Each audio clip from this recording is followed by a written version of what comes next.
Recorded Books presents an unabridged recording of These Things Hidden by Heather Gudenkauf, narrated by Angela Goethals as the voice of Allison, Ali Ahn as Bryn, with Angela Lynn narrating the chapters titled Claire and Charm. This book is directed by Abigail McHugh. Allison. I stand when I see Devin Keneally walking toward me, dressed as usual in her lawyer gray suit, her high heels clicking against the tiled floor. I take a big breath and pick up my small bag filled with my few possessions. Devin's here to take me to the court-ordered halfway house back in Linden Falls, where I'll be living for at least the next 6 months. I have to prove that I can take care of myself, hold down a job, stay out of trouble. After 5 years, I'm free to leave Cravenville. I look hopefully over Devin's shoulder, searching for my parents, even though I know they won't be there. "Hello, Allison," Devin says warmly. "You all set to get out of here?" "Yes, I'm ready," I answer with more confidence than I feel. I'm going to live in a place I've never been before, with people I've never met. I have no money, no job, no friends, and my family has disowned me. But I'm ready. I have to be. Devin reaches for my hand, squeezes it gently, and looks me directly in the eyes. "It's going to be okay, you know?" I swallow hard and nod. For the first time since I was sentenced to 10 years in Cravenville, I feel tears burning behind my eyes. "I'm not saying it will be easy," Devin says, reaching up and wrapping an arm around my shoulders. I tower over her. She is petite, soft-spoken, but tough as nails, one of the many things I love about Devin. She has always said she was going to do her best for me, and she has. She made it clear all along that even though my mom and dad pay the bills, I'm her client. She's the only person who seems to be able to put my parents in their place. During our second meeting with Devin, the first being when I was in the hospital, the 4 of us sat around a table in a small conference room at the county jail. My mother tried to take over. She couldn't accept my arrest, thought it was all some huge mistake, wanted me to go to trial, plead not guilty, fight the charges, clear the Glenn family name. "Listen," Devin told my mother in a quiet, cold voice. "The evidence against Allison is overwhelming. If we go to trial, chances are she will be sent to jail for a very long time, maybe even forever." "It couldn't have happened the way they said it did." My mother's coldness matched Devin's.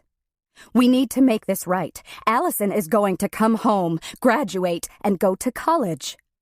Her perfectly made-up face trembled with anger, and her hands shook. My father, who had taken a rare afternoon away from his job as a financial advisor, stood suddenly, knocking over a glass of water. "We hired you to get Allison out of here," he shouted. "Do your job." I shrank in my seat and expected Devin to do the same, but she didn't. She calmly set her hands flat on the table, straightened her back, lifted her chin, and spoke.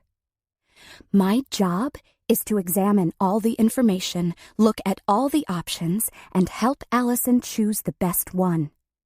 "There is only one option."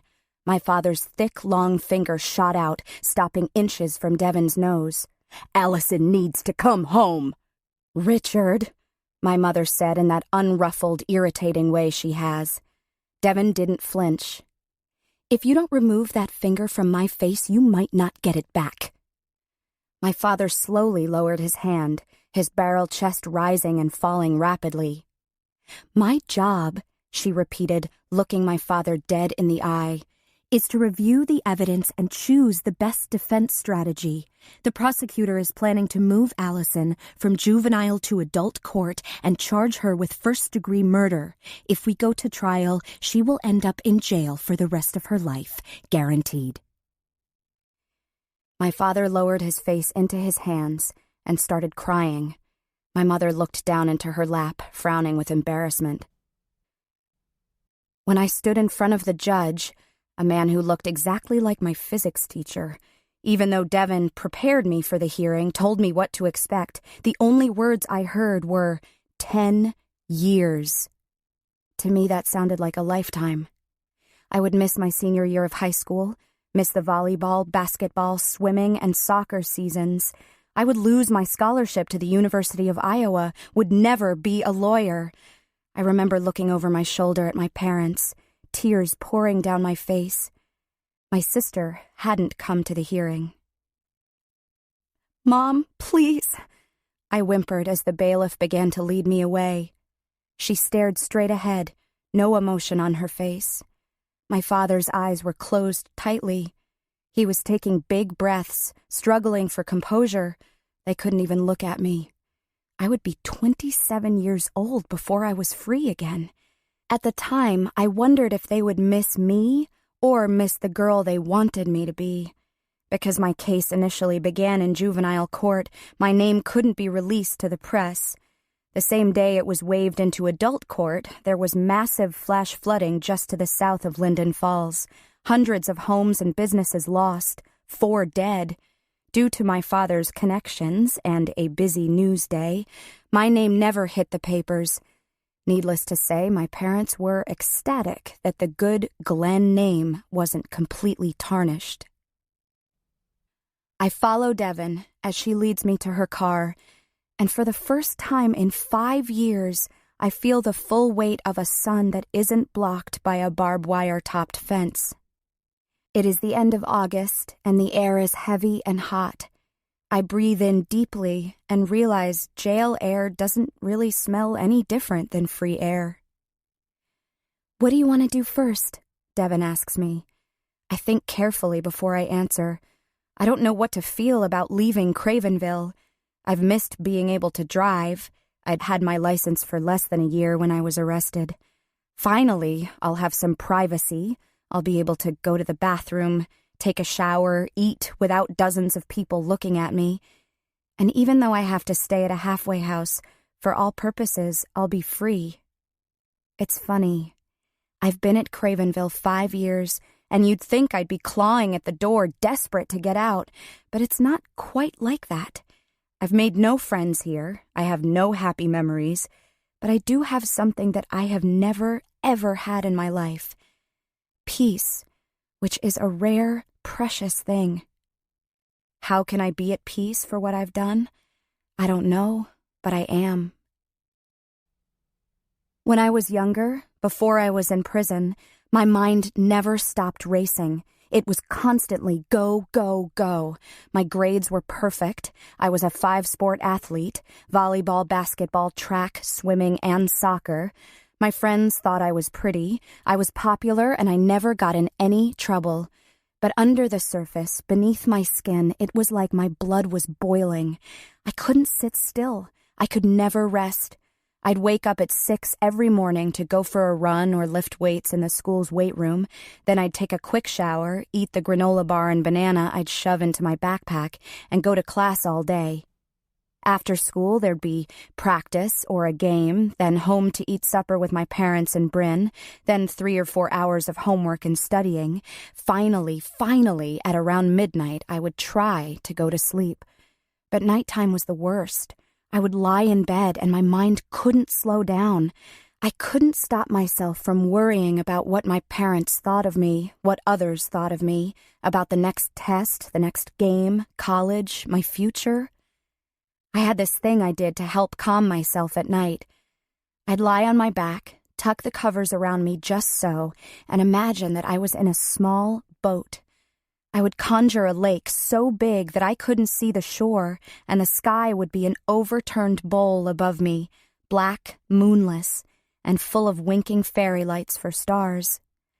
There would be no wind, but my boat would carry me across the smooth, dark waters. The only sound would be the lazy slap of water against the side of the boat. This calmed me somehow, and I could close my eyes and rest. Because I was only 16 when I got to prison, I was separated from the general population until I turned 18. After surviving the first terrible weeks, I suddenly realized that I didn't need my boat anymore, and I slept just fine. Devin is looking up at me expectantly, waiting for me to tell her the first thing I want to do now that I'm free. I want to see my mom and dad and my sister, I tell her, biting back a sob. I want to go home. I feel badly for much of what has happened, especially for what my actions have done to my sister. I've tried to apologize, tried to make things right, but it hasn't been enough. Bryn still won't have anything to do with me. Bryn was 15 at the time I was arrested and, well, uncomplicated, or so I thought. Bryn never got mad, ever. It was like she could store her anger in a little box until it got so full it had nowhere to go and it morphed into sadness. When we were kids, playing with our dolls, I would grab the one with the creamy, unblemished face and the smooth, untangled hair, leaving Bryn with the doll that had a mustache drawn on with a permanent marker, the one with ratty hair that had been cut with dull scissors. Bryn never seemed to mind. I could have swiped the new doll right out of her hands, and the expression on her face wouldn't change. She'd just pick up the sad, broken-looking doll and cradle it in her arms like it was her first choice. I used to be able to get Bryn to do anything for me.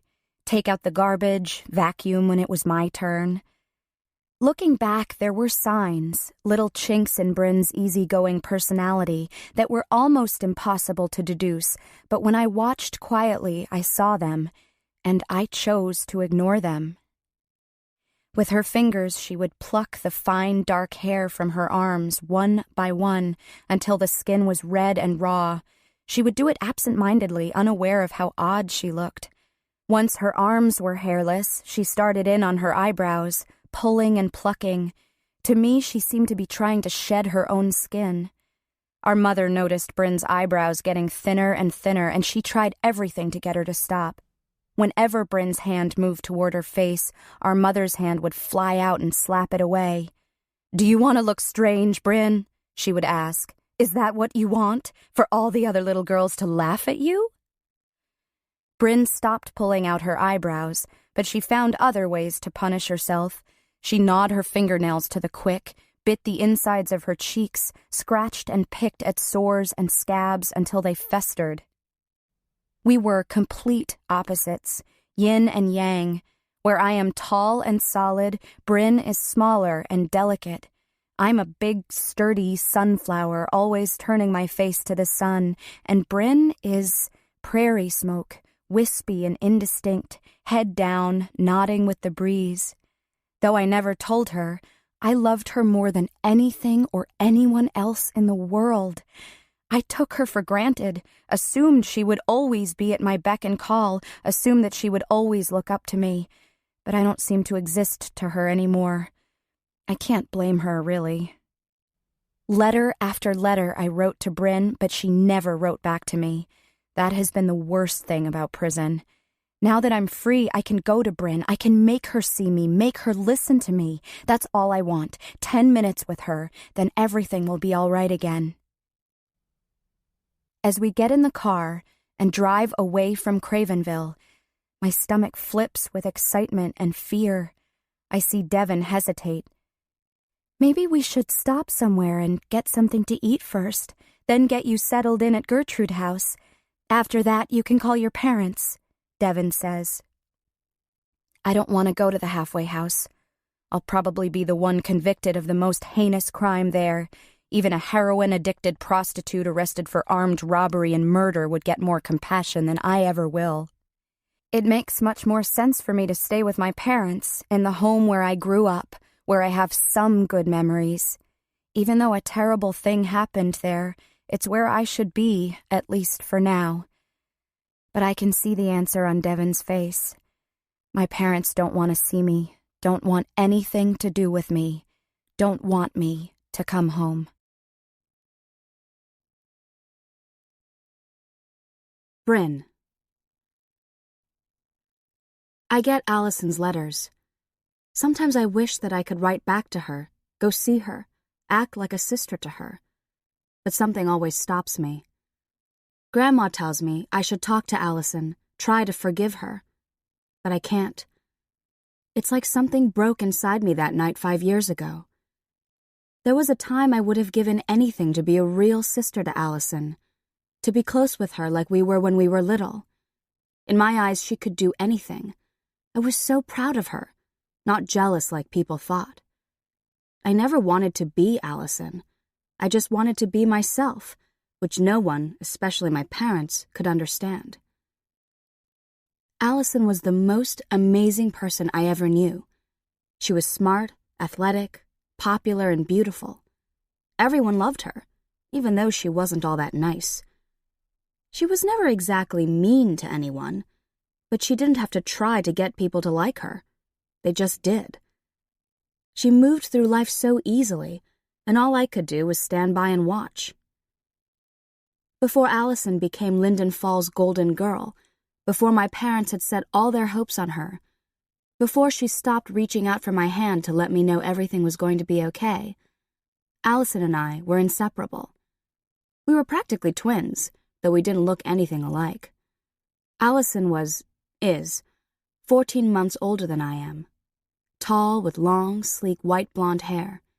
She has silvery blue eyes that could look right through you or make you feel as if you're the only one who mattered, depending on her mood. I was small and plain, with wild hair the color of a dried-out oak leaf. But at one time, it was as if we thought with the same mind. When Allison was 5 and I was 4, we begged our parents to let us share a bedroom, even though our house had 5 bedrooms and we could have taken our pick. But we wanted to be together. When our mother finally said yes, we pushed our matching twin beds together and had our father hang yards of pale pink netting above our beds so we could draw it around us like a tent. Inside, we would spend hours playing cat's cradle or looking at books together. Our mother's friends would gush over our relationship. "I don't know how you do it," they would say to her. "How did you manage to get your girls to get along so well?" Our mother would smile proudly. "It's all about teaching respect," she explained in the snobby way she had. "We expect them to treat each other well, and they do. And we feel it's important that we spend a lot of time together as a family." Allison would just roll her eyes when my mother talked like this, and I would hide a smile behind my hand. We did spend a lot of time together as a family, meaning we were in the same room, but we never really talked to one another. Allison was 12 when she decided to move out of our room into a bedroom of her own. I was devastated. "Why?" I asked. "Why do you want your own room?" "I just do," Allison said, brushing past me with an armload of clothes. "You're mad. What did I do?" I asked as I followed her into her new room, which was right next to the one we shared, the one that would be mine alone. "Nothing, Bryn. You did nothing. I just want some privacy," Allison said, as she arranged her clothing in her new closet.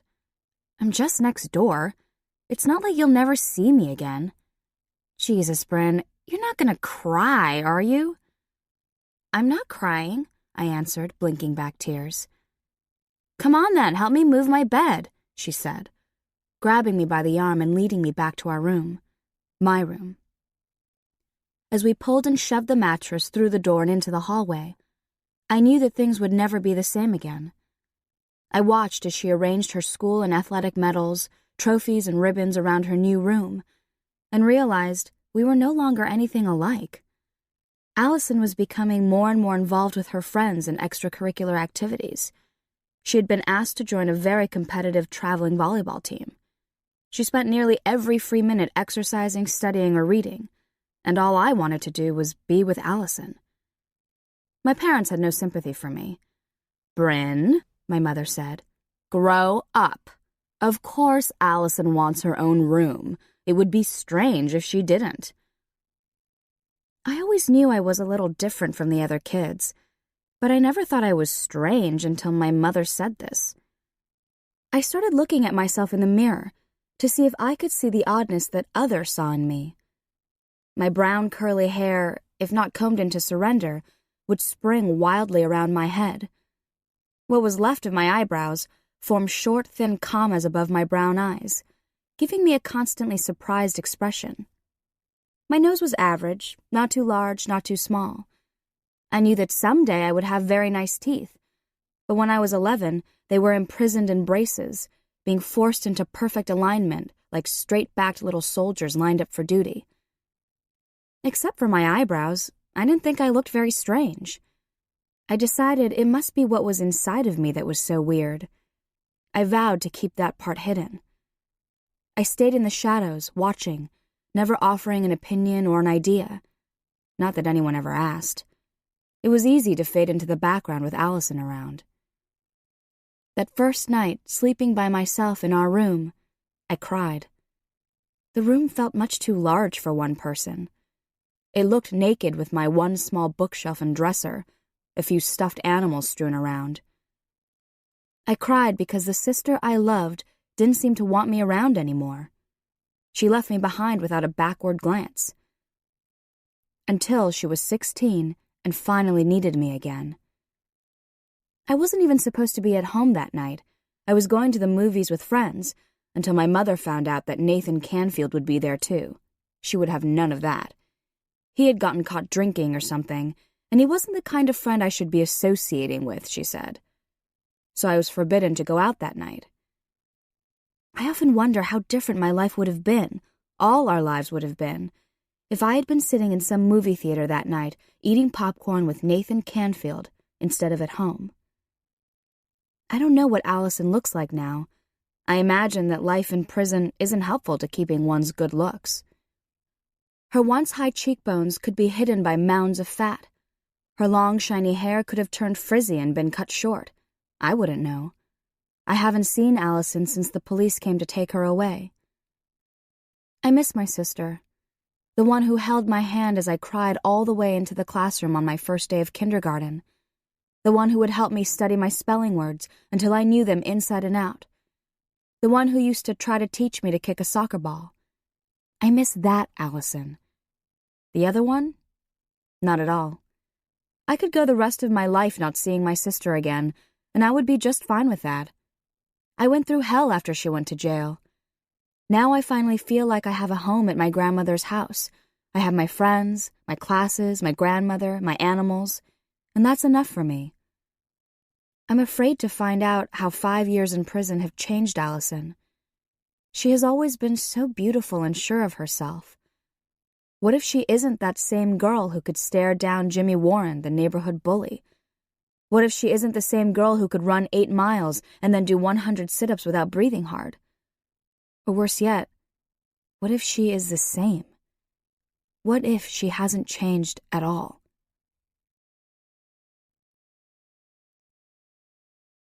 Allison. I don't even think my sister knows that I'm being released from prison. 2 years into my sentence, after she graduated from high school, she left home and moved 2.5 hours north of Linden Falls to New Amory, where our dad grew up.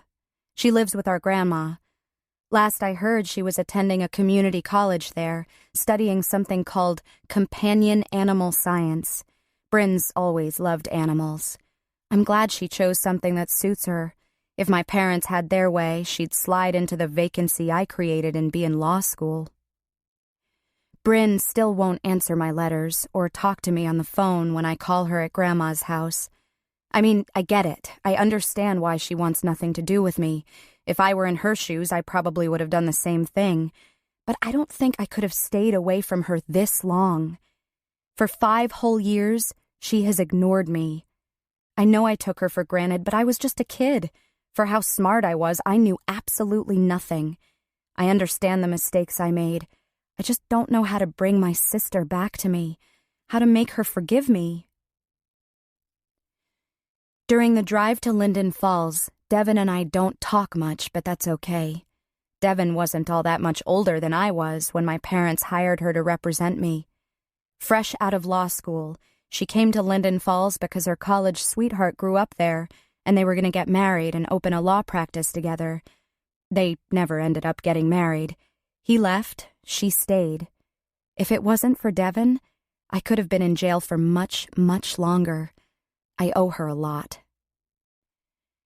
You have a start at a whole new life, Allison. Devin tells me as she merges onto the highway that crosses the Druid River and leads into Linden Falls. I nod but don't say anything. I want to be excited, but mostly I feel scared. Driving into the town where I was born and grew up makes me feel dizzy, and I clasp my hands together to keep them from shaking. Waves of memories wash over me as we drive past the church we attended every Sunday, past my elementary school, and past the high school that I never graduated from. "You okay?" Devin asks me again. "I don't know," I tell her honestly, and I lean my head against the cool glass of the window. We continue on in silence, past St. Anne's College where I met Christopher for the first time, past the street where we would turn if we were going to the house I grew up in, past the soccer complex where my team won the city championship 3 years in a row. "Stop," I say suddenly. "Please pull in here." Devin steers her car into the soccer complex and parks next to a field where a group of young teenage girls are booting a soccer ball around. I climb from the car and watch on the sidelines for a few minutes. The girls are completely engrossed in the game. Their faces are red from the heat, and their ponytails are drenched with sweat. "Can I play?" I say. It comes out softly, shyly. It doesn't sound like me at all. The girls don't even notice me and continue on with their game. "Can I play?" I say again, this time more forcefully, and a short, solid girl with her brown hair pulled back in a headband stops and looks me up and down skeptically. "Just for a minute?" I say. "Sure," she answers and trots after the ball. I step cautiously onto the field. The grass is a deep emerald green and I bend down to touch it. It is soft and wet from the earlier rainstorm. I begin to run, slowly at first, then I pick up the pace. I've tried to stay in shape while in jail, running laps inside the fenced courtyard, doing push-ups and sit-ups in my cell, but the soccer field is at least 100 yards long, and very quickly I become winded and have to stop. I bend over, hands on my knees, my muscles already aching. The girls head back my way, their skin tan and healthy in comparison to my own white skin that has seen so little of the sun. Someone passes me the ball and everything comes back, the familiar feel of the ball between my feet, the instinct of knowing which way to move. I dart between the girls, dribbling and passing the ball down the field. For a minute, I can forget that I'm a 21-year-old ex-con whose life has already passed her by. A girl chips the ball to me and I weave in and out of the crowd of players and break away. With no cleats, I slip slightly in my cheap tennis shoes, but quickly regain my balance. The midfield defender is approaching, and I feint left, leaving her behind, and send a square pass to the girl with the headband. She launches the ball over the shoulder of the goalie and into the goal, and the girls erupt in celebration. For a minute, I can imagine that I'm a 13-year-old, playing a pickup game with my friends, and I'm smiling and laughing, wiping the sweat from my forehead. Then I look over and see Devin waiting patiently for me on the sidelines, an amused expression on her face. I must look silly, a grown woman dressed in khaki pants and polo shirt, playing soccer with a bunch of kids. "You're a natural," Devin says as we walk back to her car. "Yeah, a lot of good that does me now," I answer with embarrassment, glad that my face is already red from my workout. "You never know," Devin responds. "Come on, we have a little bit of time left before they're expecting us at Gertrude House. Let's get something to eat." As Devin pulls up in front of the halfway house where I will be staying for the next 6 months, it begins to rain again. It is a huge Victorian with peeling white paint, black shutters, and a porch lined with white spindles. "I didn't think it would be so big," I say, looking up at the house.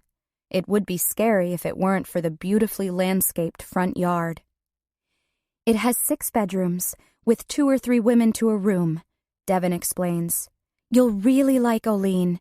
She started Gertrude House about 15 years ago. Her own daughter died after getting out of prison. Oline felt that if Trudy had had a place to go to after she was released from jail, a court-mandated place, she would still be alive today. So she opened Gertrude House as a way to try and educate women on how to live successfully after prison. How did she die? I ask as we get out of the car and walk to the front door. Trudy refused to move back home with her mother. Instead, she moved in with the boyfriend who'd got her hooked on drugs in the first place. She overdosed 3 days after she got out of jail. Oline found her. I don't know what to say to that, so we move out of the rain and onto the porch in silence. Devin knocks on the front door, and a woman of about 60, wearing a shapeless denim dress, appears. She is slim, with closely cropped silver hair, and has tanned, leathery skin. She looks like a withered orange carrot left too long in the crisper. "Devin!" she exclaims, wrapping her in a tight hug, her silver bracelets clinking against one another on her thin wrists. "Hi, Oline," Devin says with a laugh. "It's always good to see you, too." "You must be Allison." Oline releases Devin and takes my hand in hers. It is warm, and her grip is strong. "It's so nice to meet you," she says in a low, gravelly voice, a smoker's voice. "Welcome to Gertrude House." Her green eyes never leave my face. "Nice to meet you," I answer, trying to meet her gaze. "Well, come on in. I'll give you the grand tour." Oline steps into the foyer. I look at Devin, a flurry of panic rising in my chest, and she gives me an encouraging nod. "I've got to get back to my office, Allison. I'll give you a call tomorrow, okay?" She sees the worry in my face and leans in to hug me. Even though I keep my body rigid and tense, I am grateful for the touch. "Bye, Oline, and thank you," Devin calls. To me, she says, "You hang in there. Everything is going to be okay. Call me if you need anything." "I'm fine," I say, more to assure myself than Devin. "I'll be fine." I watch as she walks quickly down the porch steps and back to her car, off to live her life. That could have been me, I think. I could be wearing the gray suit, driving clients around in my expensive car. Instead, I'm carrying a backpack filled with everything I own and moving into a house with people who, in my other life, I would never give the time of day. I turn back to Oline.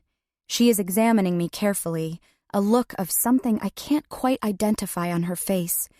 Pity? Sadness? Remembering her daughter? I don't know. She clears her throat, a raspy, wet sound, and continues the tour. "We currently have 10 residents staying here, 11 now that you've joined us. You'll be sharing a room with B. Nice woman. This used to be a library." Oline nods toward a large square room to the left. "We use it as our meeting room. We gather here every evening at 7. This is the dining room. Dinner's at 6 sharp. Breakfast and lunch, you're on your own. The kitchen is just through there. I'll take you in when we're done with the tour. Like most homes, the kitchen is the heart of Gertrude House." Oline is moving more quickly now, and I have to focus on keeping up with her instead of stopping and taking in each of the rooms individually. After my plain prison cell, Gertrude House is an overwhelming assault on the senses. There are brightly painted walls, paintings and photos, furniture and knickknacks everywhere. Music is playing in a far-off corner of the house, and I think I hear a baby crying. At my questioning look, Oline explains, "Family members can visit. You hear Casey's baby crying. Casey is leaving us next week, going back home to be with her husband and children." "Why is she here?" I ask as Oline leads me to what appears to be a family room. "At Gertrude House, we don't focus on one another's crimes. We try to zero in on what we can do to make everyone's lives better and try to help the other residents reach their goals. That said," Oline acknowledges with a shake of her head, "word travels quickly around here, and you'll get to know one another quite well." I'm suddenly very tired and wonder if Oline will take me to my room soon. I just want to crawl under the covers and sleep. We pass a short, heavy woman with waist-length black hair and several piercings in her nose and lip. "Allison, this is Tabitha. Tabitha, this is Allison Glenn. She's bunking with B." "I know who you are." Tabitha smirks, tossing her hair over her shoulder as she lifts a large bucket filled with cleaning supplies. I never really thought I could keep the reason I was sent to jail a secret, but I would much rather have been known as the girl who stole cars or snorted coke or even been the one to whack her abusive husband than who I really am. "Nice to meet you," I say, and Tabitha gives a snort so loud I expect the force will cause one of her nose piercings to fly out and hit me on the chest. I think of my friend Katie and almost laugh. When we were 14, she got her navel pierced without her parents' knowledge. By the time she showed it to me, it was oozing and infected. I tried to help her, but she was ticklish and started to squirm every time I went near her stomach. Bryn walked in while I was helping her clean it up, and we couldn't stop laughing. Every time Bryn and I saw someone with unusual piercings, we'd get the giggles. I decide to ignore Tabitha and turn to Oline. "Are we allowed to use the phone here? Can I call my sister?"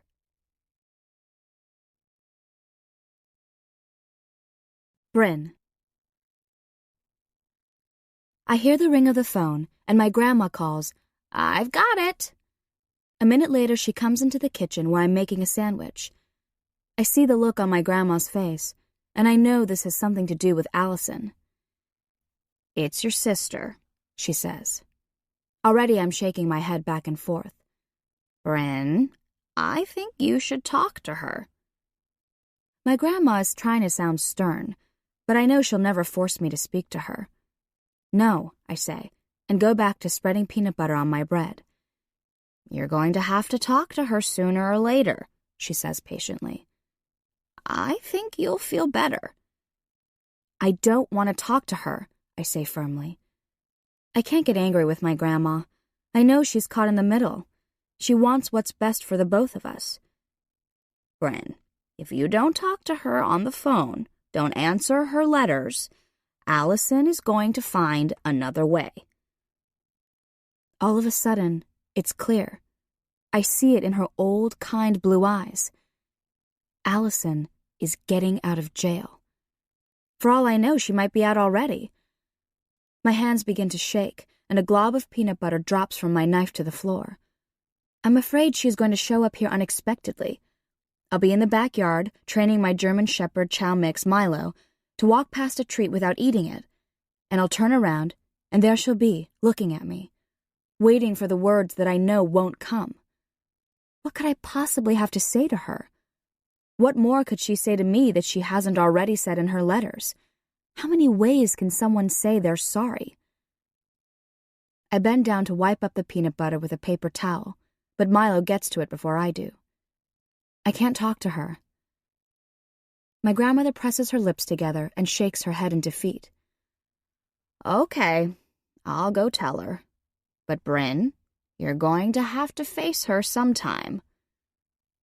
I don't answer, but follow her into the living room and watch as she picks up the phone. "Allison?" My grandma's voice trembles with emotion. "Bryn can't come to the phone." There's a pause as she listens.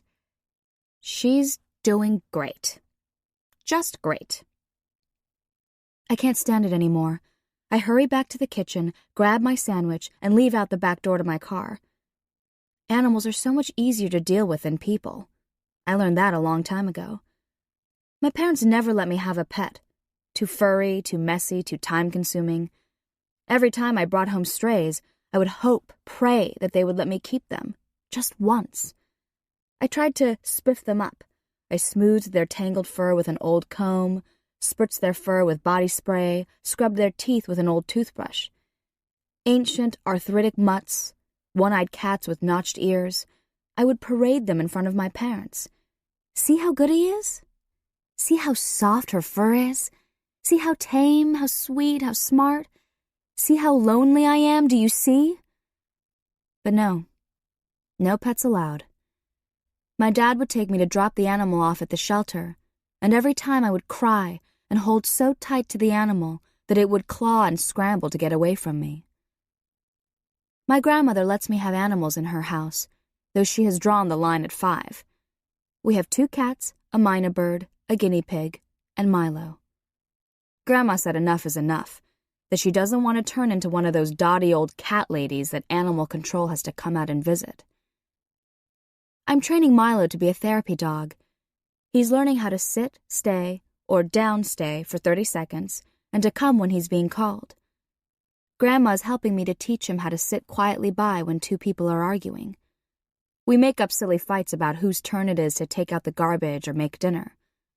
I think Milo knows we're not really serious.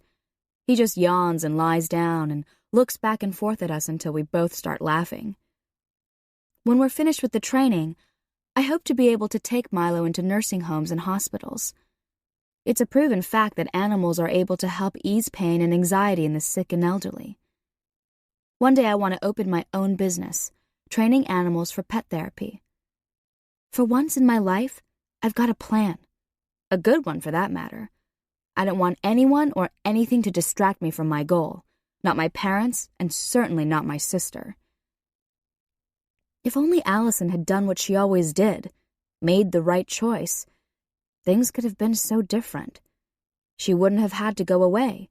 Our parents would have been happy, and I could have just faded into the background where I belong. But she didn't. She screwed up royally, and she left me in that house alone with our parents. I wasn't the perfect girl like she was, and I never will be. Oh, but they tried. All through high school, it was pressure, pressure, pressure. Staying in that house, I couldn't get my thoughts straight, couldn't make a decision, couldn't breathe. I tried to go to St. Anne's College, tried to keep up with my classes, tried to make friends. But whenever I walked into the classroom, a wave of panic would come over me. It always started in my ears, a strange buzzing sound that would trickle down my throat and out toward my fingertips, leaving them numb. My chest would tighten. I couldn't catch my breath. The instructors and students would gawk at me, and I would stare back until they seemed to melt before my eyes. Their ears would slide down their cheeks, their lips would dribble down their chins, until they were nothing but fleshy puddles. It wasn't until I swallowed a bottle of sleeping pills that I found in my mother's medicine cabinet that my parents finally decided to leave me alone. They gladly sent me over the river and through the woods to grandmother's house with a suitcase and a prescription for an antidepressant. Things feel right here. Grandma got me to go to a doctor. I took my medicine, and it got me back on track. I'm doing fine. But I won't talk to Allison. I can't talk to her. It's better this way. Better for her, and better for me. For once in her life, Allison got what she deserved.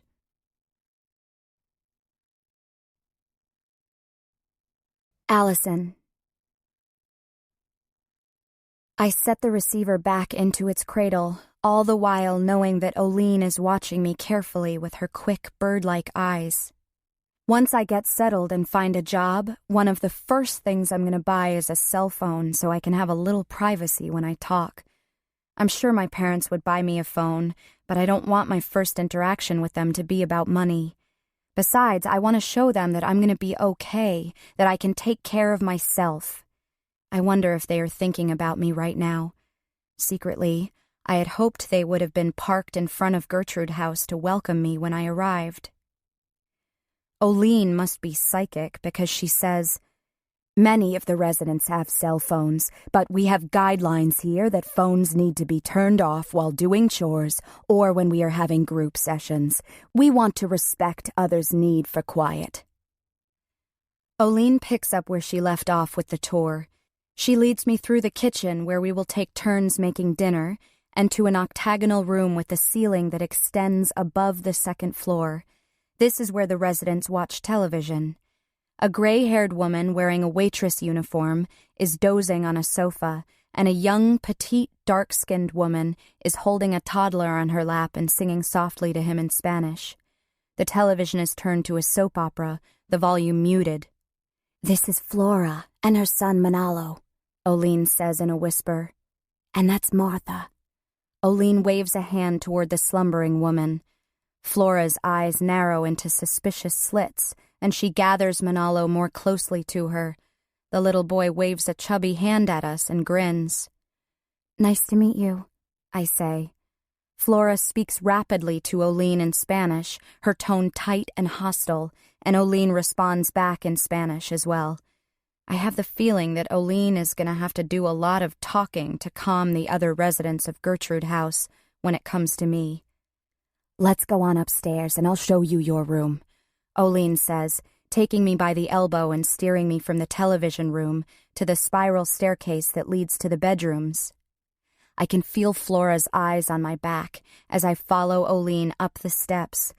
I've been here for all of 20 minutes and everyone already seems to know who I am and what I've done.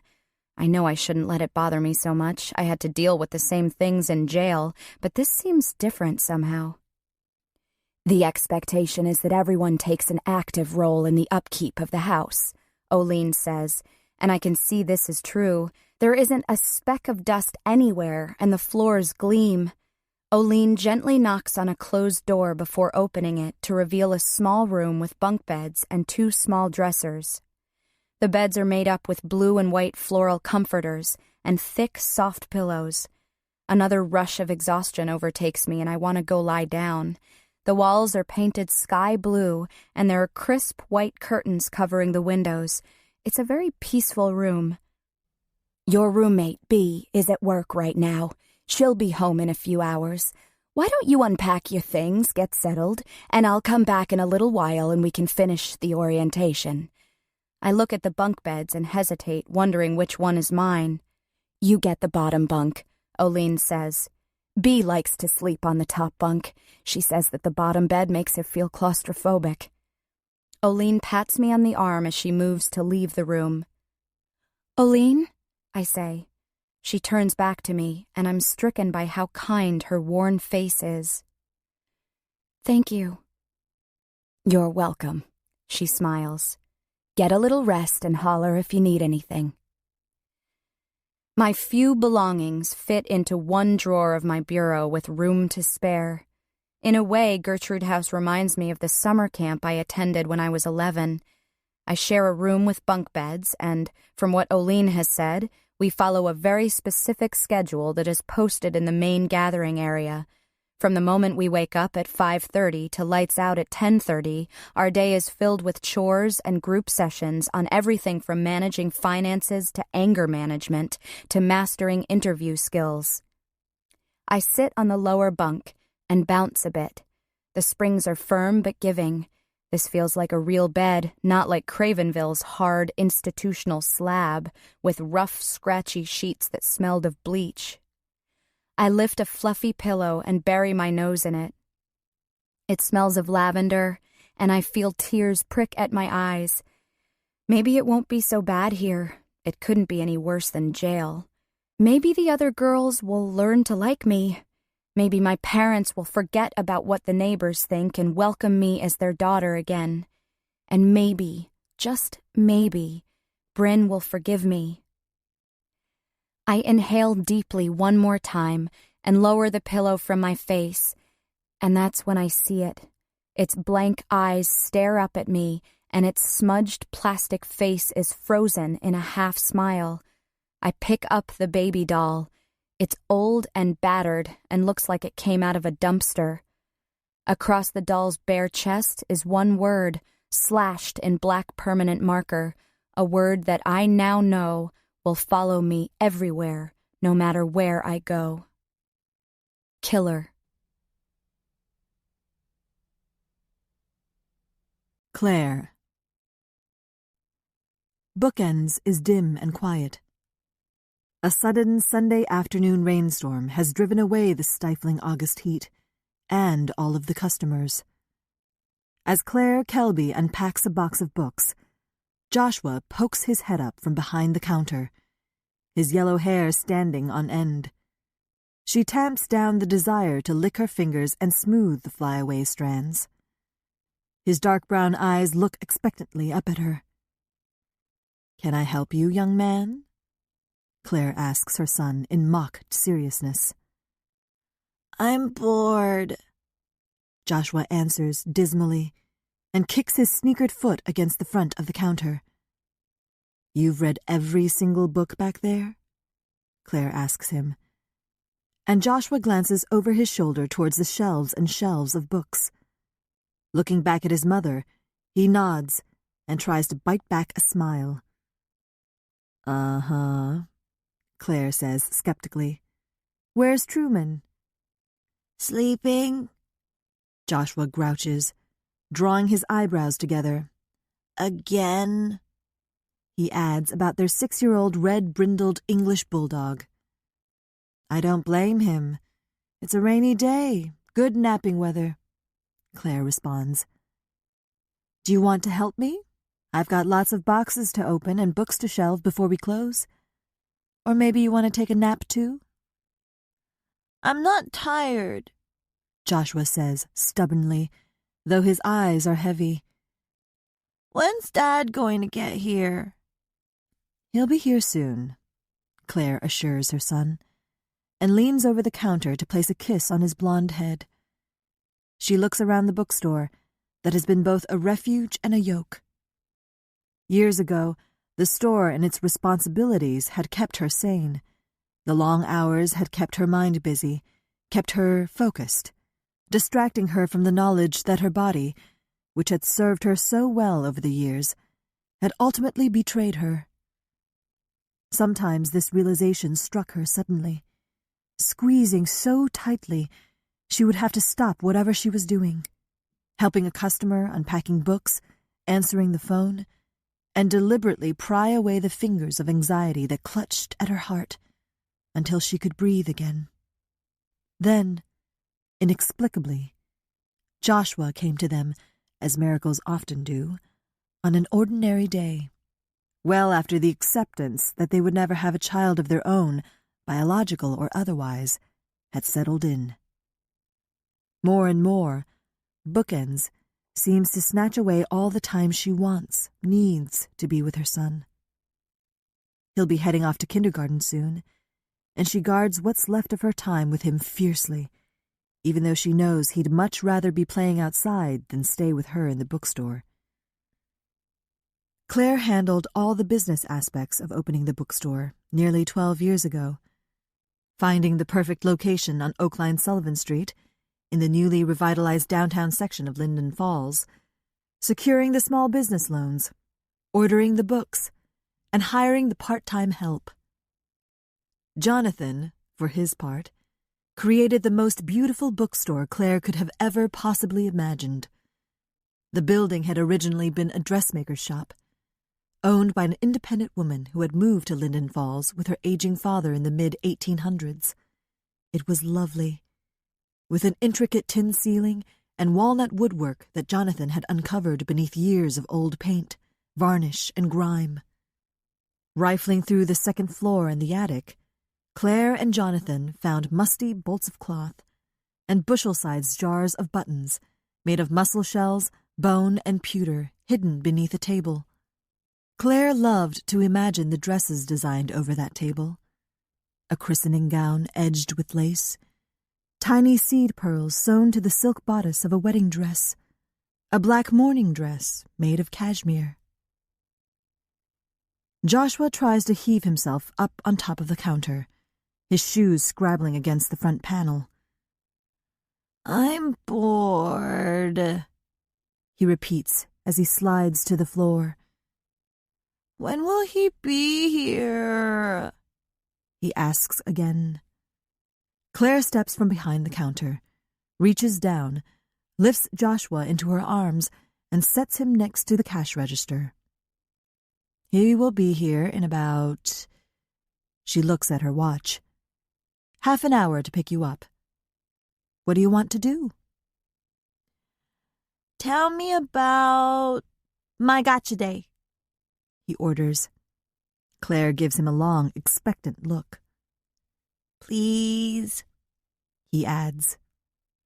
"Okay," Claire agrees, swinging him into her arms. As is often the case lately, she is struck at how big he's getting. She can hardly believe that he's 5 years old. She presses her nose into his neck and breathes in the comforting scent of the Yardley of London soap he bathed with just that morning. Joshua, in a sudden need for privacy, has started ordering her out of the bathroom when he gets ready for his bath. Only Truman and Dad can be here when I take a bath, because we're all boys, he explained. So Claire, after running the bath water for him, sits on the floor in the hallway, her back resting against the closed bathroom door, and waits. Calling through the door every few minutes, "You okay in there?" Now, she carries Joshua to the plush, comfortable sofa that sits in the corner of the bookstore, and they settle in for his favorite story, the story of how Joshua became theirs. Before we can talk about Gotcha Day, Claire says, we have to talk about the first day we met you. Joshua snuggles more deeply against her, and, as she has every day for the past 5 years, Claire marvels at his sweetness. 5 years ago, last July, Dad and I were sitting at the kitchen table trying to figure out what we were going to have for dinner, when the phone rang. It was Dana, Joshua murmurs as he fingers the milky-colored pearl hanging from her ear. It was Dana, Claire agrees, and she said that there was a beautiful little boy waiting for us at the hospital. That was me. That was me waiting at the hospital, Joshua tells Truman, who decides to hobble over to the pair. And that birth lady couldn't take care of me, so she left me at the fire station, and the fireman found me just lying there in a basket. Hey, who's telling this story? Claire asks, and gently pokes him in the ribs.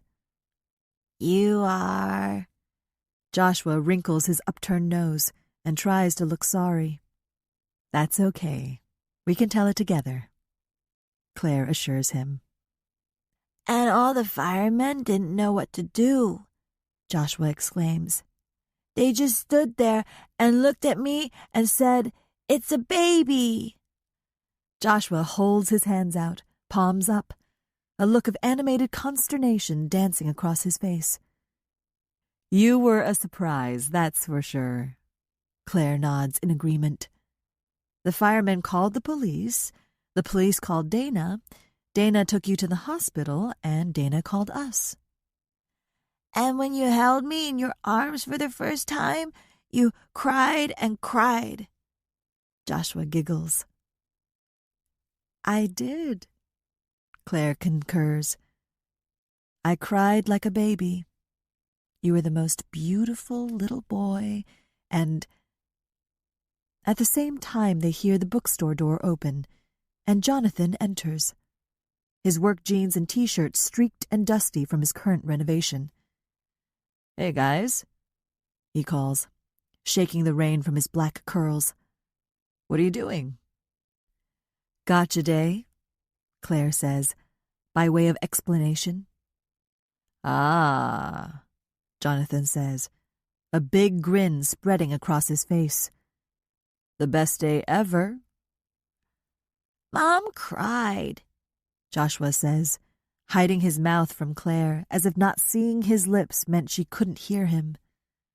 I know, Jonathan whispers back. I was there. Hey, Dad cried too, Claire protests, looking at her boys with affection. We took you home, and after 30 days the judge said, Joshua is now officially a Kelby. Who was I before? Joshua asks a bit worriedly. You were a badger with 3 tails, Jonathan teases. You were a wish that we made every morning when we woke up, and a prayer we said before we went to bed each night, Claire tells him, swallowing back tears the way she always did when she thought about how things could have been very different if Dana, the social worker, had dialed a phone number that wasn't theirs. You were a Kelby the first day we saw you, Jonathan says, sitting down on the couch so that Joshua was squeezed between his parents. "A Kelby sandwich," Joshua declares, taking up his favorite game. "I'm the peanut butter. You're the bread." "You're the liverwurst," Jonathan corrects him. "The olive loaf, the fried eggs with Limburger cheese." "No," Joshua laughs. "You're a turkey and dressing sandwich." "Hey, I like turkey and dressing sandwiches," Jonathan protests. "Blech," Joshua sticks out his tongue. "Blech," Claire agrees while Jonathan looks at her over Joshua's head, and their eyes lock. They both know what it's taken to finally get to this point. The infertility, the wrenching loss of their first foster child, the heartache, and the disappointment they have endured. The past is firmly in the past, where it belongs, their gazes say. We have our little boy, and that's all that matters.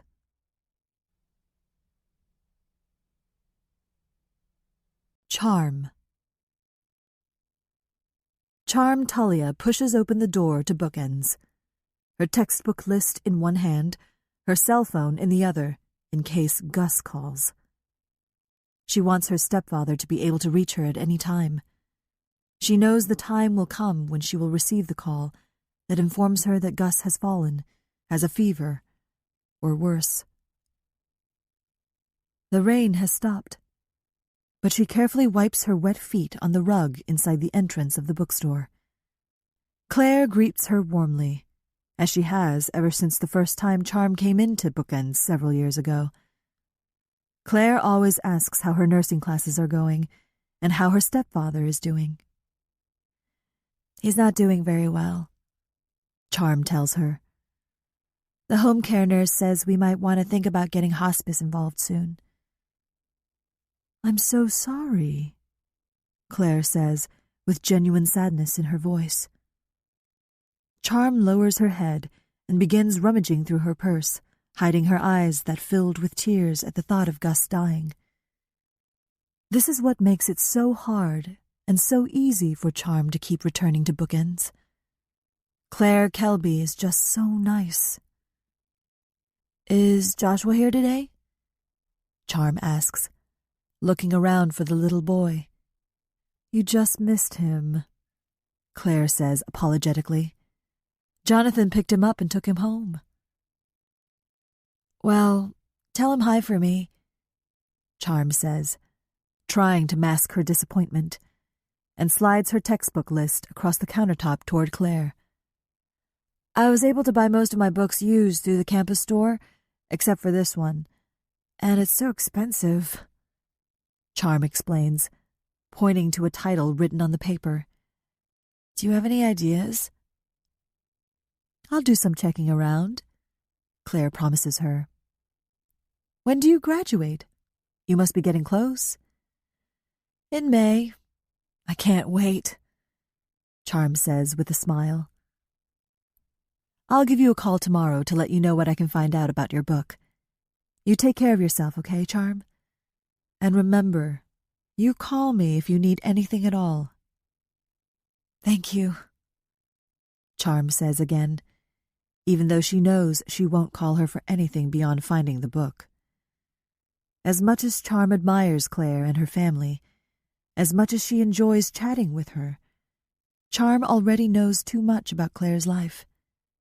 If Claire were ever to find out just how much, Charm thinks, she would never see her in the same way again.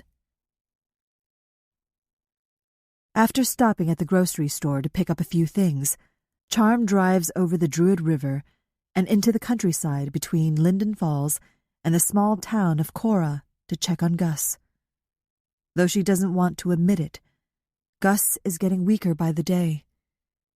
As she pulls into the driveway, she examines the small 3-bedroom farmhouse she's lived in since she was 10. Gus has always kept the house in perfect condition, and she has to look closely to see any signs of wear and tear. But they are there. The paint on the black shutters is beginning to fade and crack, and the white siding needs a good power wash. The lawn is neatly trimmed, but not mowed the way Gus would do it if he were healthy. For a while, Charm tried to mow the lawn in the diagonal pattern Gus preferred, but though he never said anything, she could tell the imperfect lines frustrated him. Finally, Charm called a 14-year-old neighbor, who lives a half-mile down the road, to take over lawn duty. But Gus won't let anyone touch his flower beds. They are still his domain, although with his illness, they have suffered for it. Charm steps from her car, grabs the bags of groceries, and walks around to the side entrance. She sees Gus on his knees, his back to her, head bent, and for a moment she thinks he has collapsed. Dropping the grocery bags, she runs toward him. Gus suddenly turns his head as he hears her approach and slowly gets to his feet, shakily lifting his small portable oxygen tank. "Charm, where were you?" he croaks. "I was worried."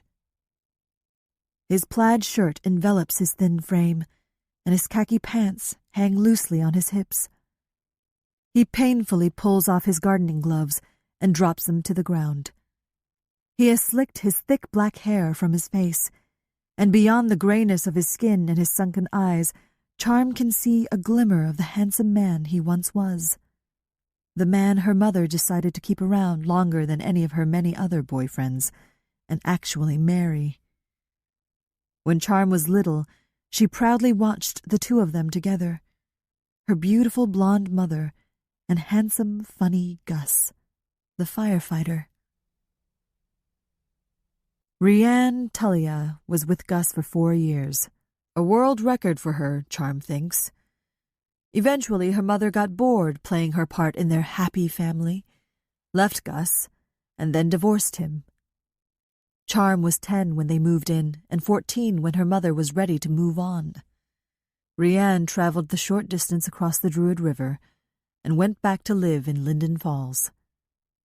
Charm went with her for a few weeks, but it was unbearable.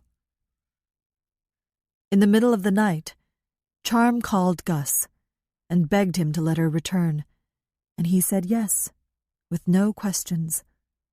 Charm and her brother asked to stay with him, and Gus was kind enough to let them. Now, Gus is very sick. Lung cancer, a byproduct of his job as a firefighter and years of smoking. Gus took early retirement from the fire department about 5 years ago, after he got sick. Since his diagnosis, he routinely asks her why she would want to stay with a sick old man. "Because this is my home," she always tells him. "You are my home." "Hey, Gus." Charm tries to sound casual, not wanting him to know she's worried. "I just went to the bookstore and got some groceries." Gus holds her gaze for a long moment, then asks, "How's that little boy?" "He wasn't there, but Claire says he's doing fine. He starts kindergarten next week. Can you believe it?" Gus shakes his head. "No, I can't. I'm glad he's doing well." "I brought you kolache," Charm says, before he can say anything else about Joshua. She hands him the bag of the Czech pastry that he loves so much. "I promise someday I'll learn how to make them myself," she tells him as he reaches for the bag. "Nah, this is perfect," he says, though she knows they aren't. Gus used to make delicious, authentic kolache from his grandmother's recipe. Now, more often than not, he's too weak to stay on his feet for more than 10 minutes. "Your mother called." Gus's voice rasps, making him sound older than his 50 years. It's difficult for Charm to tell whether it's the cancer or whether he's upset about her mother calling. Charm and her mother rarely speak. Every once in a while, they try to rebuild their relationship, but their encounters usually end in bitter tears and angry words. "What does she want?" Charm asks glumly. They walk into the kitchen through the side door, and Charm pulls a chair away from the table, its legs scraping noisily against the faded blue-flowered linoleum. Gus lowers himself slowly into the seat. Gus has been wobbly on his feet, and she is constantly worried about him falling. Yesterday, he tripped on the ridge where the carpet meets the linoleum and took a tumble. Gus bloodied his knees and bruised his elbows in that fall. Charm had to sit him down like he was a 3-year-old and clean his scraped knees, covering them with Band-Aids. She knew then that it was time to have a conversation with Gus about getting someone to stay with him during the day, while she was at class or at the hospital. "She didn't come over, did she?" Charm asks, and her eyes pop open in panic. If her mother has stopped by, she'd have taken one look at Gus and seen how sick he is, and, like a vulture, start circling. Gus doesn't have much, but he owns his house and car outright. Rianne always thought she should have gotten the house in the divorce, and Charm wouldn't put it past her to try and get her hands on it now. Gus shakes his head, which looks too big for his body now. He has lost so much weight the past few months. "No, she just wanted to talk." Charm watches as Gus pulls a kolache from the bag and takes a small bite. He does this for her benefit. He doesn't want her to call the doctor and tell her he isn't eating. He never eats more than a few nibbles of anything anymore. "She wanted money, didn't she?" Charm asks, already knowing the answer. So typical of her mother. No phone calls, no birthday cards, nothing. And then out of the blue, poof, a phone call. Not to Charm, of course. Rianne knows better than that. No, Gus says defensively. "She just called to see how we were doing." "She mentioned me?" Charm asks skeptically. "Yeah, she did." With a trembling hand, Gus brings the kolache slowly back to his lips. His face is pale. He had tried to shave, but missed several stubbly patches on his neck. "She asked how you were, how school was going for you, what was new." "What did you tell her?" Charm asks almost fearfully. She doesn't like her mother knowing about the details of her life. The less she knew, the less she could use against her. "I didn't tell her much," Gus says miserably. And Charm knows he still loves her mother. She is very lovable, until she's not, Charm thinks. And then you just want to slap her away like she's a pesky mosquito. But Gus still hasn't gotten over her, even after all these years. "I told her that you're doing well, that you graduate from nursing school next spring, that you're a nice girl." Then Gus's face darkens. A storm cloud passes over his face. "Of course, she asked about your brother.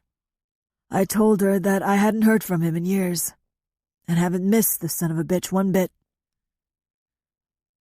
"I bet she loved that." Charm smiles. Her brother is her mother's favorite.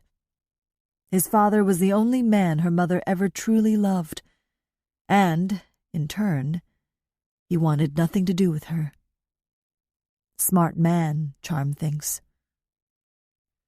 Gus sets the kolache on the table and looks at Charm, pain ingrained in his tired blue eyes. "She said that he called and left a strange message on her machine." "Oh," Charm says casually, as if she doesn't care. What kind of message? She didn't say. Said she wanted to talk to you. She wants you to call her back. Gus says coarsely. You look tired, Charm tells him. Why don't you go and lie down for a while? Gus doesn't argue, which says everything.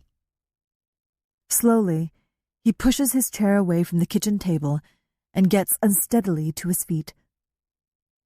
Remember, Jane's going to stop over later tonight, she reminds him. Almost every evening, Jane, a nurse from the Visiting Nurse Association, stops by to check on Gus. She'd arranged for Jane to come when Gus began coughing up blood and was starting to get more and more confused. Jane takes his blood pressure, listens to his lungs, and makes sure he's being properly cared for. Gus always takes great pride in the way he looks and tries to straighten up a little more before Jane arrives. He makes sure his shirt is tucked in and his hair is combed.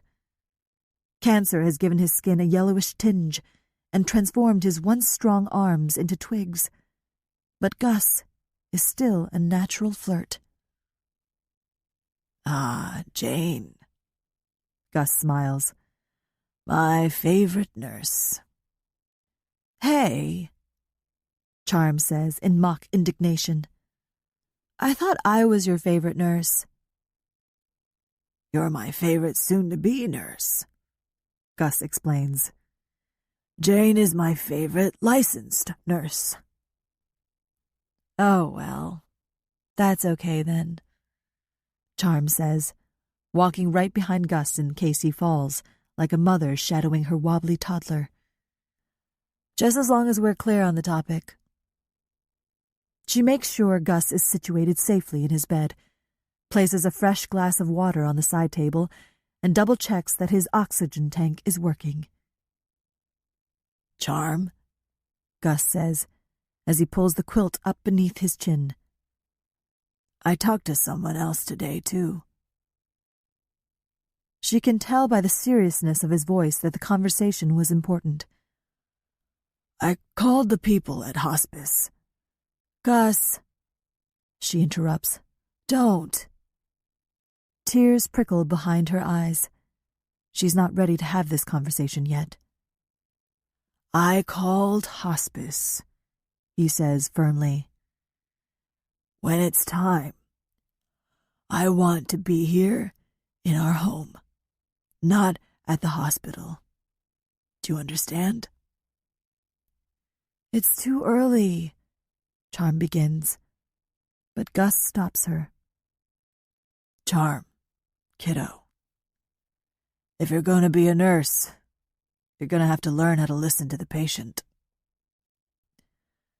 But you're not my patient. She's trying not to cry and begins to lower the shades to block out the early afternoon sun. When the time comes, you call hospice. I left the number by the phone. Okay, she agrees, more to please Gus than anything. She's not ready for Gus to die. He's the only real family that she has ever had. She needs him. Exhaustion and pain pull at his face. Can I get you anything before I have to go to school? Charm asks, at once hating to leave and feeling relief. No, I just want to close my eyes for a while. I'm okay. You go on, he tells her. She stands there in the darkened room next to Gus's bed for a moment, watching the rise and fall of his chest, listening to the mechanical breaths of the oxygen machine. What am I going to do without him? Where am I going to go?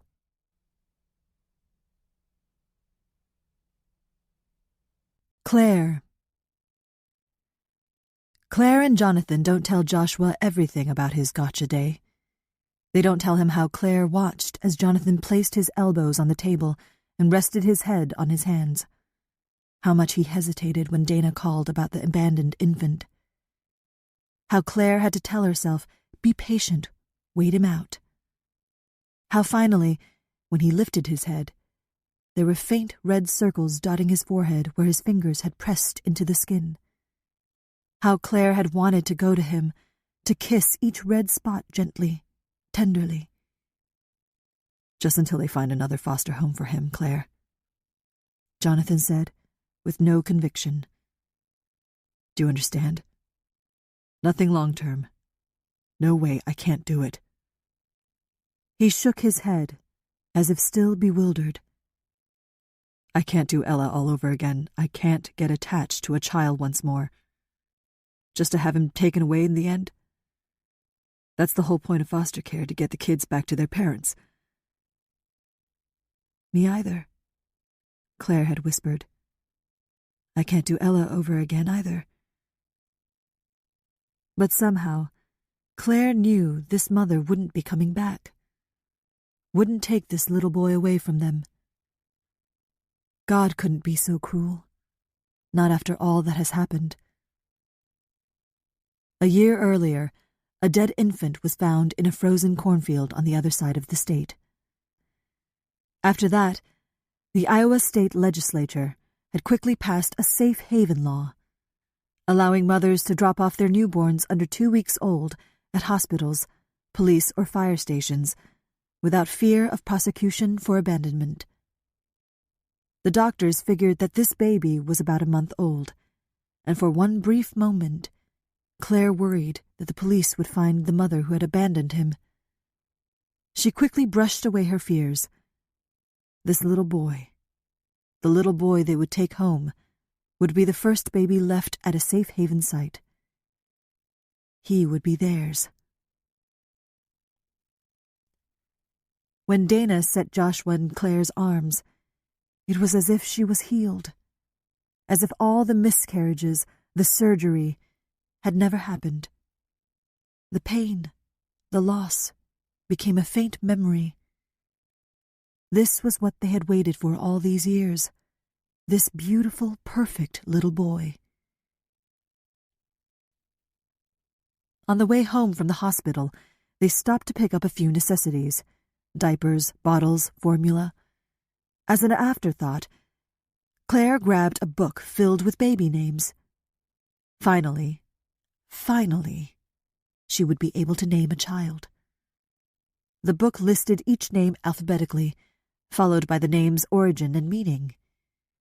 This child's name, Claire decided, needed to have a special meaning. Since she didn't give him the gift of birth, she would give him his name, and it would mean something. Claire liked the name Cade, but it meant round or lumpy. Jonathan liked that the name Saul meant prayed for. That was a possibility. They had been praying for this for years. The name Holmes meant safe haven, but Jonathan thought it sounded kind of stuffy and had images of kids calling him Sherlock. Claire flipped through a few more pages, and her eyes fell on the name Joshua. Saved by God. Joshua, she said out loud, weighing the word on her tongue, feeling it on her lips. Claire smiled at Jonathan and turned in her seat to look back at the baby who had become her son. Joshua, she repeated, a little louder, and at that moment, in sleep, he breathed a gentle, whispery sigh. Content. Safe. Saved.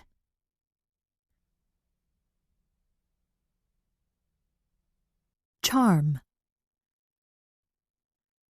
Ever since she started her nursing practicum hours at St. Isidore's, not a day goes by that Charm doesn't think about the baby. Even though she knows he's well cared for and loved, she can't walk by the yellow safe haven signs in the hospital without remembering both the sadness and the relief she felt after giving him up, although he wasn't just hers to give away. In all honesty, she feels mostly relief. If she hadn't taken him to the fire station, she probably would never have been able to manage to finish high school. let alone go to college. And Charm is convinced that her mother would have somehow found a way to ruin that baby's life. Charm rushes down a street lined with the venerable brick buildings that make up St. Anne's campus. The small private college sits in the middle of Linden Falls and is surrounded by historical homes and cobblestone streets that are beginning to crumble. Out of breath, she joins a group of students walking to their leadership and contemporary issues in nursing class. Sophie, a tall, gangly girl who wants to work in pediatric oncology, is in the midst of insisting that she has a psychic link with her mother. "Seriously," Sophie says as they enter the classroom. "I can just be thinking of my mother, and she'll call me a minute later." "No way," Charm snorts. "I don't believe you." Charm looks at her classmates for support, but they're all smiling knowingly, nodding their heads and saying things like, "It's true, I've got that with my sister." "Try it," Charm tells her, crossing her arms and leaning back in her chair. "Okay." Sophie shrugs her shoulders and digs into her purse, pulls out her cell phone, and sets it on the desk in front of her. "Now what?" Charm asks. "Nothing. We just wait. She'll call in the next minute or so," she explains. Charm shakes her head in disbelief, but in a matter of minutes, Sophie's phone begins to vibrate, doing a little dance across the table. Sophie picks up the phone and shows everyone the display screen. Mom. "Hey, Mom," Sophie says into the phone. "I was just thinking of you." She smiles in triumph at Charm. Charm is impressed, but saddened too. She can recall no one with whom she has such a profound connection. Certainly not her mother. Rianne always needs to be the center of attention. Charm was never enough for her. Her brother wasn't enough. Gus wasn't enough. Rianne Tullia was always on the search for something better, more exciting. Charm has no idea where her brother is, and her father could be dead for all she knew.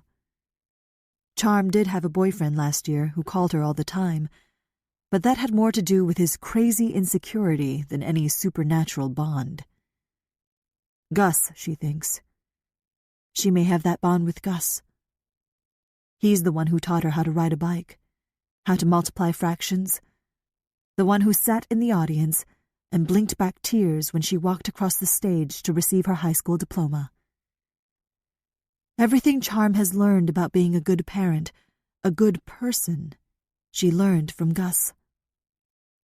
One thing she knows for certain, when she gets married and has children, she will be there, day in and day out. She won't leave when things get hard, or sad, or just plain boring. That's something her mother or her brother never learned. Bryn. It's my first class of the term, and even though I know all my teachers and most of my classmates, I'm nervous. The familiar feeling creeps into my chest like thick dust rising and settling on my breastbone. I try to take big, deep breaths like Dr. Morris said I should, and it does help. I'm looking forward to my classes this semester. I'm taking Animals in Society and Humane Education with Companion Animals. I also get to do an internship off campus. Since I already volunteer at the animal shelter, I think I'm going to request that I get to work on a horse farm. I've never ridden a horse, but I've read that horses have been used to help people who have behavior problems, eating disorders, even autism. Despite what most people think, horses are incredibly intelligent. In the late 1800s, there was a horse named Beautiful Jim Key, who traveled the country with his trainer, Dr. William Key. Beautiful Jim Key could identify different coins and use a cash register to ring up amounts and give the correct change. He could also spell, tell time, and was said to have the IQ of a 6th grader. I don't know if that is actually true, but I'd like to think so. I hear my cell phone vibrate, and I dig around in my purse to find it. For a second, I think Allison has gotten my cell phone number from someone, but I haven't even given it to our parents, and I know Grandma wouldn't have given it to her. I smile as I look at the display. It's my friend Missy. I flip open the phone and bring it to my ear. "Hi, Missy, what's up?" "Party tonight, my place, 8 o'clock, Missy says. "What's the occasion?" I ask, as I pull my car into a spot in the parking lot of Prairie Community College. "Just a back-to-school gathering. Can you make it?" "Sure," I tell her, as I grab my book bag from the back seat and make my way to the Animal Science building. "I work until 9. I'll come right after." I met Missy the November after I moved to New Amory. I came to live with my grandmother in September. I was so sad and lonely. I spent the first 2 months in New Amory sitting in an extra bedroom in my grandmother's house, crying and sketching in my journal and trying not to kill myself. Finally, my grandmother had enough. She couldn't stand to see me like that anymore. "Come on, Bryn," she said, coming into my room and sitting on my bed. "It's time to get up and start living your life." I peeked up at her from beneath my covers, but didn't answer. My grandmother was so different from my own father. At times I couldn't believe she'd given birth to him. "I want to show you something," she said, pulling the quilt off of me. "What?" I asked grumpily. All I wanted to do was pull the blanket back over my head and sleep, forget that I was such a failure, a loser, a no one. "Come on, you'll see," she said, holding out her hand to help me up. My grandma herded me into her car and drove through the streets of New Amory until she pulled up in front of a long, squat metal building. Outside was a large sign with the words, "New Amory Animal Shelter," painted in bright red letters. I sat up straighter in my seat and turned to my grandma. "Why are we here?" "Come on, I'll show you." She smiled at me, and I reluctantly followed her into the building. We were greeted by a friendly black lab and a girl my age wearing a red vest with a name tag that said Missy. She was standing behind a tall counter holding a small orange kitten. I heard the muffled yips and whines of dogs being kennelled in another part of the building. "Hello, ladies," the girl said brightly. "What can I help you with today?" My grandmother looked at me. "What can she help you with today, Bryn?" "Really?" I asked in disbelief. "Grandma, are you serious?" "Go on and take a look." She nodded her head toward the kennels. "There's some little critter in there waiting for you. Go find him." "Come on," Missy said. "I'll show you the way." Missy opened a door, and we were met with yelps and barking that echoed against the walls. The long, narrow room was lined with kennels filled with all kinds of dogs, a beagle, an English setter, labs, and lots of mixed breeds. I stopped in front of a puff of reddish-brown fur that looked at me with bright, pleading eyes. "What kind of dog is this?" I asked Missy. "That's Milo. He's a mix of German Shepherd and Chow Chow, 2 months old. He was found out on a gravel road south of town. Poor thing was starving and dehydrated. He's a busy little guy, but a sweetie." I looked at my grandma. "Can I have him?" I asked her, not daring to get my hopes up. He was only a few months old and already had huge paws, and Missy had said he was busy. "I think he needs me." "Of course, Bryn. He's yours," she said, sliding her arm around my waist. It was through Missy that I became a volunteer at the animal shelter and learned about the companion animal program at the community college. I'm still not sure why pretty, fun-loving, and free-spirited Missy befriended safe, boring me, but I'm glad she did. I remember when I was 13, my mother made me go to the same sleepaway soccer camp that Allison attended. I was terrible at soccer and screwed up every single time the ball came my way. Allison didn't acknowledge me once that week. Whenever I tried to talk to her, whenever I tried to join in with her group of friends, she completely ignored me. When I finally couldn't take it anymore and started blubbering like a baby, Allison rolled her eyes and laughed. I ended up spending the rest of camp in my cabin, insisting that I sprained my ankle. Having a friend, especially one who loves animals as much as I do, is such a relief. I drop my phone back into my purse, and my hand grazes the bottle that holds the medicine I've been taking for the past year. I haven't taken my dose for the day. Didn't take it yesterday either. I've been feeling better, stronger. Even the news that Allison is out of jail doesn't bother me as much as it would have a year ago. Maybe it's time to stop taking the pills. Maybe I'm ready to try things on my own for a while.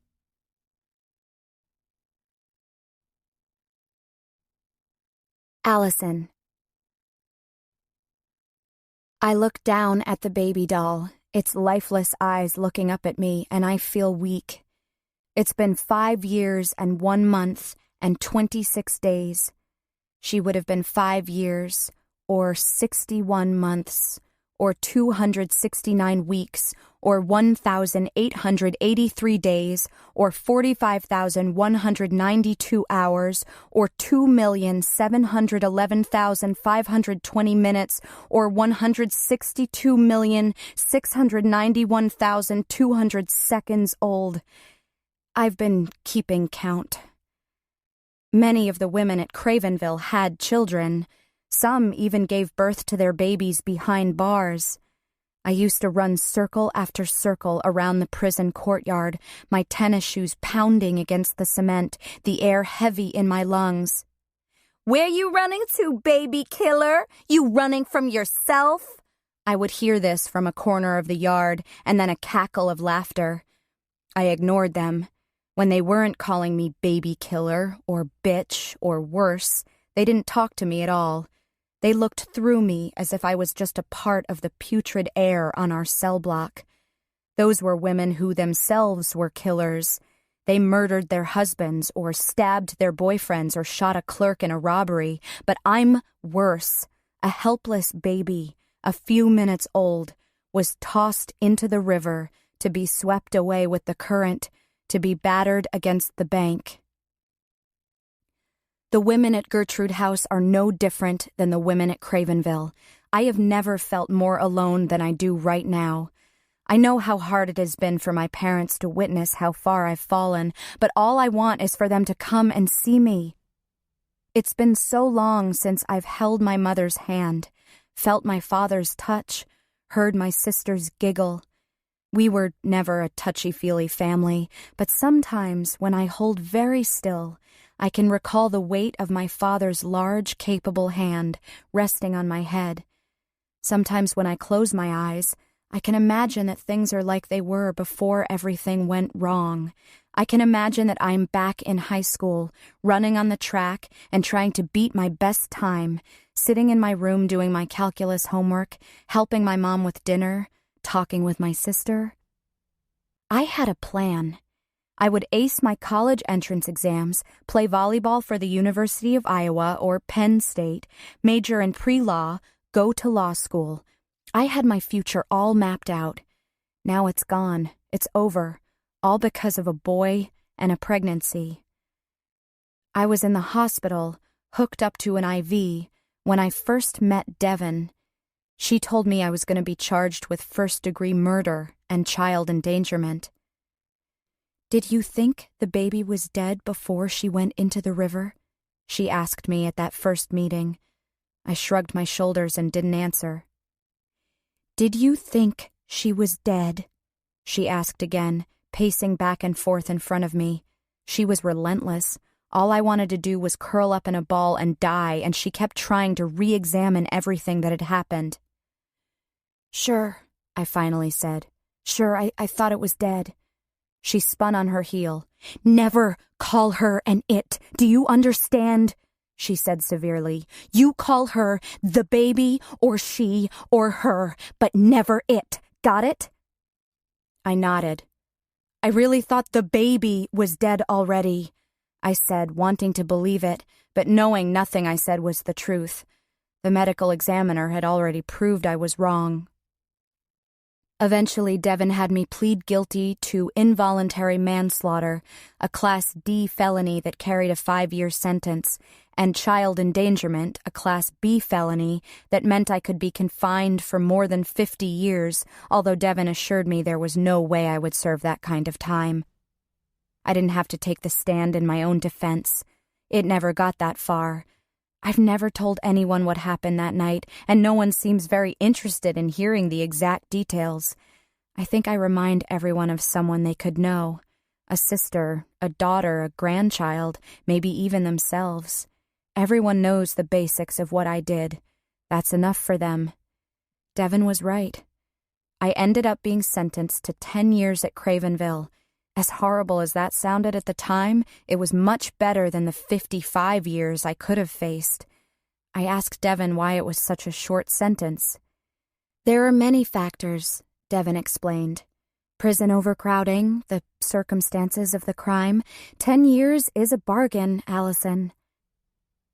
Then, a month ago, Devin came to see me at the prison. I was running around the courtyard, the July heat radiating off the concrete. I could feel the warmth seeping into my tennis shoes and through my socks. Breathing heavily, I watched as Devin walked quickly over to me, dressed in the gray suit she wore like a uniform, and high heels. I've never worn a pair of high heels, never went to a school dance, never went to the prom. Allison, good news, she told me by way of greeting. The parole board is going to review your case. You'll go before the board next week for an interview. Parole? I asked, dumbfounded. It's only been 5 years, though. I hadn't dared to think about getting out earlier. With your good behavior and all the steps you've taken to improve yourself, you qualify for a parole hearing. Isn't that great news? She asked, looking questioningly at my worried face. It is good news, I told her, mostly because it was what she wanted to hear. How could I explain to her that after getting used to the confinement, the horrible food, the brutality of prison, after coming to terms with how and why I got here in the first place, I actually found comfort there. For once in my life, I didn't need to be perfect. I didn't need to plan for my future. It was all laid out for me in prison. 10 long years of just being. We need to sit down and talk about the kinds of things the members of the parole board will most likely ask you. The most important thing for you to do is to express remorse for what happened. Remorse? I asked. Remorse, regret, Devin said tersely. It's crucial for you to say you're sorry for what you did. If you don't do that, there's no way they are going to grant you parole. Can you do that? Can you say you're sorry you threw your newborn baby in a creek? She asked me. You are sorry, right? Yes, I finally said. I can say I'm sorry. And I did. I sat in front of the parole board as they reviewed my file. They complimented me on my good behavior while I was incarcerated, my work in the prison cafeteria, the fact that I earned my high school diploma and credits toward a college degree. They looked expectantly at me and waited. I'm sorry, I said. I'm sorry I hurt my baby, and I'm sorry she died. It was a mistake, a terrible mistake, and I wish I could take it all back. My parents didn't attend the hearing, and I worried their absence would make the parole board think that if my own parents wouldn't even come to support me, there was no way they could recommend my release. But Devin told me not to worry. My grandmother was at the hearing, and my chances of early release were excellent. It's all about what you've done to make things right while you were in prison, how you've tried to better yourself. Devin was right. She always is. The parole board voted unanimously to release me. I meet my roommate, B, a recovering heroin addict, at dinner. There are only 5 of us at the table. The rest of the residents are working or at approved activities. I want to know about the different jobs the women have gotten. I want so badly to start earning some money of my own, but I'm hesitant to ask or even speak. Everyone looks at me like I have the plague or something. Except for B, that is. She doesn't seem to be bothered by my history. Either that or she hasn't heard the sordid details yet. B has the thin, pocked face of an addict and hard black eyes that look like they've seen hell or worse. She also has thin, strong arms that look like they could knock the crap out of any one of us, so everyone seems to give B her space. Not that violence of any sort is allowed at Gertrude House. B gleefully tells everyone about her first night at Gertrude House anyway. Two ladies got in an argument over who got to use the phone next. There's a sign-up sheet for a reason. This woman, who had been in jail for embezzlement, smacked the other gal across the face with the phone. B laughs at the memory. Blood and teeth flew everywhere. Remember that, Oline? B asks as she stabs a green bean with her fork. I do, Oline says wryly. Not one of our finer moments here. We had to call the police. Yeah, and because I was new to the house, I had to clean up all the blood and teeth. B shivers at the memory. Oh, B, Oline chides her gently. I helped you. After dinner and helping with the dishes, I try to call my parents and then Bryn again. No one answers.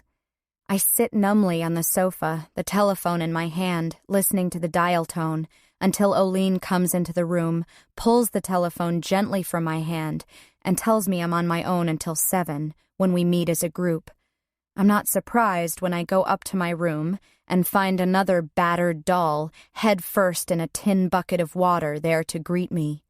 I swallow hard, and a solid knot of rage forms in my chest.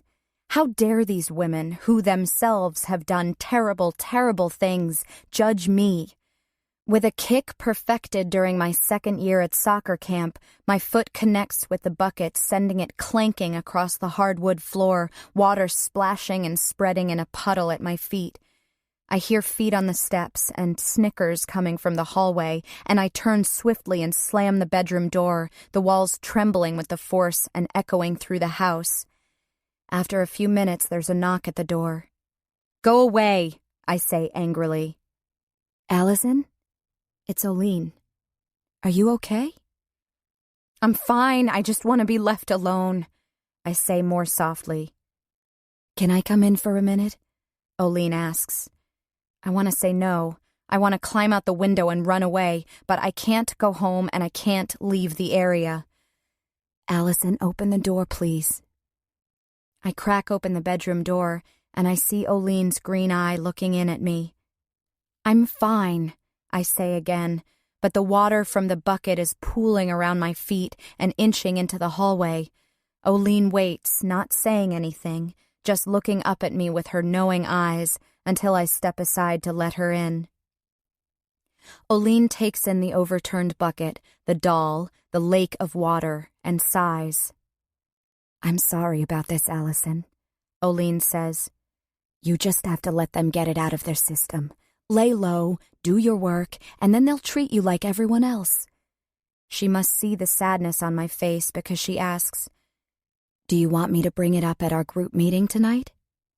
No, I say firmly.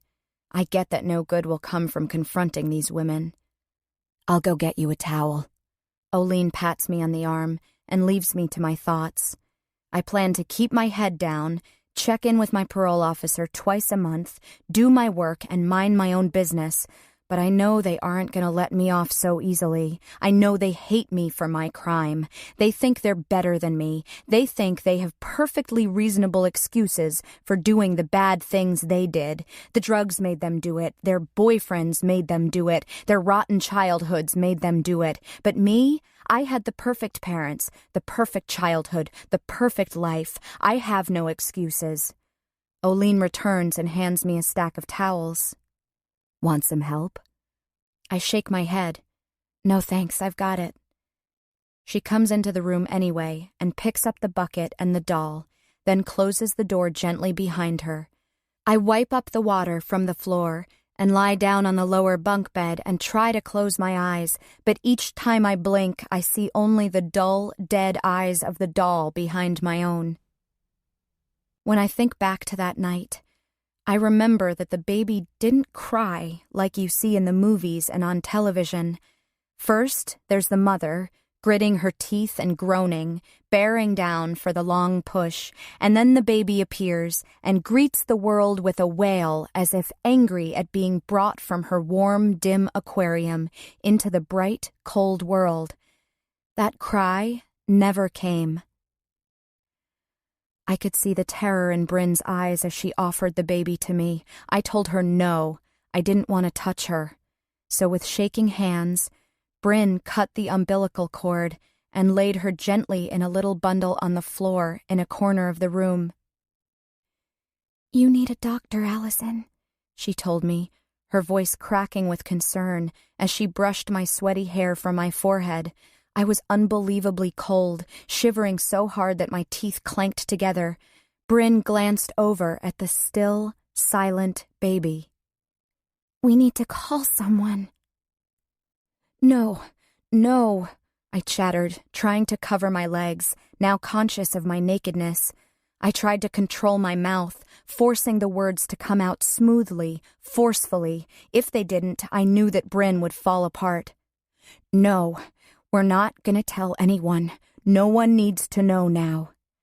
I knew I sounded cold, cruel even. But like I said, I had a plan.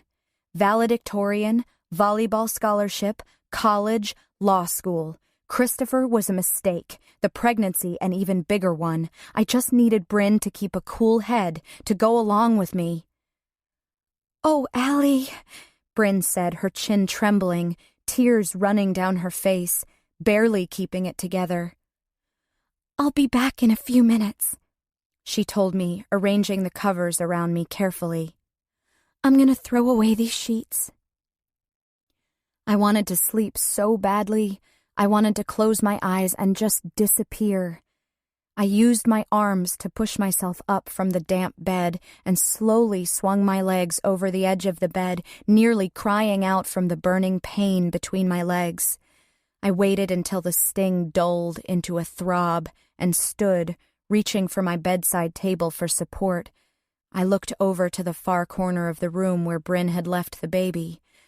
"I can do this," I told myself. "I have to do this." As I steadied myself, I looked down and saw the rust-colored stains on my thighs. Bryn had tried to clean me up as best she could, but blood was still dribbling down my legs, and I moaned. There was so much blood. In the corner, I saw the bundle of towels that Bryn had wrapped the baby in. It seemed so far away. I needed to get dressed and get things cleaned up. It would be dark soon, and there was always the chance that my parents would come home early. I had to make a decision. Through the sound of rain pounding on the roof, I thought I heard Bryn downstairs and the slam of a screen door. I knew what I needed to do, where I needed to take her. It would be like she was never even here, like she never existed. After, I would rush to finish cleaning up my bedroom, and I would pretend that I had the flu for the next few days. Then everything would go back to normal. It would have to. But it never seems to actually be finished, this thing. It has attached itself to me, and to Bryn, and even to my parents like some kind of malignant tumor, and we will never be free of it. I begin to cry. I've done everything right my entire life, and then I made one mistake, and my life was ruined. One mistake. It just wasn't fair. Claire. As Claire steps into the old Victorian that she and Jonathan bought and restored 12 years ago, she makes a mental note to give Charm a call in a few days to see how she's doing. Over the years, she has developed a fondness for Charm, a round, soft-spoken girl who has a fascination with self-help books. When she purchased The Legacy of Divorce, Claire learned that Charm had lived with Gus, her stepfather, ever since she was 10, even after her mother divorced him and moved on. Then when she bought Brothers and Sisters, Bonds for a Lifetime, Charm told her that she hadn't seen her older brother in years, but wanted to be prepared if he ever came back. When Charm was ready to start college, she came in with a textbook list, and Claire learned that she wanted more than anything to be a nurse, and that Gus had been recently diagnosed with lung cancer. Charm came to the store and bought books for her friends, a book about baseball for her first boyfriend. Once, she even bought a copy of Mother, A Cradle to Hold Me by Maya Angelou for her mother, with whom she was trying to patch things up. She didn't get it, Charm told Claire later. She thought I was making fun of her for getting her a book of poetry and slamming her for her mothering skills. I just can't win with her. Charm said this so sadly that Claire takes comfort in the knowledge that she tells Joshua every single day how much she loves him. That even though she makes mistakes, like the time she wrongly accused Joshua of feeding Truman all of his Halloween candy, she is confident that he would never, ever doubt her love for him. Claire finds Joshua rolling a tennis ball across the living room floor to Truman, who lazily watches it glide past him. "Go get it, Truman," Joshua urges. "Go get the ball." Instead, Truman heaves himself up on squat legs and leaves the room. "Truman!"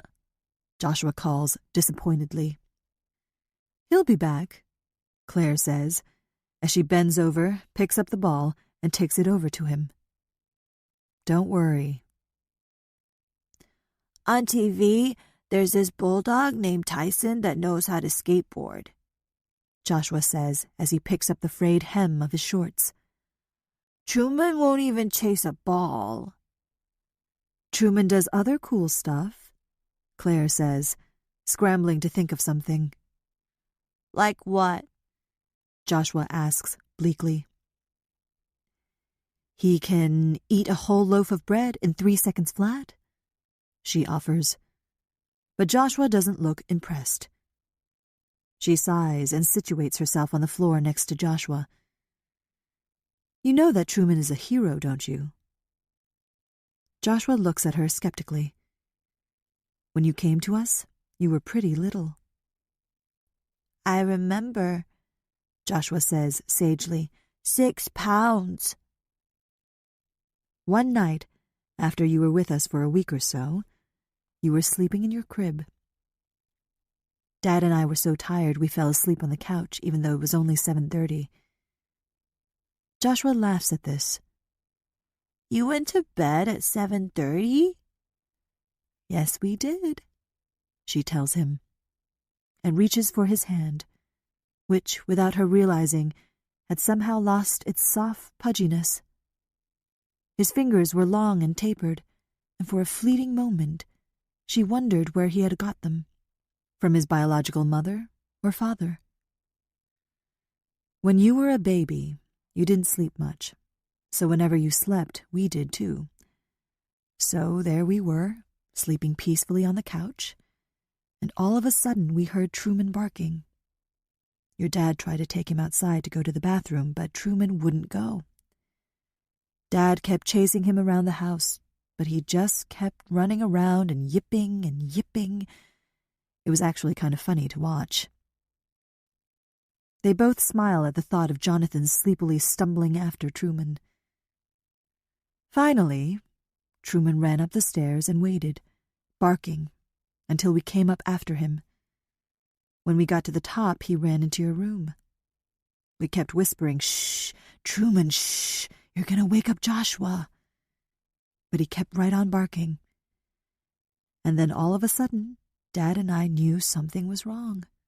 Very wrong. With all that barking, you should have been crying. Joshua's forehead creases as he thinks about this.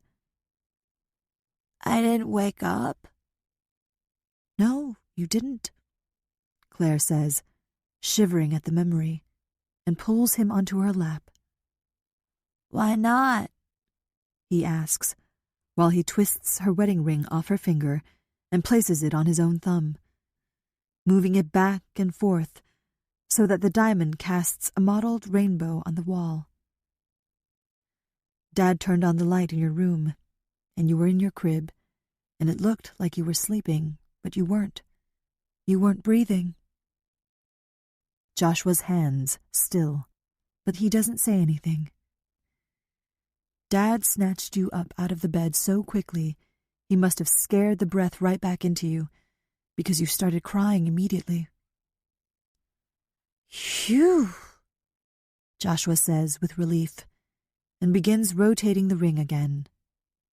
Hugh is right, Claire says emphatically. Truman saved the day. So he might not know how to skateboard, but he's pretty special. I guess so, Joshua murmurs. I'll go say sorry. He slides the ring back onto his mother's finger, springs from her lap, and runs off to find Truman. What she doesn't tell Joshua is how, during the endless seconds between when Claire and Jonathan saw him lying in his crib, blue and still, to when they heard his angry cries, her own breath escaped her. How could I lose him already? She had wondered. Did God change his mind? It wasn't until air filled his tiny lungs that she breathed again, too. Claire slowly gets to her feet, mindful that she is every bit of her 45 years. When Joshua celebrates his 10th birthday, she will be 50. When he is 40, she will be 80. Motherhood is the hardest, most terrifying, most wonderful thing she will ever do. Perhaps the greatest joy she's gotten from having Joshua coming into her life, besides hearing him call her Mom, is watching Jonathan and Joshua together. Together, they pore over home restoration magazines and, entranced, watch old episodes of This Old House. Claire has to laugh when Joshua, asked what he wants to be when he grows up, answers Bob Vila, or his dad. As they scrape, sand, and varnish together, refurbishing fireplace mantels, armoires, banisters, when she watches as Jonathan teaches Joshua how to hammer a nail or twist a screw, her heart swells with pride. Even though Joshua is their only child, Claire knows that he isn't quite like other children. For the longest time, she thought of him simply as a dreamer. His head is so full of creative, imaginative ideas, she can almost ignore the fact that he often doesn't appear to hear them when they speak to him. They can tell him to do something many times, and Joshua will seem to understand, but he rarely follows through. There are times when he seems to leave their world completely, can stare into space, fully absorbed by she doesn't know what. And he's gone, until they bring him gently back to them. It's as if there's a buffer that surrounds him, keeping the harshness of the world away. Without it, she believes, he would be left exposed and vulnerable. Claire doesn't know if it had to do with those moments when he was deprived of oxygen, or if something traumatic happened before he came to them. Sometimes she fears their love hasn't been quite enough to renew Joshua's trust in the world around him. Claire runs a finger along the row of photos that line the sofa table. The pictures capture the day they brought Joshua home, the day he was legally theirs, the first time he ate pureed squash, his first Christmas. Every single day, Claire says a little prayer of thanks for the girl who left Joshua at the fire station 5 years ago. Because of her, she and Jonathan have their son. Sometimes she wonders about her, the woman who gave birth to Joshua. Was she from Linden Falls? Or did she come from far away? Was she young, a teenager who just didn't know what to do? Was she an adult, who already had several children and couldn't take care of one more? Maybe Joshua has brothers and sisters out there somewhere who are just like him. Maybe his mother is a drug addict or abused. Claire doesn't know and doesn't really want to. She is grateful that the girl chose to give him up. In that single act of altruism or selfishness, she'll never know which, that girl gave her everything.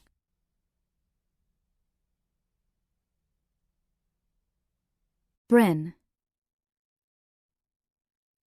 There are dozens of us crammed into Missy's one-bedroom apartment, which she shares with 2 other girls. The only person I know is Missy, who is on the couch making out with some guy. I'm standing awkwardly in a corner, trying not to watch their frantic kissing, the way his tongue pokes into her mouth, the way he has his hand up her shirt. I gulp from the glass that someone has pressed into my hand and welcome the pleasant numbness that begins to spread throughout me. I'm not supposed to mix alcohol with my medication, but it's okay because I haven't taken my pills in days. A boy I think I recognize from campus squeezes through the bodies and comes up to me. "Hey," he says loudly, trying to be heard above the pounding music. "Hey," I respond, and mentally roll my eyes at the lameness of my social skills. He is short, but still taller than I am, and his blonde hair stands up in gelled spikes.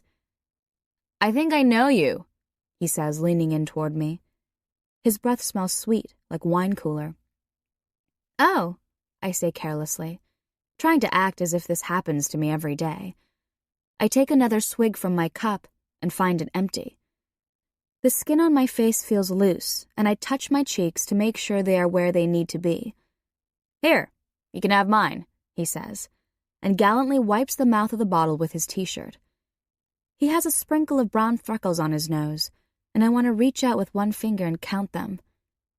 I feel dizzy and lean back against the wall to keep my balance. "Thanks," I tell him, taking the wine cooler and drinking from it because I can't think of anything else to say. "I'm Rob Baker," he says with a grin. "It's nice to meet you," I say, smiling back. "I'm Bryn." "I know," he says. "You're Bryn Glenn." My smile widens. He knows my name. "Yes, I am," I say flirtatiously, and take a woozy step closer to him, wondering what it would be like to kiss him, to feel his tongue against mine. "I'm from Linden Falls," he says, and my heart seizes. "We used to go to the same church." I can see it coming. He isn't looking at me because he's seen me around campus or because he thinks I'm pretty. "Your sister is Allison Glenn, right?" I can't answer. I stand there blinking wordlessly back at him. "Allison is your sister, right?" he repeats. I see him glance back over his shoulder at a group of boys who are watching us. "No," I say, and from the look on his face, he knows I'm lying. "Never heard of her." I peer over his shoulder as if I'm looking for somebody. "We went to the same church. Our moms volunteered at the bake sale together. You're Bryn Glenn," he says forcefully. "Nope, not her." I shove the wine cooler back at him, sloshing the contents all over his shirt, and step past him through the crowd. Unsteadily, I push my way through the sweaty bodies until I reach the door. Once outside, the mild night air cools my face. I make my way to my car and climb in. I know I can't drive like this. My head feels heavy, and I rested on the steering wheel and closed my eyes. Growing up, teachers were always saying, "You're Allison Glenn's little sister, aren't you? Are you as smart, athletic, funny?" You can insert your own adjective here, "as your sister." Well, no, I'm not. I'm not my sister, I want to shout. I am nothing like her and never will be. But no matter how hard I try, no matter how far away I go, Allison is always there. It always comes back to Allison.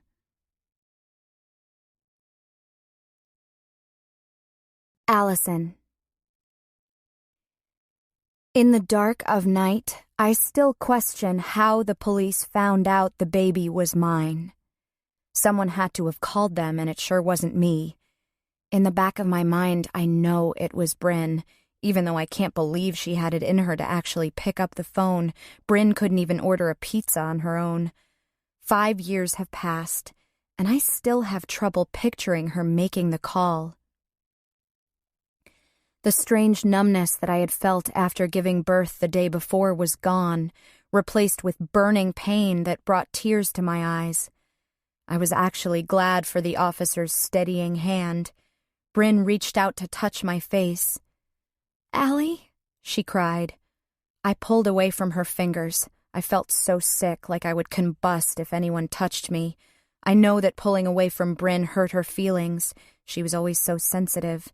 In an odd way, I could understand why she did what she did. This was way more than a 15-year-old girl, especially one like Bryn, should have had to shoulder. I prayed that for her sake she didn't tell anyone she had helped me through the delivery.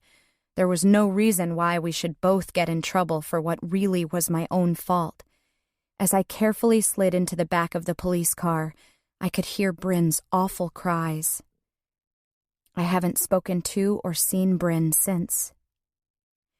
I ended up fainting in the police car, so our first stop was the hospital, where I got 30 stitches and spent the next 3 days hooked up to an IV full of antibiotics.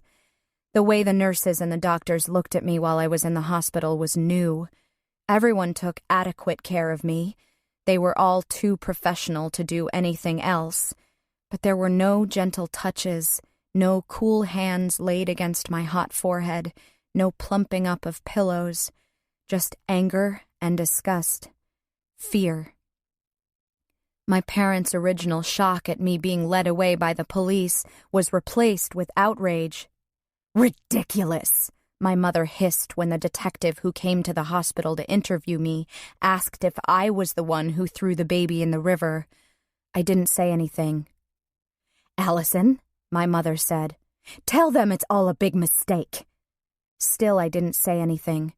The officer asked me why there was a black bag full of bloody sheets stuffed into the garbage can in our garage. I didn't answer.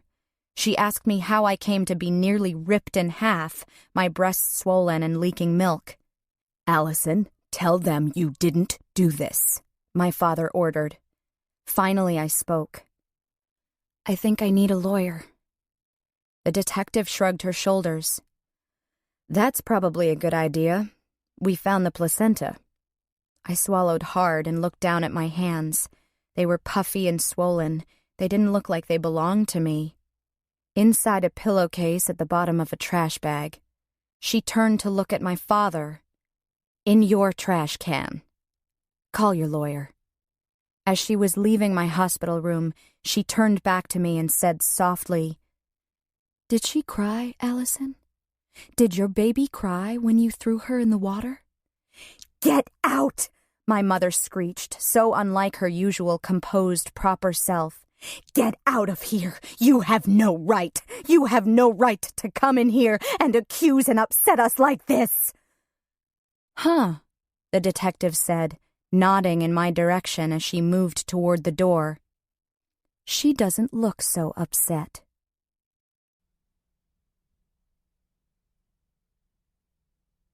Charm. Gus is fading quickly. "Where's the baby?" he asks Charm when she comes home from the hospital. "He's safe," she reassures him. "Remember, he's with that nice family now. They're taking good care of him." Charm hears a rap at the front door. She lifts the pot of mashed potatoes from the stovetop and goes to the door. Jane stands on the front steps, her black hair pulled back in a ponytail, carrying her bag of tricks, as she calls it. "Hey, how are you doing?" she asks as she steps into the house. "Fall is in the air."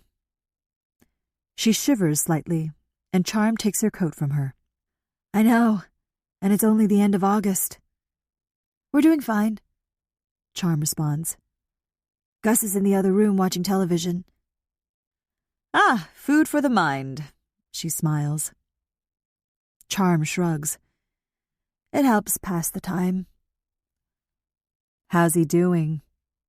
Jane asks, her tone turning serious. "He's okay. Some days are better than others." "How about you? How's school going? Are you juggling everything okay? It's a lot of responsibility for a 21-year-old, to be going to school and taking care of an old man." "Hey, don't call Gus old. It'll hurt his feelings. We're doing just fine," Charm says, stiffening a little. She knows where Jane is heading with this.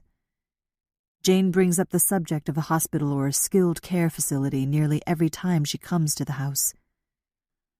"I call him 3 times a day and check up on him at lunch." I know. She holds up a hand, trying to placate Charm. You're doing a great job. I'm just saying there are always options for you and resources. You let me know if you think Gus is taking a turn for the worse or if you need more help, okay? She looks her levelly in the eyes. Okay, Charm answers, knowing that Gus would never stand for being moved from his home.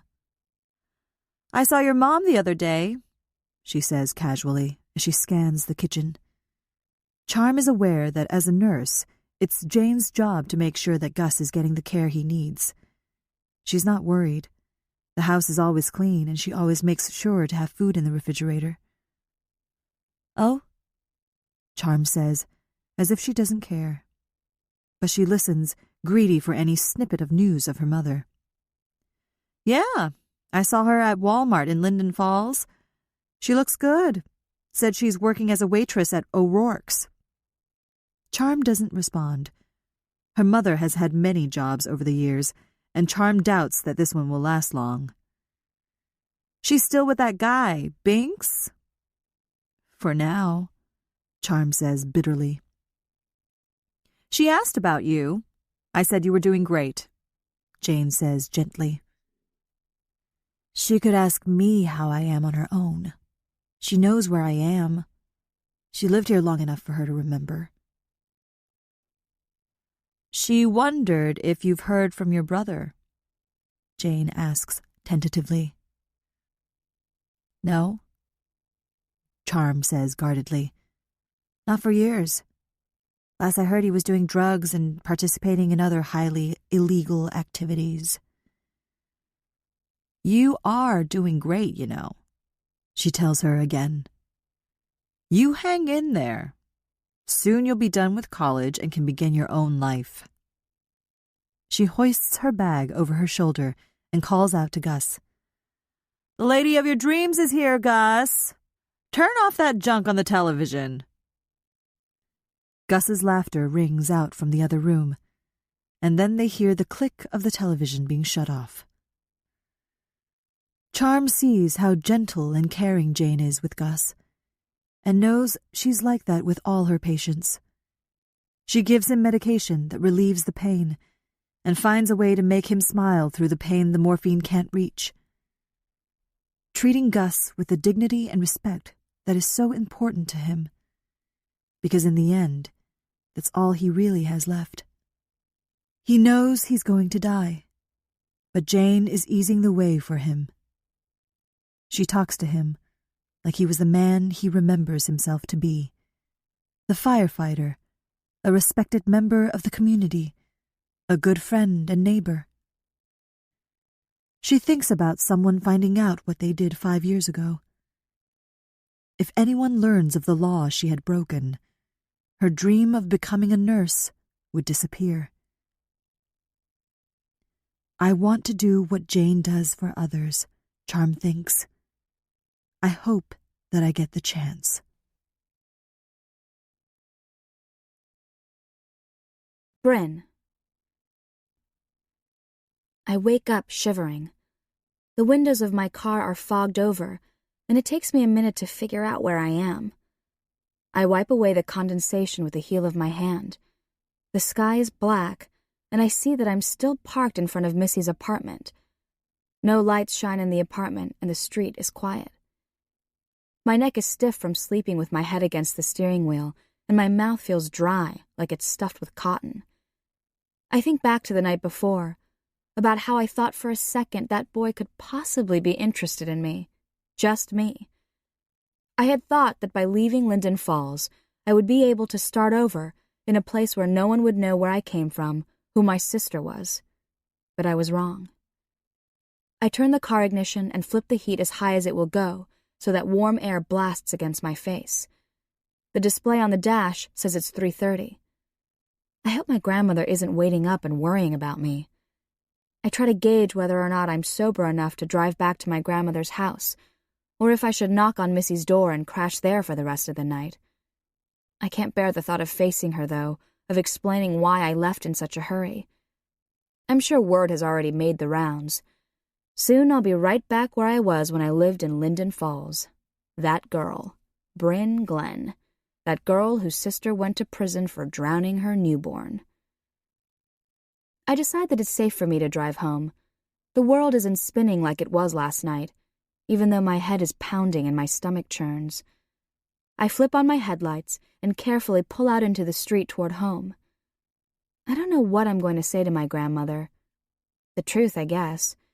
She's just about the only person in the world I can be honest with, at least to some degree. She knows that I felt like an outsider in my own house. My grandmother understood. She told me that she felt the same way living with my grandfather and my father. They were both perfectionists, both incredibly smart, both interested in finance and astronomy. She said that try as she might, she always felt like she was on the outside looking in, wanting to be a part of their circle, but never finding the space to squeeze in. When I was 14, I took a sketching class at the community center. One of our first assignments was to do a self-portrait. I sat in front of my mirror for hours with my sketch pad and pencil, just staring at myself. The nib of my pencil didn't touch the paper, my hand floating above it like a butterfly trying to find a place to land. Eventually, Allison wandered past my room and poked her head in. "What are you doing?" she asked me. "Nothing," I answered. "Just an assignment for my art class. I have to draw a self-portrait." "Can I see?" she asked, stepping into my room. I remember thinking, my sister is so beautiful. She should be the one I sketch a picture of.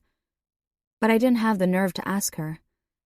I tilted my blank sketch pad toward her, and she looked at me, a troubled frown on her face. "I think that must be the hardest thing for you to do, for an artist to do, to draw yourself, for the whole world to see what you think you look like." She shook her head at the thought, as if impressed.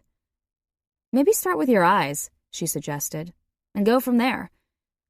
Then she was gone, on to the next activity, the next school project, the next workout. I sat there for a long time, all alone in my room, smiling. Not just because Allison graced me with her presence, which rarely happened, but because she called me an artist. For once, I wasn't the little sister, the nobody. I was Bryn Glenn, the artist. I still have that portrait I ended up drawing of myself. It shows me sitting in front of a mirror, looking at myself, paper and pencil in my hand. And if you look closely at the pad of paper that I'm holding, you'll see another girl looking in a mirror, holding a pencil and paper, and on until the girl in the mirror is so small you can barely see her. I thought it was pretty good, and my art teacher did too. I got an A. I showed my mom and dad, and they told me I did a nice job. I asked if I could get a frame and put the sketch inside it and hang it in the living room or somewhere, but my mother said no. The picture didn't really go with the decor of the house. I never showed the picture to Allison. I was afraid of what she might say.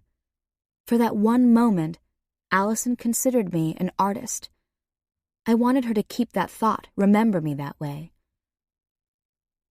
As I pull my car into my grandmother's driveway, I see that she has left a light on for me. As quietly as possible, I unlock the back door and step into the kitchen. The light above the stove is on, and there's a note on the table. "Hope you had fun with your friends. There's cake on the counter." I smile. This is another reason I love my grandmother. There's always cake. My stomach still feels queasy, so instead I get a glass of water and make my way to my bedroom. Milo is curled up on my bed, fast asleep. I nudge him to the side and crawl under my covers, but sleep doesn't come. I get up again, swallow my medication, adding an extra 2 pills to make up for the doses I missed the past few days, and pull out my sketch pad. Climbing back into bed, I begin drawing, my hand moving as if on its own. Dark clouds, a river, my sister, a baby, and me, watching it all.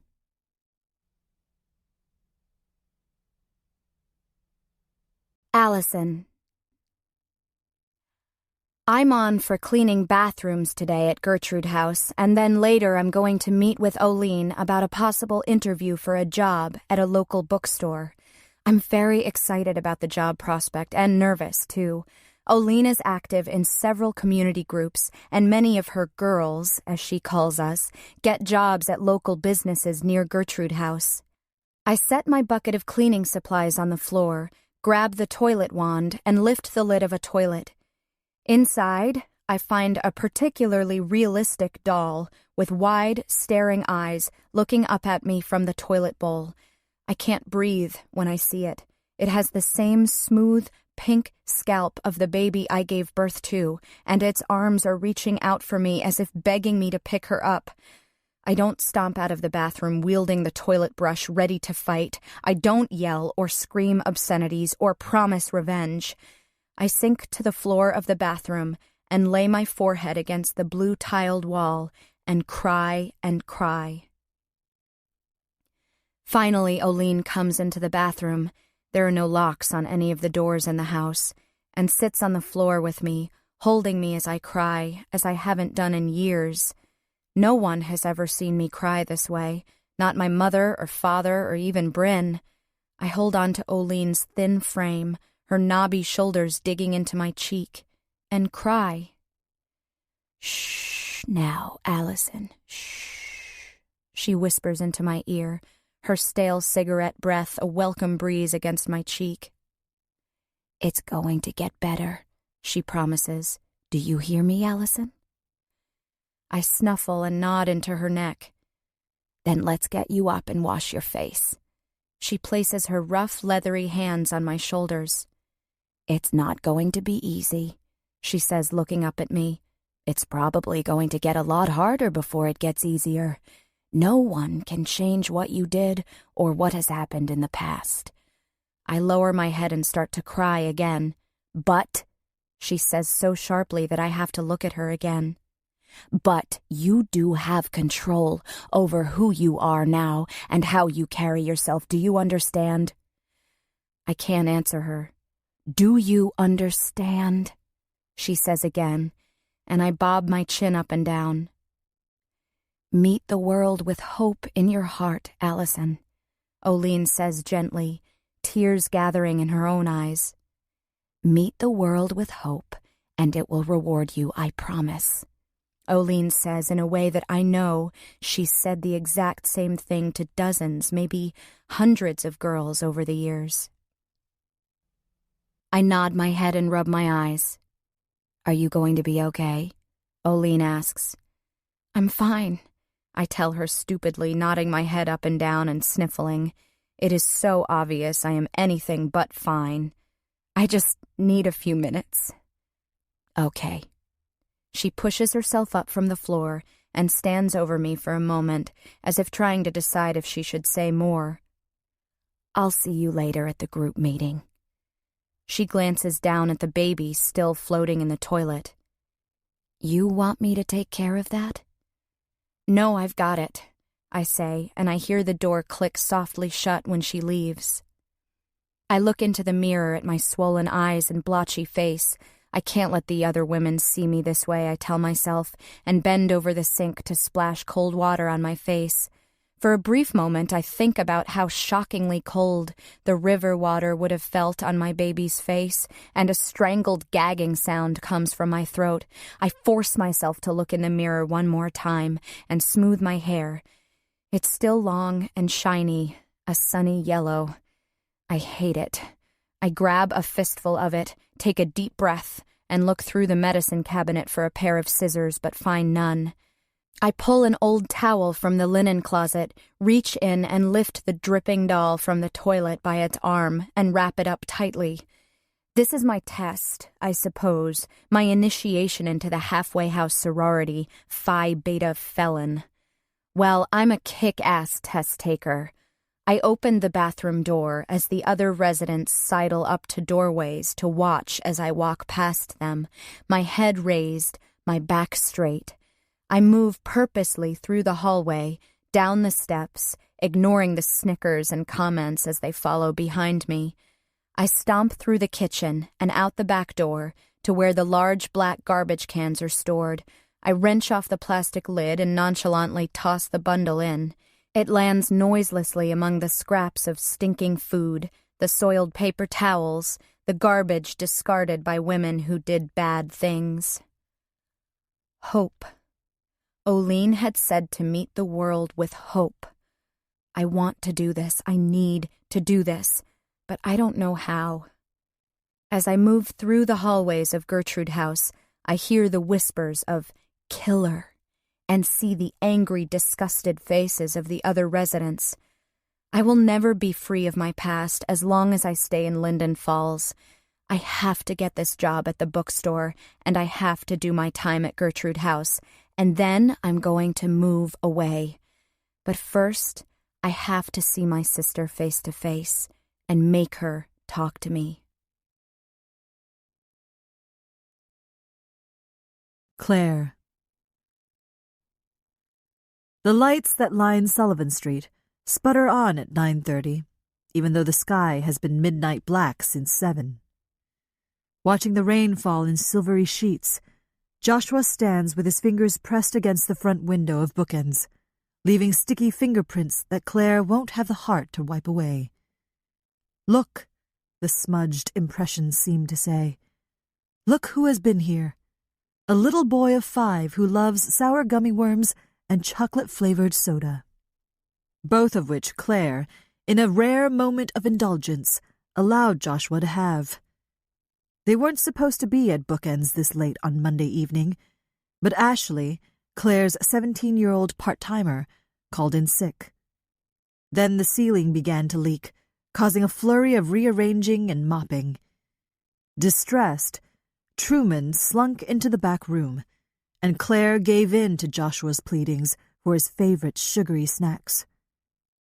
Now, 2 hours later, an exhausted Claire climbs the old rickety stepladder that Jonathan is convinced she will break her neck on one day to finish the inventory that should have been completed hours earlier. "Mom," Joshua says fretfully, "I saw lightning. I think it's going to thunder." Just give me a few more minutes, Josh. Then we'll pack up and go home. I'm almost done. Are you tired? Joshua shakes his head no. We're going to have to start getting you to bed earlier. You start school next week, she tells him as she scans the upper levels of the bookshelves, noting what titles need to be ordered on her clipboard. "Can I go upstairs?" Joshua asks. Above the bookstore is an unoccupied but furnished efficiency apartment that Jonathan has been updating in hopes that they can rent it out to a college student one day. "Nope, sorry," Claire tells him. "Dad still has a bunch of his tools up there. There's nothing fun up there anyway, except for a leaky ceiling. I promise I'll be ready to go in." She lifts her wrist to check her watch and nearly tumbles off the ladder. "Whoops," Claire says, steadying herself. "We'll leave in 15 minutes. Joshua sighs heavily as if he doesn't quite believe his mother. "Okay, I'm going back there." He hooks his thumb in the direction of the children's section and walks warily away. Such a little old man, Claire thinks. She hears the jingle of bells as the front door opens and 2 young men slouch in. "Sorry, we're closed," she tells them, truly apologetic. She hates to turn readers away, not just for the money, although there's that, of course, but she knows that yearning feeling of wanting the weight of a new book in her hands.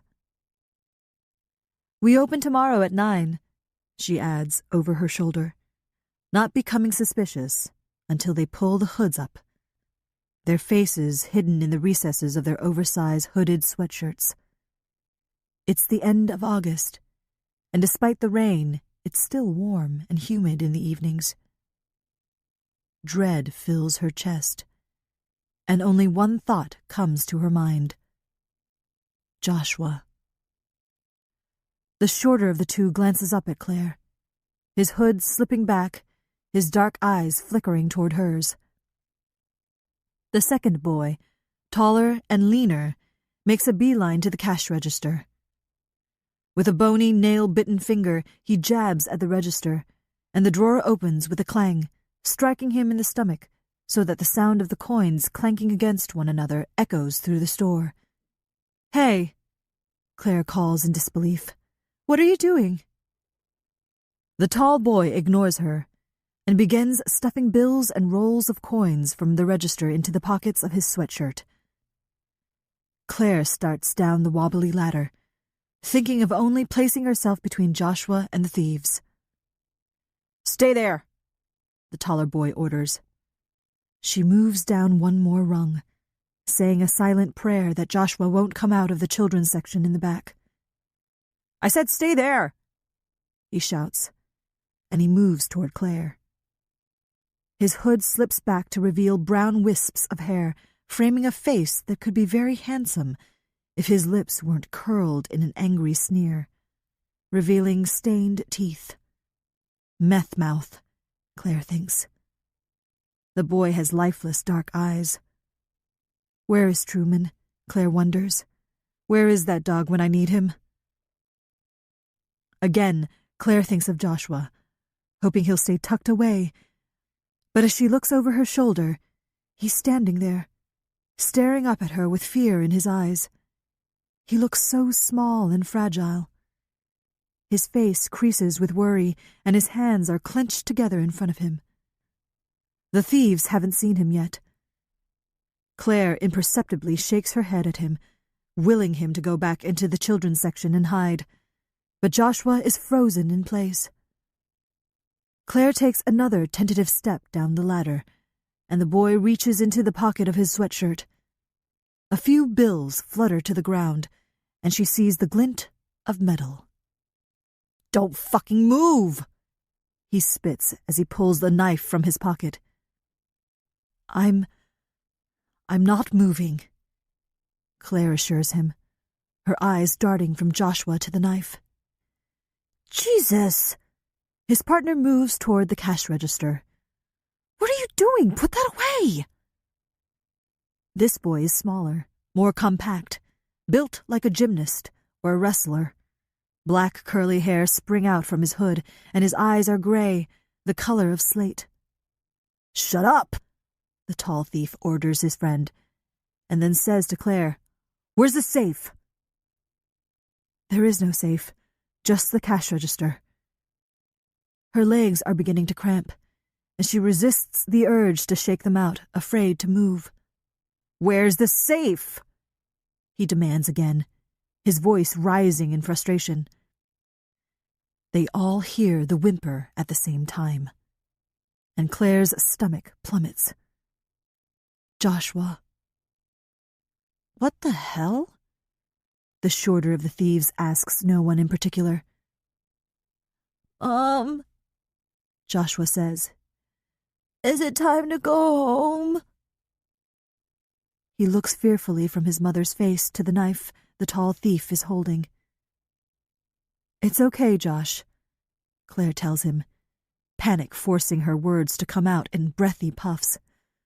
"Go back. It's going to be okay.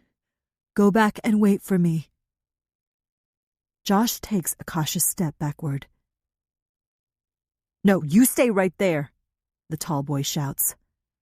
Joshua blinks rapidly and hesitates just for a second, then dashes to the back of the store. The tall thief makes a move to run after him, and Claire instantly begins to rush down the ladder when she feels it begin to shift beneath her feet. The hinges on the ladder buckle at her quick movement, and she loses her footing. It isn't a long fall. She's not really up all that high, 5 feet or so, and she tries to twist her body mid-air so she won't fall flat on her back. When people described time slowing down in situations like these, she had always laughed, shrugged it off as a silly trick of the mind. But it's true. During her short journey to the hardwood floor below, she notices an amazing number of details. Mid-spin, she finds herself looking straight at the taller thief, who has decided Joshua isn't worth chasing. "Come on!" the older boy calls out nervously, except it comes out as, "Come on!" slow and stretched out like taffy. He is scared. Claire can see it in his eyes. He can't be more than 15, Claire thinks, and wonders if these boys' mothers know what they're up to. "Let's get out of here," he cries in long, drawn-out syllables. And then they are heading for the door. They are leaving. Thank God. And everything speeds up, back to normal time. Claire's right shoulder hits first. An explosion of pain radiates through her arm. Then her head hits the floor, and a burst of warm yellow light explodes behind her eyelids. From the doorway, she can hear the taller boy shouting, "Hang it up! Hang up the phone!" Then she hears his voice, small and hesitant. "They made my mom fall," Joshua says into the phone, his voice shaky and scared. "They took the money," Joshua adds in a rush. "Run!" Claire tries to yell, but all her breath has been pressed from her lungs. "Hang up the fucking phone!" the thief says between clenched teeth. Claire begins to army crawl across the bookstore floor towards Joshua, the pain in her shoulder and head secondary to reaching her son. "Run!" she gasps desperately. Joshua releases the phone, and it clatters to the ground, and instead of running away, he goes to his mother and drops to the floor next to her. She can hear a siren in the distance, and in her ear, Joshua's frantic breathing. The thieves hear the sirens too, and quickly rush from the store. "It's okay, Joshua," Claire says to him weakly. "It's okay, buddy." He's sitting cross-legged next to her, his small hand wrapped tightly around her wrist, as if he's afraid that if he lets go, she will float away. The pain that pulses through Claire's shoulder and the throbbing in her head churn her stomach, and bile creeps into her throat. She turns her face to the side, away from Joshua, and vomits. Claire hears his sobs and can feel the shudder of his body next to hers, but still he grasps her wrist, clutching even tighter. "Don't cry, Joshua," Claire whispers, her own tears sliding down her cheeks. "Please don't cry." Finally, Truman lumbers over to them, nudges Claire's face with his wet nose, sits down, and the three of them wait for help to arrive. It isn't until the ambulance arrives and the EMTs convince Joshua that they are there to help that Joshua releases Claire from his grip, leaving 5 perfectly circular imprints of his fingers like a red wreath around her wrist. "It's okay, Josh," Claire tells him over and over. "One of the police officers will stay with your son until your husband arrives," the EMT promises Claire. "You took quite a tumble. We need to get some x-rays and have you checked over by a doctor. Are you in much pain?" Claire nods. "Can you stay with me? I don't want to leave him alone," Claire says as she tries to lift her head to see Joshua, wincing at the movement. He's sitting on the reading sofa with Truman's head on his lap. A young police officer approaches him, kneels down, and says something to Joshua that makes the corners of his mouth rise in a reluctant smile. "We really need to get you to the hospital, ma'am. The officer will stay and take care of him." "I feel like I'm going to throw up again," Claire admits with embarrassment. "It's okay." He nods at Claire. "I'm sure you got a doozy of a concussion. Vomit away."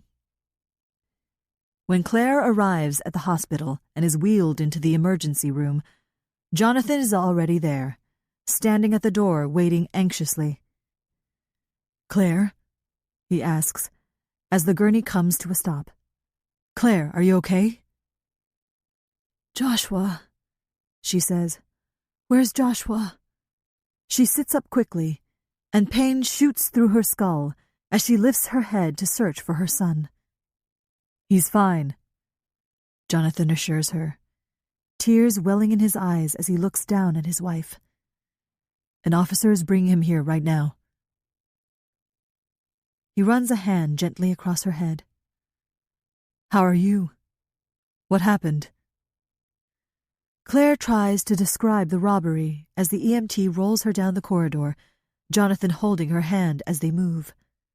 But her eyes are heavy and keep closing. All she wants to do is sleep, but she fights the urge. You should have seen Joshua, she says, her voice filled with awe and pride. Claire glances down at her wrist, the one that Joshua had held so tightly while they waited for help. She feels a surge of panic when she sees that his fingerprints have faded from her wrist. For a moment, she has the sense that Joshua is gone, torn from her forever. But then she hears the familiar cadence of Joshua's steps coming near, and then he's at her side. My brave boy, Claire whispers, and reaches for him before finally surrendering to sleep.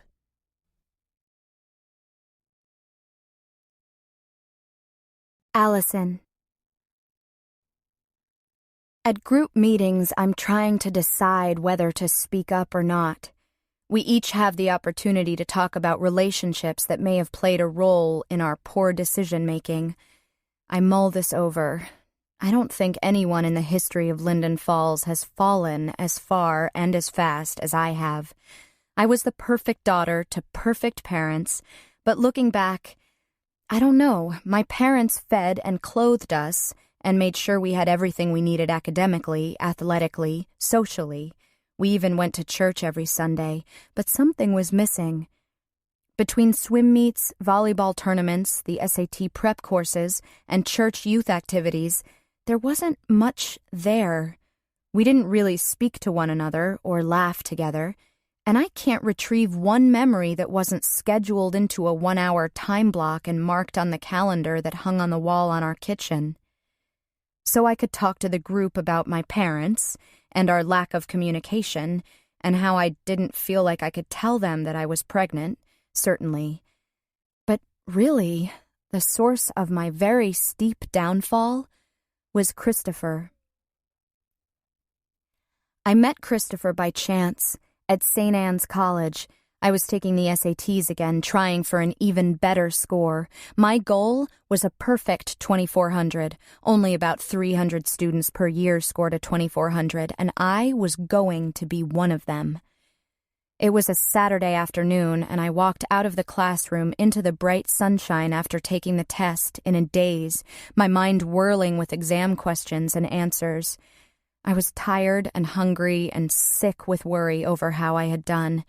Now came the hardest part, the waiting. I had to wait a month to find out the results. My stomach flipped at the thought, and I froze in place, just stood there. I must have looked lost or sick, because the next thing I knew, a boy was at my side, peering worriedly into my face. He was taller than I was. That was what I noticed first. Not very many boys are taller than I am. The second thing I noticed was that he was older. He had to be 22 or 23. He had copper brown hair that curled around his ears and sharply angled features that were only softened by his eyes, which were such a deep brown and so beautiful it hurt to look at them. He wore a Cubs jersey, and I later learned he was a huge fan. I was used to guys looking at me, boys from school with their idiotic sexual comments that were for the benefit of their friends. I didn't waste my time even thinking about them.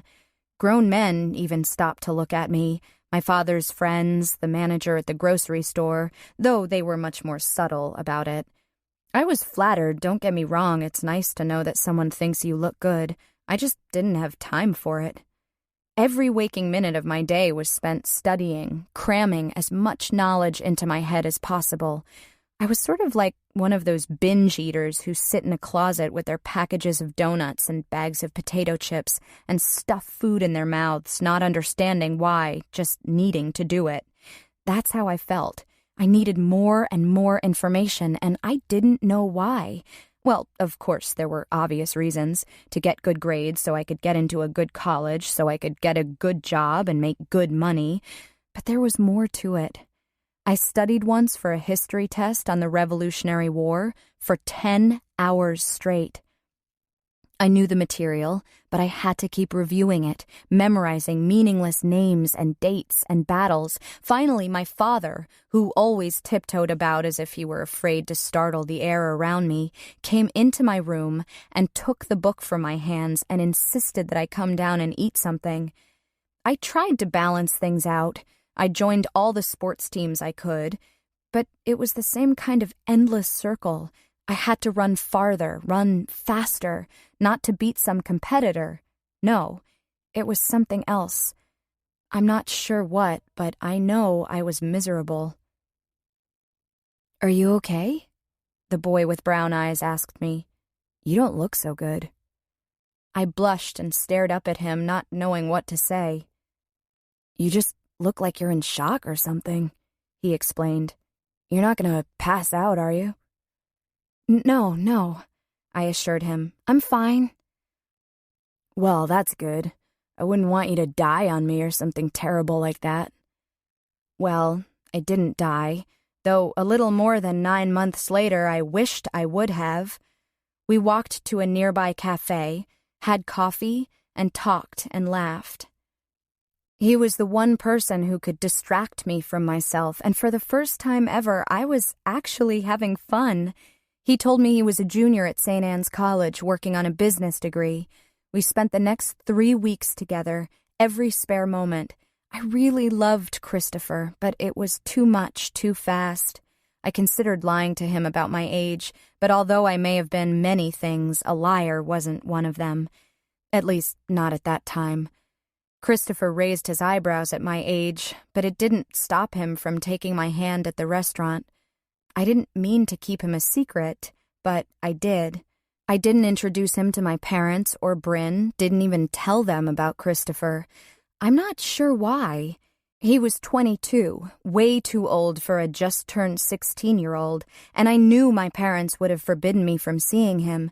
Maybe deep down I knew it wasn't going to last, that while there wasn't anything wrong with a 16-year-old falling in love with a 22-year-old, there was definitely something wrong with a grown man falling in love with a teenager. So I kept us a secret. In the 3 weeks that I was with him, I didn't crack open one book outside of school. I rushed through my homework before school and during study hall. My grades dipped. I went to volleyball practice, but my mind wasn't on what the coach was saying. My mother asked me if I was feeling okay. Bryn looked at me suspiciously, but didn't say anything. Neither did my teachers. I'm sure they were thinking, no one's perfect, even Alice and Glenn. I think they were secretly pleased to see me this way. As for me, I was gloriously happy. That first week we met in ordinary places, the movies, restaurants, the park. But the next Saturday he took me to his house. We had met at the city park, and then I climbed into his car and he drove us out of Linden Falls across the Druid River into the country. "You don't live in town?" I asked him, surprised. "No, just outside of Linden Falls," he explained. It was a sweet house, plain and small, but clean. He opened the refrigerator and pulled out a soda. "Come on, I'll show you my room." I raised my eyebrows slyly at him. "Don't you want to?" he asked, sliding his arms around my waist and pulling me to him. "I want to," I said as I kissed him. He led me to his bedroom. It was a small, dark room with a plaid comforter and blank walls. "Not much for interior decorating, are you?" I teased. "A man's gotta travel light," he responded, slipping his hands into the waistband of my jeans. "Are you planning on going somewhere?" I asked, pulling his shirt over his head. "Yeah, I am," he said, grinning at me. "If you'll let me." "Oh, I'm gonna let you," I whispered. And I did. I let him. And as he slid into me, I wasn't scared or worried. It wasn't painful. It was like coming home, and all I could do was say his name over and over. Christopher, Christopher, Christopher.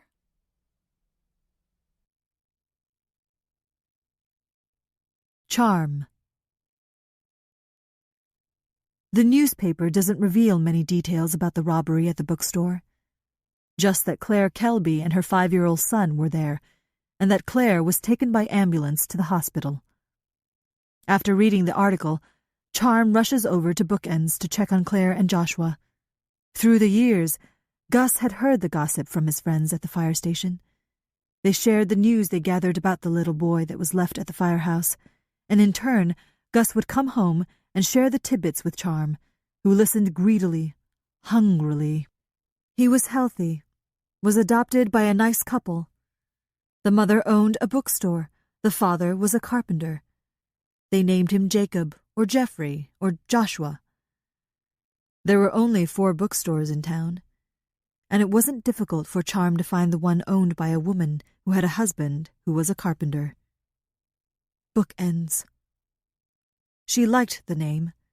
It sounded strong, sturdy, safe. The first time Charm got the nerve up to go into Bookends, she was 18. She figured the store would be closed, maybe not even be there anymore. She slipped in unnoticed and went back to a spot in the self-help section. She only needed one look, she told herself.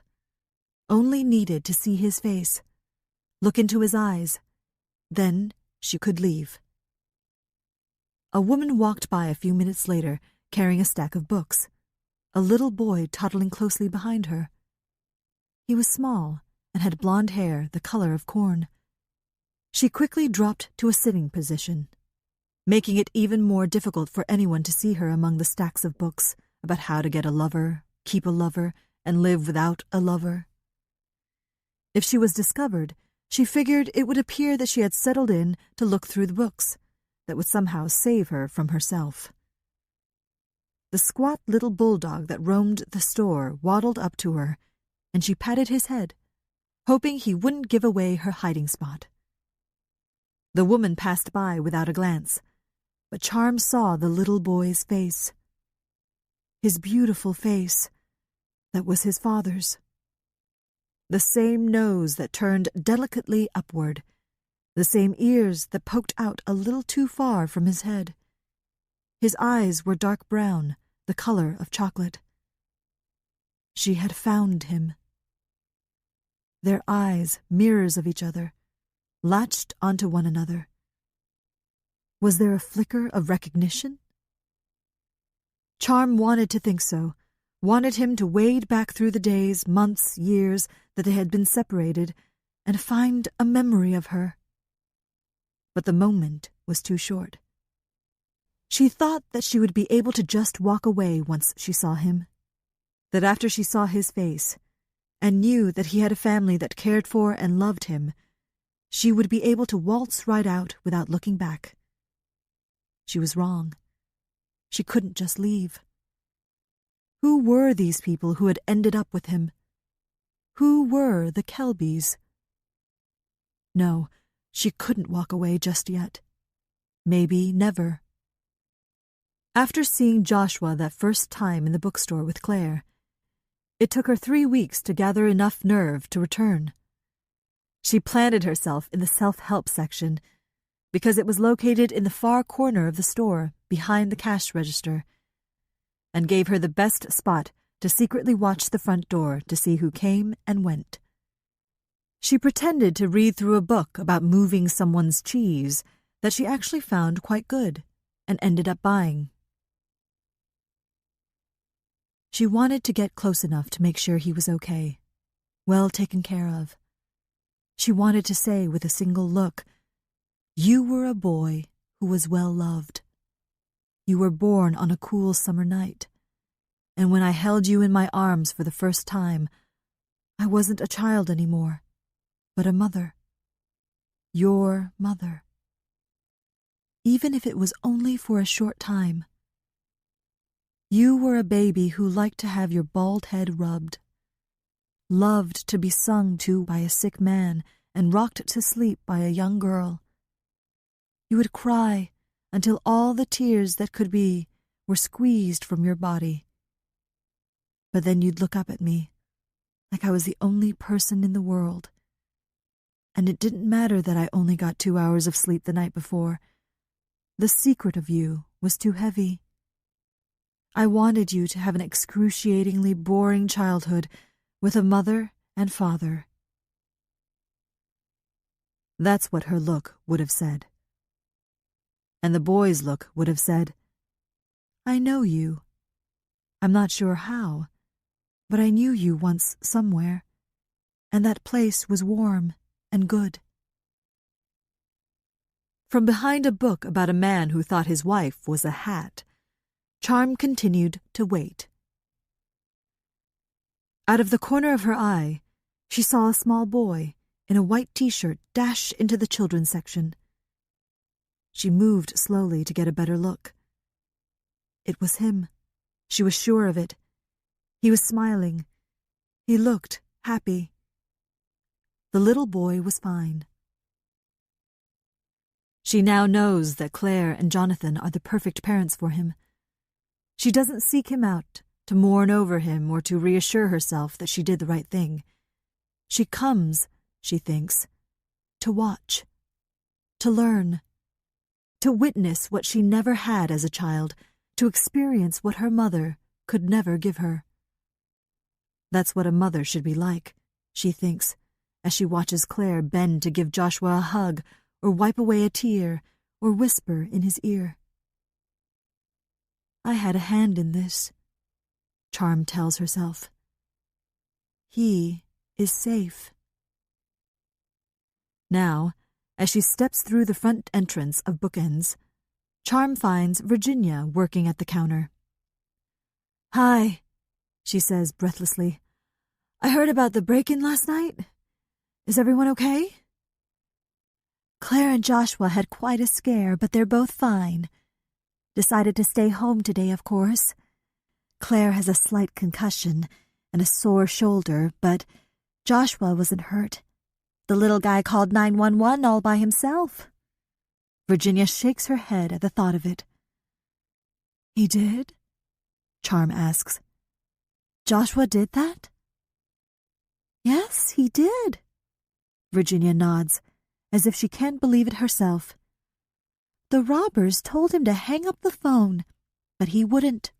Told the 911 operator that there were bad guys in the bookstore. Good for Joshua. When will Claire be back at work? Charm asks. Oh, tomorrow, I imagine. She's going to hire another part-timer. Doesn't want any of us working solo anymore.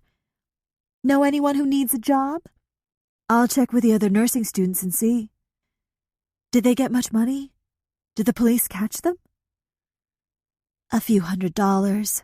And no one was caught yet. Not so far as I know. Claire and Joshua were going down to the police station today to give their statements, Virginia says as a customer brings her purchases up to the counter. Will you tell Claire I stopped by? Tell her to let me know if she needs anything? I will, Charm, honey. Virginia stops with a sudden thought. Why don't you take the part-time job? Claire would love to have you here. So would Joshua. I wish I had the time, but I don't. I'll put the word out, though. Thanks, Virginia. Charm says goodbye and steps out into the hazy sunshine, imagining what it would be like to work in the bookstore alongside Claire, being able to see them every day. She knows it isn't practical, isn't safe, isn't the right thing to do. If I do nothing else in my life, she thinks, I will have played a part in giving a little boy a home that isn't fractured or incomplete. She basks in the knowledge, takes comfort in the certainty that Joshua will never know the hurt a mother is capable of inflicting. Bryn.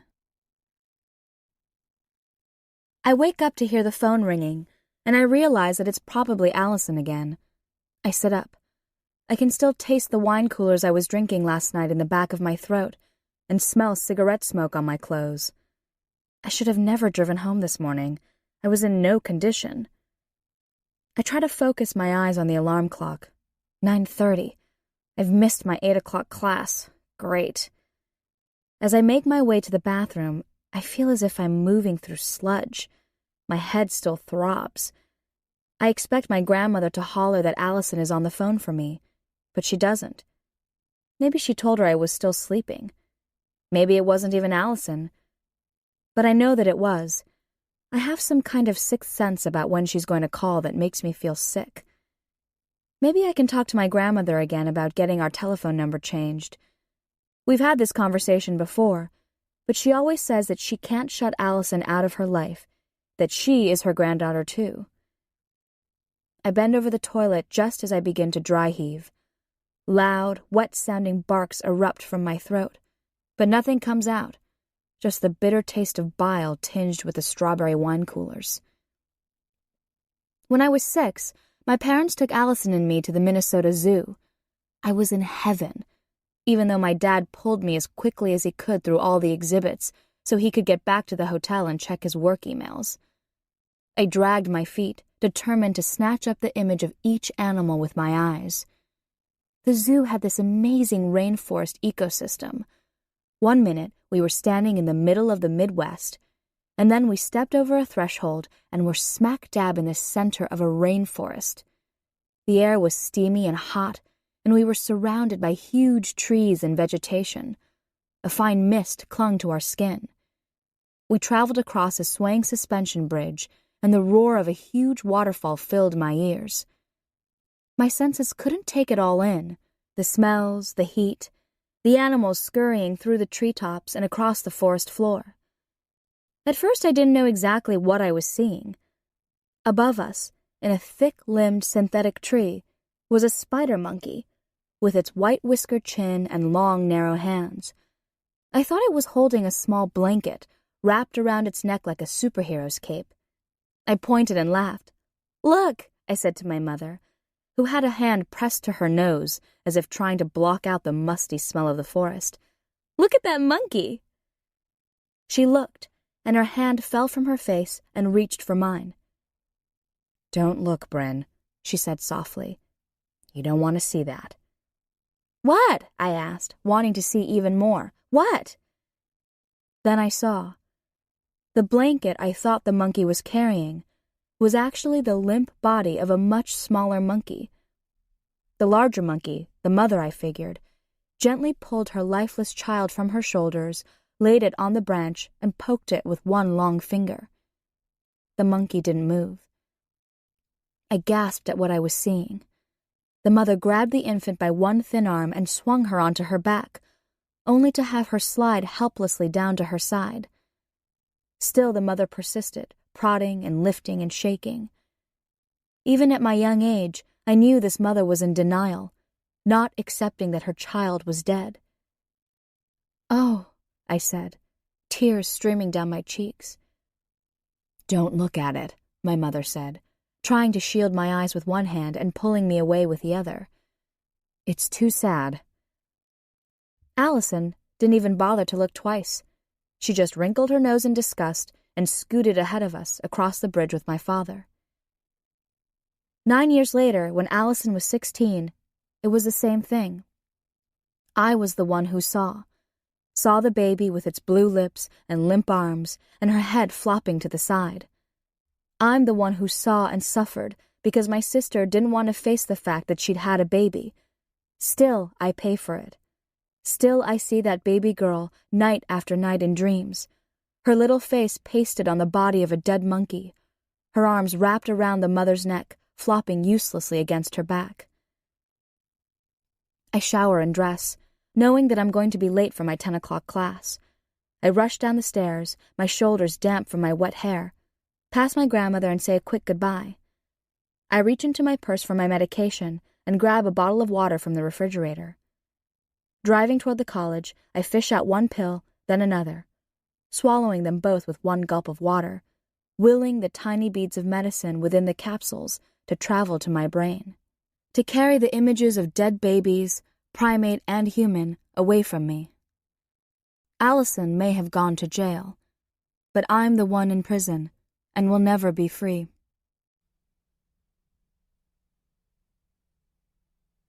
Allison, I did love Christopher, more than anything, and maybe a part of me still does. He was sweet and handsome, and he made me feel like I was the most beautiful girl in the world. He was smart, so smart. Said he was working on his business degree, described how he was a whiz at day trading. He certainly appeared to have the money, always paying for things, flashing large bills, buying me things. After our first week together, he gave me a gold bracelet that looked very expensive. As he fastened the bracelet, his fingers brushed against the thin skin on the inside of my wrist, and I trembled. "Just the bracelet," he murmured in my ear. "I want to see you wearing only the bracelet." He pulled off all my clothes. "Let me look at you. I just want to see." I wasn't embarrassed, wasn't ashamed. There was a wildness in his eyes that scared me but excited me too. For the first time in my life, I wasn't worrying about school or sports or my parents. I felt free and loved. I felt normal. It wasn't until my high school advisor pulled me aside and told me I was losing my place at the top of the class rankings and was in danger of losing scholarships if I didn't start getting my act together that reality started to creep back into my life. "Is there something going on at home?" she asked me. I assured her things were the same as they always were. "Is it a boy?" She raised her eyebrows at my reluctance to answer. "No boy is worth it," she said sternly. "Do you really want to throw away all you've worked so hard for over a boy? Do you really want to end up staying in Linden Falls for the rest of your life?" I did not. "Coach Herrick is worried about you too. Tell the boy you need to focus on your schoolwork and your sports. Tell him anything but get your priorities straight. You have a lot riding on the next 2 years, Allison. Make the right choice." The night I broke up with Christopher, I told my parents I was at my friend Shauna's house studying. Christopher drove me out into the country and we sat looking through the windshield at the stars. "You're quiet tonight," Christopher said, fingering the bracelet on my wrist. I took a deep breath. "My parents are getting suspicious. If they find out about us, there is no way they're gonna let me keep seeing you. They'll say you're way too old for me." I looked up at him through the shadows to gauge his reaction. He sat in stony silence, his fingers pulled away from my hand. I went on. "My grades are dropping. My advisor thinks I could lose scholarships if I don't—" "What are you trying to say, Allison?" Christopher asked. His voice was cold. "I think we should—" I paused.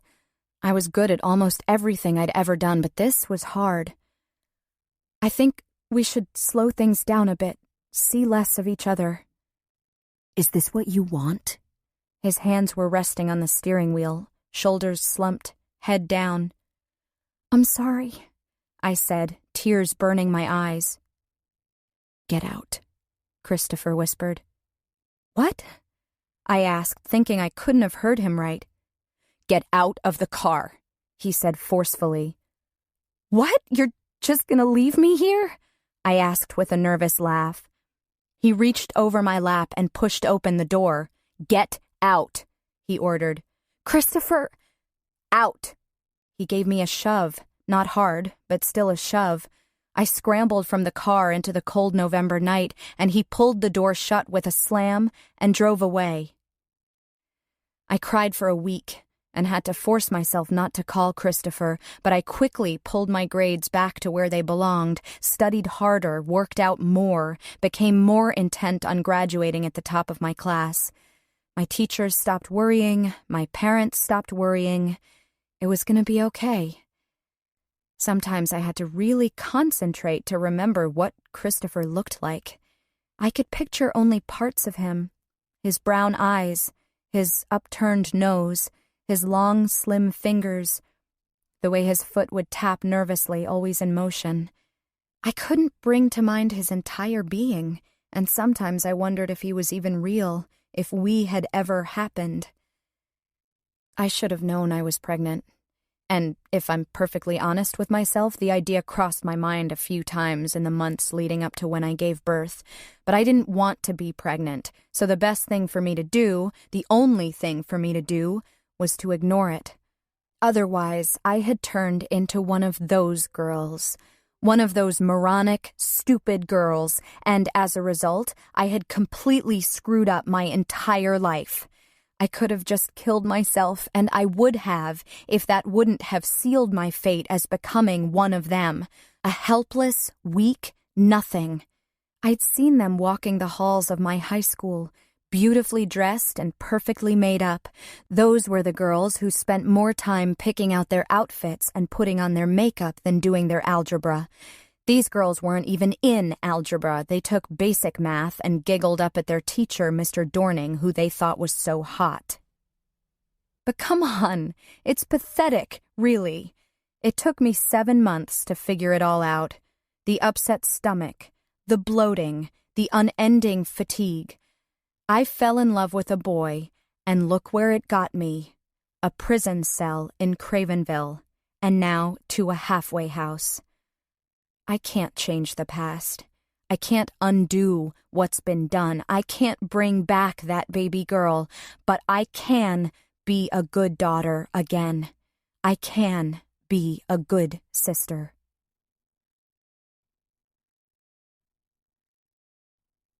Claire.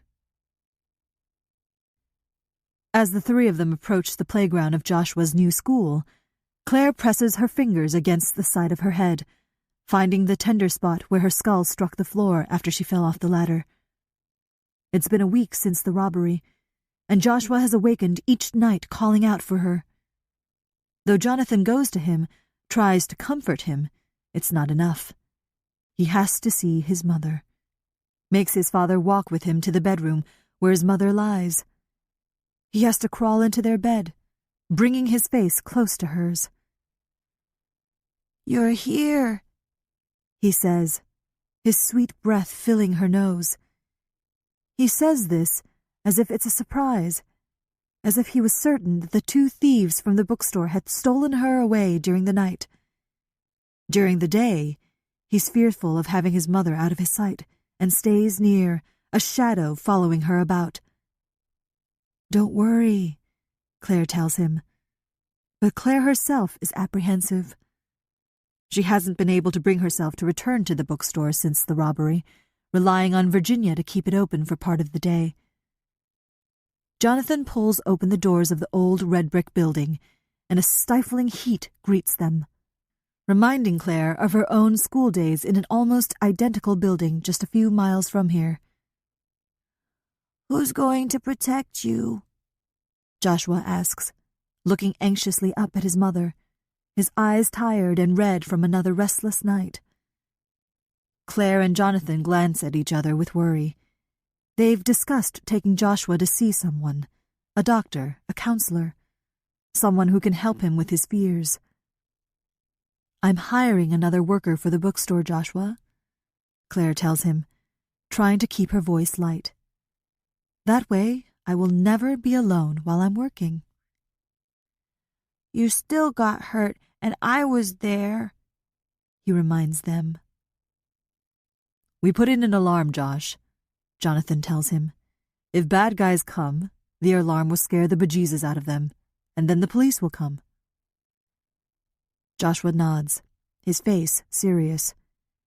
He has to think about this for a while. "What's the name of this place?" he asks for the third time this morning, as they walk through the empty, quiet halls of Woodrow Wilson Elementary School. "It's Wilson School," Jonathan tells him, and tries to take his hand. Joshua pulls away and slides his fingers into Claire's sweaty palm. "It's so big," he says, looking around, his brown eyes woeful. "Don't look so sad," Jonathan tells him. "You're going to love it." "I'm not going to school," he says, with a finality that Claire has come to know too well. The Calbys missed the school's scheduled registration day, which was held 3 days ago. They intended to go, had gotten in the car, had driven the 5 blocks, had pulled up in front of the school building. But it was all too overwhelming for Joshua. Streams of excited, rambunctious children of all ages, and their families, were entering and leaving the school. Josh tearfully clung to his booster seat and refused to exit the car. They left, went straight home, Joshua checking to make sure the doors were locked behind them after they went inside. A little boy shouldn't have to think about locking doors, Claire thinks, as they stop in front of a classroom. A child shouldn't have to worry about keeping his mother safe.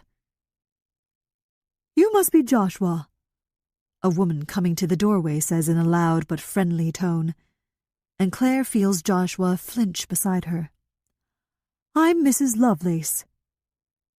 She holds out a hand for Joshua to shake, that he shrinks shyly away from, and Jonathan reaches for it instead. "It's nice to meet you," Jonathan and Claire say in turn. Mrs. Lovelace looks to be in her 50s, which Claire takes to mean that she's a seasoned teacher. She has short, no-nonsense steel-wool gray hair and sharp blue eyes that appear to miss little. Claire searches Mrs. Lovelace's face for any indication that she might have a soft spot for timid, anxious children like Joshua who need a little more help navigating their way through the precarious world of kindergarten. Joshua's nervous about starting school, Claire explains, resting her hand on Joshua's shoulder. "We'll figure things out together, won't we, Joshua?" Mrs. Lovelace bends down to his level to speak to him, and Joshua scurries behind Claire and presses his face into the small of her back. "Joshua," Claire says, trying to keep her voice soft and patient. "Mrs. Lovelace is speaking to you." He wanders away from them and into the classroom toward a set of cardboard blocks designed to look like bricks. "Go ahead and build something, Joshua," Mrs. Lovelace tells him. "I'll visit with your mom and dad for a few minutes." Joshua looks hesitant, but after an encouraging nod from Mrs. Lovelace, he begins to methodically place the bricks side by side, one on top of the other, building a rust-red wall around him. "Oh, Joshua, did you bring a baby picture to add to the bulletin board?" Mrs. Lovelace calls to him. Joshua is so completely engrossed with building his wall that he doesn't seem to hear Mrs. Lovelace, and Claire bites her lip with worry. "Here you go." Claire holds out a copy of the first photo she had taken of Joshua after they brought him home from the hospital. Grinning broadly, Jonathan was holding Joshua, who was staring, eyes wide and watery from a bout of crying, his bottom lip curled in an adorable pout. "Oh, what a nice picture, Joshua," Mrs. Lovelace exclaims, walking over to Joshua's wall. "Who do you look like, your mother or your father?" "I'm adopted," Joshua says, peeking out from behind the red bricks. Mrs. Lovelace doesn't miss a beat. "And your mom and dad picked you. How lucky they are." She steps more closely to the cardboard fortress and asks in her soothing voice, like milk being poured into a glass, "May I join you, Joshua?" Joshua considers, and Claire sees for a fleeting moment the possibility, a faint light in his dark eyes. But it's quickly doused out and replaced with doubt. "No, thank you," he finishes politely, placing another brick on top of his wall, completely blocking off his face from view. Mrs. Lovelace tries again. "I see you like to build things, Joshua. I'd really like to help you." She takes away the top brick so she can see his face again. Joshua startles and accidentally knocks down several bricks, causing the structure to collapse in a heap around him. "Oh, no," he moans in despair at the pile in front of him. "Oh, Joshua," Mrs. Lovelace says soothingly, "it's okay.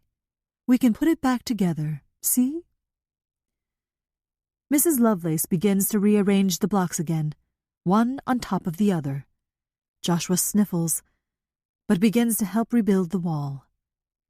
In a few moments, Joshua is once again safely ensconced behind the barrier. Mrs. Lovelace leads Jonathan and Claire to a table surrounded by exceptionally small chairs and invites them to sit. "Tell me about Joshua," she says. Joshua is a very sweet, caring little boy, but he can get very anxious at times, especially when he's asked to try something new, Claire admits. Sometimes he seems like he's off in his own little world, and it can be really hard for us to pull him back to us. "That's not unusual in a kindergartner, Mrs. Kelby," Mrs. Lovelace says. "I promise to keep a close eye on him and let you know of any issues that come up." Joshua also had a very traumatic experience recently, Claire explains, trying to keep the tremor from her voice. Jonathan squeezes her hand. "Last week, the bookstore that we own was robbed, and Josh was right there and saw everything. It scared him and me terribly." Claire shakes her head at the memory of the thieves and the glint of the knife in the tall boy's hand. "The police haven't caught them," Jonathan continues, "and Joshua's very worried about not being with Claire at all times. He feels like he needs to be her protector." Mrs. Lovelace furrows her brow with concern. "Thank you for telling me about this. Let's see how Joshua does the first few days of school, and then touch base again. We can always bring in the school counselor to visit with him if needed. All new kindergarteners have an adjustment period when starting school. Some adjustments take longer than others." She stands and walks over to where Joshua is sitting in his fortress. "It was nice to meet you, Joshua," she says to him. "Nice to meet you," Joshua replies, his voice barely audible. Mrs. Lovelace turns her attention back to Claire and Jonathan. "It was nice meeting you too, Mr. and Mrs. Kelby. If you're interested in chaperoning any of our amazing kindergarten field trips, just let me know." Her voice noticeably louder, she continues. "This fall, we get to visit the fire station, the apple orchard, and the pumpkin patch. In the winter, we go sledding down the hill behind the school and make gingerbread houses. And in the spring, we get to go on the very best trip of all." "Oh, what's that?" Claire says, in an affected tone she reserved specifically for trying to get Joshua excited about something. "We don't tell anyone that until the first day of school. It's just too special." The three glance covertly at Joshua. He's still sitting behind the wall, but his toes, clad in sandals, peek out, inching slowly forward. I guess we'll just have to wait until then to find out. Come on, Josh," Jonathan says. "What do you say to Mrs. Lovelace for letting you play with these great blocks?" "Thank you," comes Joshua's squeaky, timid reply. "You're welcome, Joshua," Mrs. Lovelace says warmly. "The blocks will be here waiting for you on the first day of school." Jonathan holds out his hand to help him up from the floor, but Joshua ignores it and scrambles to his feet on his own and moves out of the room ahead of his parents, his footfalls echoing off the newly waxed floors. He's walking slowly, head down, his shoulder hugging the painted cement wall. "Oh, Josh," Claire whispers, knowing he can't hear her. "It's going to be okay." Allison. I'm nervous about my upcoming interview at the bookstore. I've never had a real job. I never had time when I was in high school. Oh, we practiced interviews in Cravenville, and Oline did a mock interview with me last night, but I'm still sick with worry. I'm not sure why the owner of the bookstore would want to hire a convict, but she's giving me a chance. Oline told me that there are some pretty good tax incentives for businesses who hire people like me. Does she know what I went to prison for? I ask Oline before I leave. Bookends is only a few blocks from Gertrude House, and if I get the job, I'll be able to easily walk back and forth to work. She knows the basics, Oline explains, but she wants to help. Plus, it helps that the government is footing the bill for your paycheck. How do I look? I ask, holding out my arms and spinning around. I dressed up, borrowing an outfit from B. The skirt is a bit too short, the sleeves stop just above my wrists and the shoes pinch my feet, but I look somewhat professional and I hope to make a good impression. I need to go to my parents' house and retrieve some of my old clothes, but I haven't been able to get a hold of them just yet. My father travels a lot for work and my mother has all her projects and causes. They're very busy people. You look just fine, Oline tells me. You sure you don't want to ride? No thanks, I don't mind walking, I say. I have a newfound appreciation for being able to step outside whenever I want to, for being able to feel the sun warm my face, the night air on my skin. I arrive at Bookends just after it opens. I see the woman I assume is Mrs. Kelby through the window. She is smiling at something one of her customers has said as she slides the purchase into a paper bag stamped with the store's name on the front of it. I study my reflection in the window, then I take a deep breath and push open the door. Hi, I say with more confidence than I actually feel while I walk up to her. The woman is tall, but not as tall as I am. She is solid, strong, and fit-looking, with olive skin and thick golden brown hair that hangs loose around her shoulders. She wears a chunky, hip pair of glasses with tortoiseshell frames. My name is Allison Glenn, I say, reaching out to shake her hand just like I practiced. I'm here to interview for the part-time position. This was where things got tricky. Do I remind her that my parole officer helped set this up? Do I bring up my past? Oline and I discussed the pros and cons of being the first to mention my conviction. I'm still not sure what to do. Mrs. Kelby smiles at me, a real, genuine smile, not the kind that looks like it has been spackled on with a trowel. A good sign. Allison, she says, thank you for coming in. It's nice to meet you. Have a seat and we can chat. I'm sorry if we get interrupted, but we're a little short-handed around here. We sit, and I cross my legs, fold my hands in my lap, and wait for the first question. Why don't you start by telling me a little bit about yourself? Well, I'm 21 years old, I begin nervously. When I was in high school, I was a straight-A student and a member of the National Honor Society. I stop. My voice is high, and I must sound ridiculous. Mrs. Kelby is looking at me expectantly. I take a deep breath. Mrs. Kelby, I would really like to work for you. I've made some terrible mistakes in the past, mistakes that won't ever happen again. I lean forward and look her straight in the eyes. I'm starting over, and I would be so grateful if you... My chin begins to wobble and tears fill my eyes. If you just gave me one chance.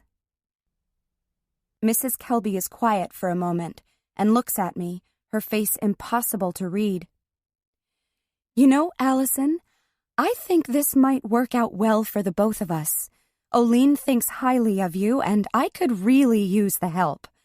Mrs. Kelby smiles, and there's such kindness in her eyes, a kindness I haven't seen in a very long time. I clear my throat and quickly brush away the tears. Thank you, I say with relief. Great, she says brightly and stands. Can you start the day after tomorrow? Come in at 9 and stay until 4 or so? I nod. That will be great. Thank you so much.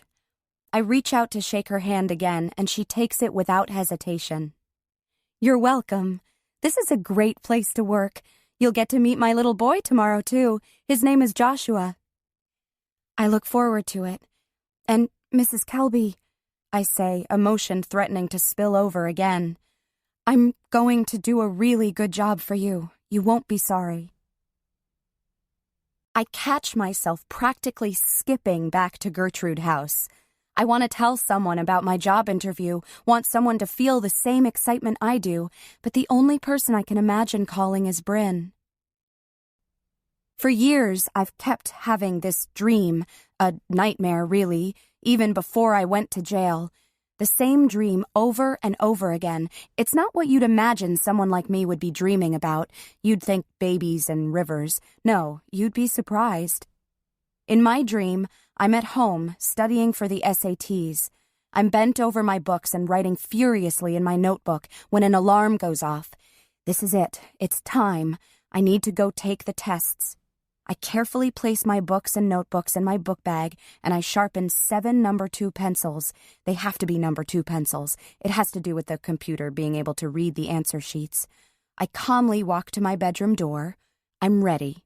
I'm confident that I'm going to ace these tests. My hand reaches for the doorknob. It doesn't turn. I try and try to twist it, but nothing. I'm locked in. Panicking, I go to the window and try to lift it open. It's stuck, too. Air gets locked in my chest. I can't breathe. I have to get out of my room. I have to go take that test. I pound on the door, calling for my mother, my father, my sister, anyone to let me out. I return to the window and knock on it, trying to get the attention of those down below. No one notices. I beat harder on the window with my hands. My fingers are tingling and cold from lack of oxygen. I see them turning blue. I'm dying. I need to break the window, and in desperation, I begin to strike my head against the glass. It shivers and cracks. I feel the blood warm and wet on my forehead. It doesn't matter. Again, I smash my head against the window, and again it cracks a bit more. It doesn't hurt, and the need to escape takes over everything else.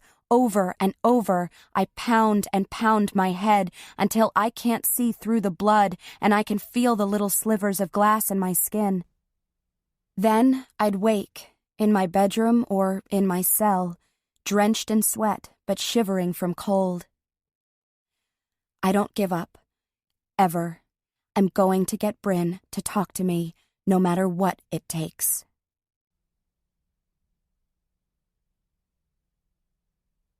Claire. Joshua's first day of school starts out hopefully. Since his visit to the classroom and meeting Mrs. Lovelace, Joshua didn't balk about going to kindergarten. In fact, he seems excited. He frets over what he's going to wear and finally settles on a plain red t-shirt and his favorite pair of khaki shorts. "You look very nice, Joshua," Claire tells him. He smiles and rocks proudly back and forth in his new tennis shoes. Claire isn't prepared for the sight of hundreds of children lingering outside its doors, waiting for the bell to ring. "Organized chaos," she says, and looks back at Joshua, who is staring, mesmerized at the crowd. "Wow," Jonathan mutters. "What do we do? Do we just drop him off and send him into that?" "No, we can walk him in," Claire says. "Let's wait, though, until the bell rings and most of the kids are in." "I'm not going in there," Joshua calls fearfully from the back seat. "Let's go home." "It'll be okay," Jonathan says soothingly. "Let's do a backpack check." "I don't want to," Joshua says again, the anxiety building in his voice. "Come on, buddy. Let's go through your gear. Make sure you've got enough crayons." Item by item, Jonathan and Joshua search through his backpack, making sure that he has all the supplies he needs to start school. Claire smiles at the two of them, heads bent over the school supplies. By the time they're finished, the bell has rung, and all but a few students are still milling outside the building. "Look now, Josh," Claire tells him. "See? All the other kids went inside. You can't be late for your first day of kindergarten. It looks like you're all set." Together, the three make their way to the front entrance of the building. Joshua walks slowly, dragging his feet. When they stop, just in front of Mrs. Lovelace's classroom, Joshua peeks inside, wistfully watching the most happy din of 20 kindergarteners beginning their first day of school. He looks up at his parents, his lips twitching nervously. "I'm off then," he says, like the 42-year-old soul in a 5-year-old body that he is. "I'll see you later. After kindergarten?" Sadness tinges his voice, and Claire feels her heart breaking. She scoops him up into a tight hug. Grabbing the bulging, heavy book bag from Jonathan, Joshua steps cautiously into the classroom as if meeting an untimely demise. Claire bites her cheeks, trying to keep the tears from coming. Why does everything have to be so hard for Joshua? Claire hooks her arm through Jonathan's, and they watch Joshua sidle into the classroom where Mrs. Lovelace greets him and helps him find his cubby. "Look at him go," Claire whispers. "Yeah, look at him go," Jonathan agrees. The two stand in the doorway of Joshua's classroom until Mrs. Lovelace gives them the thumbs up and shoos them politely away. As they walk to the car, Claire turns back several times to look at the building, half expecting Joshua to come dashing out, begging her not to leave him. She knows she shouldn't be, but she's a little sad. Joshua is never going to need her in quite the same way again. Other people, teachers and friends, will fill his life. And that's a good thing, she tells herself. She wants to be happy that the morning had gone so smoothly, that he had walked into the classroom on his own accord with no major meltdowns. But Claire isn't exactly happy. Relieved, maybe, but definitely not happy. "He'll be fine," Jonathan says as he reaches for his wife's hand. "I know," Claire answers stiffly, settling herself into the passenger seat of the car. "I just can't believe he's actually in kindergarten. First, I didn't really think this day would ever come, and second, I didn't think it would go so well. I guess I tired myself out fretting about it so much." "Let's go get some breakfast," Jonathan says suddenly. "Oh, I can't," Claire protests. "I've got to open the store. I'm running late as it is," she says, checking the clock on the dashboard. 8:50. 10 minutes until opening time. "Let's swing by the house then," he whispers suggestively, sliding his hand between her thighs. "Jonathan," Claire laughs, pushing his hand away. "I don't have time." "Come on. How often do we get the house to ourselves?" he asks, placing his hand back on her knee. "Really?" Claire asks, surprised at Jonathan's impulsiveness. "Yes, really," he says, sliding his hand up her shirt. Claire gently kisses the soft skin below his jaw and turns his face toward her, kissing him and running her tongue along his lower lip. A sense of longing enters her, sweet and nameless. "Please," she whispers in his ear, "take me home."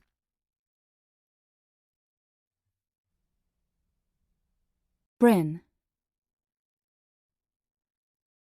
When I finally get to school, I see Missy standing with a group of girls at a coffee kiosk.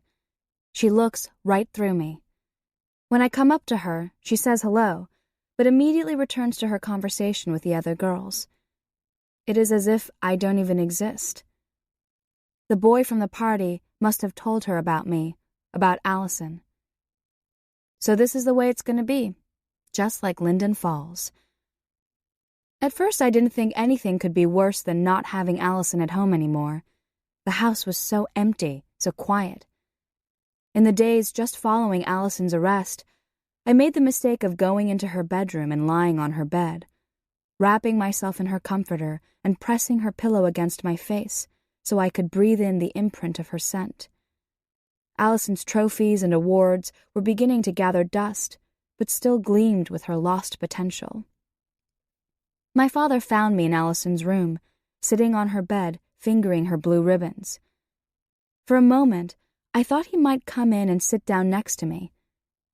How I wanted him to pull me close and tell me everything was going to be all right. I wanted him to hold my hand in his and ask me about the night that Allison gave birth. I wanted to tell him how I was there, how I wiped her forehead and encouraged her to push and held her baby girl in my arms. But on Allison's orders, I'd told my parents and the police that I was in my room listening to my iPod, that I never heard a thing. I wanted to talk to my father about these things, but he just stood in the doorway and looked at me, deep disappointment on his face. And I knew then that I would never, ever be the person my parents wanted me to be. The next day, when I tried to go into Allison's bedroom, I found the door locked. My parents didn't even find me worthy enough to sit among my sister's things. My parents wandered around the house in a daze. My mother cried all the time. My father worked longer hours, sometimes not coming home until late into the night. Dinner was a silent nightmare. Without Allison, there was nothing to talk about. No discussions about volleyball games or college plans. The few friends I had rarely called. I didn't blame them, really. What was there to say? My friend Jessie tried. She called and stopped over, tried to be cheerful, tried to get me to go to football games and movies, but I felt numb and lost. I was a junior at Linden Falls High School. Allison would have been a senior. I learned to ignore the stares and the whispers as I passed in the hallways. It wasn't until the first progress report of the school year was sent home that my parents were spurred into action. I was barely passing my classes and was failing gym. The minute the letter hit the mailbox, my parents had me in the principal's office. Mrs. Buckley was this crazy, energetic principal who prowled the hallways of the high school, making sure that students were behaving the way they were supposed to be. She was married to her job, staying at school late into the night and arriving early in the morning. She was strict, could be sarcastic and gruff, but she knew each and every one of the students at Linden Falls High School. Why didn't anyone tell us that Bryn was failing? My mother demanded angrily. This is absolutely unacceptable. Mrs. Glenn, Mrs. Buckley said, we did send letters. We called. There was no response. My mother sent me a searing look. I didn't see any letters. I didn't get any phone calls, did you? She asked my father, and he shook his head wearily. We're all very worried about you, Bryn, Mrs. Buckley said, addressing me for the first time. We know that this has been a very difficult time for you and your family, and we want to help you. I slunk lower into my chair and didn't say anything. If you'd like to talk to someone, we can certainly arrange that. She doesn't need to talk to someone, my mother said impatiently. She needs to get focused and start studying. We'll get Bryn a tutor, my father added. We'll get things turned around. It has been a difficult time, but nothing we can't handle. Sometimes, Mrs. Buckley began carefully, having an outside resource to help work. We don't need an outside resource, my mother said sharply, standing. From now on, I'd like weekly reports from each of Bryn's teachers on her progress. We'll arrange for a tutor for her. Thank you for your time. She turned on her heel and stormed out of Mrs. Buckley's office, with my father and me following behind. As promised, I did get a tutor.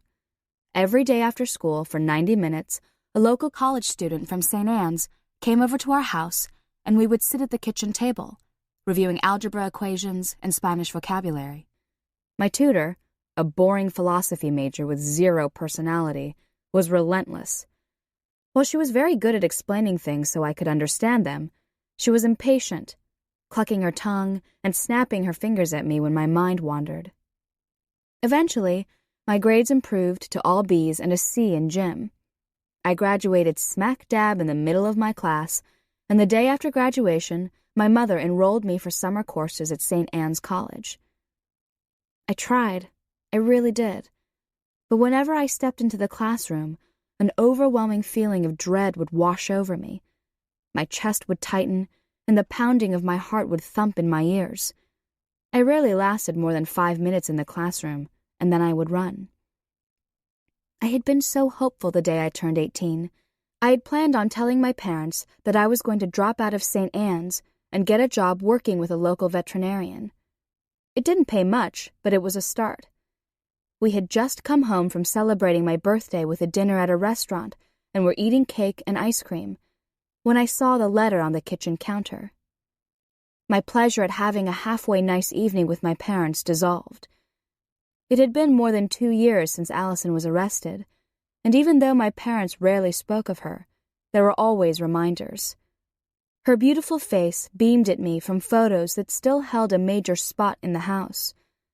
Allison's letter stared up at me, and my earlier resolve left me.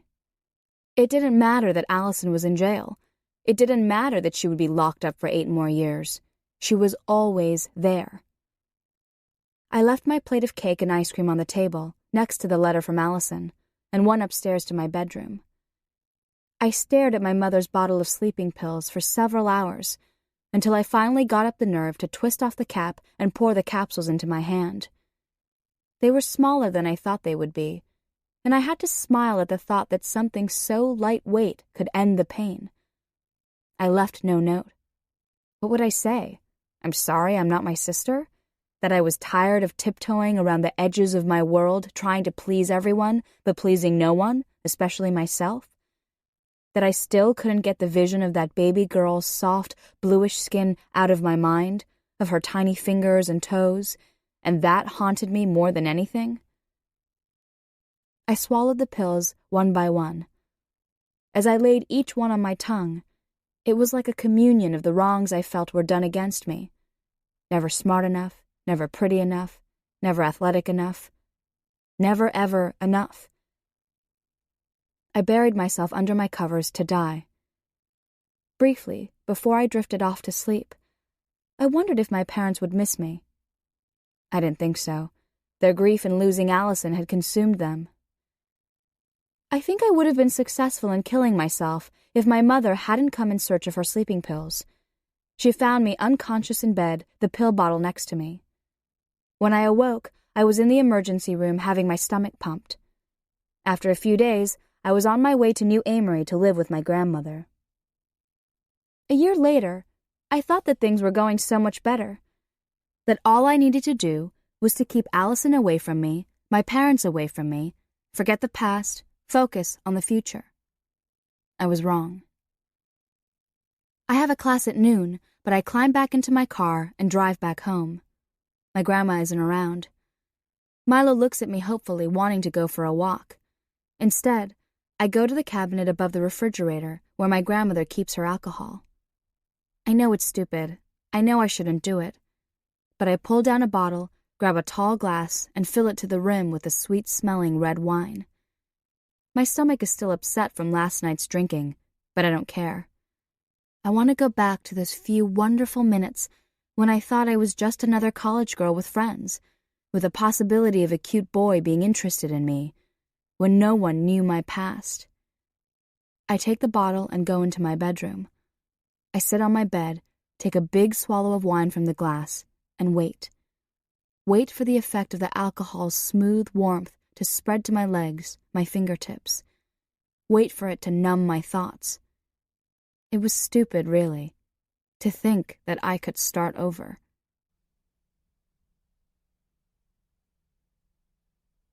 Claire. As Claire watches Allison leave after the interview, she is struck at the lightness in her step. When she had first entered the store, Allison looked downtrodden and weighted with her history, though she was trying to stand tall and appear confident. Allison Glenn seemed like a nice girl, despite her past. Everyone needs a second chance. Claire firmly believes this. If she and Jonathan had been given only one chance at parenthood, Joshua would never have come into their lives. It was a bitter, cold January night 7 years earlier, just 1 week after they had received their foster parent license, when Dana had called Jonathan and Claire. A 3-year-old girl had been found wandering down on Drake Street at midnight. She wasn't wearing a hat or coat. Couldn't tell the group of college boys who found her outside the bar nearby where her home was, whom she belonged to. The boys called the police, and the Department of Human Services stepped in and called them. "We'll be right there," Jonathan told Dana. He didn't ask Claire if she wanted to take in a child. He knew. Claire wanted a child more than anything. It didn't matter if the child was a boy or girl, how old she was, where she came from, the color of her skin. It didn't matter. And Claire knew that Jonathan just wanted to hold a small beating heart next to his and tell the child over and over that everything was going to be all right. It was all right, for a long time. And then it wasn't. Ella's mother, Nikki, a 20-year-old part-time college student, had been drinking and doing drugs in her apartment with her friends that night that Ella wandered away. Nikki didn't even know that Ella was missing until nearly 12 hours later, when she had sobered up enough to realize that Ella wasn't in the apartment. That morning, when Claire and Jonathan went to the hospital where Ella was being checked over for any signs of frostbite or abuse, Dana explained to Ella that she would be coming home with the Kelbys for a while.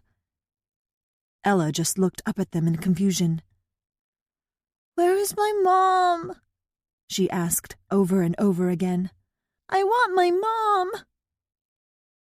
She didn't throw a fit when she was placed in their car, but looked out the window, twisting her head as they passed people walking along the street, as if she was looking for someone. Once they pulled up in front of the house, Ella seemed to figure out that she wasn't going home any time soon. Her tired eyes filled with tears, and she began to shake and shiver so much that her teeth kept clanking together. She just couldn't seem to get warm. "It's okay, Ella," Claire told her, as she wrapped her in a big blanket and set her on the sofa. "Are you hungry?" Ella didn't say anything at first, her eyes fixed on the stranger's puppy, who was snuffling at her feet. "That's Truman," Jonathan told Ella. "He's a bulldog. We just got him last week." "He bite me?" she asked in her surprisingly gruff voice. "No," Claire reassured her. "He's a good dog. Do you want to pet him?" Ella pinched her lips together and closed her eyes, as if deep in thought. After a moment, she opened her eyes and looked up at Claire and took a deep breath, as if mustering all her courage. "He won't bite," Jonathan promised, as he lifted Truman onto the cushion beside her. "He might slobber on you, but he won't bite." She tentatively reached out a plump little hand and swept it quickly across Truman's head, and giggled. She did this over and over, a fast pat and a laugh, until Jonathan and Claire were laughing with her. Truman looked at each of them in turn, with an expression that let it be known he was simply tolerating the lot of them. 20 minutes later, Ella had fallen asleep, her face buried in Truman's neck. Jonathan and Claire just sat there watching, falling in love with her. It wasn't long before Claire considered Ella hers. She knew it was dangerous thinking this way, knew that she really had no true claim to call Ella her own. But she loved that little girl, loved her as if she had been the one to carry her in her own scarred womb for 9 months. Ella was the most beautiful child she had ever seen, with her big brown eyes that could in 1 minute be full of mischief and in the next be filled with tears. She called Jonathan Dad right away, although she seemed to miss her mother terribly. It was obvious that Nikki wanted her daughter back, but didn't quite have the skills to pull it all together. She was defiant and argumentative with her caseworker, showed up late to supervised visits and case facilitation meetings. She kept blowing it, and try as she might, Claire couldn't understand it. How could someone possibly not move heaven and earth to be with this amazing miracle of a child? Still, during supervised visits, Nikki got right down on the floor with Ella and insinuated herself seamlessly back into her life. Seeing Nikki with Ella filled Claire with jealousy, although she was ashamed to admit it. They would look at each other and smile and touch like they'd been together forever. Claire would watch Nikki cup her palm gently around Ella's plump cheek, and Claire imagined that Nikki once cradled her swollen belly the same way when she was pregnant. It was such an intimate, protective, possessive gesture that Claire would have to turn away. It hurt to look at them. Jonathan and Claire had Ella with them for just over a year. Jonathan didn't think that Nikki would be able to make the necessary changes to actually earn Ella back, but she did. Claire still remembers the stark, naked look of disbelief on his face when they made the final handoff that February. It was a frigid afternoon, much like the night when Ella had come to them, but now she was more than adequately dressed in a puffy lavender parka with matching hat and gloves that they had bought her. Her brown eyes flashed excitedly up at them. I get to go see Mommy? Ella asked over and over. Yes, Bella Ella, Claire said, using their pet name for her. Beautiful Ella. But this time you get to stay with your mommy for... She couldn't bring herself to say forever. Who knew, Claire thought. She might make another mistake, and Ella might return to them, though she didn't truly believe that. Nikki really wanted Ella back. For a very long time, Claire finished. Ella carefully thought about this before responding. Dad is coming, she stated. It wasn't a question. A soft hitch erupted from Jonathan's throat, and Claire bit back her own tears. No, Dad's not coming, Claire told her, trying to keep her voice cheerful. It was the least she could do, she thought. Why send her own distress along on this journey with Ella? You get to go live with your mommy, Ella, Claire said for perhaps the 100th time. Isn't that exciting? Yes, sirree, it is, Ella agreed. But Dad's coming, and you too, Mama Claire, she insisted. No, Ella, not this time, Claire said. Next to her in the driver's seat, she heard Jonathan sniff, and she placed her hand on his knee. When they arrived at Dana's office, Jonathan unhooked Ella from the car seat and emerged from the car holding her tightly to his chest, trying to protect her from the cold wind. Claire realized then what a mistake this had been. She thought they would be able to handle the transition.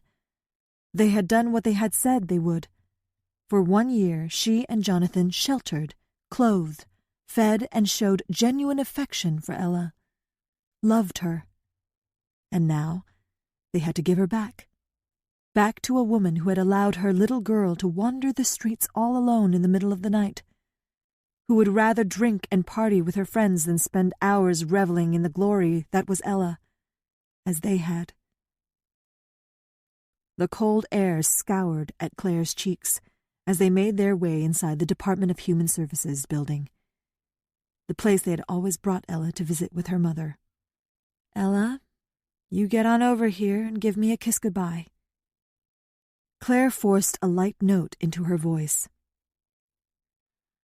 Goodbye, Mama Claire, Ella chirped as she trotted over, She kissed her stoutly on the lips, and Claire gathered her up into a tight hug.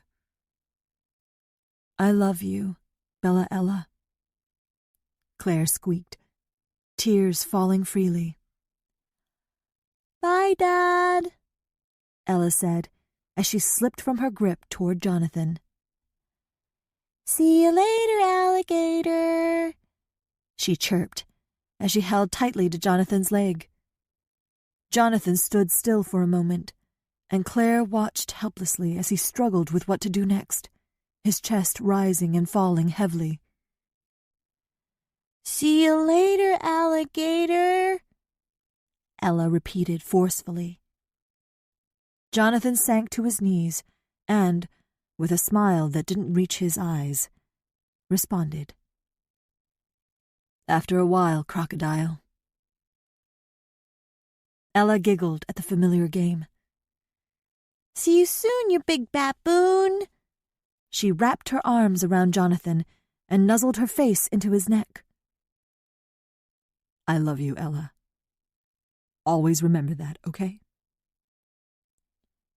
Jonathan croaked so piteously that Claire had to shut her eyes to it. "Love you back."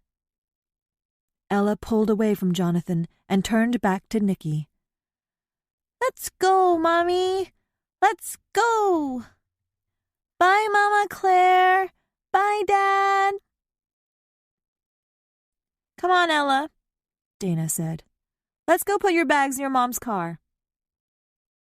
And before she could blink, Ella had already left them behind. Claire and Jonathan walked away from Ella, hand in hand, and drove home in silence. The house already seemed so empty, abandoned. Even Truman didn't know what to make of it. He sniffed at corners and wandered warily from room to room, searching for Ella. Claire remembered that they tried to make love that night. They undressed each other tentatively, a shirt pulled gently over a head, pants unzipped and lowered. They stood naked in the middle of their darkened bedroom, the frost on the windows, lacy shades concealing them from the street below. Jonathan's calloused fingers catching on the tender skin of the inside of her thigh. Claire's lips brushed his neck, lingering on the rough spot just below his chin that he missed shaving. In the end, they stopped, grief and exhaustion dropping their hands to their sides. Claire laid her head on Jonathan's shoulder, and he rested his cheek on her head.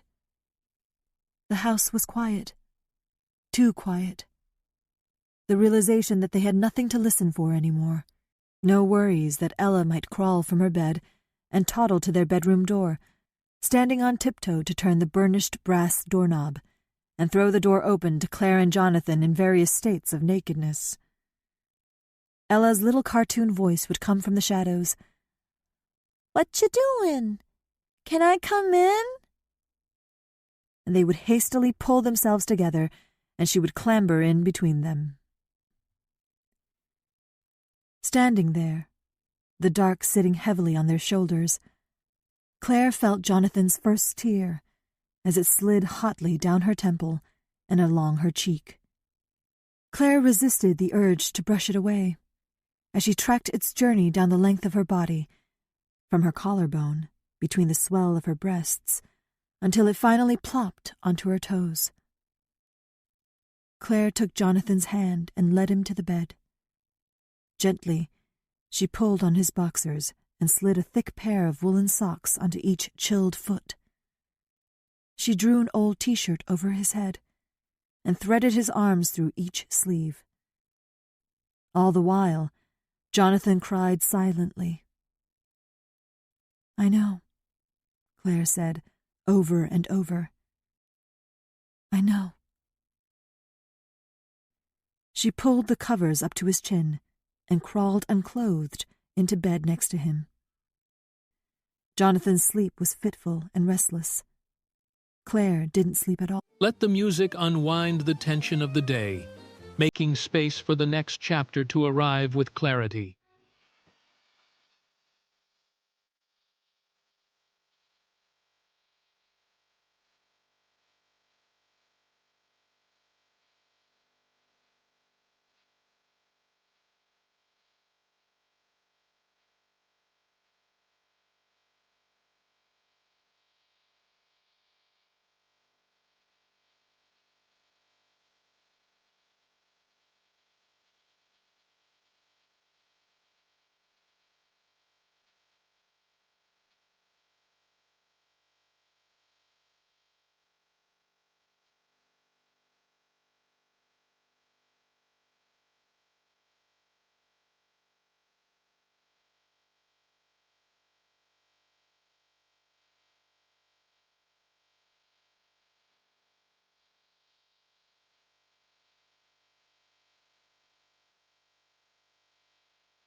For a long time, Claire couldn't talk about Ella.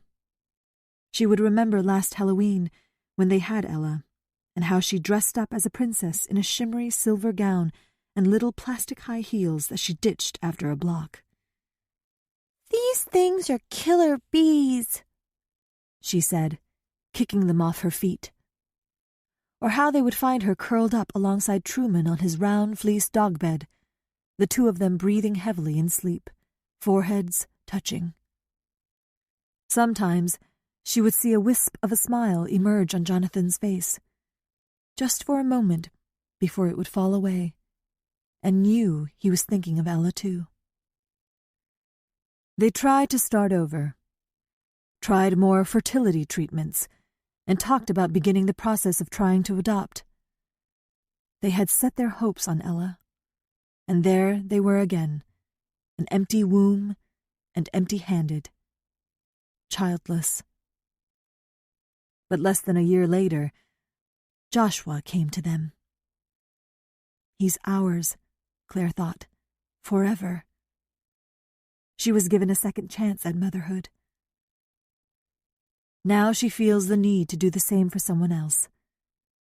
Claire will give Allison Glenn that second chance. A new start, a new beginning, a new life.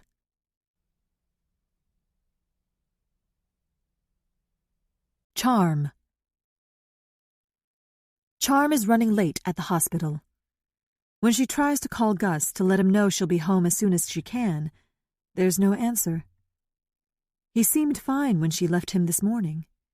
She had talked with him at noon, and though he sounded tired, he requested mashed potatoes for supper. Charm keeps punching the redial button as she drives, but still there's no answer. She pulls up in front of the house and comes to a screeching stop, wrenches open the car door, and finds a pile of Gus's gardening tools lying on the ground next to his flower bed. "Gus!" she calls out in desperation as she opens the back door. "Gus, are you okay?"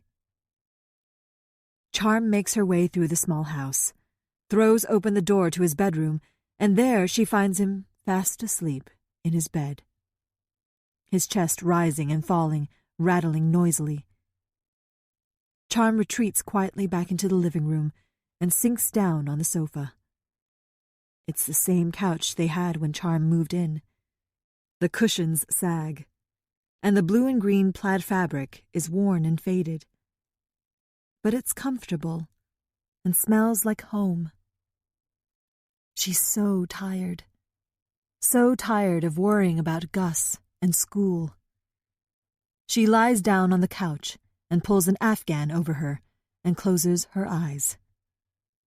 She's only 21 and feels ancient, like her bones are brittle, like gray hairs are springing up from her follicles.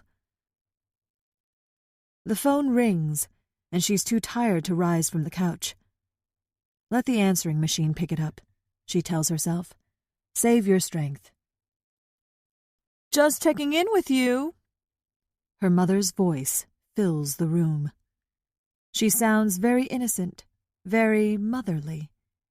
But over the years, Charm has learned that there is nothing innocent in what her mother says or does. Rianne rambles on a bit more about her job and Binks. Remarkably, they are still an item. She signs off with an invitation to dinner the next week. "I've got to work the next 4 nights, but Binks and I are both off on Monday evening. We'd love for you to come over and have dinner with us. Nothing fancy."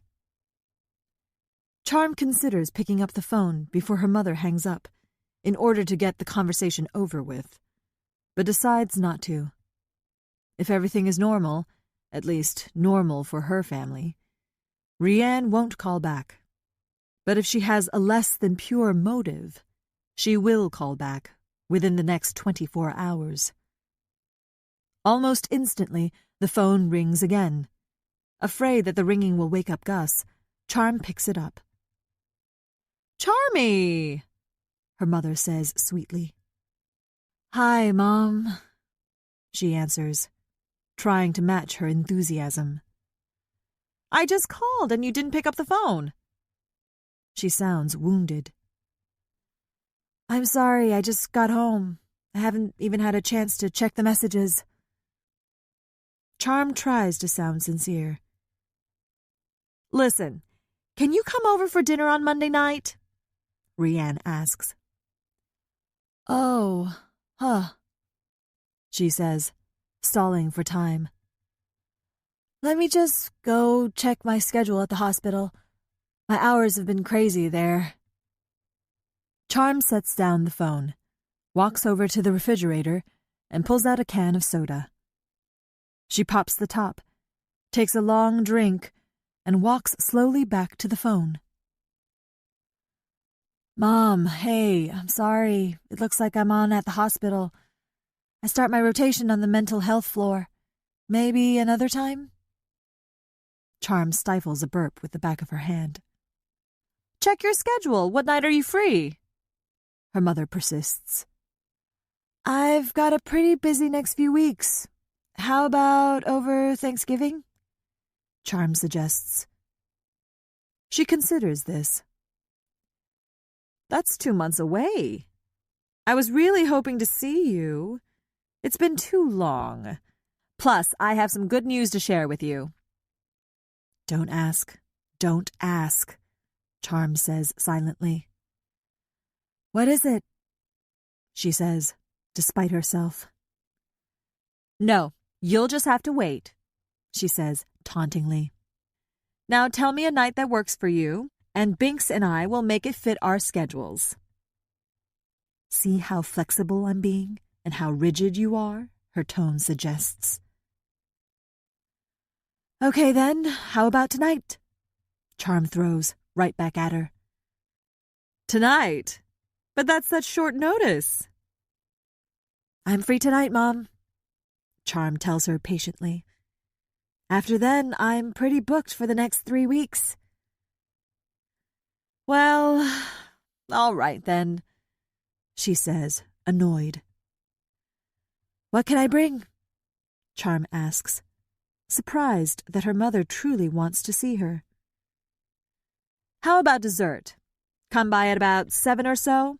I've got a lot to do to get ready.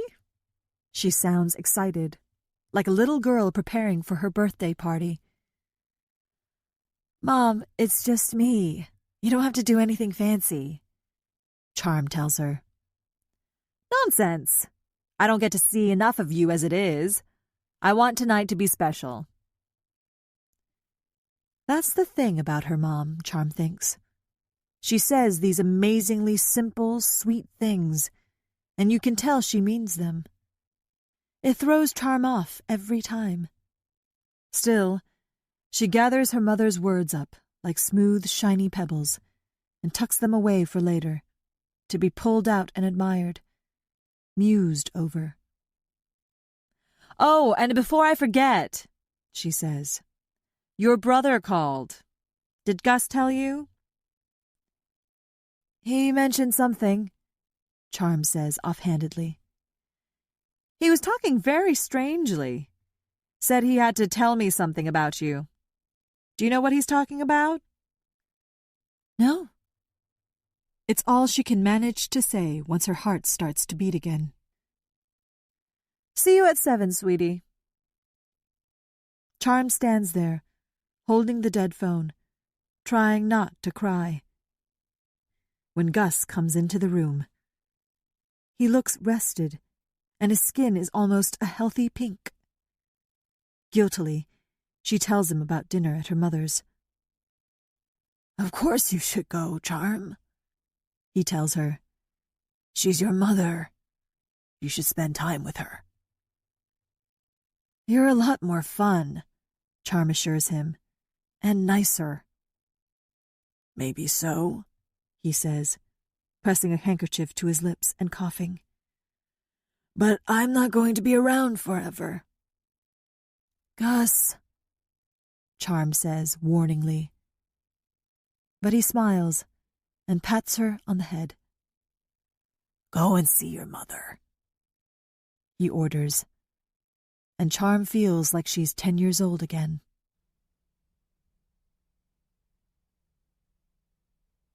Claire. After Claire's interview with Allison, the day passes slowly, and every time the bell on the door jangles, her heart skips a beat. She wonders if she'll ever feel safe in her own store again, despite the security system and the additional help. Every few minutes, she checks the clock, watching the door for Jonathan and Joshua to come running in. She wishes she'd made arrangements for Virginia to work, so she could have gone with Jonathan to pick Joshua up from school. Finally, Jonathan and Joshua breeze through the front door at 3:30. Jonathan is grinning broadly, and Joshua looks exhausted. His fine hair is rumpled. His shirt is untucked. There is a stain on his shorts, and his shoelaces are untied. "Hey, kindergartner," Claire greets him. "How was your first day?" "Josh had a great day," Jonathan exclaims, and Claire feels a rush of relief course through her. "Of course you did," she says, pulling Joshua into a tight hug. I did, Joshua says, with a ghost of a smile pulling at the corners of his mouth. I got to play with the blocks, and I got to swing during both recesses. Jackpot! Claire matches his enthusiasm. Did you find out what field trip you're going on next spring? The zoo! He shouts. We get to go to the zoo and see the elephants and monkeys. Joshua bends down, arms akimbo, and morphs his face into the best monkey impression and chatters, scuttling around the store. Jonathan and Claire look at each other and laugh. After Joshua makes his rounds through the store, he comes back to where they stand at the checkout counter and, as if unloading a deep, dark secret, blurts out, There were bananas, though. We talked about this, Josh, Jonathan tells him. We told you there would be some things at school that you didn't like. Do you remember what we told you to do? Say no, thank you, Joshua says, sadly. But it didn't work. The Passer Outer kid still gave me one. I didn't plug my nose, and I almost threw up, he admits. But I didn't. I swallowed it back down. You did fine, Joshua, Claire tells him. She holds her hand palm down at Joshua's height, and he steps directly under her spread fingers. She firmly rubs his head, his hair like satin under her fingertips. She can feel each slope and bump in his skull, has memorized them as she would a map. This area here, just above his left ear, she imagines was where he stores his love for music. He's very particular about his music, as he is with most things. Nothing loud and pulsing that agitates him, causing him to cover his ears and retreat, either into another room or into himself. He likes soft and soothing music. She feels the top of his head, just where his cowlick swirls his yellow hair into a stubborn peak. This is where the ideas for his buildings take shape. He can spend hours constructing huge, gravity-defying structures from Legos or Lincoln logs. His bedroom is strewn with the nubby pieces, and periodically they find the brightly colored plastic amid Truman's droppings in the backyard. She moves her fingers slightly south on Joshua's head to the small bulge just above the tender groove behind his right ear. This is where he has amassed all of his memories, from the time before he came to them, before he was theirs. Here, she thinks, could be where his stockpile of grief and fear lies, stagnant and festering, manifesting itself through Joshua's shyness, his frequent trips into himself, and phobias. Claire needs that little knob, trying to massage it out of him until he wriggles away from her, saying, Don't! As if admonishing her for trying to take away the only thing his first mother had given him. She must have loved him in her own way, Claire thinks, and he's trying to hold on to it as tightly as he can. We need to celebrate, Jonathan announces. What would you like for supper, Josh? Pizza! Joshua answers immediately. Pizza at Casanova's, he says with finality. Pizza it is. Why don't you go in the back and get a snack to tide you over until Virginia and Ashley get here? Claire holds out her arms. Joshua leaps into them for a brief hug, and she lowers him to the floor, and he trots away, his shoelaces slapping against the hardwood floor. Phew, Claire says to Jonathan after Joshua is out of earshot. Phew is right. Jonathan agrees. 1 day down, about 200 left to go. Maybe everything will be okay, Claire says hopefully, wrapping her arms around Jonathan's middle. He'll be fine. Try not to worry. Listen, I gotta go, Jonathan tells her, planting a kiss firmly on her lips. I'll stop by at 5:30 and we can go to Casanova's. After helping Joshua make peanut butter cracker sandwiches and pouring him a glass of milk from the small refrigerator kept in the storeroom, Claire goes back out front to wait on customers. After the break-in, she doesn't want anyone to have to work in the store alone. She knows that it will be more expensive having the extra staff, but with the tax breaks provided by the state for employing a parolee, it can be done. She really needs another part-time worker anyway. With the revitalization of Linden Falls' downtown area, there has been a surge of foot traffic along Sullivan Street and the other historic streets that run parallel to the Druid. One of the high school students that has worked at the store the past 3 years is heading off to college. The other, Shelby, is sweet, but active in school activities and can only work a few evenings a week. Virginia, the retired woman who works most weekends, will be heading to Florida for the winter. Claire really hopes that things work out with Allison Glenn. Oline Jurgensen didn't give her the exact details about Allison's past, but Claire has known Oline for years through the Linden Falls Downtown District Organization. They've worked on fundraisers and civic activities together, and every once in a while, Oline recommends one of the residents from her halfway house. Claire has always said no until now. At 5, Jonathan pulls up in front of Bookends, and Joshua and Claire say goodbye to Virginia and Shelby. Casanova's is only a few blocks from the store, and they walk hand in hand down the street. The early September sun is just beginning to soften, the way it does when the summer is fading into autumn. Jonathan and Claire settle into a booth, while Joshua trots off to join a group of children who have gathered to watch pizza dough being rolled out and tossed behind a plexiglass window.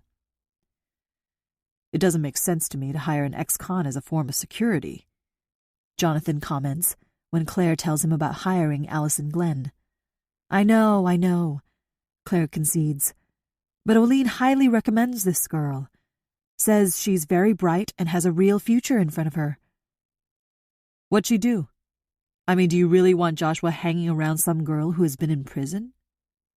He asks. I don't know the specifics, she admits. Just that she was convicted of a serious crime, but she was released early for good behavior.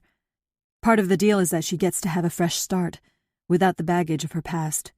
But Oline reassured me that she doesn't have a history of violence, and she's not considered a threat by the state. Claire sees the look of doubt in Jonathan's face. I know, she says again. It doesn't make sense, but I've got a good feeling about her. Joshua would never be in the store unless I was there with him.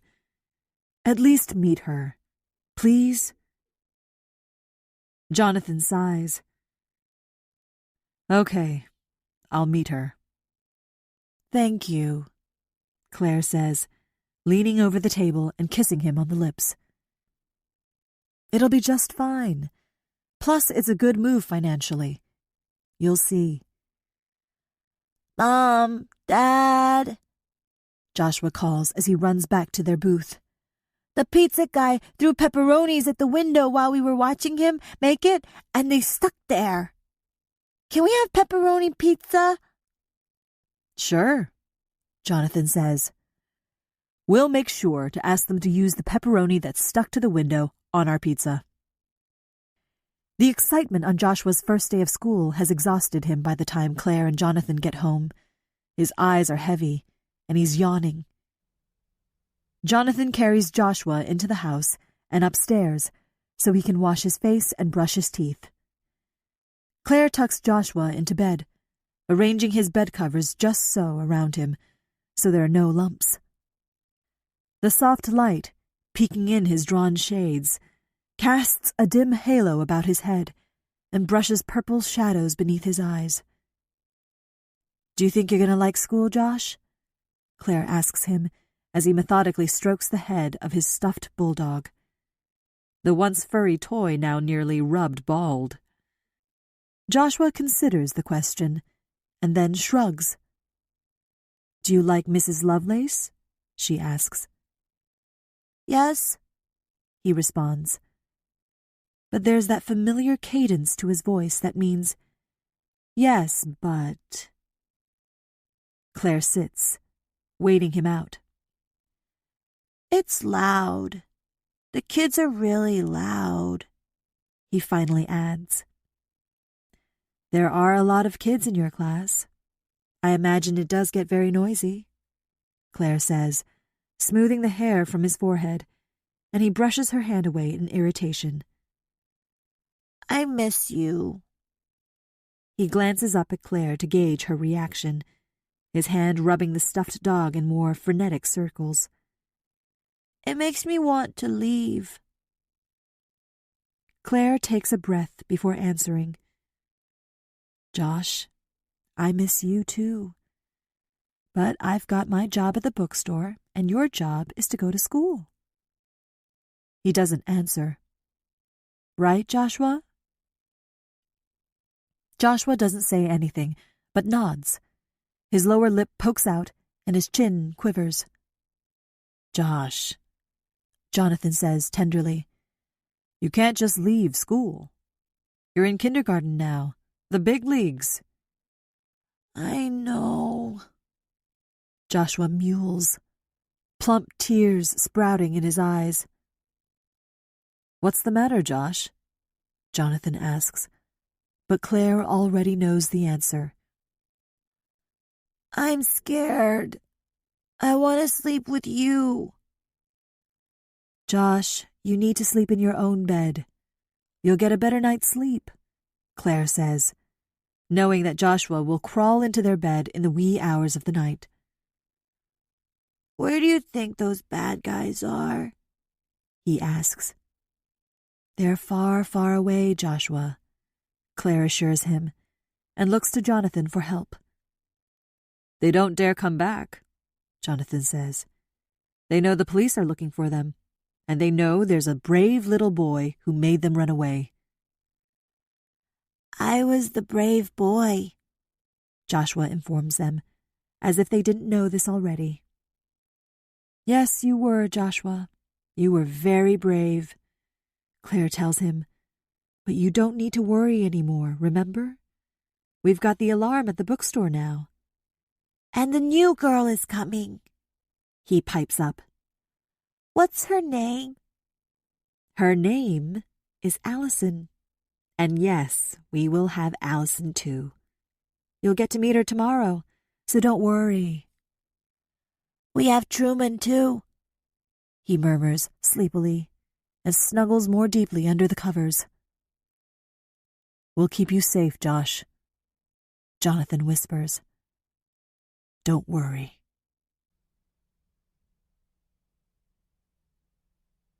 Bryn. I wake up to my grandmother leaning over me, gently shaking my shoulder.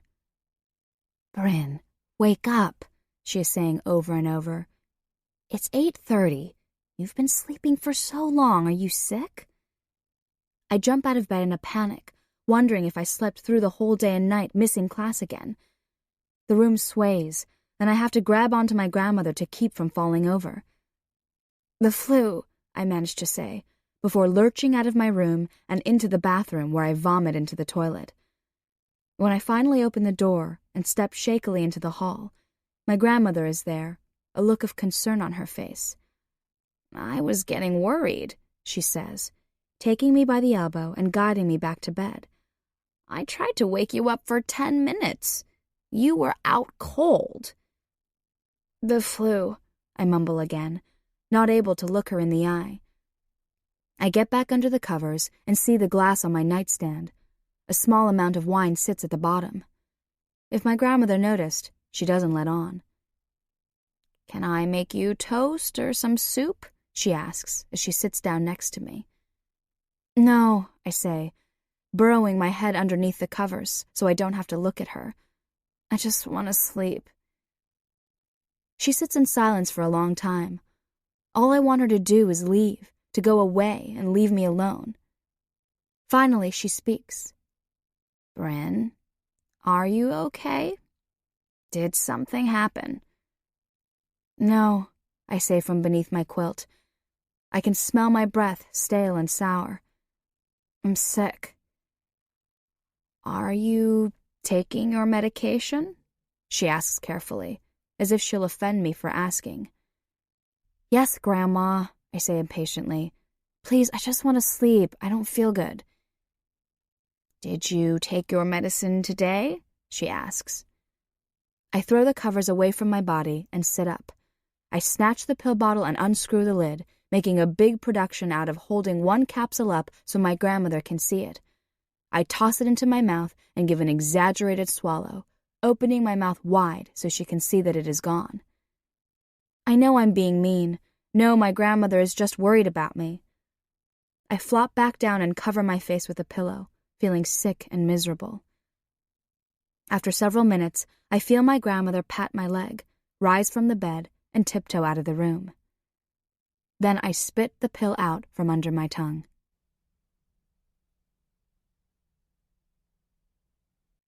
Allison.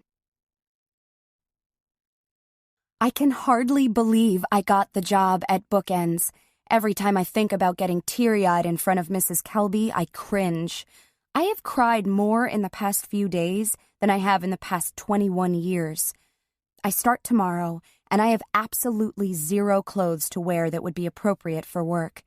Mrs. Kelby has only a few rules about dress code: no jeans, t-shirts, or sweatshirts, but that's all I own. All afternoon, I've been dialing my parents' phone number. Finally, my father answers. "Hello," he says. The familiarity of his confident, resonant voice sweeps over me, and I clutch the phone more tightly to my ear. "Hi, Dad," I say, the words catching in my throat. "It's Allison." There's silence on the other end, and I know he's thinking about what he should do. Should he hang up or talk to me? "I got a job, Dad," I say in a rush, "in a bookstore, and I was wondering if I could stop home and pick up some of my old clothes. I don't really have anything dressy enough to wear to work, and thought maybe I could go through my closet and see if anything might still fit me. I haven't really gained any weight, and I probably could still wear my old khakis, and I had some nice..." I realize I'm rambling and suddenly stop talking. I can hear my father's breathing from across the line. "Dad, can I please come over?" My hands are sweating, and I've twisted the phone cord so tightly around my finger it's turning blue. "Dad?" I can hear the pleading in my voice. He clears his throat and speaks. "Of course, Allison. Why don't you come over tonight around 6? We'll see what we can find." He sounds distracted, far away, not cold but not warm, not how you might sound if you haven't talked to your daughter in months. "Thanks," I say. "I'll see you then. Bye." I wait for his goodbye, but only hear the soft click of the receiver. They just need time to get used to the idea of me being out of prison, of my return to Linden Falls. They just need a little more time. As Oline drives down the street I grew up on, it strikes me how little has changed in the 5 years I've been gone. Everything looks just the same well-manicured lawns, the same large red brick houses with 2-car garages and window boxes. She pulls up in front of my childhood home, and a flood of memories rush through me. My mother sitting at the kitchen table reading through cookbooks, my father working at his desk in the den, me in my room studying, Bryn tiptoeing through the house, trying not to be noticed. "You want me to wait out here for you, Allison?" Oline asks me. No, that's okay," I tell her. "My dad will give me a ride back." But I don't make a move to leave the car. Oline looks at me expectantly. "Allison?" Oline pats me on the knee. "Go and see your parents. It won't be as bad as you think." I give her a faint smile. "Thanks, Oline. You don't know my parents." "They were tough on you? Knocked you around a bit?" Oline questions. "You're an adult now. They can't hurt you." "They didn't beat me," I tell her with a laugh. "Not with their fists." "Then what?" she asks. "It's hard to explain," I say, putting my hand on the door handle. "I was perfect." And then I wasn't. I push open the car door, step out, and wave goodbye. Then I trudge up the path, feeling all of 10 years old again. When I get to the front door, I hesitate. I don't know whether I should ring the bell or just walk in. I haven't been here in 5 years. I don't know my place anymore, if I even have a place here. Finally, I press the bell. After a few moments, I hear footsteps and my father opens the door. "Hi, Dad," I say shyly and step forward to hug him. I feel him go rigid, and I drop my arms. He looks at me uncomfortably. He's still the same tall, handsome man I remember, but I'm surprised at the amount of weight he has gained, the way his belly pushes against the fabric of his dress shirt. His brown hair has grayed and thinned, and there are sagging pouches of skin beneath his eyes. I peer over his shoulder looking for my mother. "Is Mom home?" "She's not here right now," he says, shifting uneasily from foot to foot. I see several cardboard boxes on the floor behind him. "Oh," I say in a small voice, realization dawning on me. There isn't going to be any dinner with my parents. No rummaging through my closet with my mother for my clothes. I think of my old bedroom with its walls painted soft lavender and my polka-dotted comforter. I loved that room.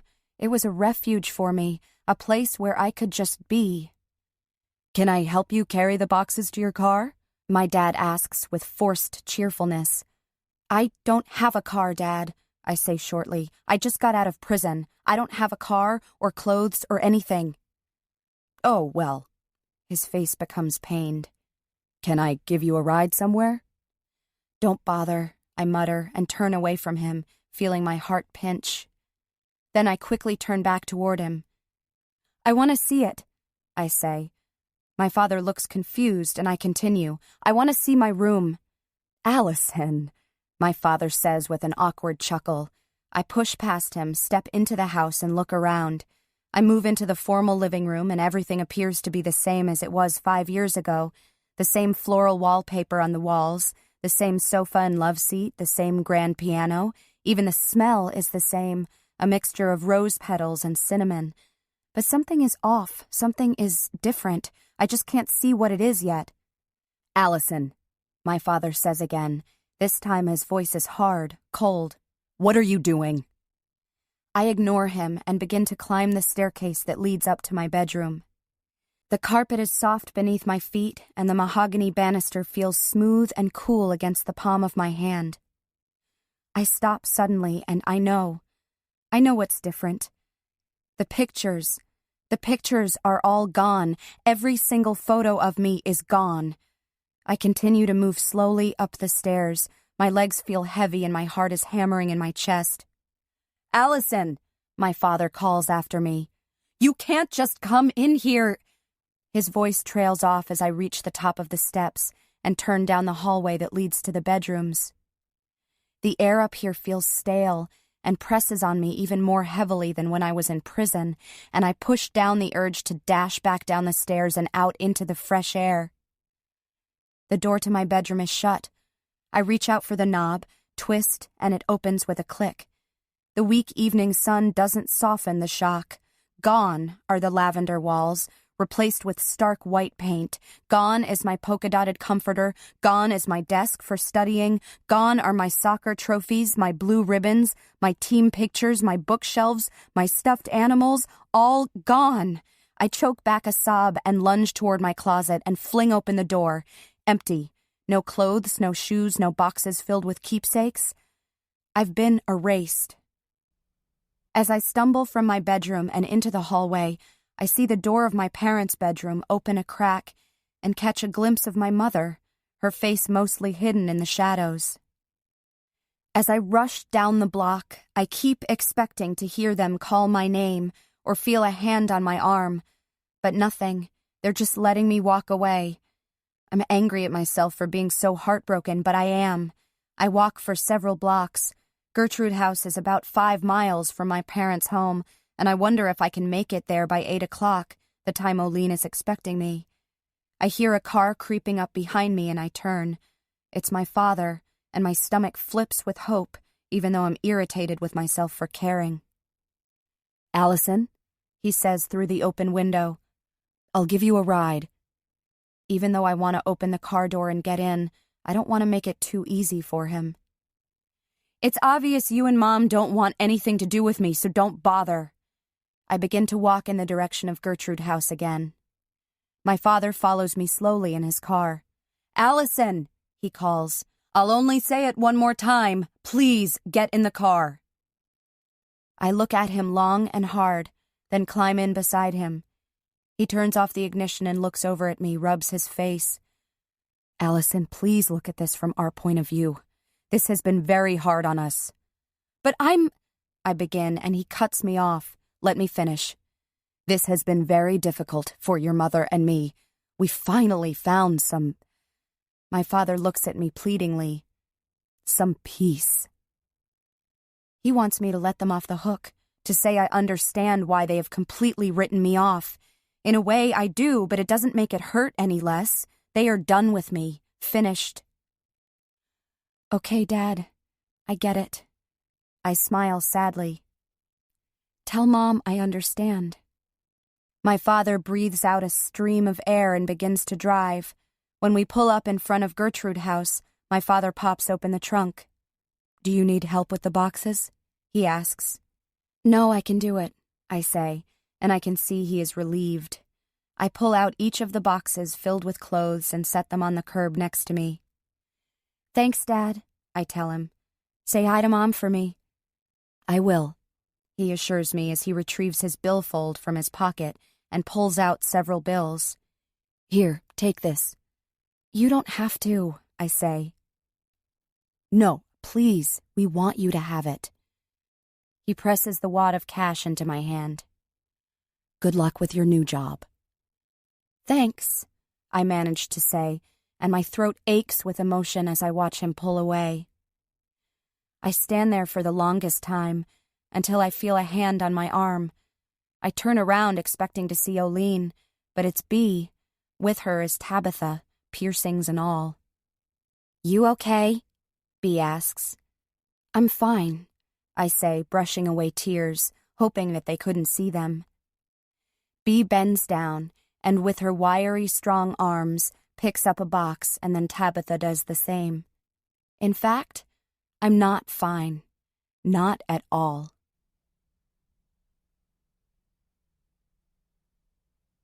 Charm.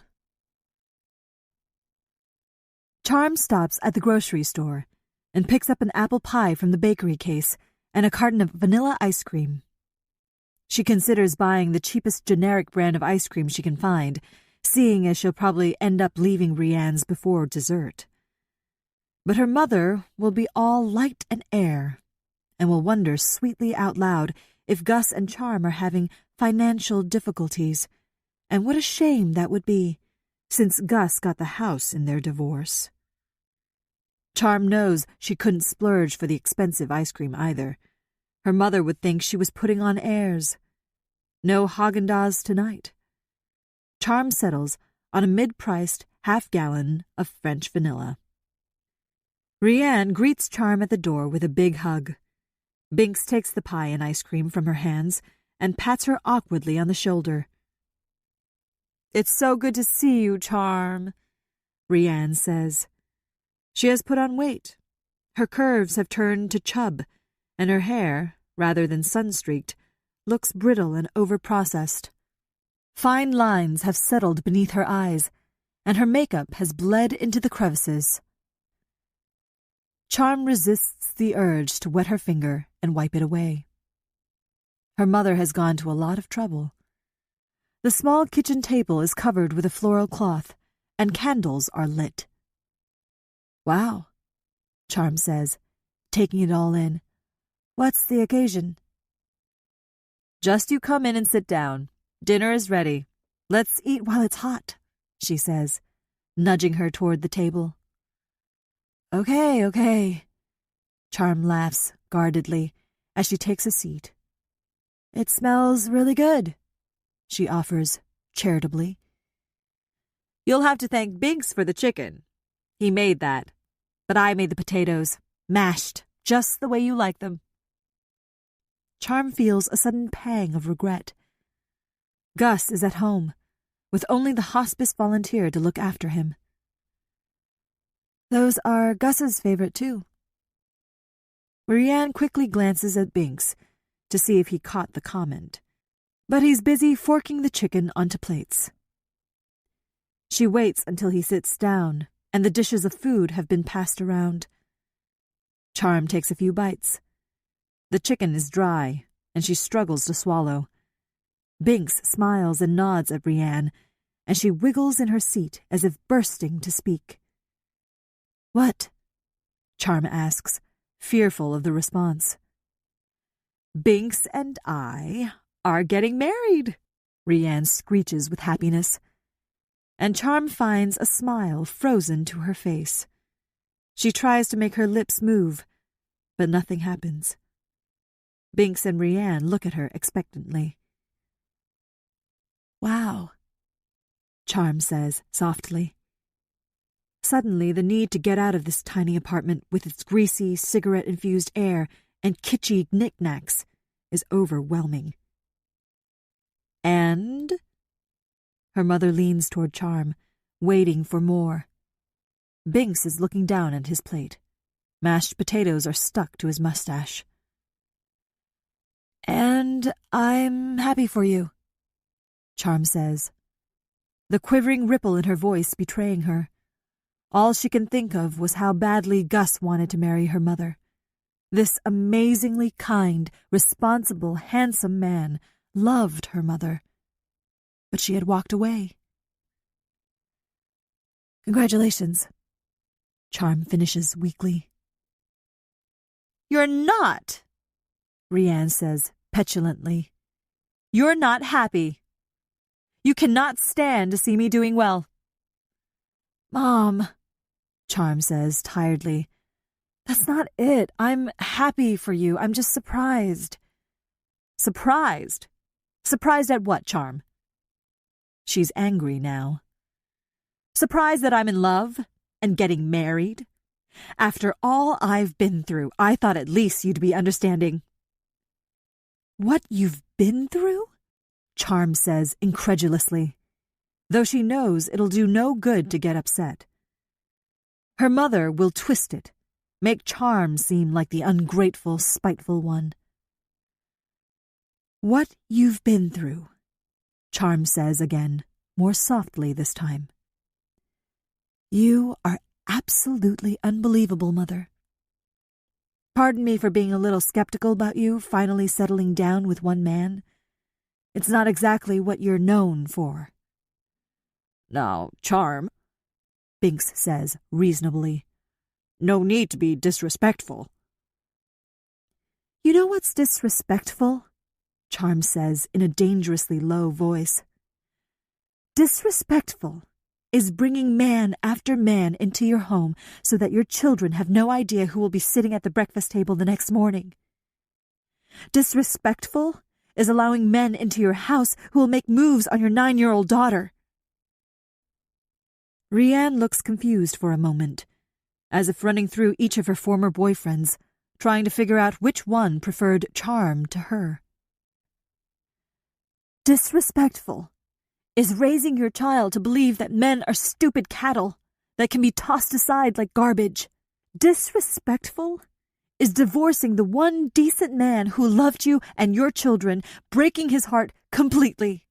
That's disrespectful. Charm pushes her chair back from the table and stands. You're leaving? Rianne asks in disbelief. We haven't finished eating. We haven't talked about your brother yet. I'm through talking, Charm says, looking levelly at her mother.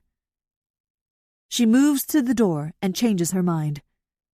She knows it's childish, but she can't stop herself. She walks to the refrigerator, calmly opens the freezer door, and retrieves the half-gallon of ice cream. She and Gus will eat the ice cream tonight. She won't tell Gus about her mother's upcoming wedding. Instead, she'll tell him that her mother seemed miserable, lonely, that she asked after how he was doing. Have a happy life. Charm tries to muster as much goodwill as she can, but it comes out bitterly. She leaves, her mother and Binks staring after her, mouths gaping open. Charm is still shaking with anger when she arrives home, not sure why the news of their upcoming marriage has made her so upset. She suspects that it has to do with how the news will hurt Gus's feelings. She peeks in on Gus, who is fast asleep, and then decides to go for a walk along the Druid River. She loves this place. In the fall, she sits under the locust trees, their small yellow leaves falling around her like canary feathers. In the winter, she would walk for miles, the cold air making her eyes water, her boots leaving Bigfoot-sized prints in her wake. Years ago, when Charm was 12, she made an army of snow angels, one for each of the men her mother had brought home. The ones she could remember anyway. With her finger, she wrote the initials of each man next to the angel. If she couldn't remember the man's name, she wrote down what she remembered about them. CB stood for the man who wore cowboy boots. She was 6 and didn't even recall seeing the actual man. Just the boots, lying at the floor of her mother's bedroom. Gray and scaly. In the dark, they looked like they were guarding the room, ready to strike. When she stood and looked down at her work, the rows and rows of angels imprinted in the snow, Charm felt satisfied somehow. The only thing that was missing was a little red spot in the center of each angel. A broken heart. Charm's mother was always the one who left, never the guy. She kept them wanting more. After walking along the river until her anger cools, Charm goes back into the house and once again looks in on Gus. He doesn't stir. She tiptoes to her bedroom and pulls out the shoebox she has kept hidden in her dresser drawer for years. In the shoebox, she keeps the few mementos of their time with the baby. Less than 3 weeks. A lifetime ago. Every once in a while, she sits on her bed and fingers each of the items. First, there's a pair of tiny baby socks that are a soft periwinkle blue. They were too big for his tiny feet and looked clownish on him. When he kicked out his legs, the socks would slide off his feet, and he would wriggle his toes as if saying, "Ah, this is better." But they were his socks, and he had worn them, even for a short time. So they were special. Also in the box is the wrist rattle shaped like a bumblebee, and a tiny blue Chicago Cubs baseball cap. Finally, there are the 2 small framed photos. One shows Charm, looking incredibly young and incredibly exhausted as she holds a crying, red-faced baby. The other is of Gus, smiling, holding a quiet, sleeping infant. She knows she will never be able to tell him about the first 2 days of his life, that he was loved by a 15-year-old girl and a sick man who had no idea what they were doing, but who tried and tried until they couldn't.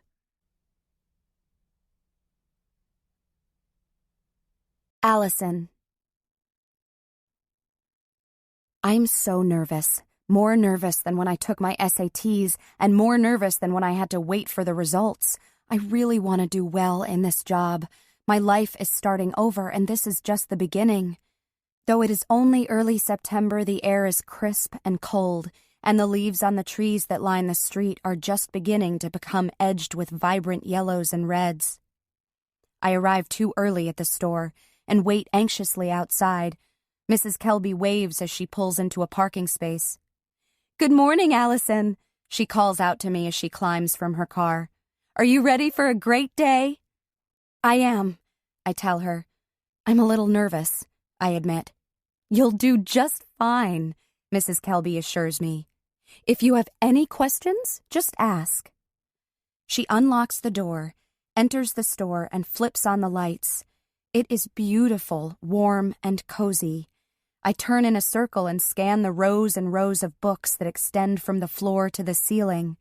The library at the prison was inadequate, but while I was there, I read everything I could get my hands on, even though the books were dog-eared and stained, some of the pages falling out.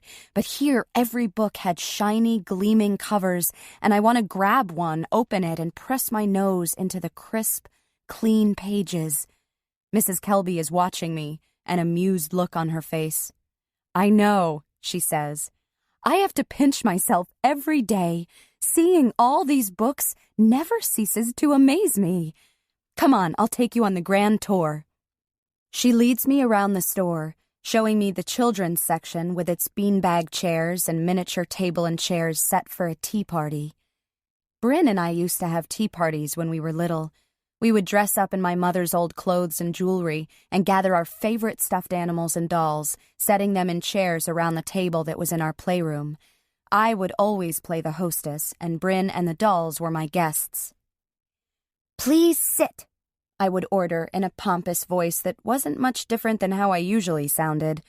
Bryn would sit, her small, thin body enveloped in a floral Laura Ashley dress, a castaway of my mother, her brown eyes peeking out from beneath the tattered straw hat she wore. Once, I smuggled red Kool-Aid and cookies into the playroom, which was expressly forbidden by our mother. "Tea?" I asked. "Yes, please," Bryn answered, trying to mimic my own affected voice. I poured the Kool-Aid into the teacups, and we settled into munching and sipping, pausing once in a while to comment on the weather or gossip about the neighbors, as we had seen our mother and her friends do. Bryn reached over to grab another cookie from the plate, and her elbow caught the teapot. A stream of red Kool-Aid spilled to the pale carpet below. A look of panic crossed Bryn's face, and she began to cry, knowing how angry our mother would be. "Shh, Bryn," I ordered. "She'll hear." "I'm sorry." Bryn started crying even harder. "Stop crying," I demanded, pulling hard on one of the dark curls of her hair. "Ow!" she squeaked, but her cries stopped.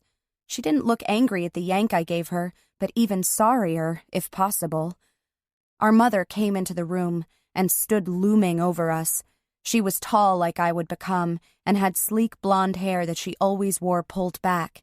She regarded the Kool-Aid dripping from the table and blooming into a crimson stain across the carpet. Next to me, Bryn started to sniffle. "I did it," I said automatically. "It was my fault." Wordlessly, my mother grabbed my arm and gave me 2 quick swats on the behind. It didn't hurt, but I was embarrassed, my pride wounded. Bryn covered her eyes, not wanting to see. Then my mother turned and did the same to Bryn. The suddenness of it sent Bryn tumbling, her little body not able to maintain balance against the force of the blows. "But I did it," I told my mother indignantly. "It was my fault." "Your spanking was for lying," my mother said icily. "And yours," she said, turning to Bryn, who was still sprawled on the floor, "was for letting your sister take the blame. Clean this up," she snapped and left the room. "Allison?" I hear a voice say. I blink and see Mrs. Kelby looking at me curiously. "Come on, I'll show you the storage area." I spend the day familiarizing myself with the store, the books, the cash register. At noon, Mrs. Kelby runs across the street to a small restaurant and picks up sandwiches for us, and we spend half an hour chatting about growing up in Linden Falls. There's something so beautiful about the way she carries herself. I wish I still had that confidence, but somewhere along the way I seem to have lost it. I think I'm really going to like working for Mrs. Kelby. This is going to be a good thing. She is showing me how to use the computer to order books that a customer requests when a blonde-haired boy bursts through the door. "Hey, Josh, come on back here. I want you to meet someone," Mrs. Kelby calls to him. "Hi, Mom. Gotta go." He sweeps past us and dashes into the bathroom. He doesn't like to go to the bathroom at school, she explains. The sound of the toilet flushing kind of freaks him out, and he tries to hold it. "How old is he?" I ask, just to be polite. "He turned 5 in July. He's in kindergarten." She beams with pride. We return to the computer and she begins keying in a title. A tall man comes through the door, steps up to the cash register, and leans over the counter to give Mrs. Kelby a kiss on the cheek. "Allison, this is my husband, Jonathan." "Nice to meet you, Mr. Kelby." I reach out to shake his hand, which is rough and calloused. "Nice to meet you, and call me Jonathan," he says pleasantly. "And call me Claire. Enough of this Mrs. Kelby nonsense." "Mom," the little boy says, coming up behind us. "I'm thirsty." "Did you wash your hands?" Claire asks. "Yep. Can I have some juice?" "Come here first. I want you to meet Allison," she tells him. I raise my head from the computer screen and turn to greet Claire's son. "Joshua, this is Allison." Claire smiles broadly. "And Allison, this is my son, Joshua." The little boy before me has dark brown eyes and an upturned nose set onto a sharp, angled face, but it isn't until he smiles that all of his features fall into place. I can hear Claire talking, chattering on about Joshua, and I swallow hard, trying to keep any of the emotions that I'm feeling from reaching my face. My mind is whirling. "Excuse me," I say to Claire and Jonathan. "I just have to use the bathroom." I try to keep my steps slow and casual, but my face feels hot, and I try to catch my breath. I lock the bathroom door and lower the lid on the toilet so I can sit down. I close my eyes, and it's Christopher's face that beams up at me. Joshua Kelby is a miniature version of the boy I fell in love with.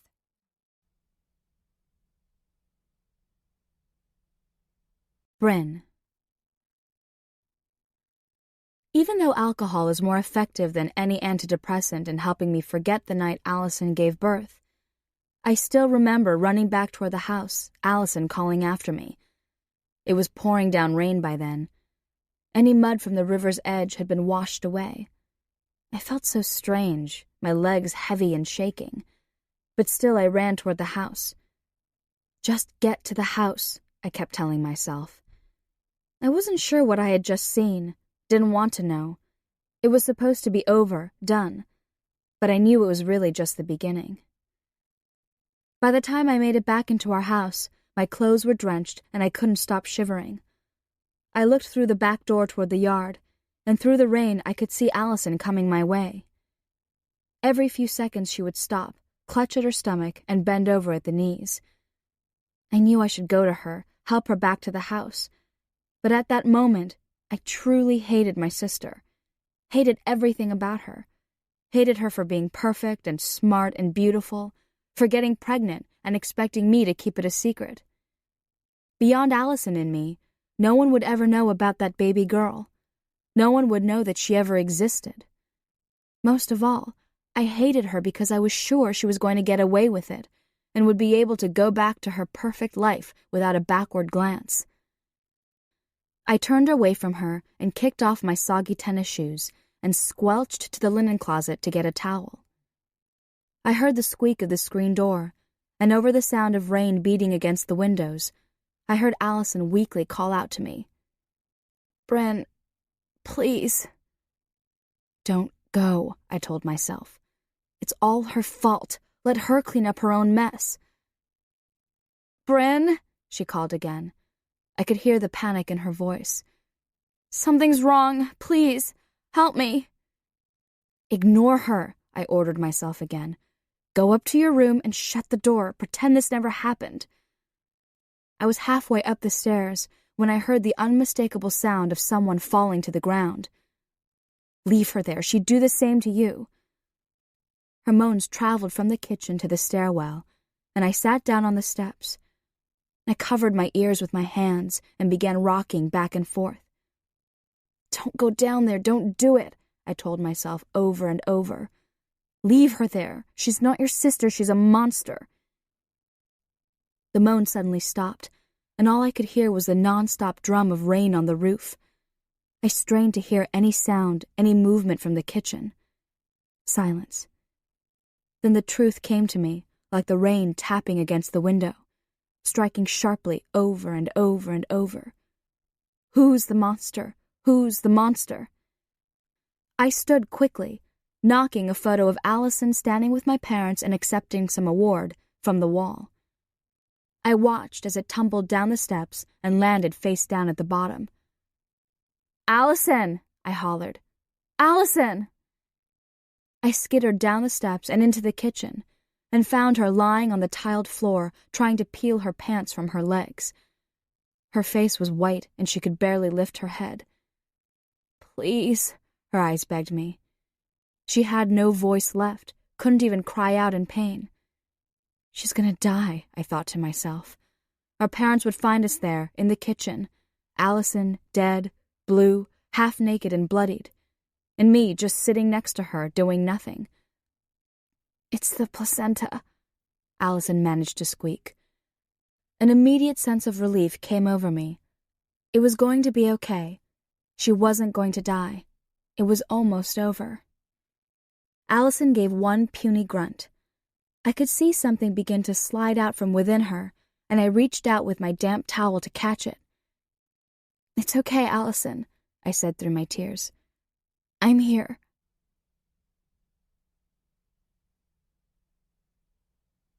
Allison. After I had given birth to the little girl, after Bryn gathered up all the bloody sheets and went downstairs to throw them away, after the trip to the river, I started to feel the contractions pull at my stomach again. I was expecting a purplish mass to emerge from between my legs, but the placenta wasn't what surfaced. I blinked twice and tried to wipe the sweat from my eyes. I glanced at the clock on the microwave and saw that it was nearly 9:15. No, I told myself, no way. It was all just too crazy. If what I was seeing didn't convince me, the strong squawk that came from what was supposed to be the afterbirth did. A baby, a tiny baby boy with a pointy chin and an upturned nose, just like Christopher's. Bryn, kneeling before me, caught the baby as it slid from inside me and cried out in disbelief. I reached out one trembling hand toward him, and at the same time, he seemed to reach out for mine. Our fingers grazed each other's, and for the first time in a very long while, I smiled. Bryn. I stared at Allison in disbelief. She had this odd smile on her face, not really one of happiness, but of amazement.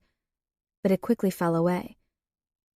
No, please, she whimpered, and she looked away from the red-faced baby that I held with shaking hands. Please, we have to get him out of here. I don't understand, I said, looking down at the crying child. It's a baby, she said acidly. Seeing my eyes fill with tears, she apologized. I'm sorry, Bryn, but Mom and Dad will be home in a few hours. We've got to hurry. They look the same, I said softly, thinking of the little girl, dead now, gone. It's a boy, Allison croaked, her face full of anguish. Come on, we have to get rid of it. Allison.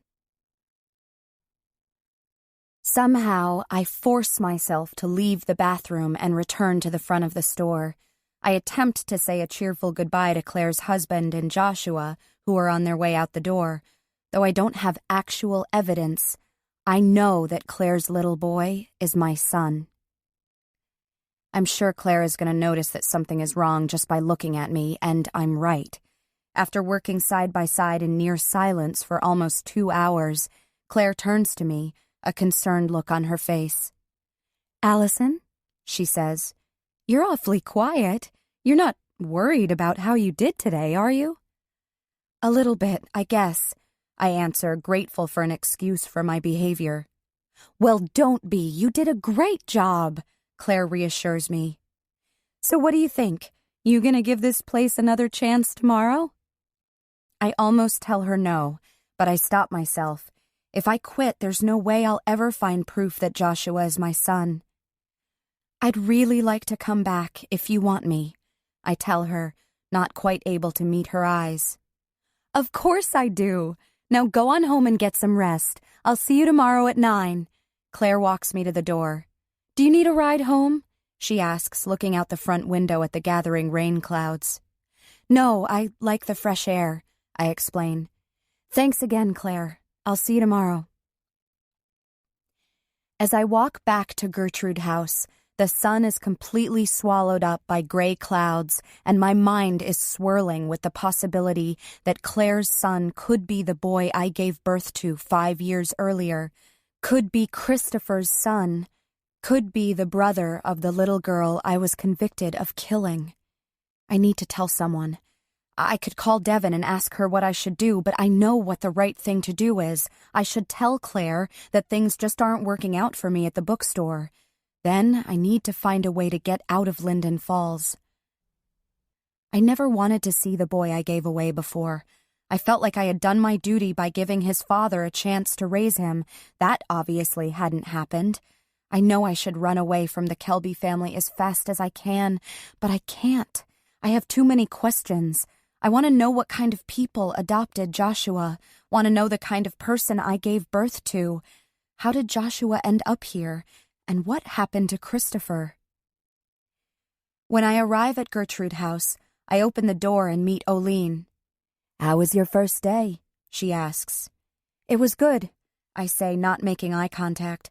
I'm afraid to say more. Feeling Oline's curious stare on my back, I rush up the stairs and into my room, where I find Bea sitting on the upper bunk bed. "Hey," she says, her eyes never leaving the pages of her magazine. "How was work?" I kick off my shoes and flop down on the lower bunk. "Good," I say. Then I add, "Weird." "I know what you mean," Bea says from above me.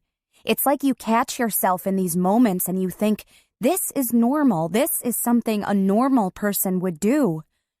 "Yeah, that's exactly it," I lie. "I don't know if I want to go back there," I admit. Bea is quiet for a minute. Then I see her legs swing over the side of her bunk. She is barefoot and the bottom of her feet are scarred and calloused. She leaps lightly to the ground and bends down to look at me. Up close, I realize she's not as old as I first thought she was, maybe 30, but already her forehead is creased with grooves and lines as fine as spider webs frame her eyes. "Oline set up that job for you." "Yes," I say. "She goes to a lot of trouble to find us places to work, puts her good name and reputation on the line." There is no accusation or judgment in Bea's voice, just stating the facts. "I'll go back," I say in a small voice. Bea smiles and holds out a hand to me, and for the first time I notice a tattoo on the inside of her forearm, a beautiful bird with the initials O.V. dangling from its beak like an olive branch. I want to ask her what it means, but I don't want her to think I'm being nosy. "Come on," she says, grabbing my hand and pulling me up. "It's spa night." "Spa night?" I ask. "Yeah, Flora's going to beauty school and likes to practice on us once in a while." "Oh no," I say and pull away. Flora still looks at me like she'd like to murder me in my bed. There's no way she's going to get her hands on me. "Come on," Bea says, and it comes out like an order. "You can just watch. Flora's not that bad, just a little nervous around new people. She's been through a lot." I give a little grunt. Haven't we all? "I suppose so," Bea allows. But you should give her a chance. You don't know her story. You know, I say with irritation, I'll give her a chance once she gives me one. I know she's the one behind all the damn dolls that keep showing up. She doesn't even know me, but her mind's already made up. I sit back down on my bed. You go on without me. I want to try to call my sister. Suit yourself, B says. But we're getting pedicures tonight. She looks down at her feet and wiggles her toes. I've never had a pedicure. The person I want to tell about finding Joshua is Bryn.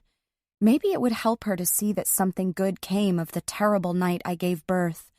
But once again, I can't get a hold of Bryn. My grandmother tells me she's out somewhere. I feel a pang of jealousy. I should be away at college, spending time with my friends. Then my envy is replaced by guilt. Bryn deserves all the fun she can possibly get. I know she had to deal with the fallout from my arrest, that she was bullied and made fun of because of what I had done, that she almost ended her life over it. Will you tell her I called? I ask my grandmother. Of course, she says. How are you doing, Allison? Have you seen your mom and dad? I'm okay, I say. Mom and Dad aren't exactly welcoming me back home with open arms, but I started my job today at a bookstore. Good for you, my grandma says enthusiastically. See, you're already getting back on your feet. Grandma, does Bryn ever talk about that night? Did she ever tell you about it? There is silence on the other end, and I'm afraid that we've been disconnected, or worse, that my grandmother has hung up on me. Grandma? I repeat. No, she never talks about it, my grandma answers sadly. I wish she would, though, at least with her doctor. Keeping things bottled up inside doesn't do anyone any good. I'll tell her you called, Allison. You take care of yourself, okay? Thanks, Grandma. Bye, I say, and hang up the phone. I guess I'm not the only one good at keeping secrets.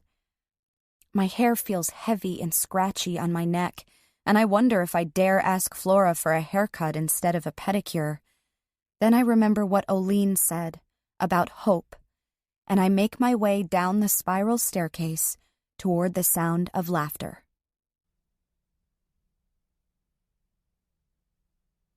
Charm. No matter how many times Charm sees a mother holding her newborn baby, and at the hospital she sees many, she still thinks of that night 5 years ago. Gus was snoring in his chair. The windows were wide open, and a cool breeze, unusual for July, blew through the screen door. It had rained off and on earlier that evening, and everything smelled fresh and clean. Charm was sitting in the dark, watching TV with the volume turned down low so she wouldn't wake Gus. He hadn't been sleeping very well lately. It was getting harder and harder for him to catch his breath, and he would wake up several times during the night gasping for air. They didn't know it at the time, but that was just the beginning of his downward spiral into lung cancer. Charm heard the crunch of gravel as a car approached, and she rose from the couch to peek out the window. A small car, without its headlights on, stopped in front of the house, and a person stepped from the passenger side. She couldn't tell if it was a male or female, but whoever it was moved slowly and shuffled toward the front door as if very old or in a great deal of pain. The tall figure was carrying something and stopped every few minutes as if resting, regaining strength. "Gus?" Charm called softly, suddenly afraid. He slept on. She flipped on the outside light. It was Allison Glenn, a junior at her high school. Allison was beautiful, smart, athletic, nice even, and Charm had no idea why she would show up at her home. Charm wasn't even sure if Allison even knew who she was. Allison was dressed in sweatpants and a sweatshirt, her blonde hair piled on top of her head. Though she looked sick, and her face was as pale as the moon that had just started to peek through the clouds, she was beautiful. Charm strained her eyes, trying to see who was in the driver's seat of the car. Another girl, her dark hair hiding her face. Charm could hear her cries. "Gus," she called again, more loudly this time. Before she could say anything, before she could even open the screen door, Allison spoke in a tired, scared voice. "Is Christopher here?" She glanced around nervously. "I'll go get him. Come on in," Charm answered, and her eyes settled upon the bundle in her shaking hands. She was trembling so hard Charm thought she was going to drop it. "No, I'll just wait here," she said, her teeth chattering. Gus came up behind Charm and peered over her shoulder. "She's looking for Christopher," Charm told him. Gus made an impatient noise, one that Charm was now used to hearing every time someone said Christopher's name. He muttered. "Who's asking?" The cries from the car grew louder, more desperate. "Is she okay?" Charm asked worriedly. Allison looked wearily over her shoulder. "She'll be okay. Please, get Christopher." Charm hurried to the back of the house and knocked on her brother's bedroom door. "What?" "There's someone here to see you," she called. "Hurry," she urged, rapping on the door again. "Jesus, I'm coming. Who is it?" Christopher, tall and handsome, threw open the door and emerged from a fog of smoke. "Christopher," Charm snapped. "You're not supposed to smoke in the house." "Who is it?" he asked again, ignoring her lecture, running his hands through his thick brown hair. "It's Allison Glenn," Charm said, and Christopher froze. And she saw something new skitter across his face, something she'd never seen before in her brother's eyes, a flash of hope. "How do you know Allison?" she asked as she followed him through the house to the front door. "Christopher," Allison said, trying to control her voice but failing. She looked terrible. "Are you okay?" Christopher asked, then recovered, his face transforming into an unreadable mask. "What are you doing here?" His voice was cold. Charm and Gus watched them regard each other, Allison and Christopher both trying to appear cool and indifferent. Allison, Charm knew, was a girl who was used to getting her way, but she looked so sick, so miserable. No match for Christopher, she thought. But she was wrong. "Here." She thrust the blanket toward Christopher. "He's yours. You need to deal with it." Christopher looked dumbly down at the bundle in his hands and nearly dropped it when it softly squawked. "Jesus!" Christopher paled. "What is it?" "Be careful," she said, and her icy eyes fixed on Christopher's. "A baby," she said matter-of-factly. "He's yours, and I can't keep him." Charm moved slowly closer and leaned in, reaching for the infant. The towel fell away, revealing a pinched, red face. And the baby started wailing, his cries joining the cries of the unknown girl who remained in the car, her shoulders convulsing with her sobs. "Why?" Charm asked. "I just can't," Allison said, and began to limp back to the car. "Hey!" Christopher yelled after her. "Hey, I don't want it! Get the hell back here!" She ignored him and started to get into the car. Gus and Charm looked at each other, and then down at the baby, whose skinny, twig-like arms moved spastically about his head. "Shh," Charm whispered to him, already falling in love. Gus called out to her, "You don't really think he'll take care of this baby, do you?" She stopped and turned back toward them, her face unbearably sad. "He has to." Gus and Charm stood there looking at the tiny little boy in stunned silence as Christopher stormed out of the house, knapsack in his hand, into the rainy night, letting the screen door slam behind him without a backward glance. Gus shouted angrily after him as Charm looked down at the baby in awe. A mixture of terror and wonder filled her chest. How was she going to take care of this scrawny, red-faced child, when that was all she really was herself?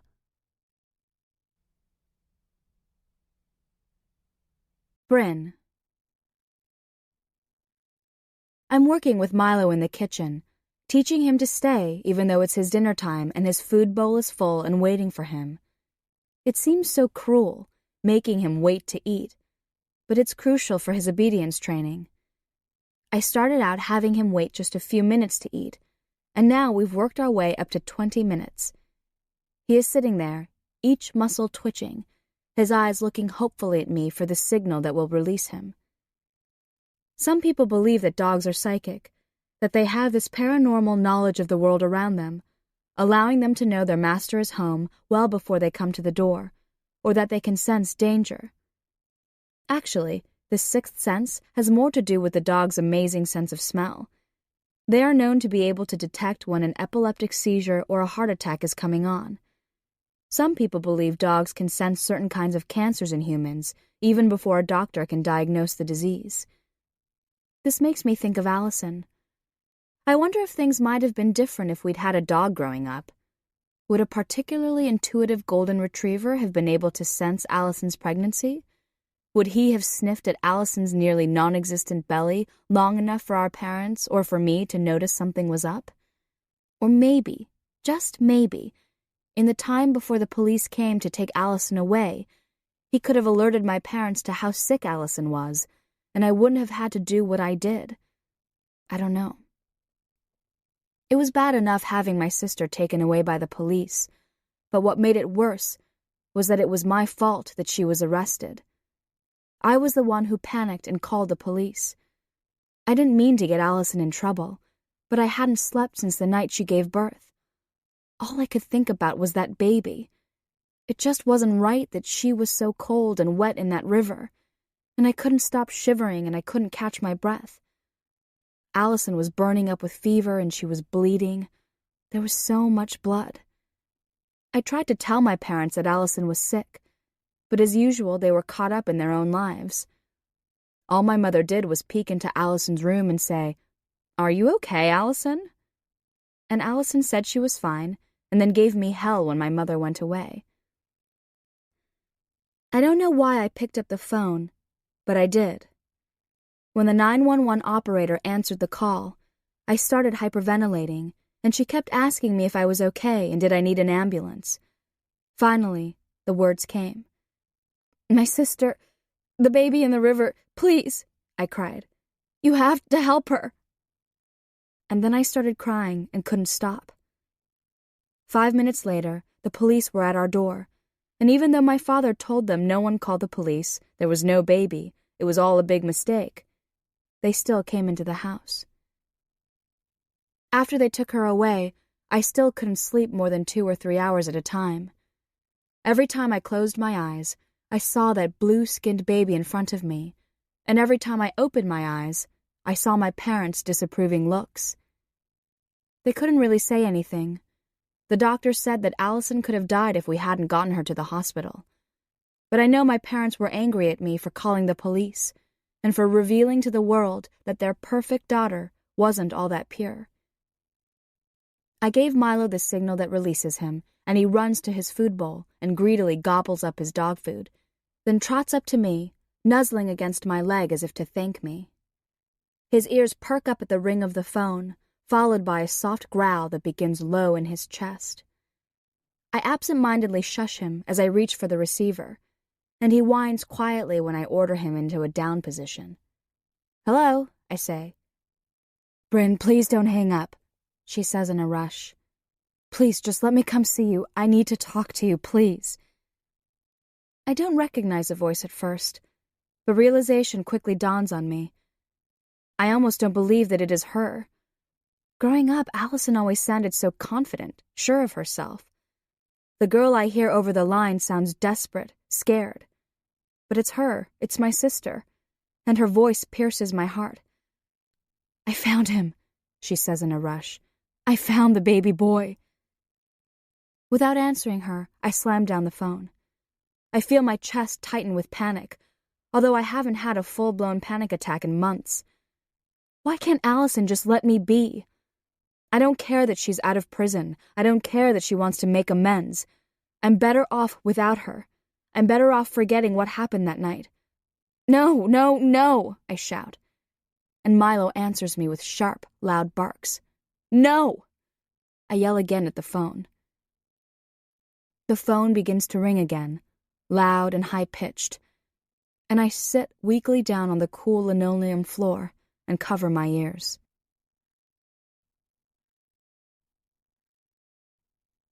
Allison. I walk into bookends like nothing has happened. Claire greets me with a cup of coffee and a donut. "You came back," she teases. "I thought maybe I scared you away. Love your haircut, by the way." "Oh, no," I protest. "It's great here. Thanks again for the chance." I self-consciously run my fingers through my newly shorn locks. "Thanks." "Come on, a new shipment of books came yesterday afternoon. I'll show you how to check them in." We work quietly for a while. I still can't get over all the books, and I have to force myself to keep working and not stop to open them and begin reading. "It must be very hard to be here," Claire says finally, breaking the silence. My stomach leaps. She can't know. There's no way. Starting all over again? It must be very difficult. I slowly nod. "It is," I whisper. "It's like the whole world moved forward and I'm stuck. I'm 21. I'm supposed to be done with college, supposed to be starting a career. But here I am." "You can't let that hold you back," Claire proclaims. "No one knows what they're really going to do with the rest of their life when they're 21. I sure didn't.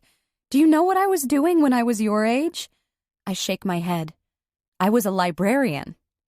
"You were? I guess I shouldn't be surprised, but I am." "Of course," Claire continues.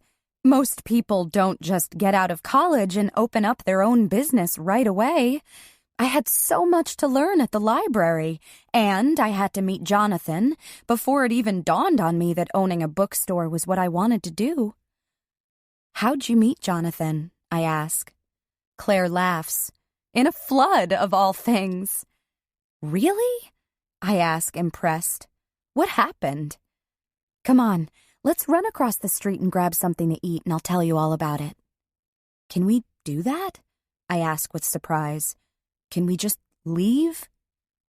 "That's the beauty of owning your own business," Claire says wickedly. She locks the door behind us and we cross the street to a small restaurant. Once we're settled in our booth, the waitress hands us our menus and we both order burgers and fries. "This place has the best food," Claire explains. "Actually, this restaurant is one of the reasons I decided to buy the building across the street. The idea of being able to run over here whenever I wanted to was just too tempting." "So you met your husband in a flood?" I ask, bringing the conversation back to the story of Claire and Jonathan. "Well, sort of," Claire begins.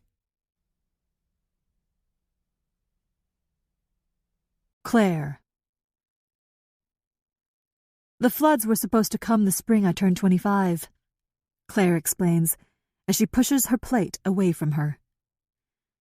That spring started out beautifully, each morning a brisk 50 degrees, but by 10 o'clock, the temperature would rise to 70 degrees. We were all well aware that the flooding was heading our way from the north. Towns and farms along the Mississippi in Minnesota and Wisconsin were already devastated. But it was just so hard to believe, because we hadn't received an unusual amount of rain that spring. And it was even more difficult to imagine the destruction that was making its way toward us. I remember my mom and dad talking about that spring. They lived by the Druid. Allison breaks off and lowers her head in embarrassment. Claire pretends not to notice and continues on.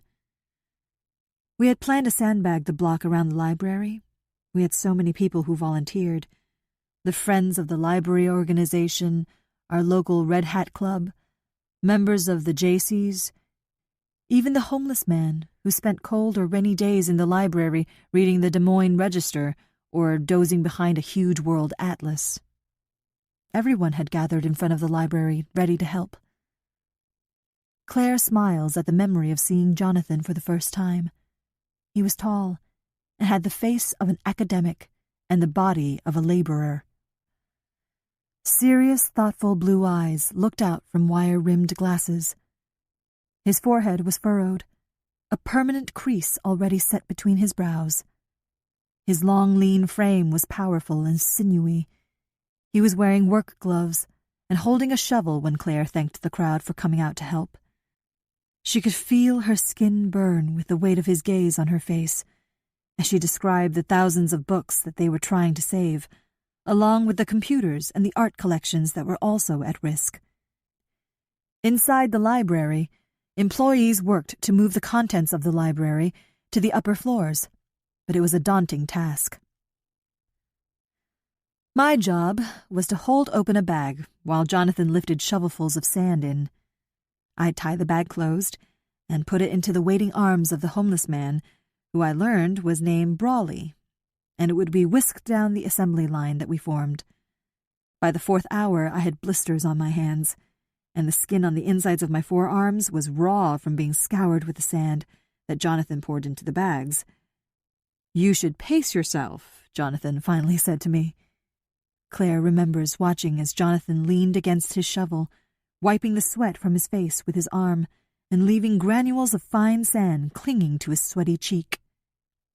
Things just progressed from there, Claire shrugs. The funny thing was that the floods never actually came. We did all that sandbagging for nothing. But Jonathan and I were married a few months later, bought a house, opened bookends. Then came Joshua. Claire smiles thoughtfully at Allison. It's funny how things work themselves out. Claire notices the look on Allison's face. Allison wants to ask her something, but is too shy, too embarrassed, too something. Allison. I know I need to form the question carefully to make it sound like it's a natural part of our conversation. How long were you married when you had Joshua? I ask, trying to sound normal, but inside I'm screaming. A ripple of pain passes across her face. Joshua's adopted. Someone else did the hard part, but we get to enjoy him. How old is he again? I ask. My voice sounds too high. He just turned 5 last month, Claire said proudly. We're not sure of the exact day he was born, but we don't think he was more than a month old when he was left at the fire station. Fire station? He was left at a fire station? Still, my voice doesn't sound like mine. I clear my throat and take a sip of my soda. This doesn't make sense. It isn't the way it happened. His mother left him at the fire station over on Oak Street in the middle of the night. One of the firemen called Human Services and then took him to the hospital. Human Services called us the next day, and we got to take Joshua home with us. Did they figure out who she was? The mother? My heart is fluttering in my chest. She can't know, I tell myself. Only 4 other people in the world know that Joshua was mine. Claire shakes her head. No, we never found out. We figure it was a young girl who came from out of town and left the baby there, then took off again. What about the father? I ask. Claire shrugs. No idea. Jonathan and I held our breath for a long time. We were sure that someone was going to come and reclaim him, but they never did. 6 months after we brought him home, we legally adopted him. Claire pushes her plate away. Oh, that was good, but I'm stuffed. We should be getting back. Suddenly I realize I don't have any way to pay for my meal. I left the money my father gave me at Olean's. Claire must see the horror on my face because she reaches out to touch my hand. My treat, she says. You can get lunch next time. Okay, thanks, I say with relief. We go back to the store and have a steady stream of customers the rest of the afternoon. It isn't until Joshua bursts through the front door and I see him for the second time that I'm sure he looks just like Christopher, the same sharp-angled face, the same beautiful brown eyes, except for his hair. Like me, his hair is white blonde and stick straight. Hi, Mom. Hi. Joshua squints his eyes in concentration. I know he's trying to remember my name. Allison? Claire finishes for him. Hi, Allison, he says. I look carefully at his face and wonder if on some level he might recognize me. Maybe if he takes a good long look at me and hears my voice. I know that it's ridiculous to believe that he will throw himself into my arms and whisper, "You finally came back for me. I knew you would." But part of me hopes there will be a flicker of recognition, like the light from a firefly on a warm summer's night. Hopes for a special look that will pass between the two of us. But his eyes barely land on my face and he's gone. Can I have a snack? He calls from the back room. He doesn't know me. I'm no one to him. I should feel relief, but I don't. It makes me a little sad. Does he know?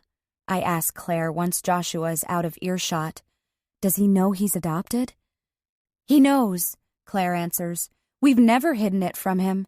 We celebrate his birthday and the day of his adoption each year. Does he ask about her? About his mother? I'm almost afraid of the answer. Not really, Claire answers. But we tell him she did a very good thing, that she wanted a better life for him and she must have loved him very much to give him up.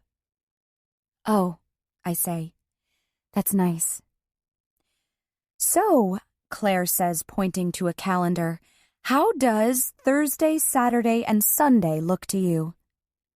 I try to focus on the dates, but the calendar is one of those personalized ones, a large photo of Joshua holding a soccer ball and wearing a bright green soccer uniform, is staring back at me.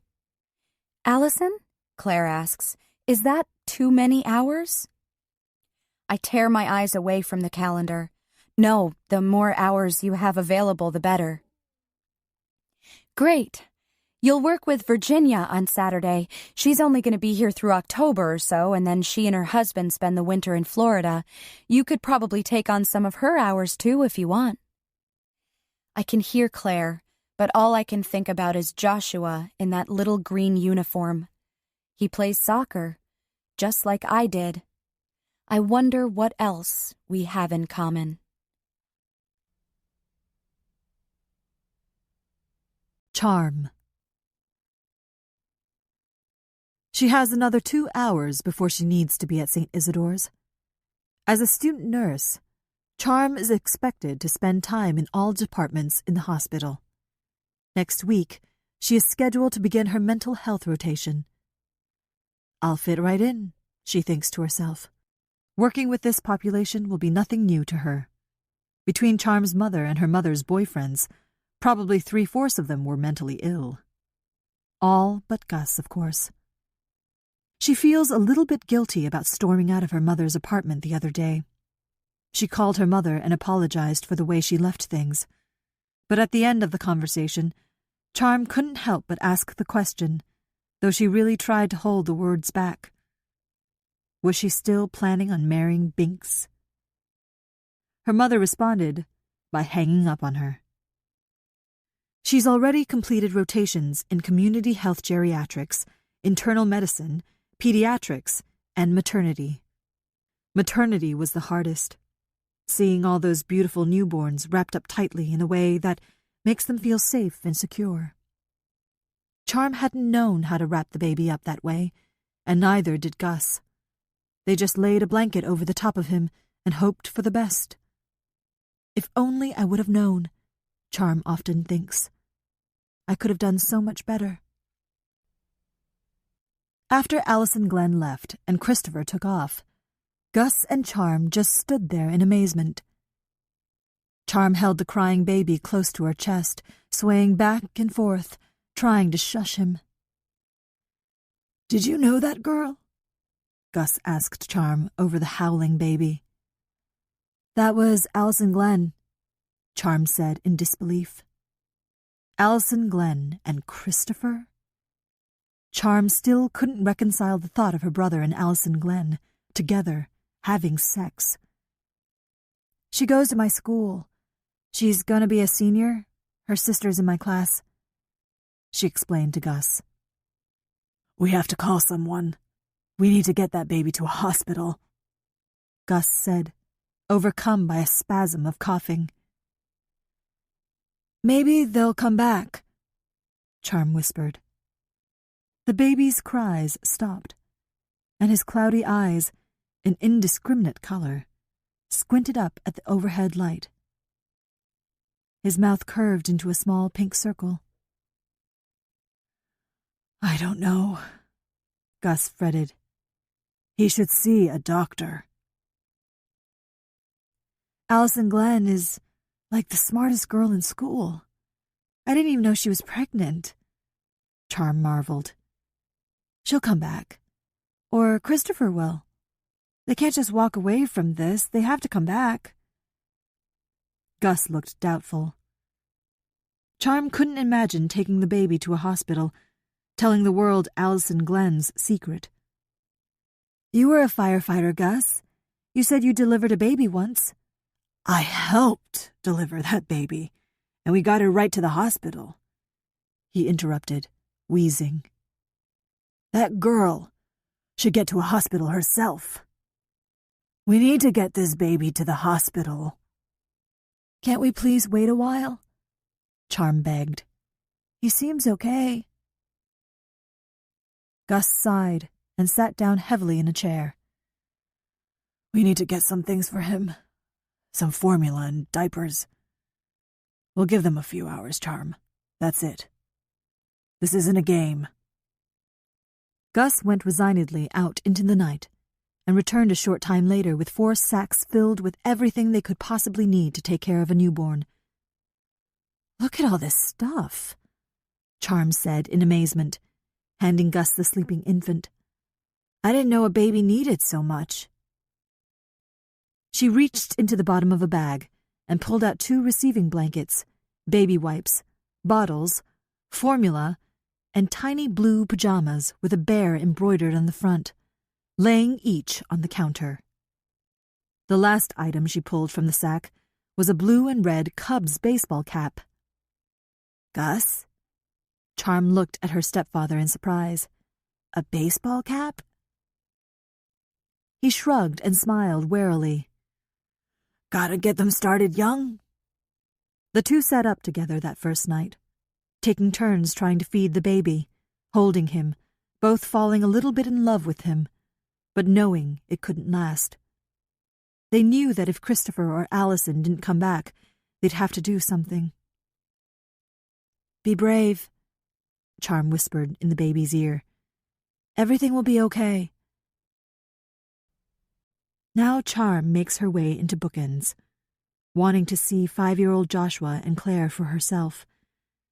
Sitting in her car, she sees Joshua through the store's plate glass window. He's dancing around in a circle, waving a dog treat over Truman's head, laughing. "You are brave," Charm thinks to herself. "So brave." Claire comes up behind Joshua and plucks the treat from his fingers and bends down to feed it to Truman. Charm smiles. They're fine. Through the window, a tall girl with chin-length blonde hair steps into her line of vision. Though she can't see her face, There's something familiar about her that Charm can't quite put her finger on. Something in the way she carries herself, in the way she tilts her head. It isn't until she's driving home that she realizes who the girl reminds her of. Allison Glenn. Charm laughs out loud and shakes her head. It's impossible. There's no way. It was years until Allison Glenn would be released from prison. She must be going crazy.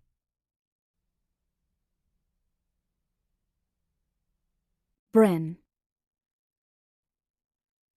After Allison was taken away by the police, I was trying to fall asleep when the phone rang. Biting back tears, I answered it, hoping beyond reason that it was Allison. It wasn't. "I'm calling about the baby," a man said. I didn't know who he was at first, and then it dawned on me. It was the man whose home Allison had driven us to that night, where she left the baby. He told me that Christopher had left and wasn't coming back, ever, and Allison needed to come get the baby. "She can't," I sobbed. "She's gone. You've got to keep that baby away from here," I said desperately, thinking about what my parents would do if they found out that Allison had another child out there. Selfishly, I thought of myself too. There was no way my parents would believe that Allison drove to Christopher's alone with a newborn baby. They would figure out quickly that I had helped her, and I couldn't handle their wrath, not all by myself. "You have to take care of him, please," I begged. He kept on insisting that I explain where Allison went, and finally I spat out. "She's in jail. They took her away." "Why?" he asked, obviously surprised. "Just turn on the television," I said, getting choked up again. "But keep that baby boy away from here. My parents... No one can take care of him here. He's better off with someone else. Make sure he goes somewhere safe, please," I begged. When I least expect it, the thought of that little boy creeps into my mind. I wonder where he ended up. I know that Charm Tully and her father don't have him anymore. When school started that next fall, I saw Charm in the hallways. For 2 years, we would look at each other out of the corners of our eyes, but never spoke about that baby boy. Except once. After Allison was arrested, people whispered about me behind their hands, looked at me as if I was a freak. When the teachers weren't around, someone would say something obnoxious. I never got used to the comments, but I learned how to deal with them. I learned not to make eye contact, kept my head down.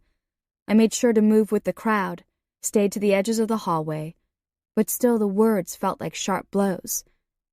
"How's a murderer doing in prison? Your sister isn't such hot shit now, is she? Are you a baby killer too?"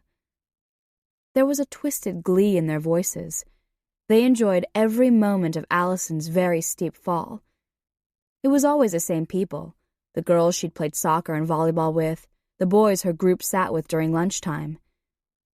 Near the end of my junior year, 9 months after Allison was arrested, I made the mistake of lagging behind to talk with my government teacher after the bell rang. You'd think that these morons would have moved on, found some other weaklings to bully, to try and make feel worthless. When I stepped out of the classroom, I found myself in a nearly deserted hallway.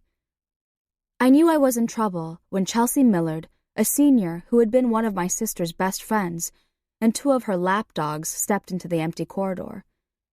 Though it was springtime and the temperature was warm, goosebumps sprouted on my arms, and I shivered when I saw Chelsea straighten her back. A look of righteous indignation settled on her face. My second mistake was my hesitation. I should have just kept walking, kept moving forward with my head down. But I didn't. My feet did a ridiculous stutter step, and Chelsea and her friends cackled at my awkward dance. They circled me, hands on hips with elbows jutting out like the wings of crows, and looked down on me scornfully. "How's your sister doing?" Chelsea asked snidely. "I bet the women there love Allison." Her friends laughed, and I noticed how ugly meanness looks on girls, how it transforms their eyes into thin slits, their mouths into pinched crabapple smiles. Bitter grins, like they just bit deep into something sour. I stared transfixed on their grotesquely changing faces and shuddered. "Sour," I said before I could stop myself. Their laughter stopped suddenly. Their faces relaxed in confusion, but then their eyes narrowed even more. Black, angry slits. "Shh," I said out loud to myself. "Shut up! Don't talk!" I knew I was acting strangely, but I couldn't help myself. "Did you just tell me to shut up?" Chelsea asked in disbelief, and stepped more closely to me. Sweat began to gather at my forehead. Beads of perspiration pooled between my breasts and slid down my back. "Oh, good," I thought with relief. "I'm beginning to evaporate." I covered my mouth to hold back a giggle.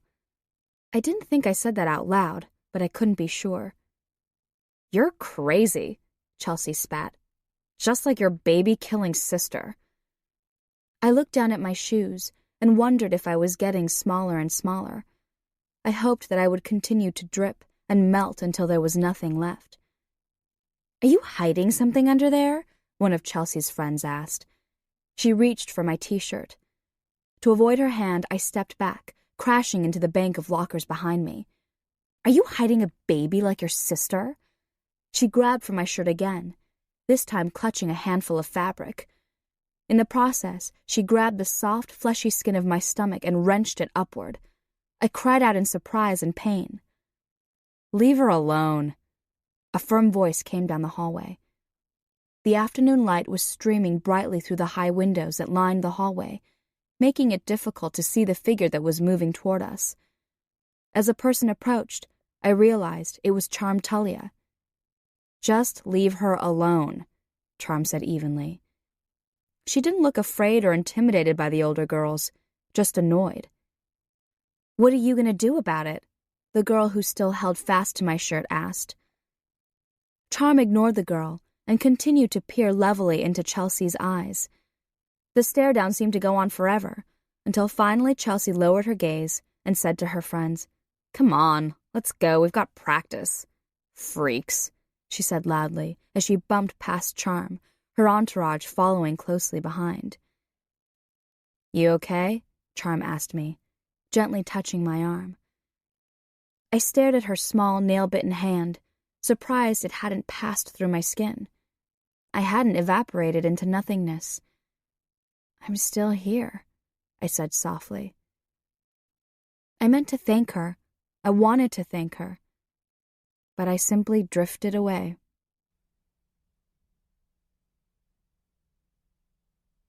Allison. I start with the phone book and look up the last name Tullia. There's only one entry, a Rianne Tullia who lived over on Higgins Street. No Christopher. I think of Charm Tullia, Christopher's little sister. Charm, her stepfather, and Christopher are the only other people besides Bryn and me who know about Joshua. What was her stepfather's last name? I remember where they lived 5 years ago, but I have no way of getting there, even if that's still where they live. I need to speak with them. Do I dare call this Rianne Tullia? It couldn't hurt, I guess. I could just ask about Christopher or Charm and leave it at that, couldn't I? I take a deep breath, and with shaky hands I begin to dial Rianne Tullia's number. Then I hang up. I'll try to get a little more information, and then I'll go to Devon, I promise myself. Deep down, I know that it's risky, that it's stupid, but I pick up the phone again and dial the number I know by heart. It rings, and just as I'm about to hang up, the ringing stops. I'm learning all about being patient at Gertrude House. The women here are finally leaving me alone. I guess they figured that if I didn't completely freak out from finding all the dolls they put in sinks and toilets, that I wasn't all that much fun to terrorize. Still, everyone pretty much ignores me there, except for Oline and Bee, and sometimes Tabitha. Bee's a good talker and a good listener. She goes on and on about her 4 children who range in age from 12 down to 9 months old. They live with her sister in a town about a half-hour from here. She tells me how her oldest, a boy, is an honor student and a star pitcher on his baseball team, and how her 3 girls are the smartest, sweetest things. "Have you seen them lately?" I ask while we're preparing supper. Can they come to Gertrude House to visit? Bea shakes her head and drops a handful of pasta into a pot of boiling water. No, I don't want them to see me yet. I'm not ready. What's to be ready for? I ask. You're out of jail. They're close by. I'm sure they're dying to see you. Maybe, Bea says. But I want to make sure I'm the mom I'm supposed to be first. I want to be healthy. I want them to be proud of me. You're their mom. Of course they're going to be proud of you, I assure her. She shakes her head again. I showed up high at my daughter's second-grade conference. I stumbled all around the room and threw up on her teacher's shoes. She most definitely was not proud of me. I want to make sure I stay sober and get a good job. Then I'll see my kids. I don't know, I tell her.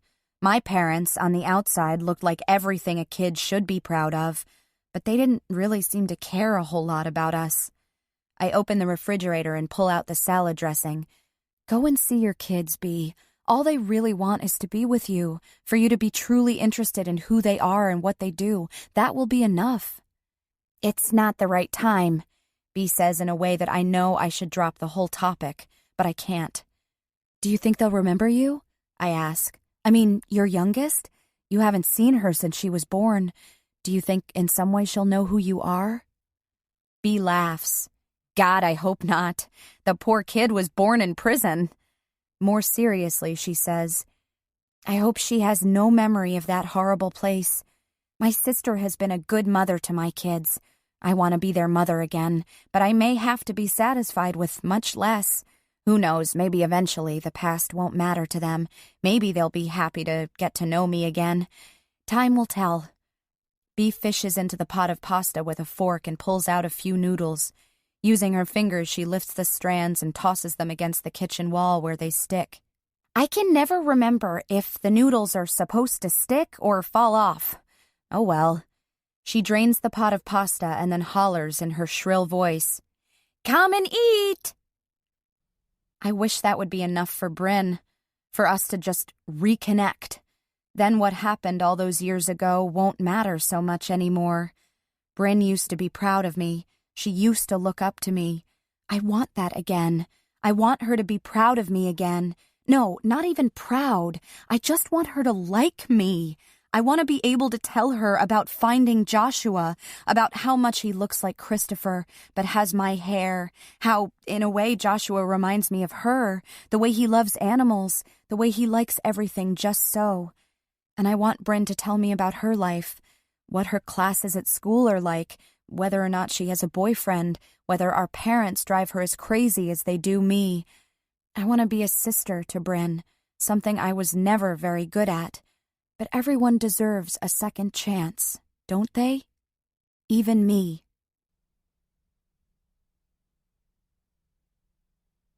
Charm. Over and over, Gus tried to call Allison Glenn's home and speak to someone about the baby. Finally, someone picked up the phone and Gus said, I'm calling about the baby. As Gus listened to the person on the line, his face turned a sickly gray color. I understand, he said, and hung up the phone.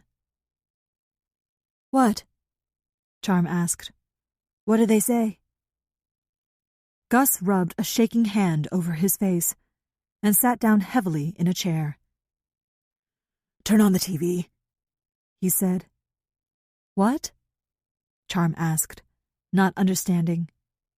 Turn on the TV, Gus said again.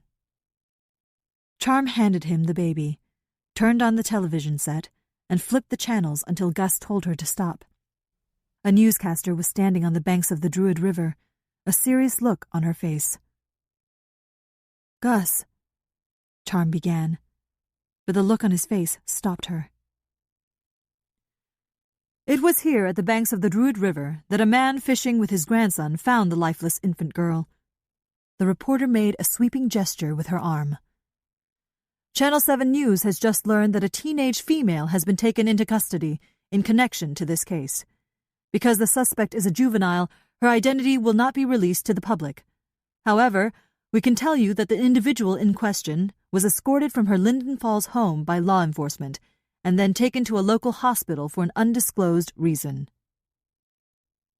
Charm turned to Gus and looked at him blankly. What does this have to do with the baby and Allison? The baby began fussing, his thin arms flailing, and Gus brought him up to his shoulder. There, he whispered into his ear. The unnamed individual taken into custody, he said, nodding his head toward the television, was Allison Glenn. And that little girl they found in the Druid is this little boy's sister.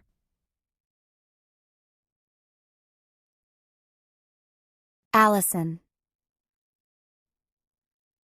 Every day I walk into bookends, I'm so afraid that Claire or even Joshua will take one look at my face and suddenly realize who I am. Would this be a violation of my parole? Would they send me back to prison? For how reluctant I was to leave Cravenville, even the short amount of time I've been free has made me realize that I never want to go back. But though I search her face carefully, I can see no difference in Claire. She greets me happily, and we chat comfortably about everyday things. Each minute I spend with Claire, I like her more and more. She talks to me like I'm somebody. She doesn't talk down to me or look at me suspiciously because of my past. I like working at bookends. I like the Kelbys. I know I should tell her that I suspect Joshua is my son, but I can't. I don't want to. At 3:30, Joshua flies into the bookstore. His normally pale face is blotchy red, and his lips are pinched in anger. Odd winks of light are reflecting off his skin and clothing. When I look more closely, I see that he is speckled with tiny bits of orange glitter. Joshua is intent on trying to pick the bits of glitter from his arms, but only succeeds in transferring it to another part of his body. Jonathan comes in behind Joshua, a mix of frustration and bewilderment on his face. Claire steps out from behind the counter. "What's the matter?" she asks with worry. "Josh had a tough day at school," Jonathan says. "That involved glue and glitter." "What happened?" Claire says, and Joshua scowls and folds his arms defiantly in front of him. Jonathan notices me standing there for the first time. "Hi, Allison," he says. His teacher said in art class they were sprinkling glitter over the glue they had spread on construction paper leaves that they had drawn and cut out. Of course, Joshua got glue on his fingers, which is, as we all know, worse than baths, sand, and haircuts all rolled up into one. And then he got glitter on his hands. I've got to give the school credit. Mrs. Lovelace helped Joshua wash the glue off his hands. But, of course, then his hands weren't completely dry, and that drove Joshua nuts, and things went downhill from there. I watch as Claire winces in anticipation of what is coming. Joshua is scrubbing furiously at his arms and begins to cry. "Stop it, Josh," Claire says sharply. "You're scratching yourself." Joshua whips around so that his back is to all of us and continues to scour at his arms. I don't know if I should jump in and try to help or go back to examining the alarm system and pretend I don't notice the tantrum. "So, according to Mrs. Lovelace," Jonathan continues over Joshua's cries, "Joshua crumpled up his leaf, getting more glue and glitter on himself. Then, in a rage I'm certain was something to behold, he grabbed the canister of glitter and proceeded to fling orange glitter around the room, all over the other children, their projects, the teacher, and himself. Joshua," Jonathan lifts his arms in exasperation, "was escorted out of the room." "Oh, Joshua," Claire says in disappointment. As she lays her hands on his thin shoulders, he sits down and begins to cry even harder. Without thinking, I go to my knees, near enough to Joshua for me to be in his line of vision. Momentarily his crying slows, and he warily watches me from the corner of his eye. I speak before he can continue his tirade. "Joshua, it sounds like you had a rough day." He turns away from me and begins to cry again, but this time with less steam, so I plug onward. "I bet you'd like to get that glitter off you right now." This stills him. He's breathing hard, but I can tell he's listening, so I move a little closer to him and continue in a low, calm voice, the one that comes in handy when talking to Flora at the halfway house when she's angry. I bet you didn't know there's a magic kind of tape that is used especially for removing glitter. I stand and go back behind the counter, pull open a drawer, and retrieve a roll of masking tape. Joshua eyes the tape with suspicion. That's just regular tape, he informs me. I casually shrug and say, "It looks like regular tape. We can try it if you want to. Or it's okay if we don't. You can keep the glitter if you'd like." I set the tape down on the counter. This is one thing I learned in prison. Whenever possible, give a person a way to save face. He thinks about this for a moment, and then, surprising us all, stands. Okay, I'll try it. I tear a piece of tape from the roll and fold it back on itself so that the sticky side faces upward.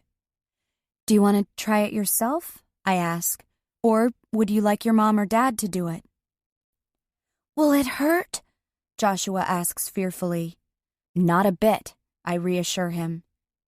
You do it then, he tells me. It comes out as an order. "Joshua?" Claire raises her voice in warning. Will you please use the magic tape on me? He tries again. "Sure," I say. "Now watch closely, it's pretty amazing." Carefully, gently, I rub the folded tape over the sleeve of his t-shirt and then show Joshua the orange glitter it has picked up. "Cool, huh?" I say, smiling at him. He smiles back, and there it is, our connection. It's subtle, just a glimmer, more of a sputter, really, but it's there. I can't say that he recognizes me, but a link, thin and fragile, has been made. I look up at Claire and she's smiling at me with a newfound respect. Then I look to Jonathan, who is also impressed. I spend the next 30 minutes with Joshua in the children's section of the bookstore, gingerly removing the glitter from his shirt, pants, and even his shoes. The glitter that clings to his fingers, face, and hair is a different story.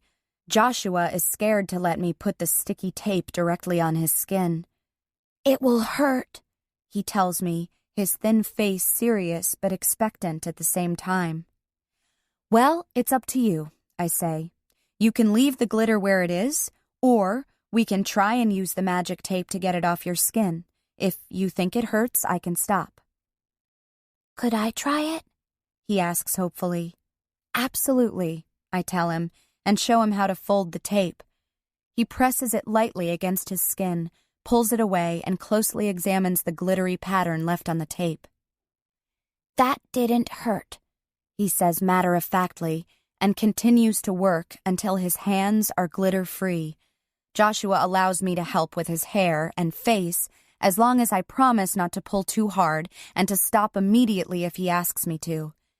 He closes his eyes and raises his face to me, and the whole time I'm working, I'm absorbing his long face and pointy chin. I memorize the bluish veins of his closed eyelids and the light fringe of eyelashes that fan out against his skin, the way his thin lips are pursed beneath his upturned nose, so much like Christopher's. When I reluctantly tell him that I'm finished, he asks, "Can I see?" and runs off to the bathroom where he can look at himself in a mirror. I go back to the front of the store where Claire is helping a customer. Joshua emerges a few minutes later, smiling broadly. It worked, he tells Claire. Maybe I can take some of that tape with me to school. Sure, Claire says. But I bet if you ask your teacher, she probably already has some. What do you say to Allison? Thank you, Joshua tells me shyly.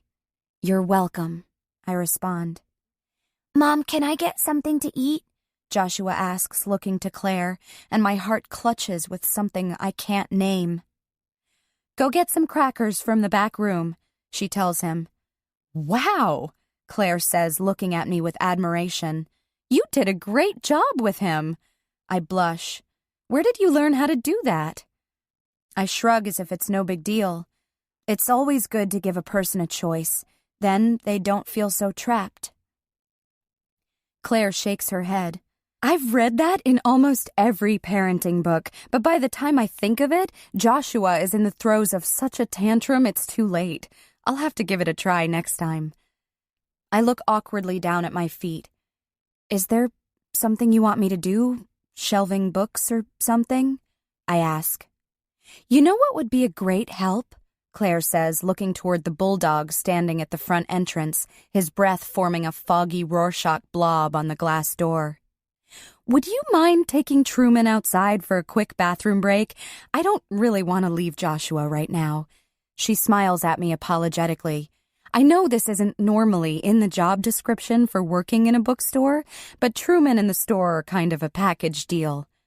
No problem, I tell her. Truman's great. I can't have pets where I live. I run to grab my jacket from the back room. When I return, Jonathan is gone, back to work, I guess, and Claire and Joshua are already immersed in a book together. I clip the leash onto Truman's collar, and we head out into the cool September air. I lead him to a patch of grass along the sidewalk in front of the store and wait patiently so he can relieve himself. I feel it on my back, as soft as a falling leaf. Someone's gaze. I turn to find the source is Claire's husband, sitting in his white truck, looking at me, his face unreadable. Before I can stop myself, I raise my hand in a spastic wave. As if he's trying to hold it back, he smiles, too, and waves in return. He puts his truck into drive and slowly rolls forward, and for a minute I think that he's going to stop to speak to me, but he doesn't. Instead, he pulls away from the curb and drives away, and I stare after him a long time, well after he has turned the corner and is out of sight, wondering if somehow he knows who I am. But he can't know. He can't. Truman is yanking on his leash, so I turn to lead him back to bookends and see Joshua standing at the front window, watching as the gray exhaust from his father's truck swirls about me.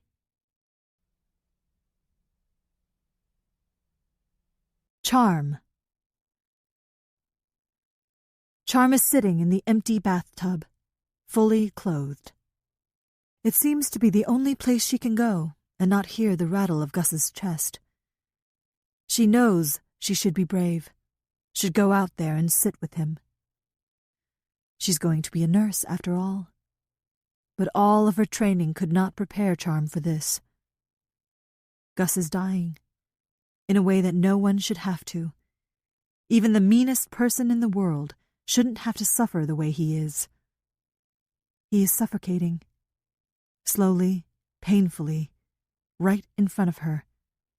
And there's nothing she can do to help him, even though he looks up at her desperately. She imagines his blackened lungs squeezing in his chest, desperate for air. The pneumonia settled in so quickly. His skin has turned a sickly gray, and his whole body has wasted away until he's just bone. He reminds her of those pictures of concentration camp survivors that they saw in history class. The only part of him that isn't thin is his face and neck. There he's all puffy. Sometimes it's hard to find him in that swollen yellow flesh, but once in a while he smiles, and she sees him again. The fun, energetic Gus who came to every school event Charm ever had. The one who taught her how to shoot free throws and how to make kolache. Now he looks like a stranger. Charm considers calling her mother, but isn't sure what she would say to her. Charm has only truly needed her mother 2 other times in her life. When her mother's sicko boyfriend cornered her while Rianne was at work, and when Allison left Joshua with her. Both times, her mother wasn't there. I could use a mother now, Charm thinks. Someone to help her take care of Gus.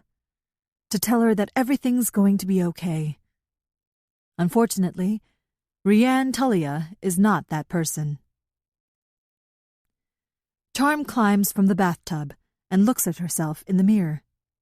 Her eyes are bloodshot, and little crevices are forming around her lips that she knows she keeps perpetually pinched in worry. I look so old, she thinks. I'm 21, and I'm starting to look like an old woman. Charm told her instructors at school that she needed to take some time off so she could help care for Gus. They were very understanding. She knows that the next time she returns to class will be after Gus's funeral. She reluctantly leaves the refuge of the bathroom and goes to Gus. His eyes are slightly open, and she pulls a chair up to the bed and sits next to him. Charm carried his old TV set into his bedroom, and they watch silly sitcoms and old reruns of police dramas. It doesn't really matter what they watch, just as long as the volume from the television covers up the tea kettle wheeze that comes from his chest. When Gus starts one of his coughing fits, Charm carefully helps him sit up and rubs his back in small circles, like she saw him do with Joshua when he was with them. Charm pats Gus's back over and over and whispers encouraging words to him, as if he is now the baby. It's okay, get it out. Gus clenches and unclenches the blankets with his thin skeleton hands. When the hacking finally stops, Charm gives him a sip of water, fixes the pillows behind his head, and gently replaces the oxygen mask over his nose. She sits back down again until his breathing calms and he falls asleep.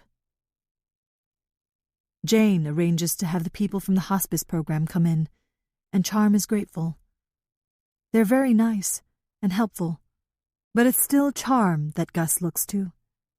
It's Charm his watery blue eyes follow around the room, as if begging her to help him.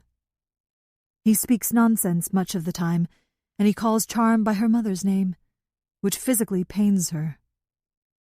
Doris, the hospice volunteer, tries to tell her that it's Gus's cancer and all the pain medication that makes him talk like this. Fall has come to them, hard and angry, expelling sharp slashes of rain like spit. It rains all the time now. She finds it depressing, sitting in the little house day after day. Charm wants to go back to school, but she can't stand the thought of leaving Gus at the house with strangers. She knows that he could die at any moment, and is determined not to desert him like her mother did. She wants to be there with him until his eyes close and don't open, until he doesn't have to struggle for every bit of air. Gus's double bed has been replaced with a hospital bed. It makes it easier for the hospice workers to care for him and change his sheets. Makes it easier for them to wheel him out when he dies, Charm thinks to herself. He looks like an empty cocoon lying there, his skin cobweb thin and pulled tight against his bones. His coughing has quieted, and he lies so still that at times the gentle rise and fall of his chest are her only indication that he's still alive. Charm wonders if her mother knows that Gus is dying, and if she cares. She wonders what she'll do, where she'll go, what will become of her. Though she has always been independent, without a true mother or father, she always had Gus. She feels a small movement beside her and turns on the tableside lamp so she can see Gus's face. In the dim light, with the shadows surrounding him, Gus looks almost like himself. Youthful, handsome, happy. "How are you doing, Gus?" Charm asks him in a whisper. The mere act of listening seems to cause him pain. "Can I get you something?" His eyes are open and clear, and he tries to lift a hand to pull away the oxygen mask. "Let me get it," she tells him, and removes the mask that she once teased him made him look like Horton, the elephant from the Dr. Seuss books. Gus had laughed. He licks his dry, cracked lips, and Charm presses a straw between them, and he sips. The effort it takes him to do this is exhausting. "What else?" she asks. "What can I do?" Charm tries to swallow back the emotion. She has seen patients die, seen children die, but no one she has known, no one she has loved. No, Gus croaks. just sit here. He weakly pats a spot next to him on the bed. Charm hesitates. She'd have to lower the side rail that prevents him from falling out, and there isn't much room, even though he is as thin as the switchgrass outside his window. It's all right, he says. Charm lowers the rail and gently moves him. He doesn't make a sound, but his face fills with pain. I'm sorry. Charm winces, but he pats the bed again to let her know he's okay. Trying to make herself as small as possible, she eases in next to him. Do you want to watch television? She asks, reaching for the remote. He shakes his head. Do you want your Macs back on? Charm asks, knowing he can't go for very long without it. How he tends to panic, which makes it harder for him to catch his breath. Again, he shakes his head. Because of the swelling, the sharp angles on his handsome face are gone. His dark hair stands in stark contrast to his pale skin, and his shaggy eyebrows make his eyes appear smaller, more sunken. A blue pond among the reeds. Talk, he orders in the way that he has. He can still get away with sounding bossy without sounding mean.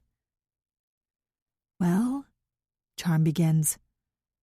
I start on the orthopedic floor next week, and I'll be on the pediatric oncology floor right around Halloween. Everyone dresses up in costumes, even the doctors. Gus nods, and they sit in silence for a moment.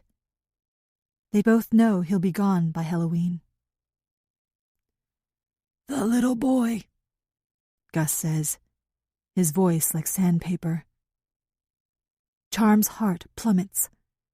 She knew the subject of Joshua would come up, needed to come up one more time. I'm sorry. His words are breathy and are emitted with more difficulty. Why? Charm asks, incredulously. Why are you sorry? It was Christopher's fault. It was Alice and Glenn's fault, not yours. Joshua's safe. He's happy. He's with people who love him. She angrily ticks the points off on her fingers. His mother went to prison for drowning his twin sister. You knew Christopher would never come back to take care of him, and God knows my mother is useless. Shh. Gus breathes, and softly places his hand next to her cheek. Shh, now. This is too much for Charm. This kind, desperately ill man trying to comfort her. She was the one who begged for more time with the baby. But a few hours had turned into a few days, then into 3 weeks. Charm kept on pleading with Gus for more time, sure that her brother would come back for the little boy she had quickly fallen in love with.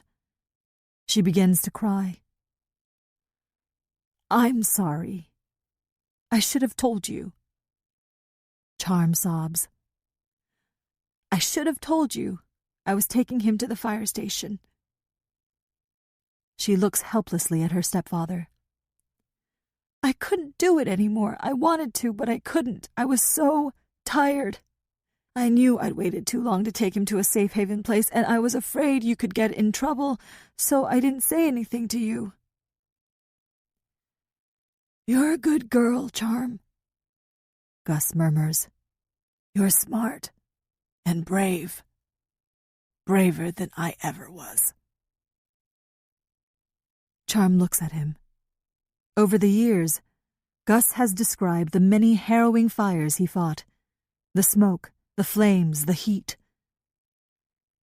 You kept looking after that little boy, even after you left him at the fire station. You made sure he was safe. You didn't even get a chance to say goodbye. Gus is silent. The conversation is tiring him. Sometimes I wish she'd never brought him to our house. Charm says, finally voicing out loud what she's been feeling for so long. Sometimes I wish I never held him. I wish I never knew he had a little sister that was thrown into the river. I wish you would get better. Charm swallows hard, trying to hold back the tears, and hides her face against his brittle shoulder. With great difficulty, Gus brings his other arm around her. Daughter, Gus rasps. There is nothing left to say. They lie there a long time, Gus softly patting her back, and Charm soaking it up, like a cat trying to find the last patch of fading sunshine.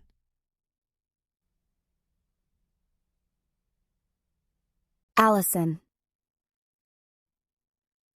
Ever since Joshua's glitter incident and the way I came to the rescue with the magic tape, he's constantly at my side when I'm working, offering to hand me books to shelve or to count the pennies in the register. In a very short time, I've discovered the long list of things Joshua hates and loves. He hates when his fingers are sticky, the smell of bananas, thunderstorms, and cleaning his room. He loves Truman, playing with Legos, drinking Dr. Pepper, even though his mom says it will rot his teeth right out of his head, and building things with his dad. I know I should try to keep him at arm's length. Getting close to him will end in nothing but disaster. I should tell him to beat it, that I need to focus on my work, but I don't. What about soccer? I ask, thinking about the picture of him in his green uniform. Do you like playing soccer? It's okay. I'm not very good at it, he says a little sadly. Someone always gets the ball away from me. I could show you some tips, I offer. I used to play soccer all the time. Okay, Joshua says, bending down to pet Truman. I'll bring my soccer ball tomorrow. I don't think your mom will want us playing soccer in the store, I tell him, instantly regretting my offer. For a minute, Joshua looks deflated. You can come over to our house, Joshua says, perking up. You can teach me soccer, and I can show you my room and my dad's workshop. I don't know. I look away from Joshua when I hear a customer come through the door, grateful for the distraction. I'm getting too close, too involved. I see Devon walking slowly toward me. Gone is her usual brisk, businesslike pace. She looks almost hesitant, not like herself at all. She knows. She knows about Joshua. Bryn called her and told her that I'm his mother. She's coming to tell me I'm going back to prison. I've been free for 3 weeks and now I have to go back. I think I'd rather die first. Josh, why don't you go do your homework? I say as Devon stops in front of me. Something is wrong, very wrong. Who's that? Joshua asks, staying at my side. Joshua, are you bothering Allison? Claire's voice comes from behind me. No, I'm helping, Joshua insists. Allison, Devon says gently, can I talk to you for a minute? Claire looks at us with concern. I know I should introduce them to each other, but the words are stuck in my throat, so I just nod and follow Devon as she leads me outside.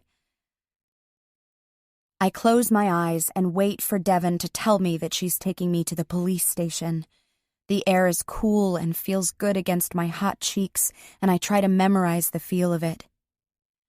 Allison? Devon says, and I open my eyes. She's biting the insides of her cheeks, struggling to speak, and I wonder if I'll be able to say goodbye to Claire, to thank her for giving me a chance. I wonder if I'll ever see Joshua again. Allison, she reaches for my hand. It's your father. My father? I say in confusion. I look down at Devon's hand in mine. A large sparkling diamond is on her ring finger. She's getting married, I think to myself. I begin to congratulate her when she interrupts me. He collapsed at his office today, Devon explains. He's at St. Isidore's in intensive care. They're not exactly sure what's going on yet, but it looks like a heart attack. I look at her questioningly, and like always, Devin seems able to read my thoughts. Your mother called Barry, Mr. Gordon. I nod my head. This makes sense. My father and the senior partner in Devin's law firm, Barry Gordon, have been friends for years. Do you want to go to the hospital? Devin asks. I can drive you over there. I think back to my last encounter with my father, remember how the house had been erased of any existence of me. I don't know if they want me at the hospital, I say in a small voice. What do you want, Allison? Devin asks me. What do you want to do? Suddenly, I have to see my father. What if he dies? I can't let the next time I see my mother be at my father's funeral. I quickly explain the situation to Claire and she sends me off with a hug. Let me know what's happening. Don't worry about work. You go be with your family. I can't tell her that in the few weeks I've been back in Linden Falls, she feels more like family to me than my parents. Thanks, is all I can manage. I'll call you later. Devin drops me off in front of the hospital. She offers to come with me, but I tell her no, that I'll be okay. But I'm not really okay. I just didn't want Devin to have to witness my first meeting with my mother. I have no idea how she'll react to me showing up at my father's hospital bed. I don't know if she'll welcome me with a hug or order me to leave. The last time I was in St. Isidore's Hospital, I was recovering from giving birth and was under arrest for the murder of my newborn baby girl. I left in a wheelchair that was pushed by a corrections officer, and my hands were cuffed together. The bustle of the hospital is the same as I remember. Nurses and doctors move purposely through the hallways, visitors more tentatively. I stop at the information desk to ask which floor my father is on, and then take the stairs to the 5th floor. The thought of stepping into an airless, cramped elevator, which reminds me of my prison cell, takes my breath away. I see her first. She's sitting alone on a long sofa in the intensive care waiting area. Her hair is the same shiny blonde color I remember, but cut shorter in a severe blunt bob that stops just below her chin. She's wearing jeans and her mud-caked garden clogs. She must have been working in the yard when she got the call. She must have been in a hurry to get to the hospital. My mother never wears jeans out in public, never wears her gardening shoes out of the yard. She is staring at the wall of the waiting room, her clear blue eyes still unaware of my presence. Her face has softened some since I saw her last, though she is thinner, more fragile-looking. For once, she looks unguarded, and I know if I don't speak now, I'll lose my nerve. Mom, I say softly, and the word ends with a raspy hitch. She startles and looks up at me.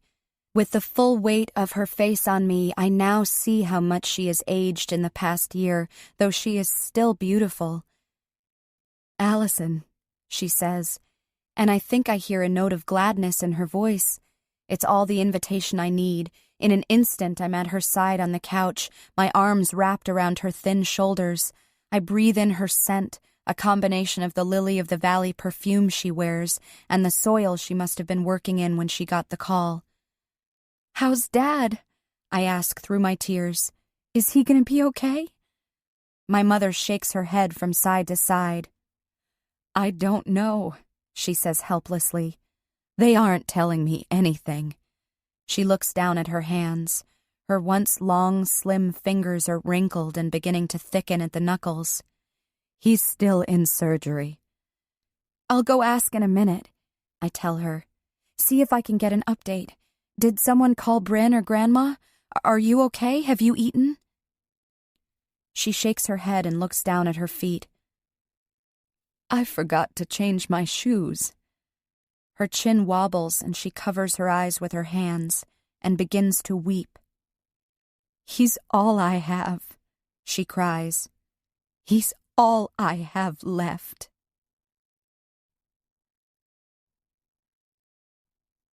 Charm.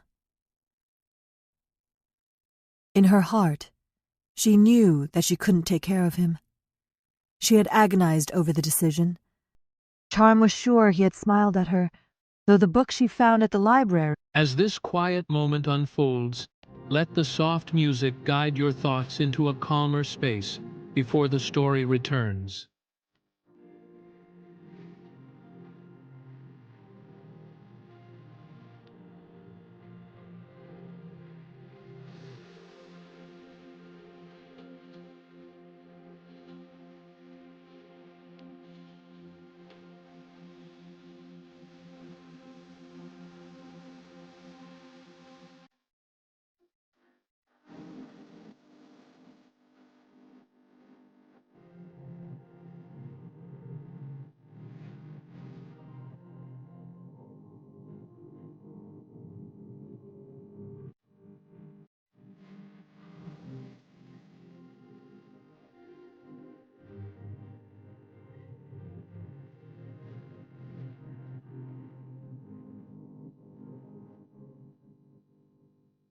He explained that babies didn't really smile until they were 6 weeks old.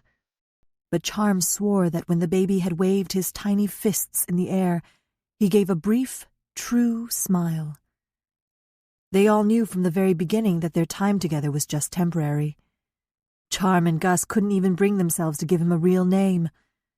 Gus called him Kiddo or Buddy, and Charm would whisper sweet confections and baked goods into his ear. "Hey, Cupcake," she would say as she lifted him out of the makeshift bed they had made out of a laundry basket lined with soft blankets. "Good morning, Soda Pop. Peanut butter, apple dumpling, cheese doodle." He would look at Charm with those wise old eyes, as if to say, "Not much longer, huh? It's just a matter of time and I'll be out of here." Charm's heart would twist, and she would cry and cry until the front of his onesie was soaked through. And then he would begin to wail until Charm couldn't tell which cries were hers or which were his anymore.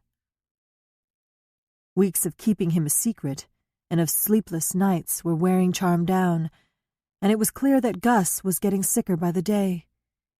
In the middle of the night, she would wake up to the baby's hungry cries and then to Gus's hacking coughs. Charm just couldn't do it anymore. Care for both a baby and a sick man. Gus had taken her in when no one else would, without question or judgment, and he treated the baby like he was always there, just a part of the family. Gus was the closest thing to a father that she'd ever known. The baby had barely left a mark in this world yet, but Gus left an impression that was deep, permanent. Gus was dying, and she had to choose between the one whose journey had just begun and the one whose journey was ending. It was late one night when Charm finally made the decision. She was pacing around the living room with the baby on her shoulder, trying to get him to sleep. She was half comatose herself, and blindly caught her foot on an end table, sending the baby tumbling from her arms. She had dropped him. Wide-eyed, he looked up at her from the floor, the breath knocked from his little body, his mouth opening and closing as if trying to communicate what Charm already knew. Silently, without waking Gus, she tucked all of the baby's things around him in the basket and drove him to the fire station on Oak Street in Linden Falls, one town away, just over the Druid River. The same fire station where Gus once worked. She wondered at the logic of this, but convinced herself that if Gus worked there, it must be a good place. They would take care of him. She lifted him from the laundry basket that she had set on the car floor beside her and held him close to her chest. He had cried himself out and fallen asleep, his sweet little fingers and hand curled up like a pink flower under his chin. She needed to do this impossible thing. Give away the only thing that had ever loved her on first sight, and with no strings attached.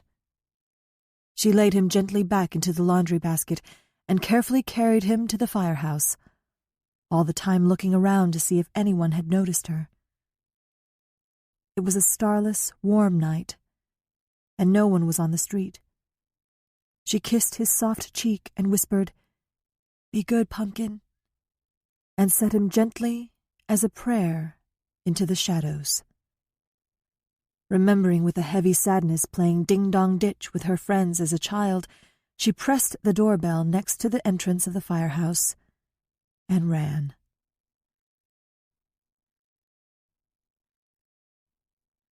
Bryn.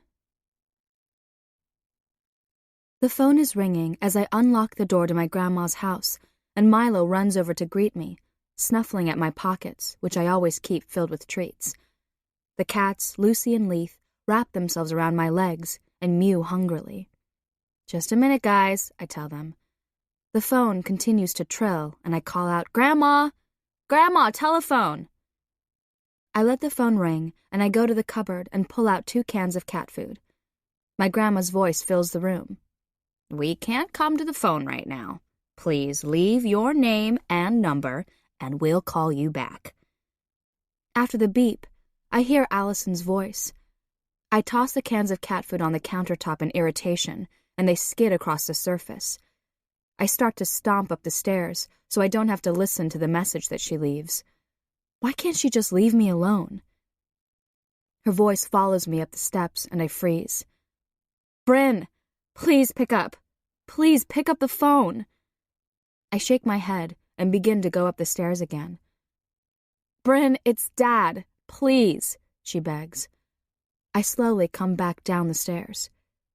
"Dad's in the hospital. Mom's a mess. I don't know what I should do. I need you to talk to me, please." Allison is crying hard now, and I move toward the phone. "Bryn, I need you," she ends in a whimper. I try not to think too much about the details of that night, but it was the only time in my whole life that my sister asked for my help. This I remember, this small detail I think about at night when I can't sleep. That night, my sister needed me. I was always the one who needed my sister, the one who needed protection from neighborhood kids, my parents, teachers, myself. And she never, ever let me forget it. It had been so long since she'd helped me willingly. No, there was always eye-rolling, big sighs, and shakes of the head. It's not like it was hard for Allison to help me out. Everything came easily to her. But as we grew older and the differences between us grew more obvious, she always had a way of making me feel small and simple. Allison has written to me letter after letter, saying the same thing over and over again. "I'm sorry," she writes, as if that will fix everything. Sorry for what? I want to ask her. Sorry for treating me as if I was a pesky irritation? Sorry for making me help you give birth? Sorry for making me keep your secrets? I don't even open her letters anymore. I throw them in the bottom drawer of my dresser. It hurts, doesn't it? I want to ask her. It hurts to need help, and it hurts to have to beg for it. Sorry, sorry, sorry. I used to say it all the time, for everything. Not anymore. Who's sorry now? I want to ask her. Who's sorry now? I reach out and lift up the phone.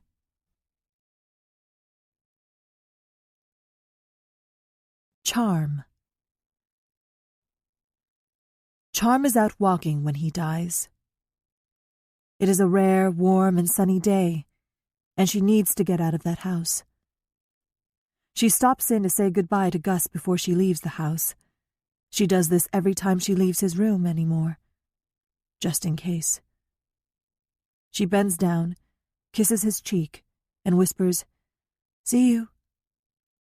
Their standard goodbye. Gus has been asleep for the past 2 days. Not once does he open his eyes or speak. She wants so much to hear him call her daughter again. She's never heard anyone, not even her mother, call her this. It's such a nice word when she thinks about it. Daughter.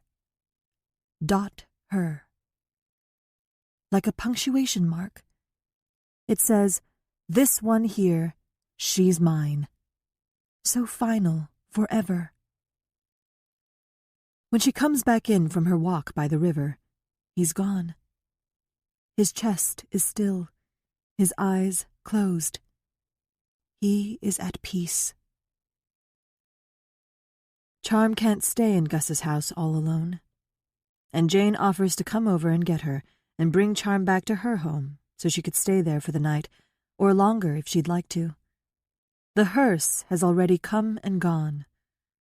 Charm was surprised by that, the long black car, beetle-like, creeping slowly up to the front of the house.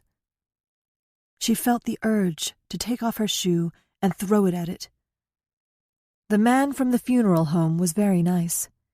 He had a soft, calm voice that made Charm feel like he would treat Gus well. He explained to her that Gus had already made all the arrangements for the funeral, picked out a casket, the music, everything. The funeral director asked if Charm had something in mind for Gus to wear for the funeral, as if he could take it off when the funeral was over. Doris, Gus's favorite hospice volunteer, helps her decide. Together they rifle through his closet, filled with his khaki pants and Oxford shirts, all much too big for him now. From the very back corner of the closet, Doris pulls a plastic-covered black suit hanging neatly on a hanger. "What do you think of this?" she asks, holding it up for Charm. "I don't know." Charm looks at it doubtfully. Gus never wore a suit. "He must have kept it for a reason," Doris says, lifting the plastic away and checking the size. "It should fit him." "It's fine, I guess." Charm shrugs. She's suddenly very tired. Her eyes burn, and all she wants to do is get this day over with. "Go lie down, Charm," Doris tells her. "Get a little rest." "I'm okay. I'm just going to sit outside and wait for Jane to come." Doris promises to drop the suit off at the funeral home and goes into the kitchen. Charm sits on the front steps waiting for Jane to pull up. Picking out Gus's clothes has made her think of her own. Charm has nothing to wear to a funeral, no skirt or dress, pants even. Only her nursing scrubs and jeans. She has nothing to wear on her feet but her thick-soled nursing shoes and a pair of old tennis shoes. Charm looks down at them. They are speckled with mud from her walk by the creek, and a little hole is beginning near the big toe. Charm can't wear scrubs or a pair of faded jeans and a t-shirt to Gus's funeral. A new panic overtakes her, different than the sick, waterlogged feeling of losing Gus. More of a plastic bag over your head, not being able to breathe sensation. Charm stands quickly and runs back into the house, where she finds Doris stripping down Gus's bed. "What's the matter, Charm?" Doris asks with alarm, seeing the tears running down her face. "What am I going to do?" Charm asks her helplessly, palms facing upward, showing her how empty they were. "I've got nothing." "Oh, Charm," she says, dropping the sheets she's holding and rushing over to her. Doris wraps her soft, wide arms around her. Charm is practically 12 inches taller than Doris is, and her tears drip into Doris's tightly permed hair. "It's going to be okay. Gus loved you. He's taken care of you." Charm keeps crying, not understanding Doris. "He's dead." "Charm." Doris lets go of her and takes a step backward so she can look up at her. "Gus left you everything. He told me. His house, his savings, his life insurance." Doris folds her back in her arms, and Charm feels better. For a moment, she can almost imagine that it's her mother who's holding her tightly. The two hear a knock on the front door, and Charm knows that Jane has arrived. "I'll get it," Doris says, wiping her own red eyes. "You go and wash your face and grab your bag." Charm goes into the bathroom connected to Gus's bedroom and turns on the cold water. She stares at herself in the mirror above the sink, unable to believe what Doris told her about Gus. Her face is splotchy, and her eyes are swollen from crying. She splashes the cold water on her face, and it feels good. She opens the medicine cabinet, buying time. Charm doesn't want Jane to see her like this. She always told her how brave and strong she was. Charm wants her to keep thinking this. Inside the cabinet are razors and shaving cream, toothpaste, and Q-tips. There are prescription bottles of medicine, and Band-Aids, and a fingernail clipper. There's the bottle of cologne she gave Gus 2 Christmases ago. She carefully lifts the bottle and opens the lid. Gus's scent, not his sick, dying scent, but the scent she remembers, this cologne mixed with the smell of his shampoo, washes over Charm, and she smiles. This is what she wants to remember. She replaces the lid and holds the cologne bottle close to her. Charm moves toward the living room, but then stops and goes back into the bathroom. She reaches into the shower and pulls out Gus's shampoo, a cheap, generic brand that smells like green apples. Carrying her 2 prizes, she goes out to meet Jane. She doesn't know if she will ever come back to stay. Charm. Gus's funeral is horrible and nice all at the same time. Charm feels silly in her new dress and high heels, even though she wanted to dress up for Gus, to thank him for all that he'd done for her. But the dress doesn't quite fit her right, and she can't walk in the shoes without her ankles wobbling. In the safety of her pew, where no one can see, she steps out of them and presses her toes into the red plush carpet. Jane and Doris sit with Charm in the front of the church, and she's surprised at how many people have come to say goodbye to Gus. Dozens and dozens, mostly his firefighter friends, many wiping away tears. Charm sees her mother sitting alone near the back of the church. Charm tries to get angry, wants to be offended at the gall her mother has in showing up to Gus's funeral at all, but it fades quickly. Rianne looks beautiful, although completely inappropriately dressed for the occasion, in a short, low-cut black dress and 3-inch heels. Charm notices Binks didn't accompany her mother, and she's pleasantly surprised that her mother chose to pay her final respects to Gus without another man hanging all over her. Through the years, Charm has become accustomed to seeing a man always at her mother's side, and she looks smaller somehow, less significant without Binks next to her. More than anything, she wants her mother to walk up the aisle, through the church, and slide into the seat next to Charm. She wants her mother's arms around her shoulders, wants her comfort. But Rianne stays at the back of the church, and Charm remains in her pew. The priest tells many funny stories about Gus, and everyone smiles through their tears. Gus had once been a free spirit, happy, a force of nature. That was obviously before her mother got through with him, Charm thinks, when his smiles weren't forced and laughter came more easily. Halfway through the service, she hears her mother's distinctive cries, low and breathy. Charm turns in her seat and sees her mother crying into a handkerchief. Somehow, her mother even manages to make crying attractive. After Mass, Rianne waits for Charm to reach the back of the church and tries to hug her, but any of Charm's longing for her mother's affection has faded away, and she steps away from her touch. Rianne still manages to ask about Gus's will, if he happened to leave her a little something. "I don't know anything about that," Charm says, and steps outside. It's cool and overcast. Charm hopes the rain will stay away until after the burial. Rianne follows her out onto the steep front steps of the church. "About your brother," Rianne begins, and Charm cranes her head in search of Christopher. "Is he here?"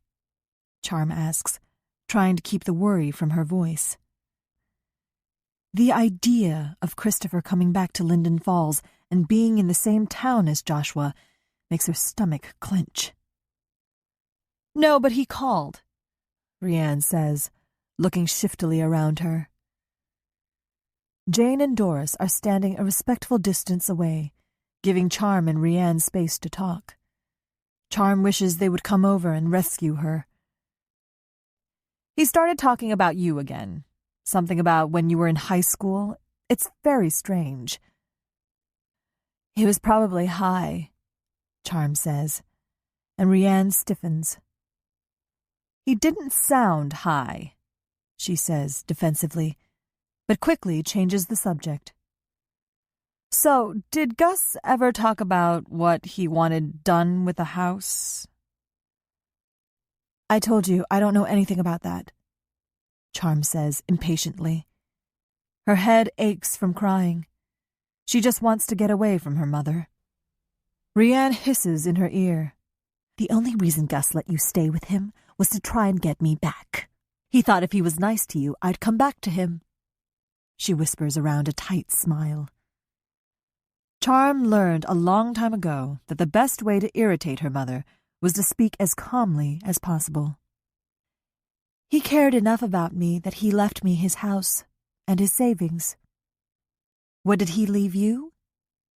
She pauses for effect. Nothing. He left you nothing. Rianne's lips tremble. I am still your mother. You have no right to speak to me this way. People emerge from the church, stepping between Charm and her mother.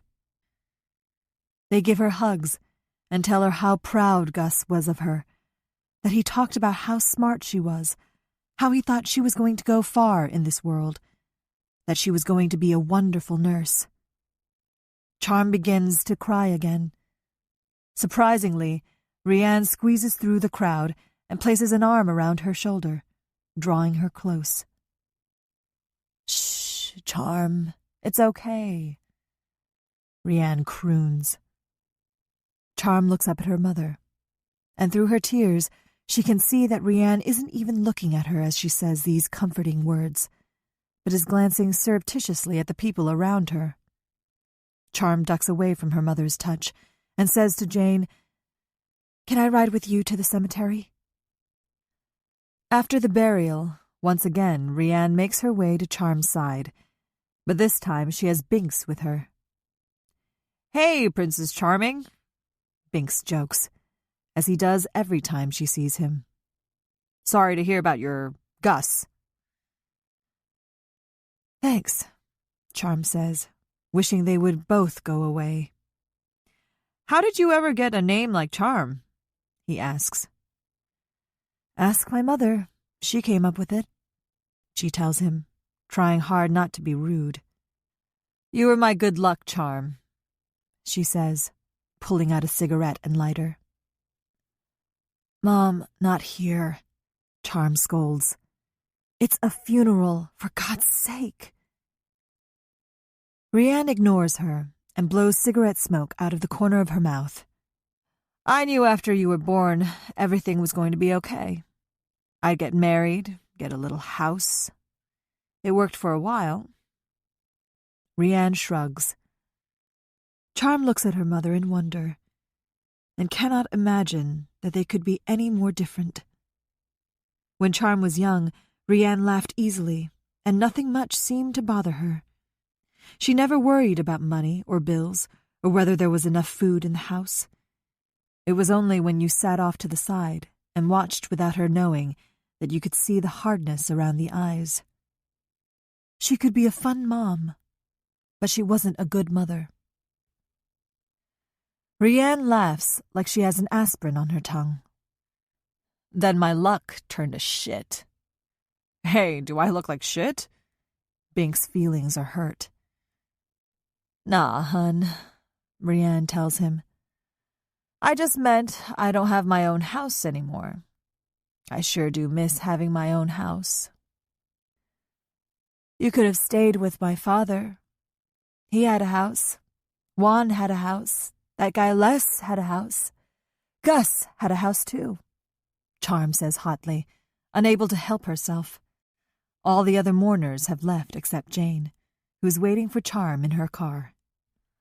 Charm, you know I couldn't stay with your father. Rianne says in a whiny voice.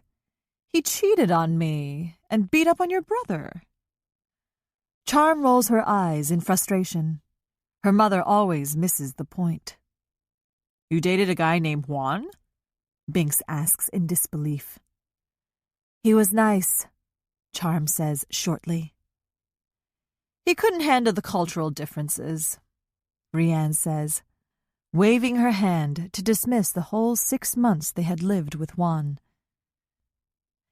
The only cultural difference was that you were sleeping with another guy on the side, Charm snaps, and begins to walk away from them.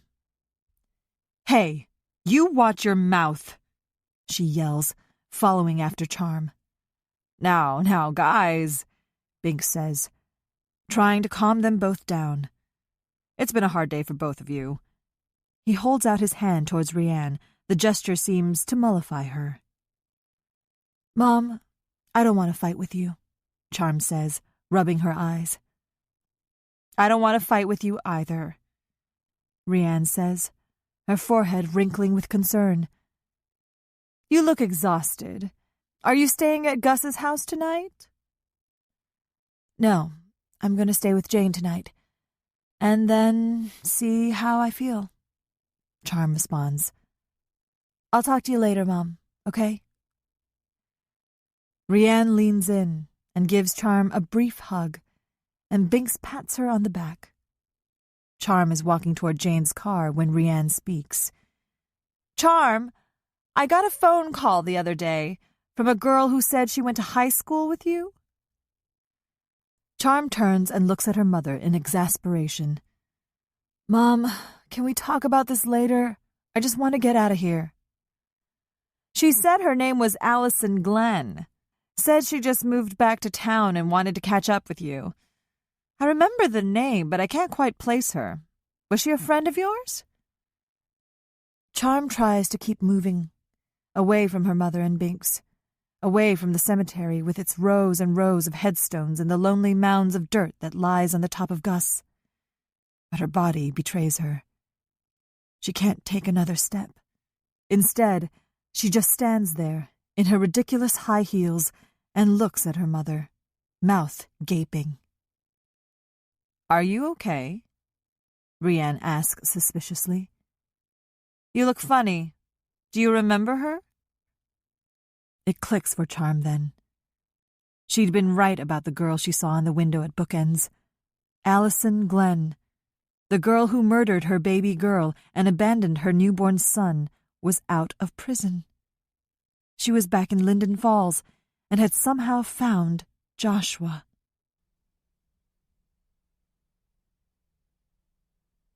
Bryn. As I pack my things for my trip to see my father, to see Allison, I wonder if I'm doing the right thing.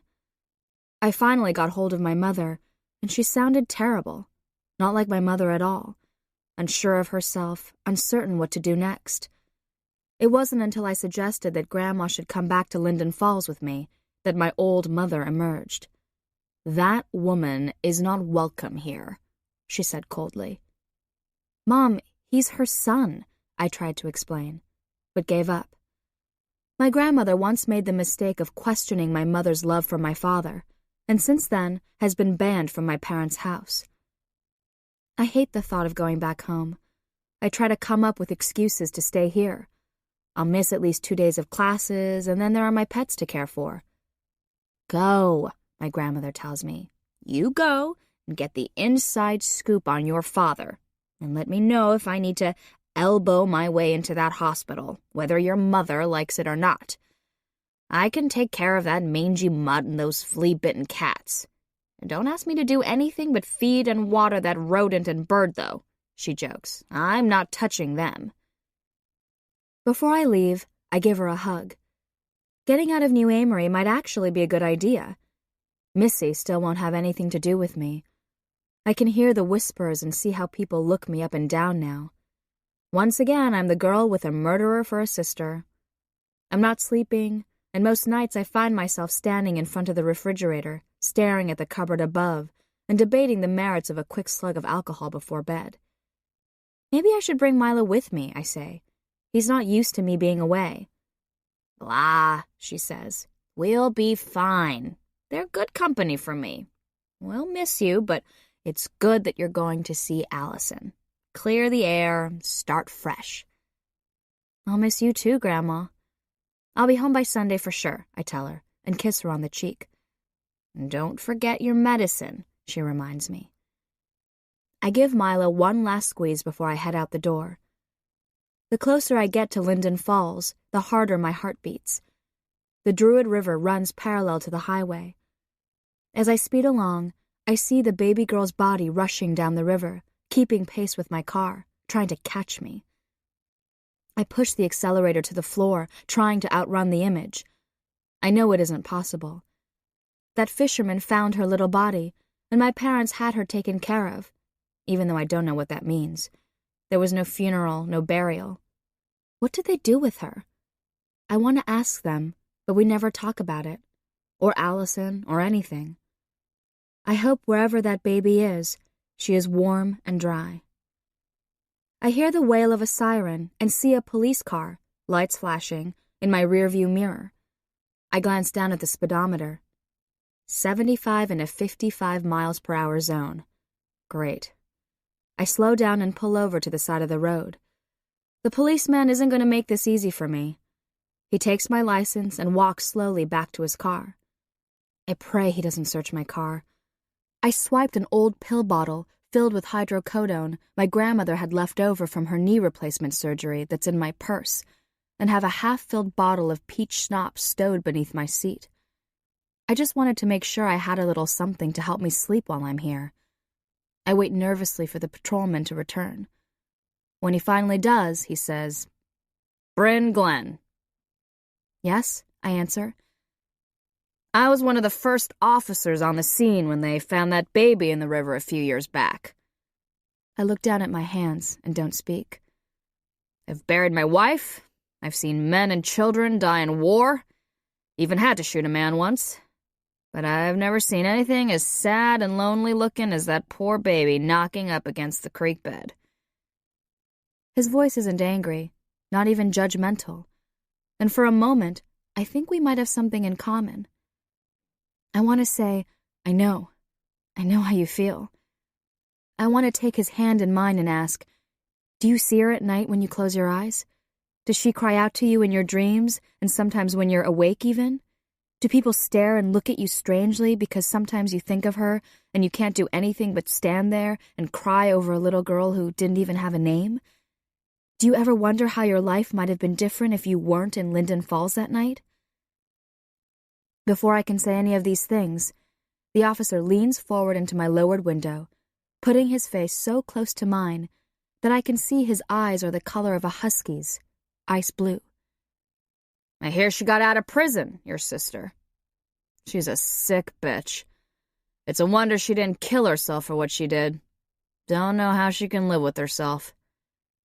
He hands me my license and a speeding ticket for $200 and walks away without a backward glance. I hate this town. If it weren't for my father, I would never have even considered returning.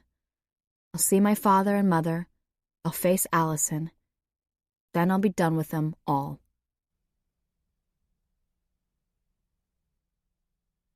Allison. Bryn and I decide to meet at a restaurant that is within walking distance of Gertrude House.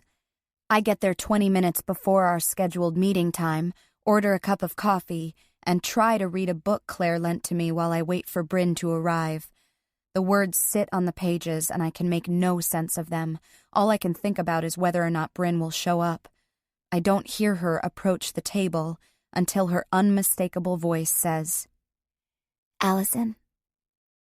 I look up at my sister, and she looks just the same as I remember. Small, with dark, unruly hair. She's dressed plainly, all in black. Dark eyeshadow lines her eyes and stands out in stark contrast to her pale skin. She's biting her lip and looking down at me uncertainly. "Bryn," I say, standing. I reach out to hug her. She's too skinny, and I can feel the contour of her bones, thin and hollow like a bird's. "It's so good to see you. Thank you for coming, I say formally. I have to remind myself that this is Bryn, just Bryn. She doesn't answer. Pulling away from me, she settles into the booth across from where I was sitting. I sit back down and am suddenly lost for words. Thankfully, a waitress comes to take Bryn's drink order. Tea, please. Decaffeinated if possible, she requests. To me, she explains. Caffeine keeps me awake. Would you like to order anything to eat? I ask her. My treat. No, thank you, I'm fine, she says, her eyes skittering nervously around the restaurant, landing everywhere but on me. I'm nervous, I admit to her with a little laugh. Now that you're here, I don't know what to say. I have so much that I want to say, but I don't know how to. That's a first, Bryn says, picking up her napkin. You not knowing what to do? There is no anger or meanness in her voice, but still her words hurt me. Have you seen Dad yet? I ask her. She nods. He looks terrible, but the doctor says he should be okay. We sit for several moments in silence. Bryn looks like she can't wait to get out of here. I'm sorry, I blurt out. I'm really sorry. You've already told me that, she says matter-of-factly, and begins to shred her napkin into thin strips. I've written it in letters to you, told you on the phone, but I've never told you to your face. Bryn continues to tear the napkin until it looks like confetti. Bryn, please look at me. I lean as far as I can across the table. She lifts her chin and gazes levelly at me, her eyes hard and unemotional. Bryn, I am so sorry I put you in the position I did. I knew better. I made a stupid mistake, and I dragged you into it. I know it doesn't mean much after all that's happened, but you helped me. You really did. I would never have been able to... I stop speaking. Bryn's face has gone rigid. She isn't ready to talk about the specifics of that night. Well, anyway, I'm sorry, and I'm glad you're here. I finish. Tell me about your classes. I want to hear all about them. I better get home before Mom starts worrying about me, Bryn says, looking at her watch. You're staying at the house? I ask, not quite able to keep the hurt from my voice. Mom said you could stay there? What choice did she have? Bryn snorts, sliding out from the booth. I don't have anywhere else to go. I'm just staying until tomorrow, then I'm heading back to Grandma's. Already? I ask in surprise. You just got here. I'm tired. I just want to go to bed. She has dark circles under her eyes, and she keeps trying to hide her yawns behind her hand. I drop some bills on the tabletop, and Bryn and I move out into the chilly night. So, are you going to tell me about him? She asks abruptly. That's why I'm here, aren't I? You could care less about Dad. You just wanted me here because you found the little boy. That's not fair, I say indignantly. I'm very worried about Dad. Come off it, Allison, Bryn snaps angrily. You can't stand that I'm going to stay at Mom and Dad's and you're stuck at some halfway house. You can't stand that I'm the one doing well, the one that Mom and Dad are proud of now. Proud of you? Mom and Dad have erased you, just like they erased me. Have you even been at the house yet? Bryn's face crumples. I know I should stop talking, but I can't. They removed every picture of you, not just the pictures of me, Bryn. You too.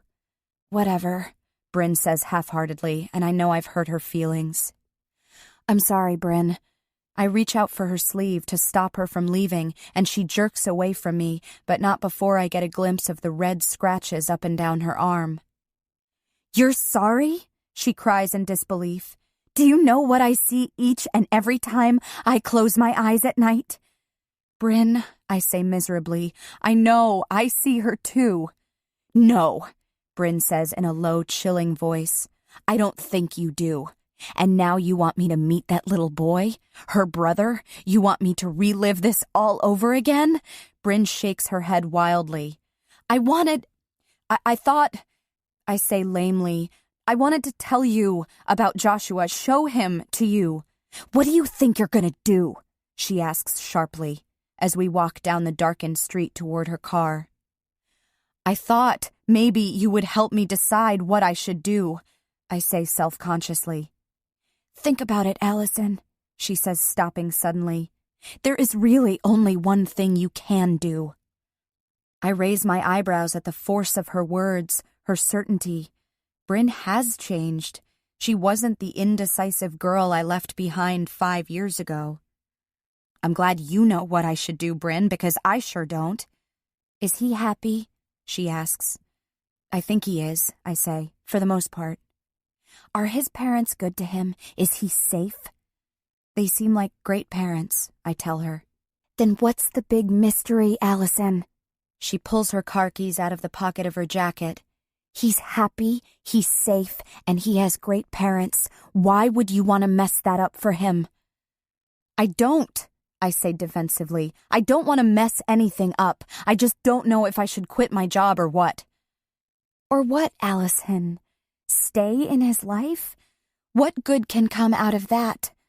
Bryn turns to face me, her hands on her hips. Actually, I think it's kind of selfish. Selfish? I shake my head in disbelief. I may be lots of things, Bryn, but how can you say I'm selfish? Haven't I done everything humanly possible to try and make things right with you?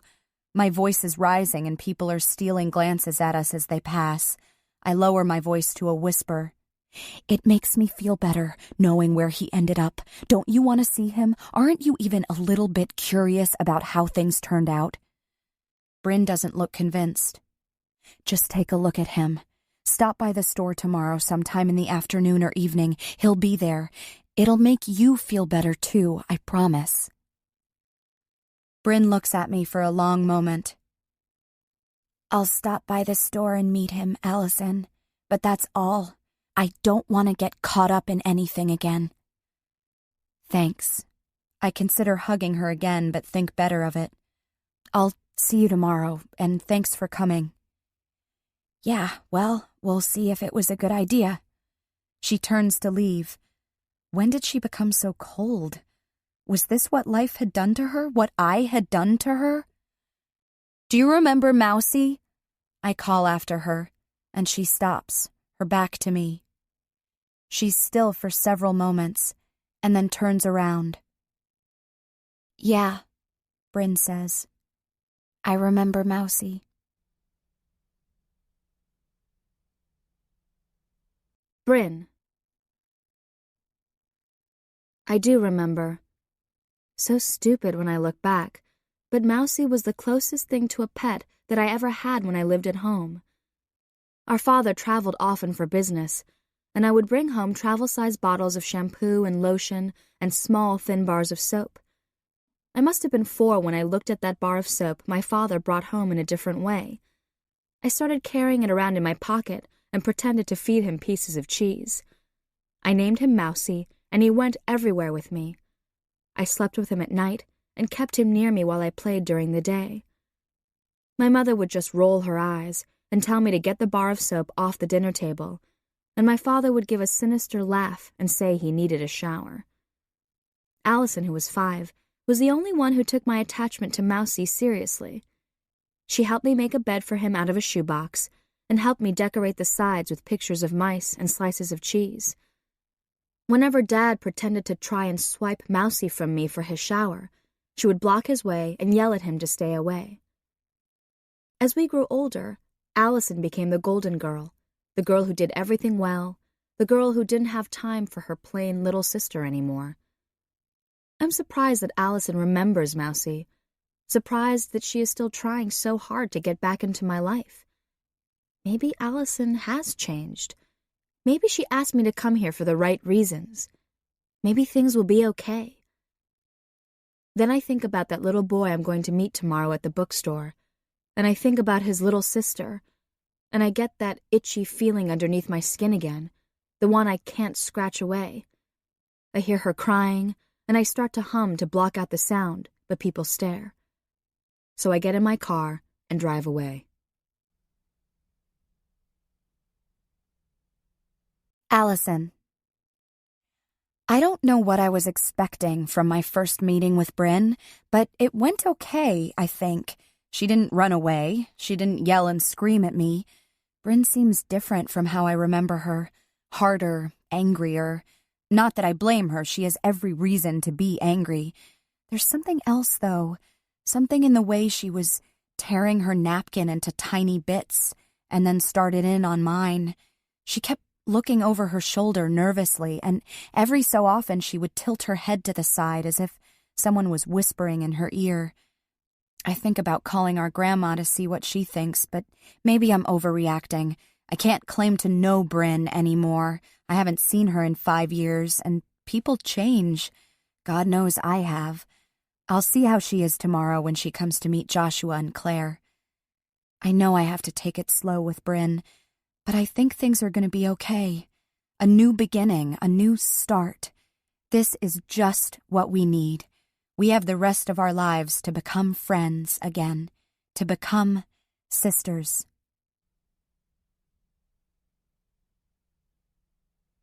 Claire. The falling leaves, muted yellows, reds, and browns, are being whipped around by a brisk gust of wind, illuminated by the street lamps.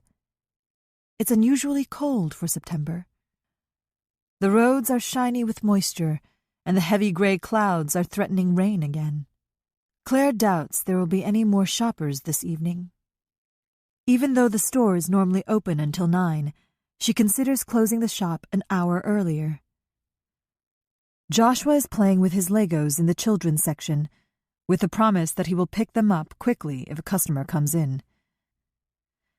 Claire watches Allison and Bryn, their heads bent closely together, whispering as Allison pulls sections of books from the shelves and polishes the wood with scented oil that fills the store with a pleasant, lemony smell.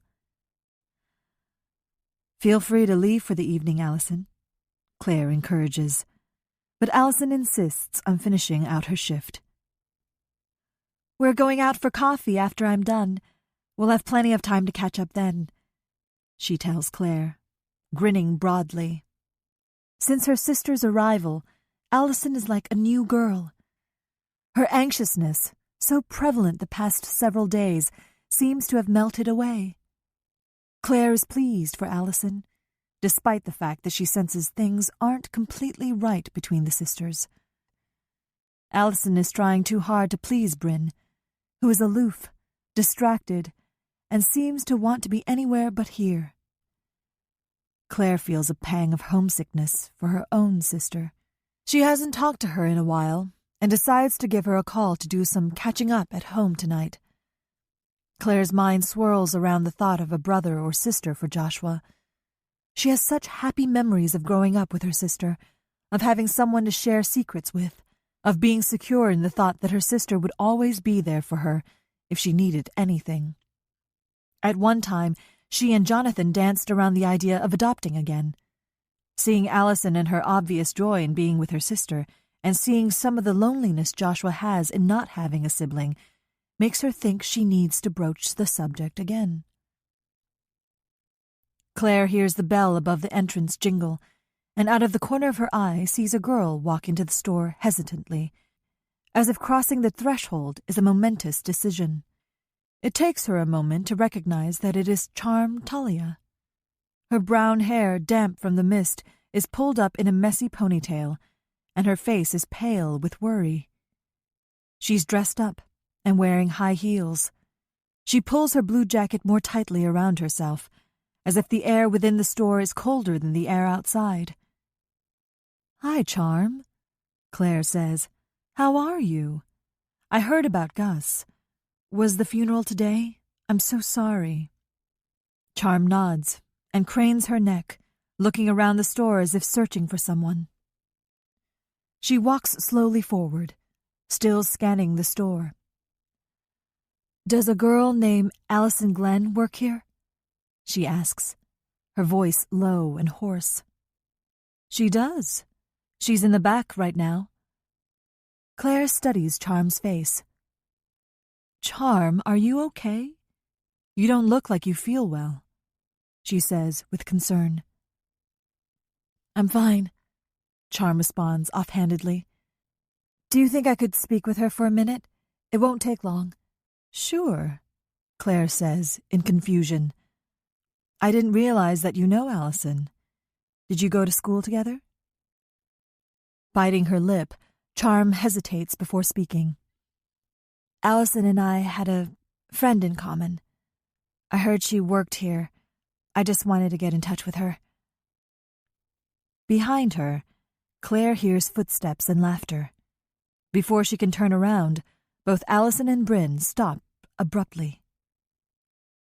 Allison, there's someone here to see you, Claire says, instantly realizing this isn't a happy reunion. As her eyes flick back and forth between the girls, she can see that all three look stunned. Allison puts a protective arm around her sister, who looks taken aback. Allison, Charm says, licking her lips. Could we talk for a minute?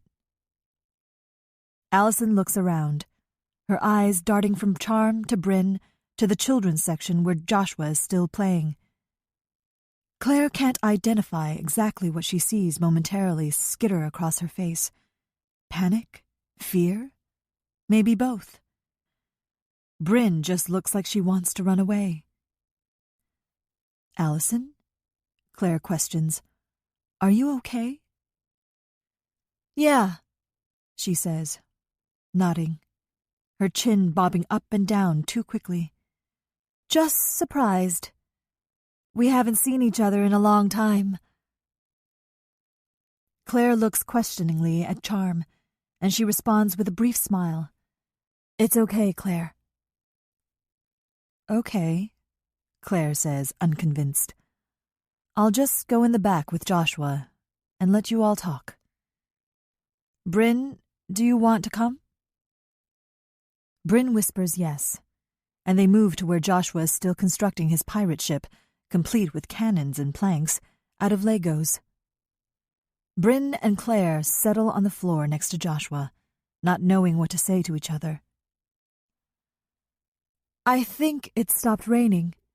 Let's go outside and talk, Allison tells Charm. Bryn. Nothing good is going to come of this.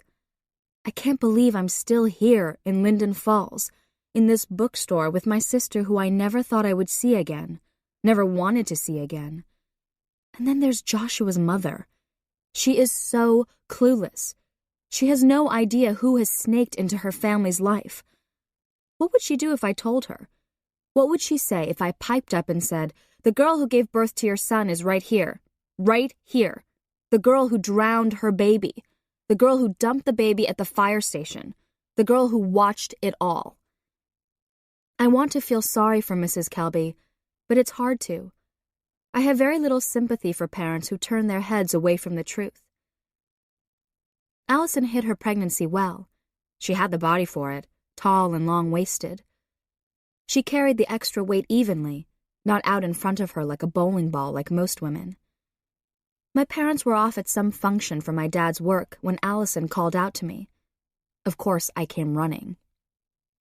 It wasn't just the fact that everyone came running when Allison called for them. There was something in her voice, something in the way she called my name, that told me something wasn't quite right. But it was the second time she shouted my name when I realized there was something very, very wrong. Her voice was strangled and full of pain. I ran from the kitchen, up the stairs, and down the hall to Allison's bedroom. Her door was flung open, and Allison was on her knees, arms stretched out, holding onto the doorframe for support. Her head was bent forward, her hair loose around her face like a veil. She had on her typical baggy sweatshirt and sweatpants. The neckline of the sweatshirt was dark with sweat. "What's the matter, Allison?" I cried, running to her and falling to my knees. "Oh my God, are you hurt? Are you hurt?" I asked her desperately. But she did not answer, could not answer, because another spasm of pain seemed to overtake her. She swallowed a moan and pressed her hand so forcefully against the doorframe that her arms trembled. After a moment, her chin dropped to her chest and a whimper escaped.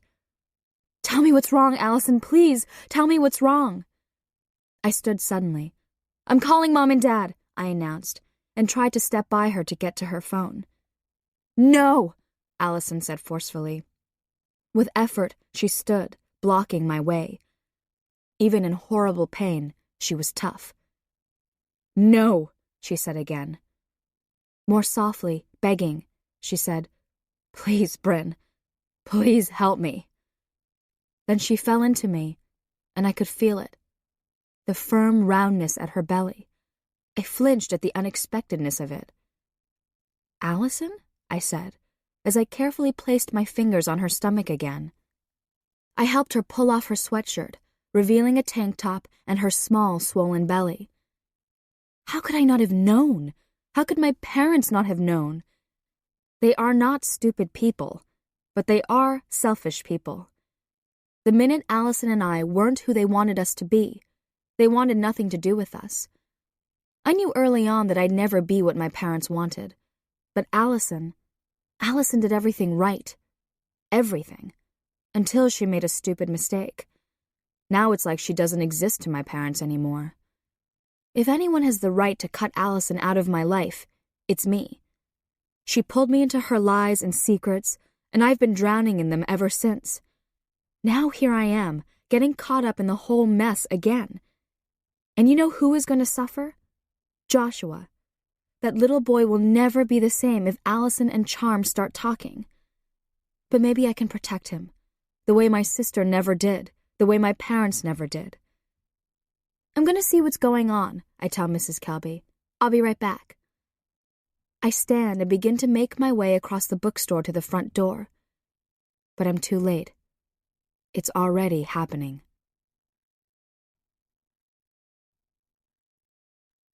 Allison. I lead Charm outside the bookstore. She's all dressed up like she came from church, except she looks miserable and pissed off. What's going on? Charm asks frantically. Why are you here? I thought you were in jail, and now you're working here? Are you crazy? I didn't know. I try to explain, but Charm isn't finished. Joshua is with good people. They love him. They take care of him. He's fine. Why do you want to ruin that for him? I don't want to ruin anything, I snap.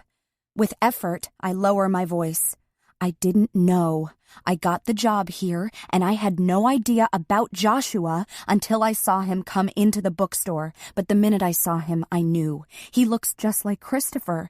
That's the last time I saw him, with Christopher. Well, Christopher left Joshua with Gus and me. Charm is trying not to cry. Her eyes keep darting inside the bookstore window. We tried to take care of him, but Gus was sick and I was only 15. She chokes, tears flowing freely now. He left? I ask. Christopher just left you with the baby? Charm snorts with impatience. Listen, you obviously had a relationship with my brother, but you didn't know him. The minute you drove away, he shoved Joshua at me and Gus and took off.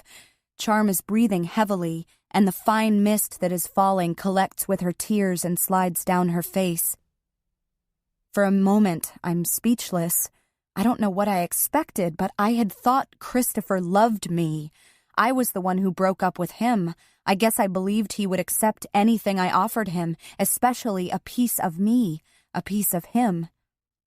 I don't want to disrupt Joshua's life. I see what good parents Claire and Jonathan are. I don't want them to know who I am. I just needed to know what happened. I try to explain. Now you know. Christopher didn't want him. Charm is struggling to continue, and I look over my shoulder, worried that Claire is going to come out here. Gus and I tried to take care of him. We really did, but we couldn't. After Christopher left and we heard about how you were arrested, I dropped him off at the fire station. Claire and Jonathan were the ones who adopted him. They've been good pet... Charm trails off, looking past my shoulder. Oh my God, she whispers. I turn to look and see a man and a woman walking toward us. The woman moves with purposeful steps, the man trying to keep up with her. Oh my God, Charm says again. You need to get out of here. Charm, I need to talk to you, the woman calls. She's holding something in her hand, waving it high above her head. The tap of her heels punctuates each word. Charm's eyes widen. She stumbles backward and bumps into the brick face of the bookstore.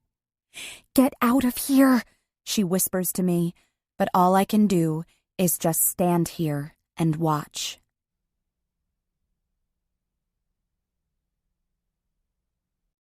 Bryn. As I move toward the door, I see Allison and Charm arguing. Charm looks angry, but I have no doubt that Allison can hold her own in an argument. Allison can be pretty intimidating.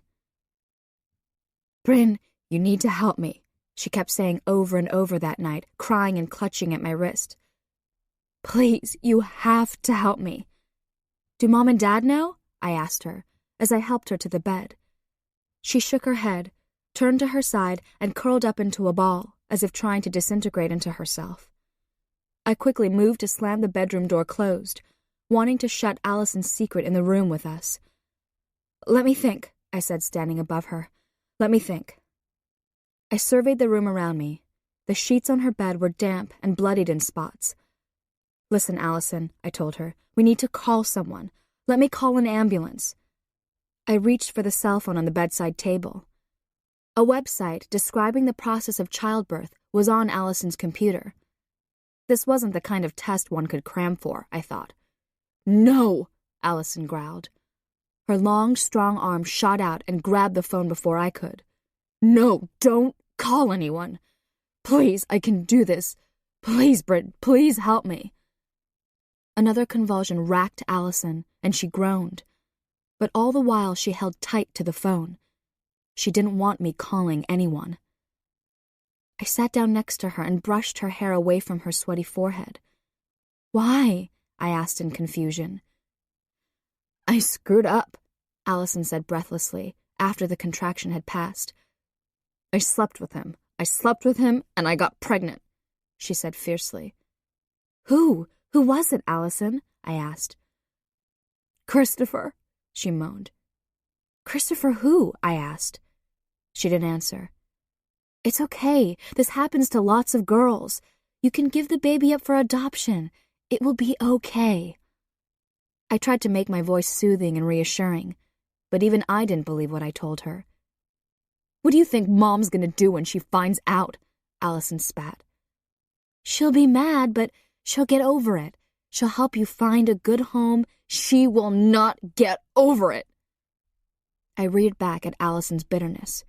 "She'll try to fix it. She'll want to raise the baby as her own or something, or she'll make me raise it. I'll be stuck in this god-awful town forever. She will make my life miserable." Each word became more and more hysterical until she was sitting up and her nose was touching mine. "We have to get rid of it." Okay. I tried to placate her. "Just tell me what to do." Allison must have been in labor for hours before she called out for me. She must have been hidden away in her room while Mom and Dad were scurrying around getting ready for their dinner party. My mother had even barged into Allison's room without knocking before they left and told her that there was money on the kitchen table to order a pizza for supper, to make sure the doors to the house were locked because they would be home very late and no friends were allowed to come over because they wouldn't be home. 15 minutes after I discovered Allison in labor, she was ready to push. I have never seen my sister look so tired, so defeated. Her hair lay in sweaty clumps around her pale face, and she couldn't keep her eyes open. She held weakly onto my hand, her legs trembling.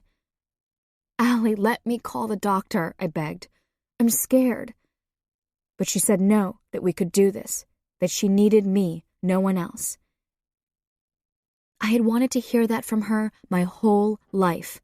My beautiful, mighty, independent big sister finally needed me, the sister in the shadows. "Please, Bryn," she whispered through cracked, dried lips. "Please," she whimpered. And that was the only word I needed to thrust me into action. I began to gather all the items I imagined would be necessary for the birth of a child: clean towels and sheets, cool, damp washcloths, rubbing alcohol, scissors, garbage bags. When I returned to Allison's bedroom, she was sitting up, clutching her knees, her chin tucked into her neck. "I've got to push," she cried. "I've got to push." I dropped the armload of linens that I was carrying and stumbled to her side. "Let's get your sweatpants off, Allie," I told her gently. "No," she cried. "No, I don't want it to come, Bryn." "Please," she sobbed, looking desperately up at me. "I don't want it. Make it stop. Make it stop." The sound that came from my sister was mournful, a keening wail so primal from a place so hidden, so old, that I imagined only women in the midst of childbirth could open it. I peeled her wet, shit-filled underwear and pants from her sweat-slicked legs and turned on the ceiling fan. I cleaned the filth from her as thoroughly as I could and wiped her legs with a washcloth drenched in rubbing alcohol. The fan circulated the stale, copper-scented air, and goosebumps erupted on Allison's skin. The cool wafting air seemed to revitalize her for a moment. She bore down, clutching the bedsheets with white-knuckled fingers. Her frantic eyes met my own, and I took her face in my hands, taking charge. I feel Claire come up behind me, and through the window we see a man and woman coming down the block toward Allison and Charm. The man is 50-ish. A bandana is wrapped around his forehead, and he is wearing a leather jacket with an eagle embroidered on the sleeve. The woman is dressed improperly for the weather outside, wearing a skimpy black dress and stilettos. She's clutching something in her hand.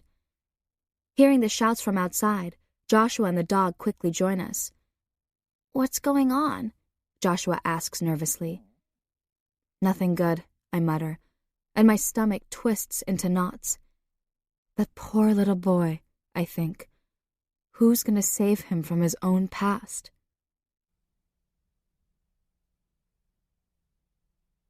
Charm.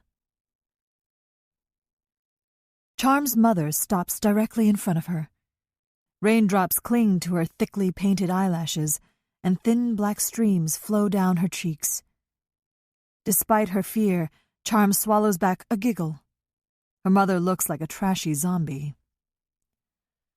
"What the hell is this?"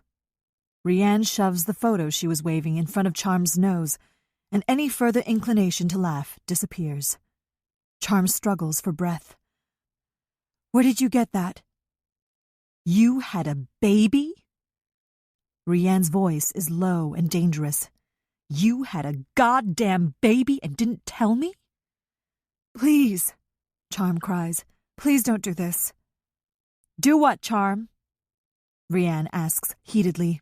"Ignore this? Who is this baby? Where is he? Is this your baby?" Everything is falling apart. All her secrets. All she wanted to do was protect Joshua and make sure he went somewhere safe. She wanted him to have a normal childhood with normal parents. She pushes the picture away, not wanting to look. "You went to the house?" Charm says incredulously. "You went to Gus's house and went through my things." "Who's the baby in the picture?" Rianne demands again. "Shh," Allison says, trying to step between Charm and her mother. "Please." Her eyes flit to the window of the bookstore where Claire, Bryn, and Joshua are looking out at them. "You stay the hell out of this," Rianne says, shaking a finger at Allison. She looks Allison up and down. "I know who you are. You sick bitch." "Ree," Binks says, pleadingly. "Shut up," Rianne snaps, and then returns her attention to Charm. "I talked to Christopher this afternoon. He told me to ask you about the baby." Rianne puts her hands on her hips and glowers at her daughter. "So now I'm asking. Tell me about the baby." "Where did you get this?" Charm whispers, looking at the photo in her mother's hand. "I'm your mother," Rianne shouts back, as if that explains everything. "Did you have a baby, Charm? Did you go and have a goddamn baby and not even tell me?" "Was it when we were at the funeral home?" Charm can hardly believe her mother's nerve. When did you break in? I didn't break in, Rianne says indignantly. I had a key. You weren't answering your cell, so I went to the house. I was worried and let myself in. Then I called Jane and she said you were coming here. Listen, Charm, something is going on and I want to know what the hell... Rianne trails off, and Charm turns to see her mother looking through the bookstore window at Joshua with intense curiosity. She sees the way she's taking in every inch of his thin, pinched face. If she doesn't step in and do something, it will click in her mother's brain. She will recognize how much Joshua looks like Christopher, and it'll be all over for Joshua, his safe, happy family. Rianne will find a way to squirm her way into his life, even if she has no legal claim to him, and make his life miserable, just like she did for Charm and her brother. You need to leave now, Charm says through her tears. I can't talk to you right now. I'm not leaving until I get some answers, Rianne says petulantly. That's all you ever do, Mother. You leave, Charm remarks acidly. You use people up, get what you want out of them, and then you leave. You have no right to come in here and demand that I tell you anything. You lost that right a long time ago when you chose another man, and another man, and another man over me. Rianne's hand flashes out, and with a sharp crack connects with Charm's cheek.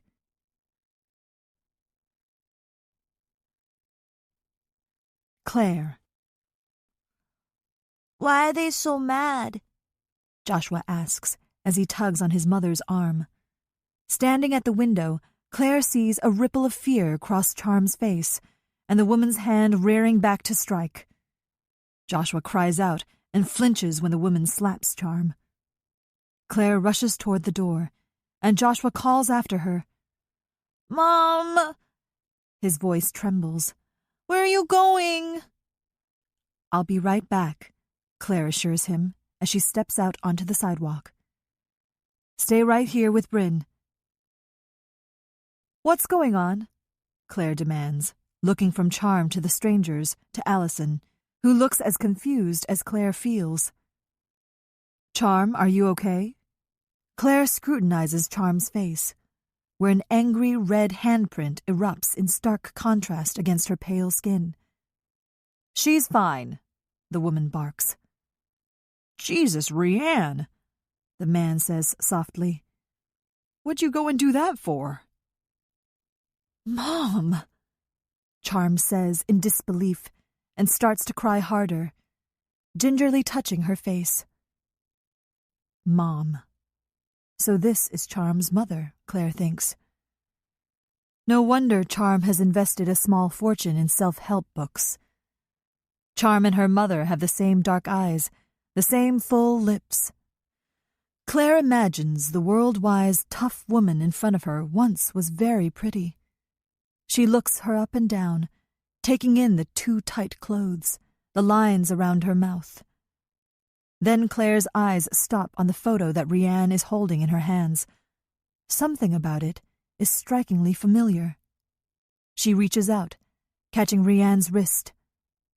Hey, Rianne says angrily, trying to pull her arm away, but Claire plucks the photo from her fingers. She peers carefully at the picture, which shows an exhausted-looking Charm, several years younger, holding an infant. The baby is wearing a blue hat, snug over his ears. He has a small upturned nose, thin lips, and a sharp chin. His eyes are wide and alert, his brow furrowed. The resemblance is unmistakable. Claire has a nearly identical picture of Joshua, but she's the exhausted one holding the baby. Jonathan took the picture the day after they had brought their son home from the hospital. Oh my God, she whispers in disbelief and looks at Charm. Oh my God. Claire has always feared that one day she'd come face to face with Joshua's biological mother, but nothing could have ever prepared her for this. Charm. She can barely speak the words. Are you Joshua's mother?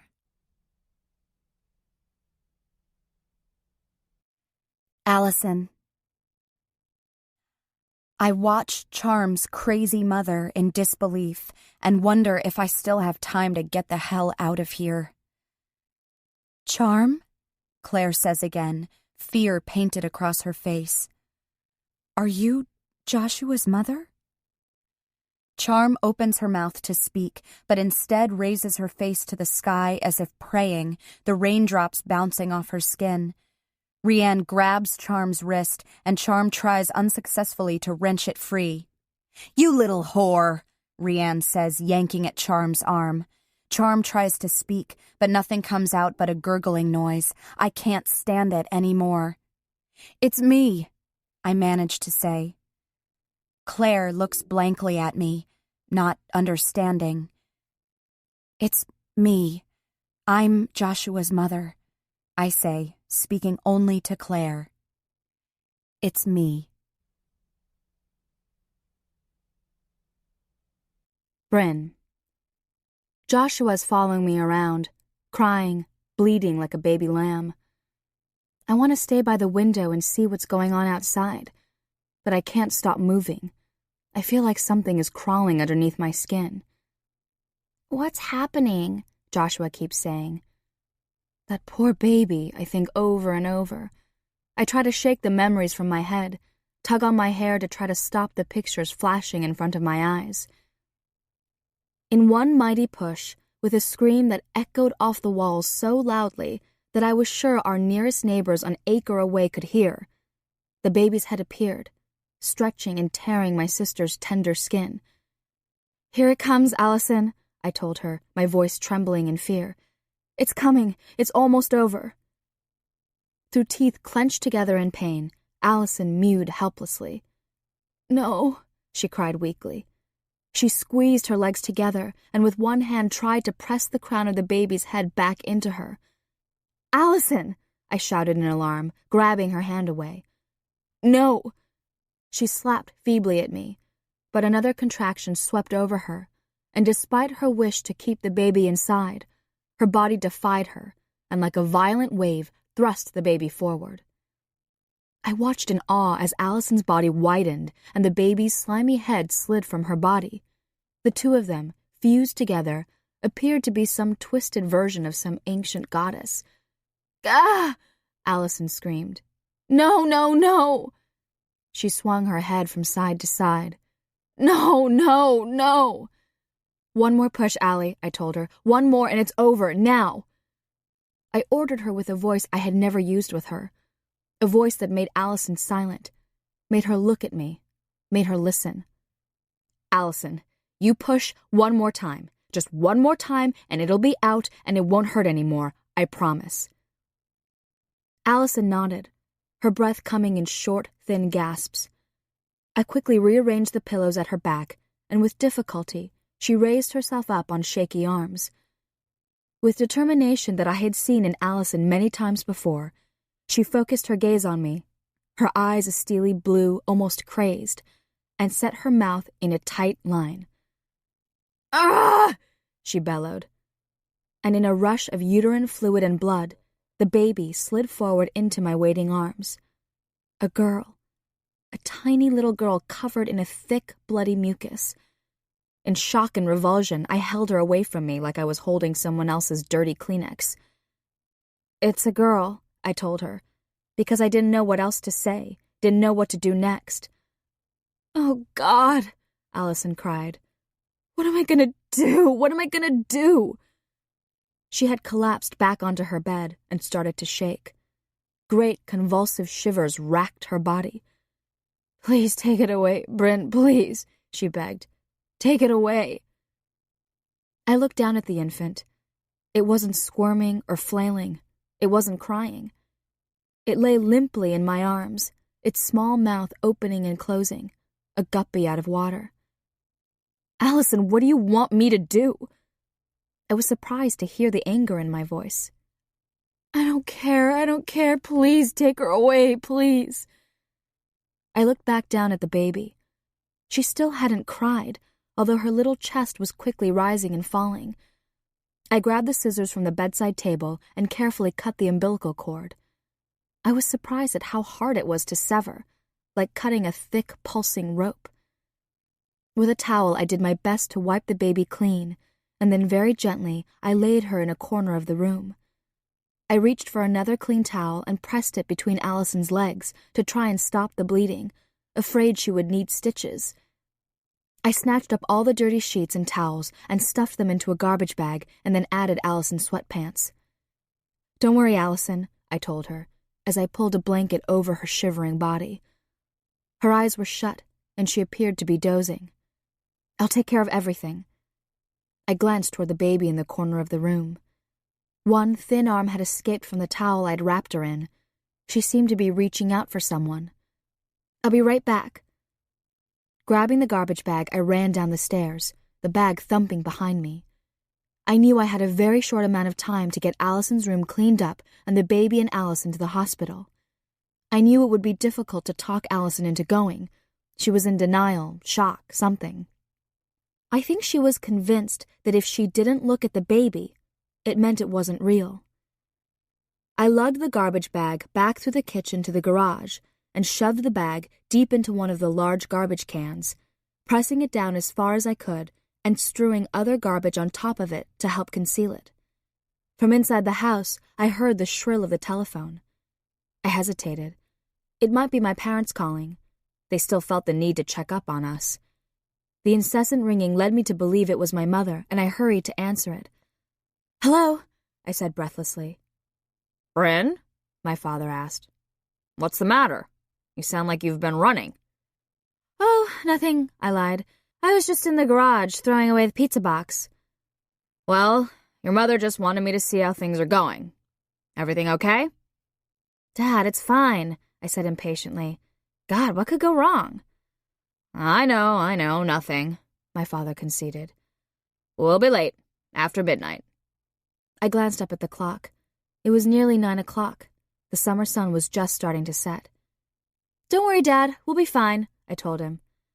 Okay, he answered. "Bye, Bryn." "Bye, Dad." I hung up the phone and rushed back to Allison's room, taking the stairs 2 at a time. Pushing open the door, I took in the scene before me. It looked like a massacre had taken place. Despite my attempt to throw away all the bloodied towels and sheets, Allison's bed was covered with a large crimson stain, and somehow the walls were splattered with blood. Allison looked terrible. Black smudges of exhaustion circled her eyes. She was still shaking, even though the temperature in the room seemed to me to be stifling. I moved toward the hallway to grab another blanket from the linen closet to cover her, when something caught my eye. Or the lack of something. I turned toward where I had laid the baby in the pile of clean towels. Her skin had a bluish color, and her arms were still. One hand was tucked beneath her tiny chin. The other lay limply at her side. Her skinny legs were motionless, splayed like a frog's on a science class table. "No," I whispered. "Oh, no." "Bryn, I'm scared," Joshua bawls. I blink away the horrible thoughts and stop moving, trying to focus on Joshua and what he is saying. But in my mind, all I can think is, poor baby. Poor, poor baby.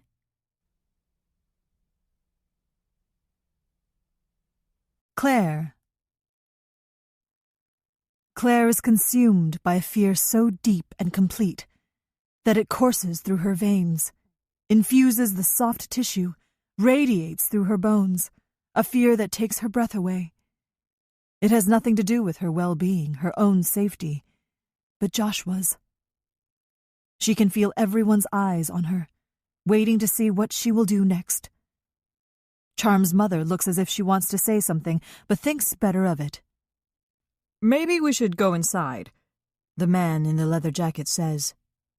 Numbly, Claire follows him into the store and looks up to see Joshua pressing his body close to the bookshelves, his fingers sliding along the book spines as if they're piano keys. "Why is everyone yelling?"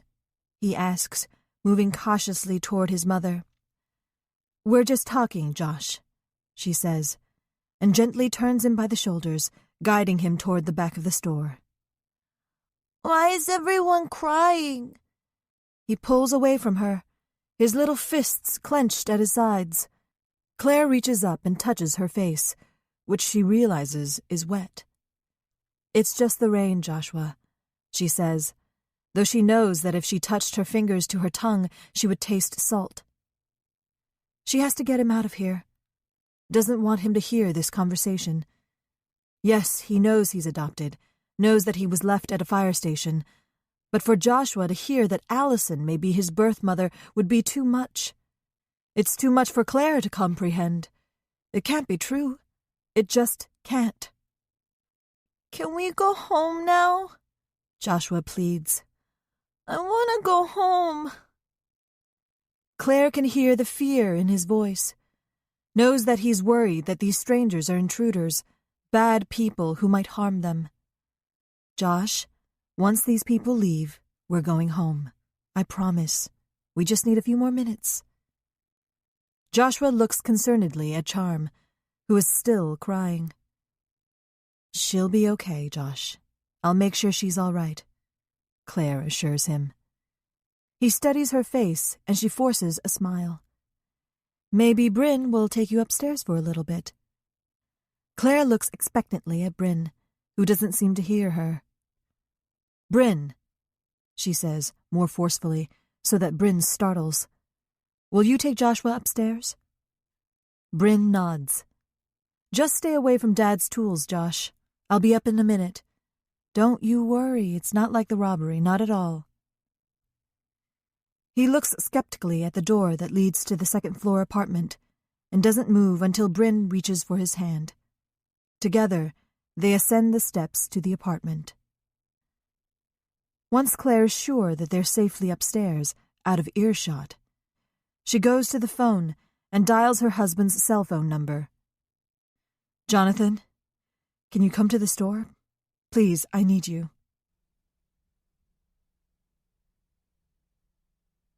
Allison.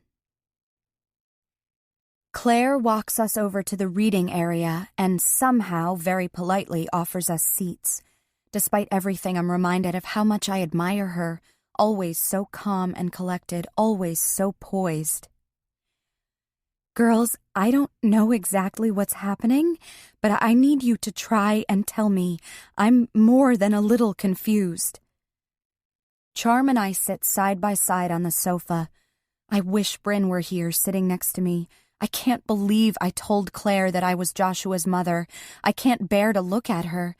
Claire sits on the coffee table facing Charm and me. Rianne and Binks are standing close by, lurking like turkey vultures. Charm begins to cry again. "Allison, please tell me what's going on. Are you Joshua's birth mother?" I can hear in Claire's voice how scared she is. This is one thing we have in common. We are both terrified, but for completely different reasons. She's afraid I'm here to take Joshua away from her, and I'm afraid that the only person in the past 5 years who hasn't treated me like I was a monster is about to realize that's just what I am. I nod, and Claire's face crumples with grief. "I'm so sorry," I say in a rush, wanting to explain but not knowing where to begin. "I left the baby with Christopher." "Who's Christopher?" Claire asks.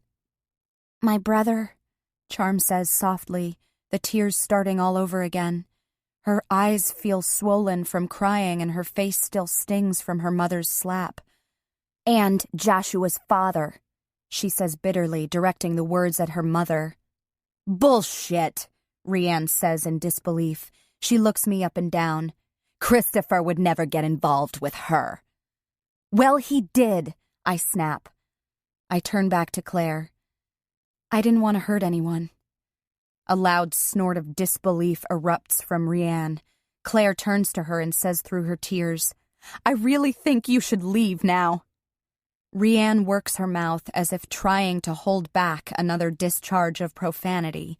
Instead, a soft expulsion of air rushes out, and a cranberry red flush rises from her neckline and spreads to her cheeks. "Well, excuse me for wanting to check on my daughter," Her voice rises to a shout. Excuse me for wanting to warn her about some psycho-murdering bitch. Do you know who that girl is? Rianne sputters. That's Allison Glenn. She threw her newborn daughter in the Druid River 5 years ago. You should have rotted in jail. My stomach twists. I didn't think there could be anything more horrible than Claire finding out about Joshua, but this is so much worse. How do you know that? Claire demands. How do you know she's the girl? The paper never said who she was. Her eyes settle on me, not wanting to believe what Rianne is saying, but I hear the doubt beginning in her voice. You can't be that girl. It wasn't hard to figure out. I knew I heard her name before, and then it came to me. I know someone who works at Cravenville. She told me all about her. Rianne turns toward me again and says harshly, You had a baby girl and you didn't want it, so you dumped her in the river. Shut up, Mom, Charm pleads. Allison? Claire asks me incredulously. Is that what happened? Was that you?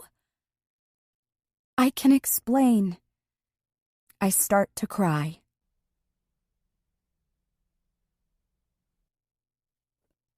Bryn. I'm sitting in the bathroom, on the edge of the bathtub. Joshua's on the couch, still fast asleep. I can hear them downstairs, yelling and shouting, and I put my hands over my ears so I don't have to hear. But still the noise creeps through, so I turn on the tap. Water rushes out of the faucet, and the shouts are drowned out. Now the running water becomes the sound of the pouring rain that fell that night years ago, pounding, slapping against the window. When I came back upstairs, I looked down on Joshua's little sister, so quiet and still. No, I whispered. Oh, no. What? Allison murmured with exhaustion, trying to lift her head to see. Oh, Allison, I said sadly. You don't have to worry anymore. And even as I spoke, I knew that Allison would be relieved with this outcome. Not happy, mind you, but relieved. I stood there for a long time, not knowing what to do. Finally, I spoke, though I don't know if she even heard me. I'll take care of it, I told her, as I tucked another blanket tightly around her and tilted a water bottle to her lips. I'll be back in a few minutes. Crying, I bent down to pick up the motionless infant, my tears beading and rolling off her bare skin like rain on parched earth. Too little, too late. Unsteadily, I made my way down the stairs, trying to focus my eyes on anything but the child in my arms. I moved through the living room where our family pictures told the story of our childhoods. Allison and I were evenly represented in the number of pictures on the wall of lame, as Allison called it, until Allison was 13. By this time, Allison was an accomplished swimmer, soccer player, gymnast, speller. The wall was lined with pictures of Allison holding various ribbons and trophies. In each of them, she was smiling humbly, an "ah shucks" look on her face. But the pictures didn't tell the backstory, though. They didn't show that minutes before the snapshot was taken, Allison had elbowed her soccer opponent so hard in the ribs that they both ended up with bruises, or that she stared at her 9-year-old classmate so intently that he got flustered and misspelled leucoplast, a word he could spell in his sleep. Not that Allison ever cheated. She never did that. She didn't need to.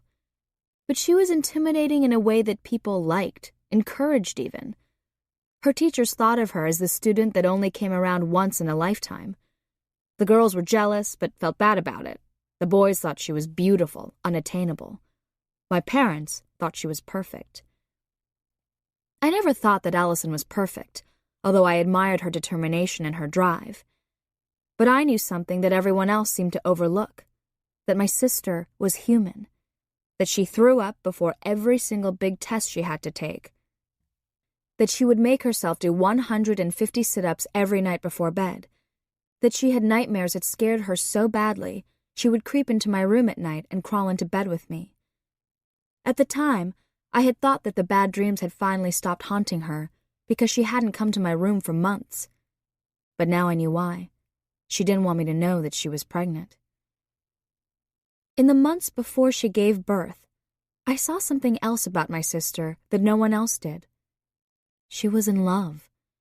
The girl that everyone said was so smart not to have a serious boyfriend, the girl who was focused so much on her sports and school, was desperately in love with someone. This poor baby's father. She never told me anything about him, but I knew something was up. When she thought that no one was looking, I could see it.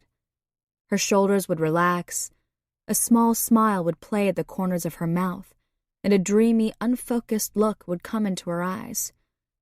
For once in her life, my sister looked happy. I also knew that sometimes she snuck out of the house at night. One time I watched from my bedroom window and saw her climb into a car, its headlights off, a lone figure in the driver's seat. In the shadows, I saw them embrace and kiss desperately, passionately. But then something had happened. The hazy, dreamy light in her eyes had been once again replaced with a ferocious single-mindedness, and she was studying even harder, working out even more. Even though I held the results of her pregnancy in my arms, it was nearly impossible for me to imagine that this little life had been inside her while she was working so hard. I made my way through the kitchen and out the back door. A cool summer wind smoothed the hair from my forehead. After the stifling air of Allison's bedroom, I lifted my face to the sky to welcome the rain that fell. I rearranged the towel around the baby, as if to shield it from the elements. The darkening night sky was indecisive. It didn't know what it was going to do next. In the south, the moon was high and bright, peeking through marbled clouds that moved swiftly. There was just enough light for me to be able to see where I was going, but it was dark enough for me to conceal the sweet package I held in my arms. Allison and I had rarely ventured into the small woods behind our home. Our mother had warned us away from the Druid River that ran alongside our woods. "A river is a living, moving thing," she told us. "You stick one toe in that water and it will snatch you in and pull you under. You'll never get out once you fall in."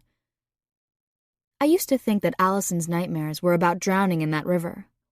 She would cry out and wake up gasping for air and rubbing her eyes, as if trying to rub the water away. The weak light from the moon was extinguished once I entered the Grimm's fairy tale woods of my childhood. Our mother had terrified us with tales of Lyme disease and small feral animals carrying rabies. Clutching the baby, I imagined ticks attaching their disease-filled barbs to my skin and settling in to drink my blood, and foam-mouthed animals hiding behind trees ready to pounce. Sliding my feet carefully along the muddy, rocky earth, I felt my way toward the river. I ducked under low-hanging, sharp branches covered with new leaves. In daylight, they would be tender and green. But here the darkness gave the appearance of glowering, hairy arms. As I approached, I could hear the rushing of the Druid River, loud and wild-sounding. My tennis shoes squelched deeply into the mud. We'd had record rains that spring, and all the creeks and rivers were stealthily widening, ingesting the land. Sitting on the edge of the bathtub, I passed my hand underneath the running water, its steam filling the room. I reach into the hot water and fish around for the rubber stopper to plug the drain. Oh, how good it would feel to climb into the tub and feel the warm water against my skin, to submerge myself completely so there is nothing but dark and quiet. Why did I come here? I'm not sure anymore. From the other room, I hear Joshua calling for his mother. I wipe away the tears I've found on my face and go to him. Claire. Claire looks at Allison in disbelief. Allison was the girl who had drowned her newborn baby girl. She knew something bad had happened for Allison to have gone to prison, but she didn't think it was cold-blooded murder. Claire remembers hearing about the baby on the news. Baby drowned, a 16-year-old girl, arrested. What happened?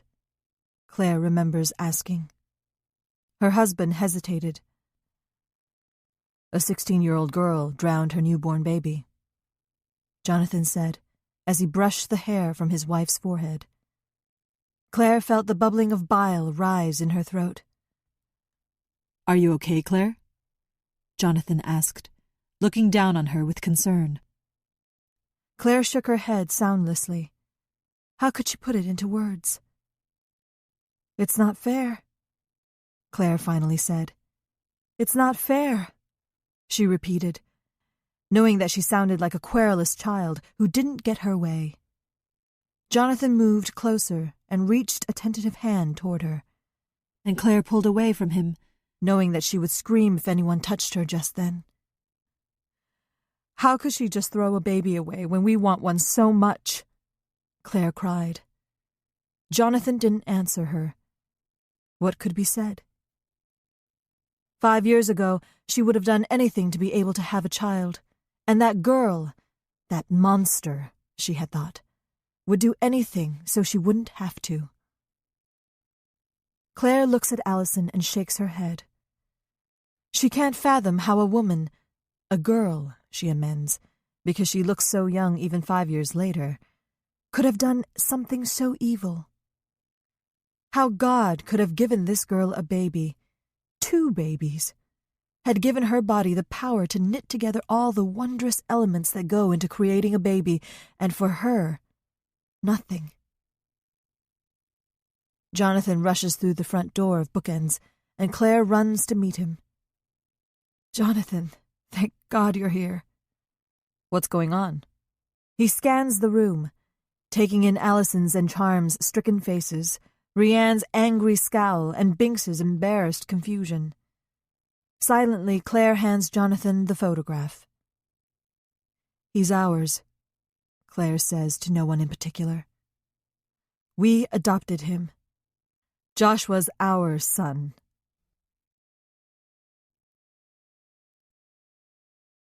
Bryn. Joshua sleepily calls for his mother, and I quickly go to him.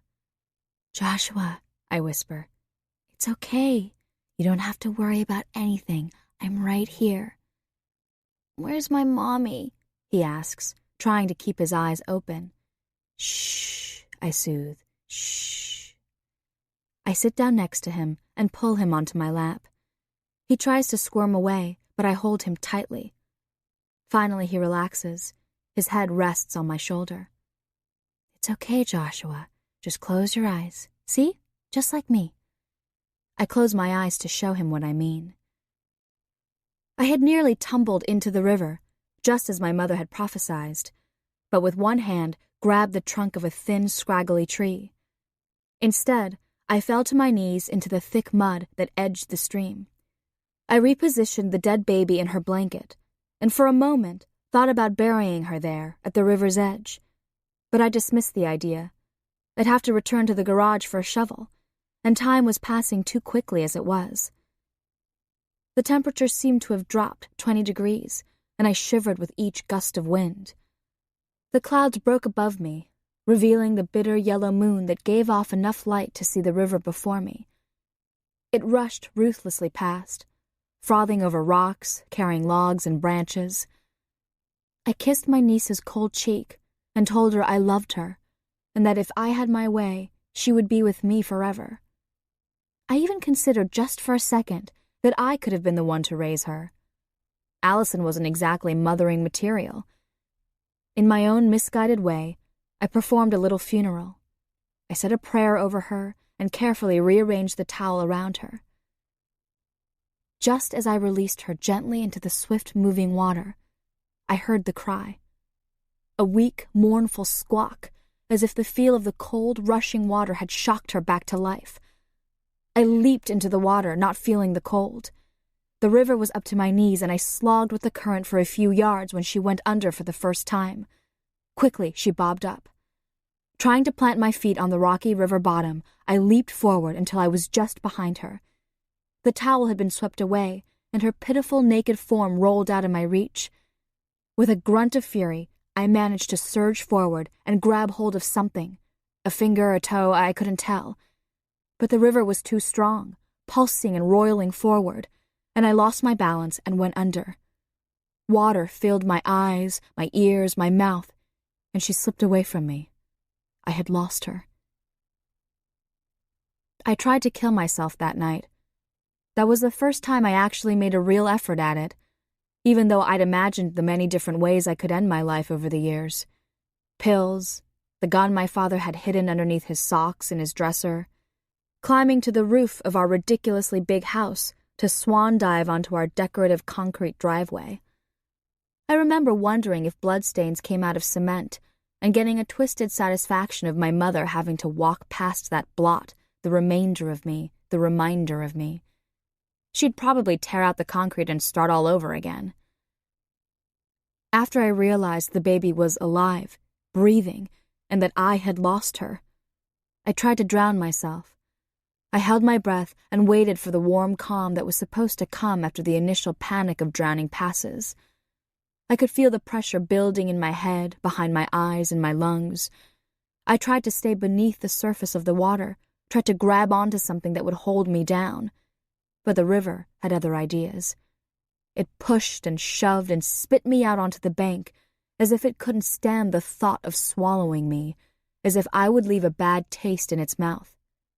Couldn't blame it, really. I curled up in a little ball at the side of the Druid. The rain beat down on me until my skin was numb. I thought about what was going to happen when people found out what I had done, and I willed myself to disappear into the mud that squelched beneath me. No such luck. Finally, I got up. Allison would know what to do. My sister would know. When I came upon her at the edge of the woods, I barely noticed she was bent over in pain. "Where's the baby?" she managed to grunt. "The river?" The word felt obscene to my ears. "What do you mean?" Allison asked. There was fear in her voice, and she knew. She knew. "She was pretty," I said, knowing that wasn't the thing to say just then, but not knowing how to explain it. Allison misunderstood, and I saw her eyes widen with horror. "You drowned her because she was pretty?" she said angrily, and then grabbed me by the arm. I flinched, thinking she was going to hit me, but she just held on to me as if trying to steady herself so she wouldn't fall over. I shook my head back and forth, back and forth. "No," I moaned. "No, I didn't." "Bryn, what happened?" Allison asked. "It was like it ate her," I cried, trying to explain. "It gobbled her up, and it didn't want me." "Jesus, Bryn," Allison said. Now that she had recovered from her spasm of pain, she began to shake me. "You're not making sense. I know where we can take her. Christopher will take care of everything he has to. Please tell me you didn't throw her in the river." "I thought she was dead," I whispered, not able to look my sister in the eye, not wanting to see her disgust and disappointment. "I did it for you. I was trying to help you." "How does killing her help?" Allison hissed, and then doubled over in pain again. I shook her hand away from my arm, and she dropped to her knees. "You're mad?" I said in disbelief. "You didn't want her. You pretty much told me to get rid of it. That's what you called her, an it. I didn't mean to hurt her. I thought she was already dead." I turned and began to run back toward the house. Ungrateful bitch, I thought. "Wait," I heard from behind me. "Please, Bryn, I need you. Don't leave." I ignored her and ran away, covering my ears, trying to block out her voice. The weight of the little boy on my lap is both comforting and suffocating. "Joshua," I say, and his eyes flutter open. "Did you know you have a sister?" His mouth opens and closes as if he is trying to speak, then his eyes close again. "Yes, a sister. A pretty, pretty sister. Do you want to meet her?" I struggled to my feet, Joshua's limp body heavy in my arms, and moved toward the sound of the running water. "Oh, you are so much heavier than she was," I whisper in his ear. I can almost hear the crickets chirping, hear the rush of the river, feel the summer breeze against my neck. "Finally, finally," I tell him. "You can be together." and I lay him in the water, gently, lovingly, offering Joshua to his sister. Allison. Jonathan is still staring in shock at the photo of Charm holding Joshua. Binks takes a small, slow step backward as if trying to escape unnoticed. Charm's mother is looking on with a twisted smile and an odd gleam in her eyes. She actually seems to be enjoying this. I hear her before I see her. The slow, echoing thump of footfalls on the steps, an odd sucking sound, the squeak of a door opening. My sister steps from the shadows, her arms held awkwardly away from her body. "Bryn, what's the matter?" I ask. "What's going on?" She doesn't answer, but continues moving toward us. As she gets closer, I see that she is soaking wet, her shoes squelching with water as she moves. Her eyes are dull and dead-looking, but her face is relaxed, and I see something new in my sister's expression, an expression I don't ever remember seeing cross her face. Relief. "Bryn," I say again, this time more loudly. "What's the matter?" Still no answer. I move in front of her and grab her arms. "Bryn, where is Joshua?" "They're together now," she murmurs, gliding past me as if in a trance. Claire. Claire stares in confusion as Allison's sister wanders slowly past, water dripping from her clothes. "Bryn?" she asks. "Are you okay? Where's Joshua?" She doesn't answer, but mutters quietly to herself and starts to move toward the front door of the store. "Bryn," Claire says more loudly, "where's Joshua?" Nothing. Jonathan and Claire look at each other, and Jonathan reaches for Bryn's arm. "It's okay now. They're together," Bryn whispers in a sing-song voice. Jonathan loosens his grip, and she pulls away from him. "Oh my God, Joshua!" Claire whimpers, and she and Jonathan scramble toward the steps. Allison follows closely behind, slipping once and knocking her shin against the hardwood floor. "Joshua!" Claire yells. "Joshua!" She bursts into the apartment and moves toward the sound of running water. Charm. Charm can hear Claire and Jonathan calling for Joshua, and she moves to follow them up the steps. Bryn bumps into her, and she can feel the wetness of her clothes. "What's happening?" Charm asks as she continues past her.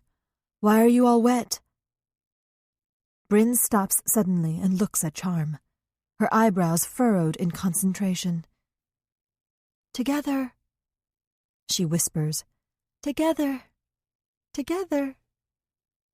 I need to go." Bryn dazedly points toward the door. "I need to tell her." Charm watches in fascination as Bryn slogs from the bookstore, water dripping from her clothes. A scream comes from the apartment above. "Someone help!" Charm kicks off her shoes and scurries up the steps with her mother and Binks right behind. Her heart is pounding, fearful of what they're going to find when they reach the top.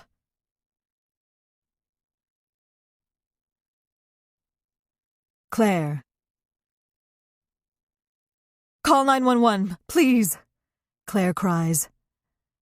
Jonathan digs into the pocket of his jeans and pulls out his cell phone and dials. "We need help," he says frantically, and gives the operator the address. I don't know. Hold on, please." "Oh my God, Joshua!" Claire pulls at Joshua's shirt, trying to drag him from the tub. His clothing is saturated with water, heavy and unyielding, and he keeps sliding from her grip. Jonathan thrusts the phone to Allison and reaches into the tub. He grabs a handful of Joshua's hair, pulls him to the surface, and grabs him into his arms. Allison, in a strangled voice, is telling the 911 operator to send an ambulance. Charm, who had moments ago been nearly hysterical at her mother's ranting, has suddenly become businesslike and composed. "Lay him down," she orders Jonathan. He carefully lays Joshua onto the hardwood floor, and Claire gasps at the blue cast of his skin, the stillness of his chest. As Charm places her ear next to his mouth, she asks, "Is an ambulance on its way?" "Yes, they're coming," Allison cries. Charm leans over Joshua and checks to make sure his airway is clear, while Claire and Jonathan watch helplessly. "What can I do?" Allison asks. "Go meet the ambulance. Bring them up here," Charm commands, and then puts her finger to Joshua's neck. Allison runs down the stairs. "Is he breathing?" Claire asks, her voice breaking. She gives a small shake of her head and breathes one breath into Joshua's mouth, then begins the series of chest compressions, using only one hand on his tiny chest. In the distance, they hear the wail of the ambulance. "Is he breathing?" Claire asks Charm again, but knows that he's not. She grabs onto Jonathan, and they clutch each other, desperately watching, waiting for any sign of life. "Please," Claire chants over and over again, "please." And all she can think is that she was given this precious little life to care for and protect, and she has failed. She has failed. Charm. "Breathe. 1, 2, 3, 4.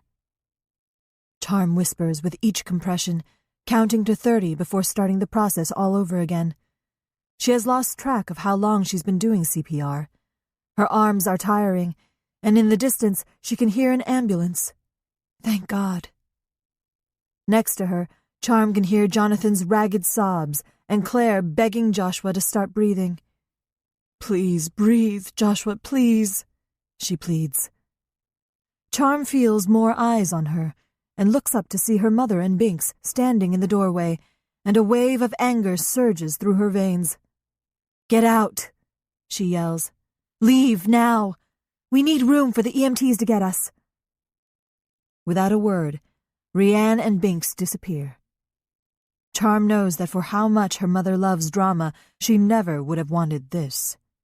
The siren gets louder, and then the sound of stomping feet climbing the steps fills the hallway. With one final compression on his thin, bony chest, Joshua's body convulses, and water spews from his mouth, and he begins to breathe again. Short, shallow breaths. But he's breathing. Charm falls against the wall in exhaustion. The EMTs take over, and in seconds, Joshua is whisked away. "Thank you," Claire manages to tell Charm, laying one grateful hand on her arm as she and Jonathan follow them out the door. Allison kneels down next to Charm, her eyes red with crying. "You saved him." Why then, Charm wonders, does it feel like I'm the one who ruined his life?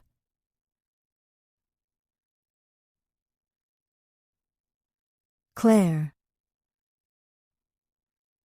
Jonathan and Claire follow Joshua to the hospital in Jonathan's truck. "He was breathing, wasn't he?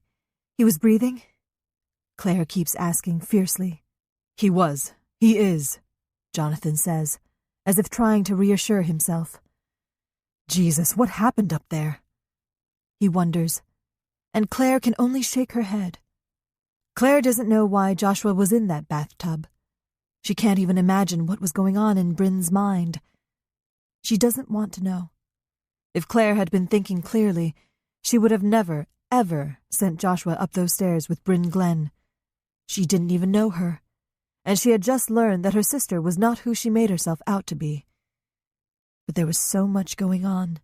Rianne screaming obscenities and crazy accusations, seeing the photograph of Charm. Joshua was terrified, and all she wanted to do was get him out of there, get him somewhere he felt safe and secure. How could they have not known who Allison Glenn really was? Were they so busy being new parents to Joshua that they were completely oblivious as to what was going on in their own town? She had tried to do the right thing, be a good mother. But was it enough? Was it too late? Jonathan can't keep up with the ambulance, and by the time they arrive at the hospital, Joshua has already been taken away. Jonathan and Claire sit in the waiting area, holding on to each other, crying. Claire somehow manages to call her sister, who promises to call their mother. They will come to Linden Falls as quickly as they can. Charm shows up a short time later, peeking around the corner of the waiting room door, hesitant to enter. "I made sure Truman was okay, and I locked up the store for you," Charm says. "I got rid of my mother, too. She won't bother you again." Claire looks around. "Where's Allison?" Charm's eyes are bloodshot, and her nose is red from crying. "She went to find her sister." "I'm so sorry. So sorry," she sobs, her face crumpling. "I called the police," Jonathan says, an angry edge creeping into his voice. "There are too many questions about what happened." He runs a hand through his hair in frustration. "What happened to Allison's sister? Where is she?" "I don't know," Charm says helplessly. Her clothes are still wet and wrinkled, her face pale with worry. To Claire, she seems just as devastated as she and Jonathan are, and right then, Claire knows she would never deliberately hurt Joshua. Still, she feels a twist of anger at the lies, the deception Charm has shown. "Please, just leave," Claire says. "I'm sorry. We can't have you here right now." Charm nods silently and turns to go. It seems like years waiting for word on Joshua's condition. When the doctor finally comes into the waiting area, the room feels airless. "Joshua's going to be just fine," she says with a smile. "He's awake and he's breathing on his own. Would you like to go and see him?" "Of course," Claire says, beginning to cry again, this time with relief. The doctor leads Jonathan and Claire to the room where Joshua lies.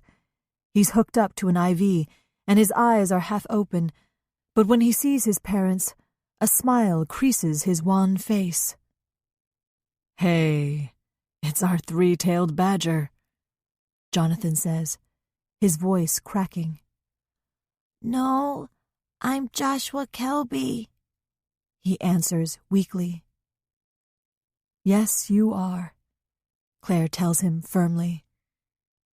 "You are the wish that we make every morning when we wake up, and the prayer we say before we go to bed each night," she says to herself, and reaches out for his small hand.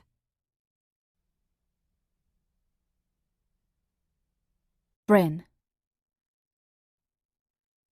Just one last thing to do, and then I can rest. I need to go to her, need to let her know that he is coming. I push out the door into the dark and feel the cool air on my face and on my wet skin. "Over the river and through the woods," I hum, barely noticing the curious looks I get as I walk down the street. I must be quite the sight, and I giggle at the thought. It's not far now. I know it's not the exact spot I left the little girl, but it's close enough. It will have to be. In the distance, I hear a siren and wonder if they're coming for me. It's about time. I walk a little faster. They should have come for me 5 years ago. I wanted to tell them, but Allison said no, keep your mouth shut. And I tried to, but every time I closed my eyes, I saw her being swept away, heard her cries until I couldn't stand it anymore. After that man found her cold little body, I called the police. I wanted to tell them it was me.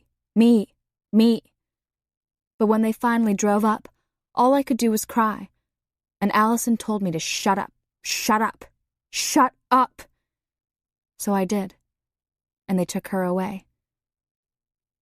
For a long time I was so sorry, knowing it was my fault that she was in that jail and I was sitting at home, going to school, living my life. But I figured it out. It didn't take long. It was like when we were little and there was one piece of cake left. Allison always took the side with the flowers, and I was left with just the white frosting. She had done it again, took the side with the flowers. She got to leave. She got to go away, even if it was to go to jail. And I had to stay.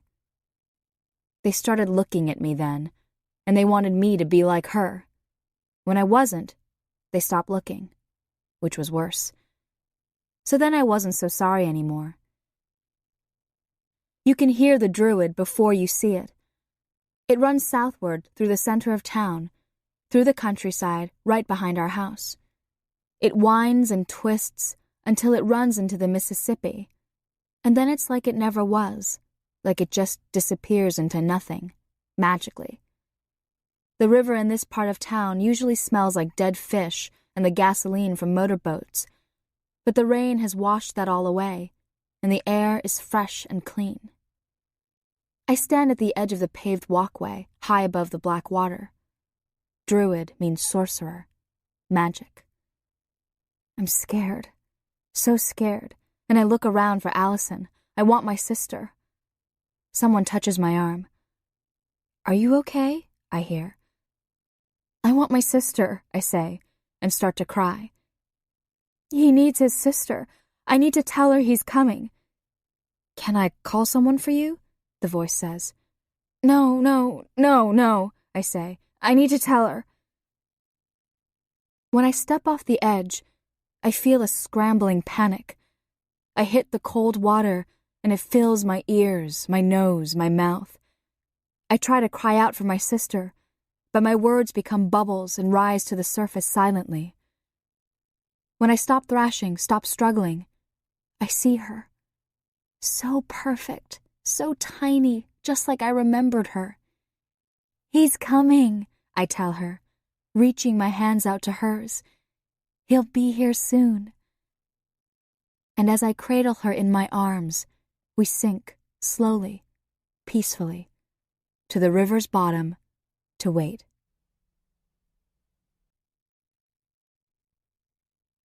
Charm. Charm sells the house and takes some of the money that Gus left to her after he died and decides to buy a more reliable car. After that terrible night, she knows she has to leave Linden Falls. Still, it's taken Charm 8 months to actually pack up and drive away. The thought of saying goodbye to Joshua is terrible. Charm thought it was hard the first time. The second time will be worse. This time she knows she's not coming back. Ever. The day before she leaves, Charm calls Claire and asks if she can stop by the store to say her goodbyes. Thankfully, she says yes. When Charm arrives, Joshua is running around the store trying to get Truman to chase him. When he sees Charm, he stops and looks at her thoughtfully. "You breathe into me," he says seriously. Charm bites her lip, not quite knowing how to respond. "Josh, buddy," Claire says. "Charm is just stopping in to say goodbye. We're leaving in a few days." Joshua thinks about this. "We're gonna stay with my grandma in—" "Josh," Claire warns, "remember, it's a secret. We're going to surprise Grandma." "I hope you have a lot of fun with your grandma, Joshua," Charm tells him, forcing back her tears. With sadness, Charm realizes that Claire doesn't want her to know where they're going. "I just want to make sure I said goodbye to you before you left. I'll miss you, Josh." Charm kneels down to his eye level and reaches out to hug him, noticing Claire stiffen next to her. Still, Charm wraps her arms around Joshua and hugs him tightly, trying to imprint the feeling of his soft hair on her cheek, the knobby bones of his spine under her fingertips. Joshua hugs Charm back, hard. "I've got something for you, Joshua," Charm tells him, pulling away from him reluctantly. Charm looks up at Claire to make sure it's okay to give him something. She looks unsure, but nods. What is it?" he asks excitedly. Charm stands, wipes her eyes, and hands him the gift bag. He all but rips it from her hands, and Claire reminds him gently, "What do you say, Josh?" "Thank you," he says absent-mindedly. He reaches in among the bright green tissue paper and pulls out the Chicago Cubs baseball cap that Gus bought for him when he was first born, the one that Charm kept hidden in a shoebox for 5 years, along with the incriminating photo of her with Joshua, the tiny booties, and the rattle. The hat Gus said he would grow into one day. "Oh, a baseball cap," Joshua says, impressed. "It's just like the one that Luke has, but better." He places the cap on his head, and the bill covers his eyes. "It's a great cap," Claire agrees. "Yeah, we gotta recruit those Cub fans early," Charm says, echoing the phrase that Gus always said, smiling through her tears. "I'm gonna go look in the mirror," Joshua declares, running off to the bathroom. "That was really nice," Claire says seriously. "You've been good for Joshua, Charm. You've been a wonderful aunt." Claire hesitates. "I hope you understand why we can't encourage a relationship between you two. It would be too confusing for Joshua, and then there's your brother." "My brother will never, ever try to begin a relationship with Joshua, or try to take him from you," Charm tells her vehemently. "Christopher doesn't need any more problems. My mother," she sighs, "is my mother. She won't try to get Joshua. She likes to stir things up and leave." "I know that you've only wanted what's best for Joshua, Charm. You saved his life, and I'm grateful for that." Charm shrugs, not knowing how to respond. "This is for you," Charm finally says, handing her the large envelope she brought with her. "What's this?" Claire asks. "Medical histories. Allison and I gathered all the information we could about our families," Charm explains. "It's all in there. There are pictures of Allison and Christopher, Gus and me, the grandparents," Charm says. Seeing Claire's face, she adds, "If you ever think he should see them, I mean. Allison and I will never, ever contact Joshua, we promise. We want him to be happy and safe, and he is, as long as he's with you and Jonathan." Charm feels tears prickling at her eyes and knows it's time for her to go. She moves toward the door, willing herself not to look back. "Charm?" Claire calls after her, and Charm turns, hopefully, expectantly. Joshua's hat is sitting crookedly on his head, and he has his arms wrapped around his mother's waist. He looks so happy. "Thank you," she says, her tear-filled eyes meeting Charm's. "Thank you for my son."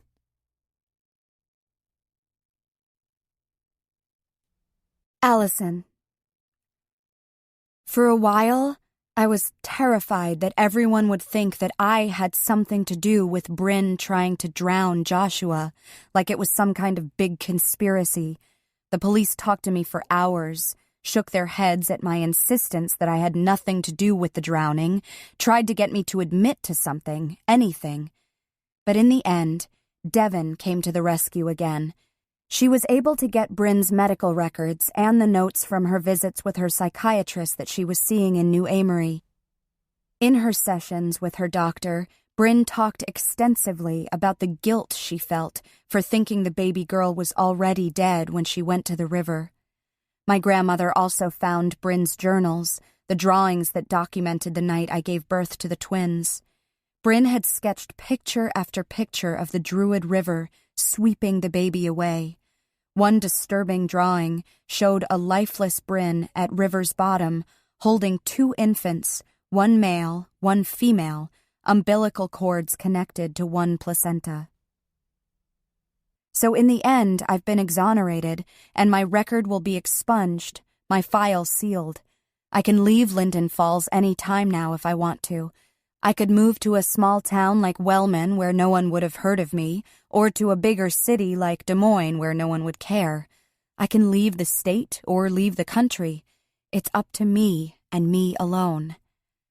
My mother asked me if I would identify Bryn's body. My father was still in the hospital and she just couldn't do it. I agreed. It was the least I could do for Bryn. I was the one who brought Bryn back to Linden Falls, made her face the little boy whose sister she accidentally drowned. I was the one who couldn't save her. Poor, fragile Bryn, who only wanted to be with her animals. I may have not known what she was going to do to Joshua, but I was the catalyst. I identified her on a video screen. I wasn't even in the same room with her. She was lying on a metal table covered with a sheet, and a woman pulled back the cover from her face. Immediately, I knew it was Bryn. Except for her pale skin and blue lips, she looked like she was sleeping. "That's my sister," I said. Bryn's funeral was small and very sad. I sat between my parents and my grandmother, but it was my grandmother's hand I reached for when Bryn's casket was lowered into the ground. In the small crowd, I saw Oline, Bee, and, surprisingly, Flora was there. Afterward, I found myself alone with my parents. "Where will you go?" my mother asked, her eyes red from crying. She looked exhausted and old. "To college." I paused. "I'm not sure where yet," I said. "Away. I need to leave Linden Falls, need to leave Iowa. I want to go somewhere where no one will connect me to Bryn, Joshua, the Kelbys, or Christopher. I'd like to apply to the University of Illinois in Champaign. Devin has been wonderful. She said she would write me a letter of recommendation and promise to support me in any way she can. If all goes well, I plan to apply to law school. I'm not sure if I want to keep any kind of connection with my parents." "That's wise," my father said, nodding his head with approval. He'd lost weight while in the hospital and held tightly onto my mother. I waited for one of them to hug me or even shake me, but they just stood there and looked uncomfortable. I shook my head in frustration and turned to leave. "I don't understand it," my mother finally said, pulling at my sleeve to stop me. I turned around, hopeful. Maybe at last we'd talk, really talk. "You gave up everything." She looked at me with, what? Confusion? Pity? Disgust? "You could have gone to any college. We gave you everything. You could have been anything you wanted to be. Why did you go to jail for her? You gave up your entire future for her. I just don't understand why." I took a step backward, freeing myself from my mother's grasp. To protect her, I wanted to tell them. Someone needed to protect her. Bryn never would have survived the questions or the scrutiny from the police. She wouldn't have been able to tell them that it was an accident, that she really thought the baby was already dead. Because I loved her, I wanted to tell them, because she was the only one who helped me when I wasn't perfect. They wouldn't have understood, no matter what I said. "Was it worth it, Allison?" my mother persisted. "Was she worth all the lies?" "Yes," I said plainly, my unwavering gaze matching my mother's. Bryn was worth it. In the end, I didn't protect Bryn from anything.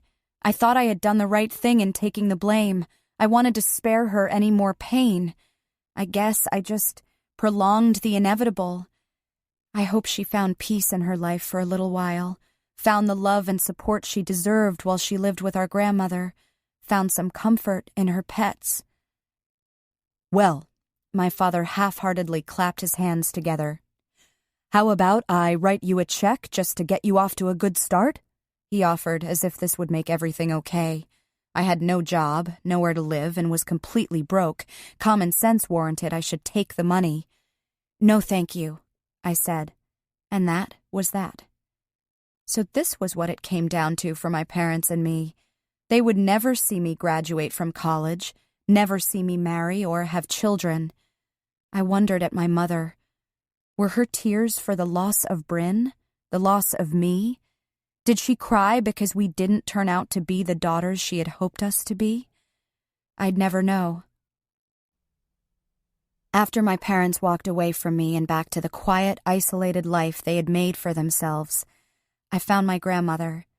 She was standing by Bryn's gravesite, crying softly.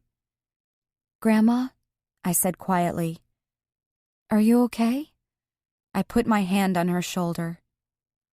"I thought she was doing better," she sniffled. "She was seeing that doctor. She was on a good path with her classes and her animals." "Oh, Grandma," I said, beginning to cry again. "It's all my fault. It wasn't her fault about the baby. It was mine." My grandma pulled me into her strong, thick arms. I towered over her. "Allison, honey, there is plenty of fault to be passed around." My grandma released me, and we slowly walked to her car. "Are your parents going to try and see that little boy?" she asked. "No. Do you really think Joshua should be anywhere near my parents?" I made a face and shuddered at the thought. "No, I guess not. Did you get to say goodbye to him, to Joshua?" She took my hand. "No. The Kelbys obviously want nothing to do with me, and I guess I understand that. I haven't seen Joshua since that night at the bookstore." "You helped save his life. That's something." "They're good people, but I'm just a terrible reminder to them. Even though I had nothing to do with Bryn trying to drown Joshua, I know they will never trust me again. I should have quit the bookstore the minute I realized who Joshua was. I should have never told Bryn about him." I watched as my grandmother opened her car door and wondered how things might have been different if she had been around more when Bryn and I were little. The few memories I had of visiting her and staying at her home were wonderful. I remembered playing with Bryn among our grandma's flowers, burying our noses in the velvety petals of snow-white peonies and waving away bumblebees that scolded us for invading their territory. Would her kindness have changed things? "Do you want a ride?" she asked. "No, thanks. Oline is waiting for me." "One more hug," she ordered with a smile, and I leaned down and embraced her. "And Allison," she said as she slid into the car and inserted the key into the ignition with her swollen, knotty fingers. "If you need to, if you want to, you are more than welcome to come stay with me in New Amory for a while, for as long as you'd like." "Really?" I asked in surprise. I wanted nothing more than to leave Linden Falls behind and just drive away with my grandmother. "I have a few things to finish up here," I told her regretfully. "Can I come when I'm done? In a few days or so?" "Of course," she said. "You come when you're ready. You'll get the chance to meet Bryn's pets." "I can't wait," I told her, and leaned through the car window to peck her on the cheek. I wish I had been a better sister. I wish I could have been there to help Bryn. But I couldn't. When things got difficult, Bryn could only see bleakness and despair. She saw no glimmer of hope that things would ever get better. She thought that without his sister, Joshua could never be happy. I don't know that anyone could have saved Bryn from herself. But I can save myself. I can be happy. As I walked toward Oline and the others, I remembered how Oline told me to meet the world with hope in my heart. That's exactly what I'm going to do. I know that I will never see Joshua Kelby, my son, again. But I have hope that he will grow up strong and happy and well-loved. I have hope that when the time is right, his parents will say to him, "There once was a girl who loved you enough to give you the world." I hope. The end. You've been listening to These Things Hidden by Heather Gudenkauf, narrated by Angela Goethals as the voice of Allison, Ali Ahn as Bryn, with Angela Lynn narrating the chapters titled Claire and Charm. This book was directed by Abigail McHugh. This book is copyrighted 2011 by Heather Gudenkauf. This recording is copyrighted 2011 by Recorded Books. If you've enjoyed this book and this performance, Recorded Books recommends The Murderer's Daughters by Randy Susan Myers, narrated by Susan Bennett and Angela Goethals. Lulu and Mary's childhood was never ideal, but on the day before Lulu's 10th birthday, their father propels them into a nightmare. For the next 30 years, the sisters try to make sense of what happened to them that day. Their father features as a specter in both their lives, shadowing every choice they make. But in Randy Susan Myers' beautifully written book, she attests to the power of family and the ties that can bind us together, but also tear us apart. You'll find a wide selection of titles in the Recorded Books catalog, including bestsellers, mysteries, classics, histories, and more. Call us toll-free or log on to recordedbooks.com to learn about our latest releases and special offers, order another recorded book, or to read author interviews and narrator profiles. Don't forget to ask about easy 30-day rentals by mail.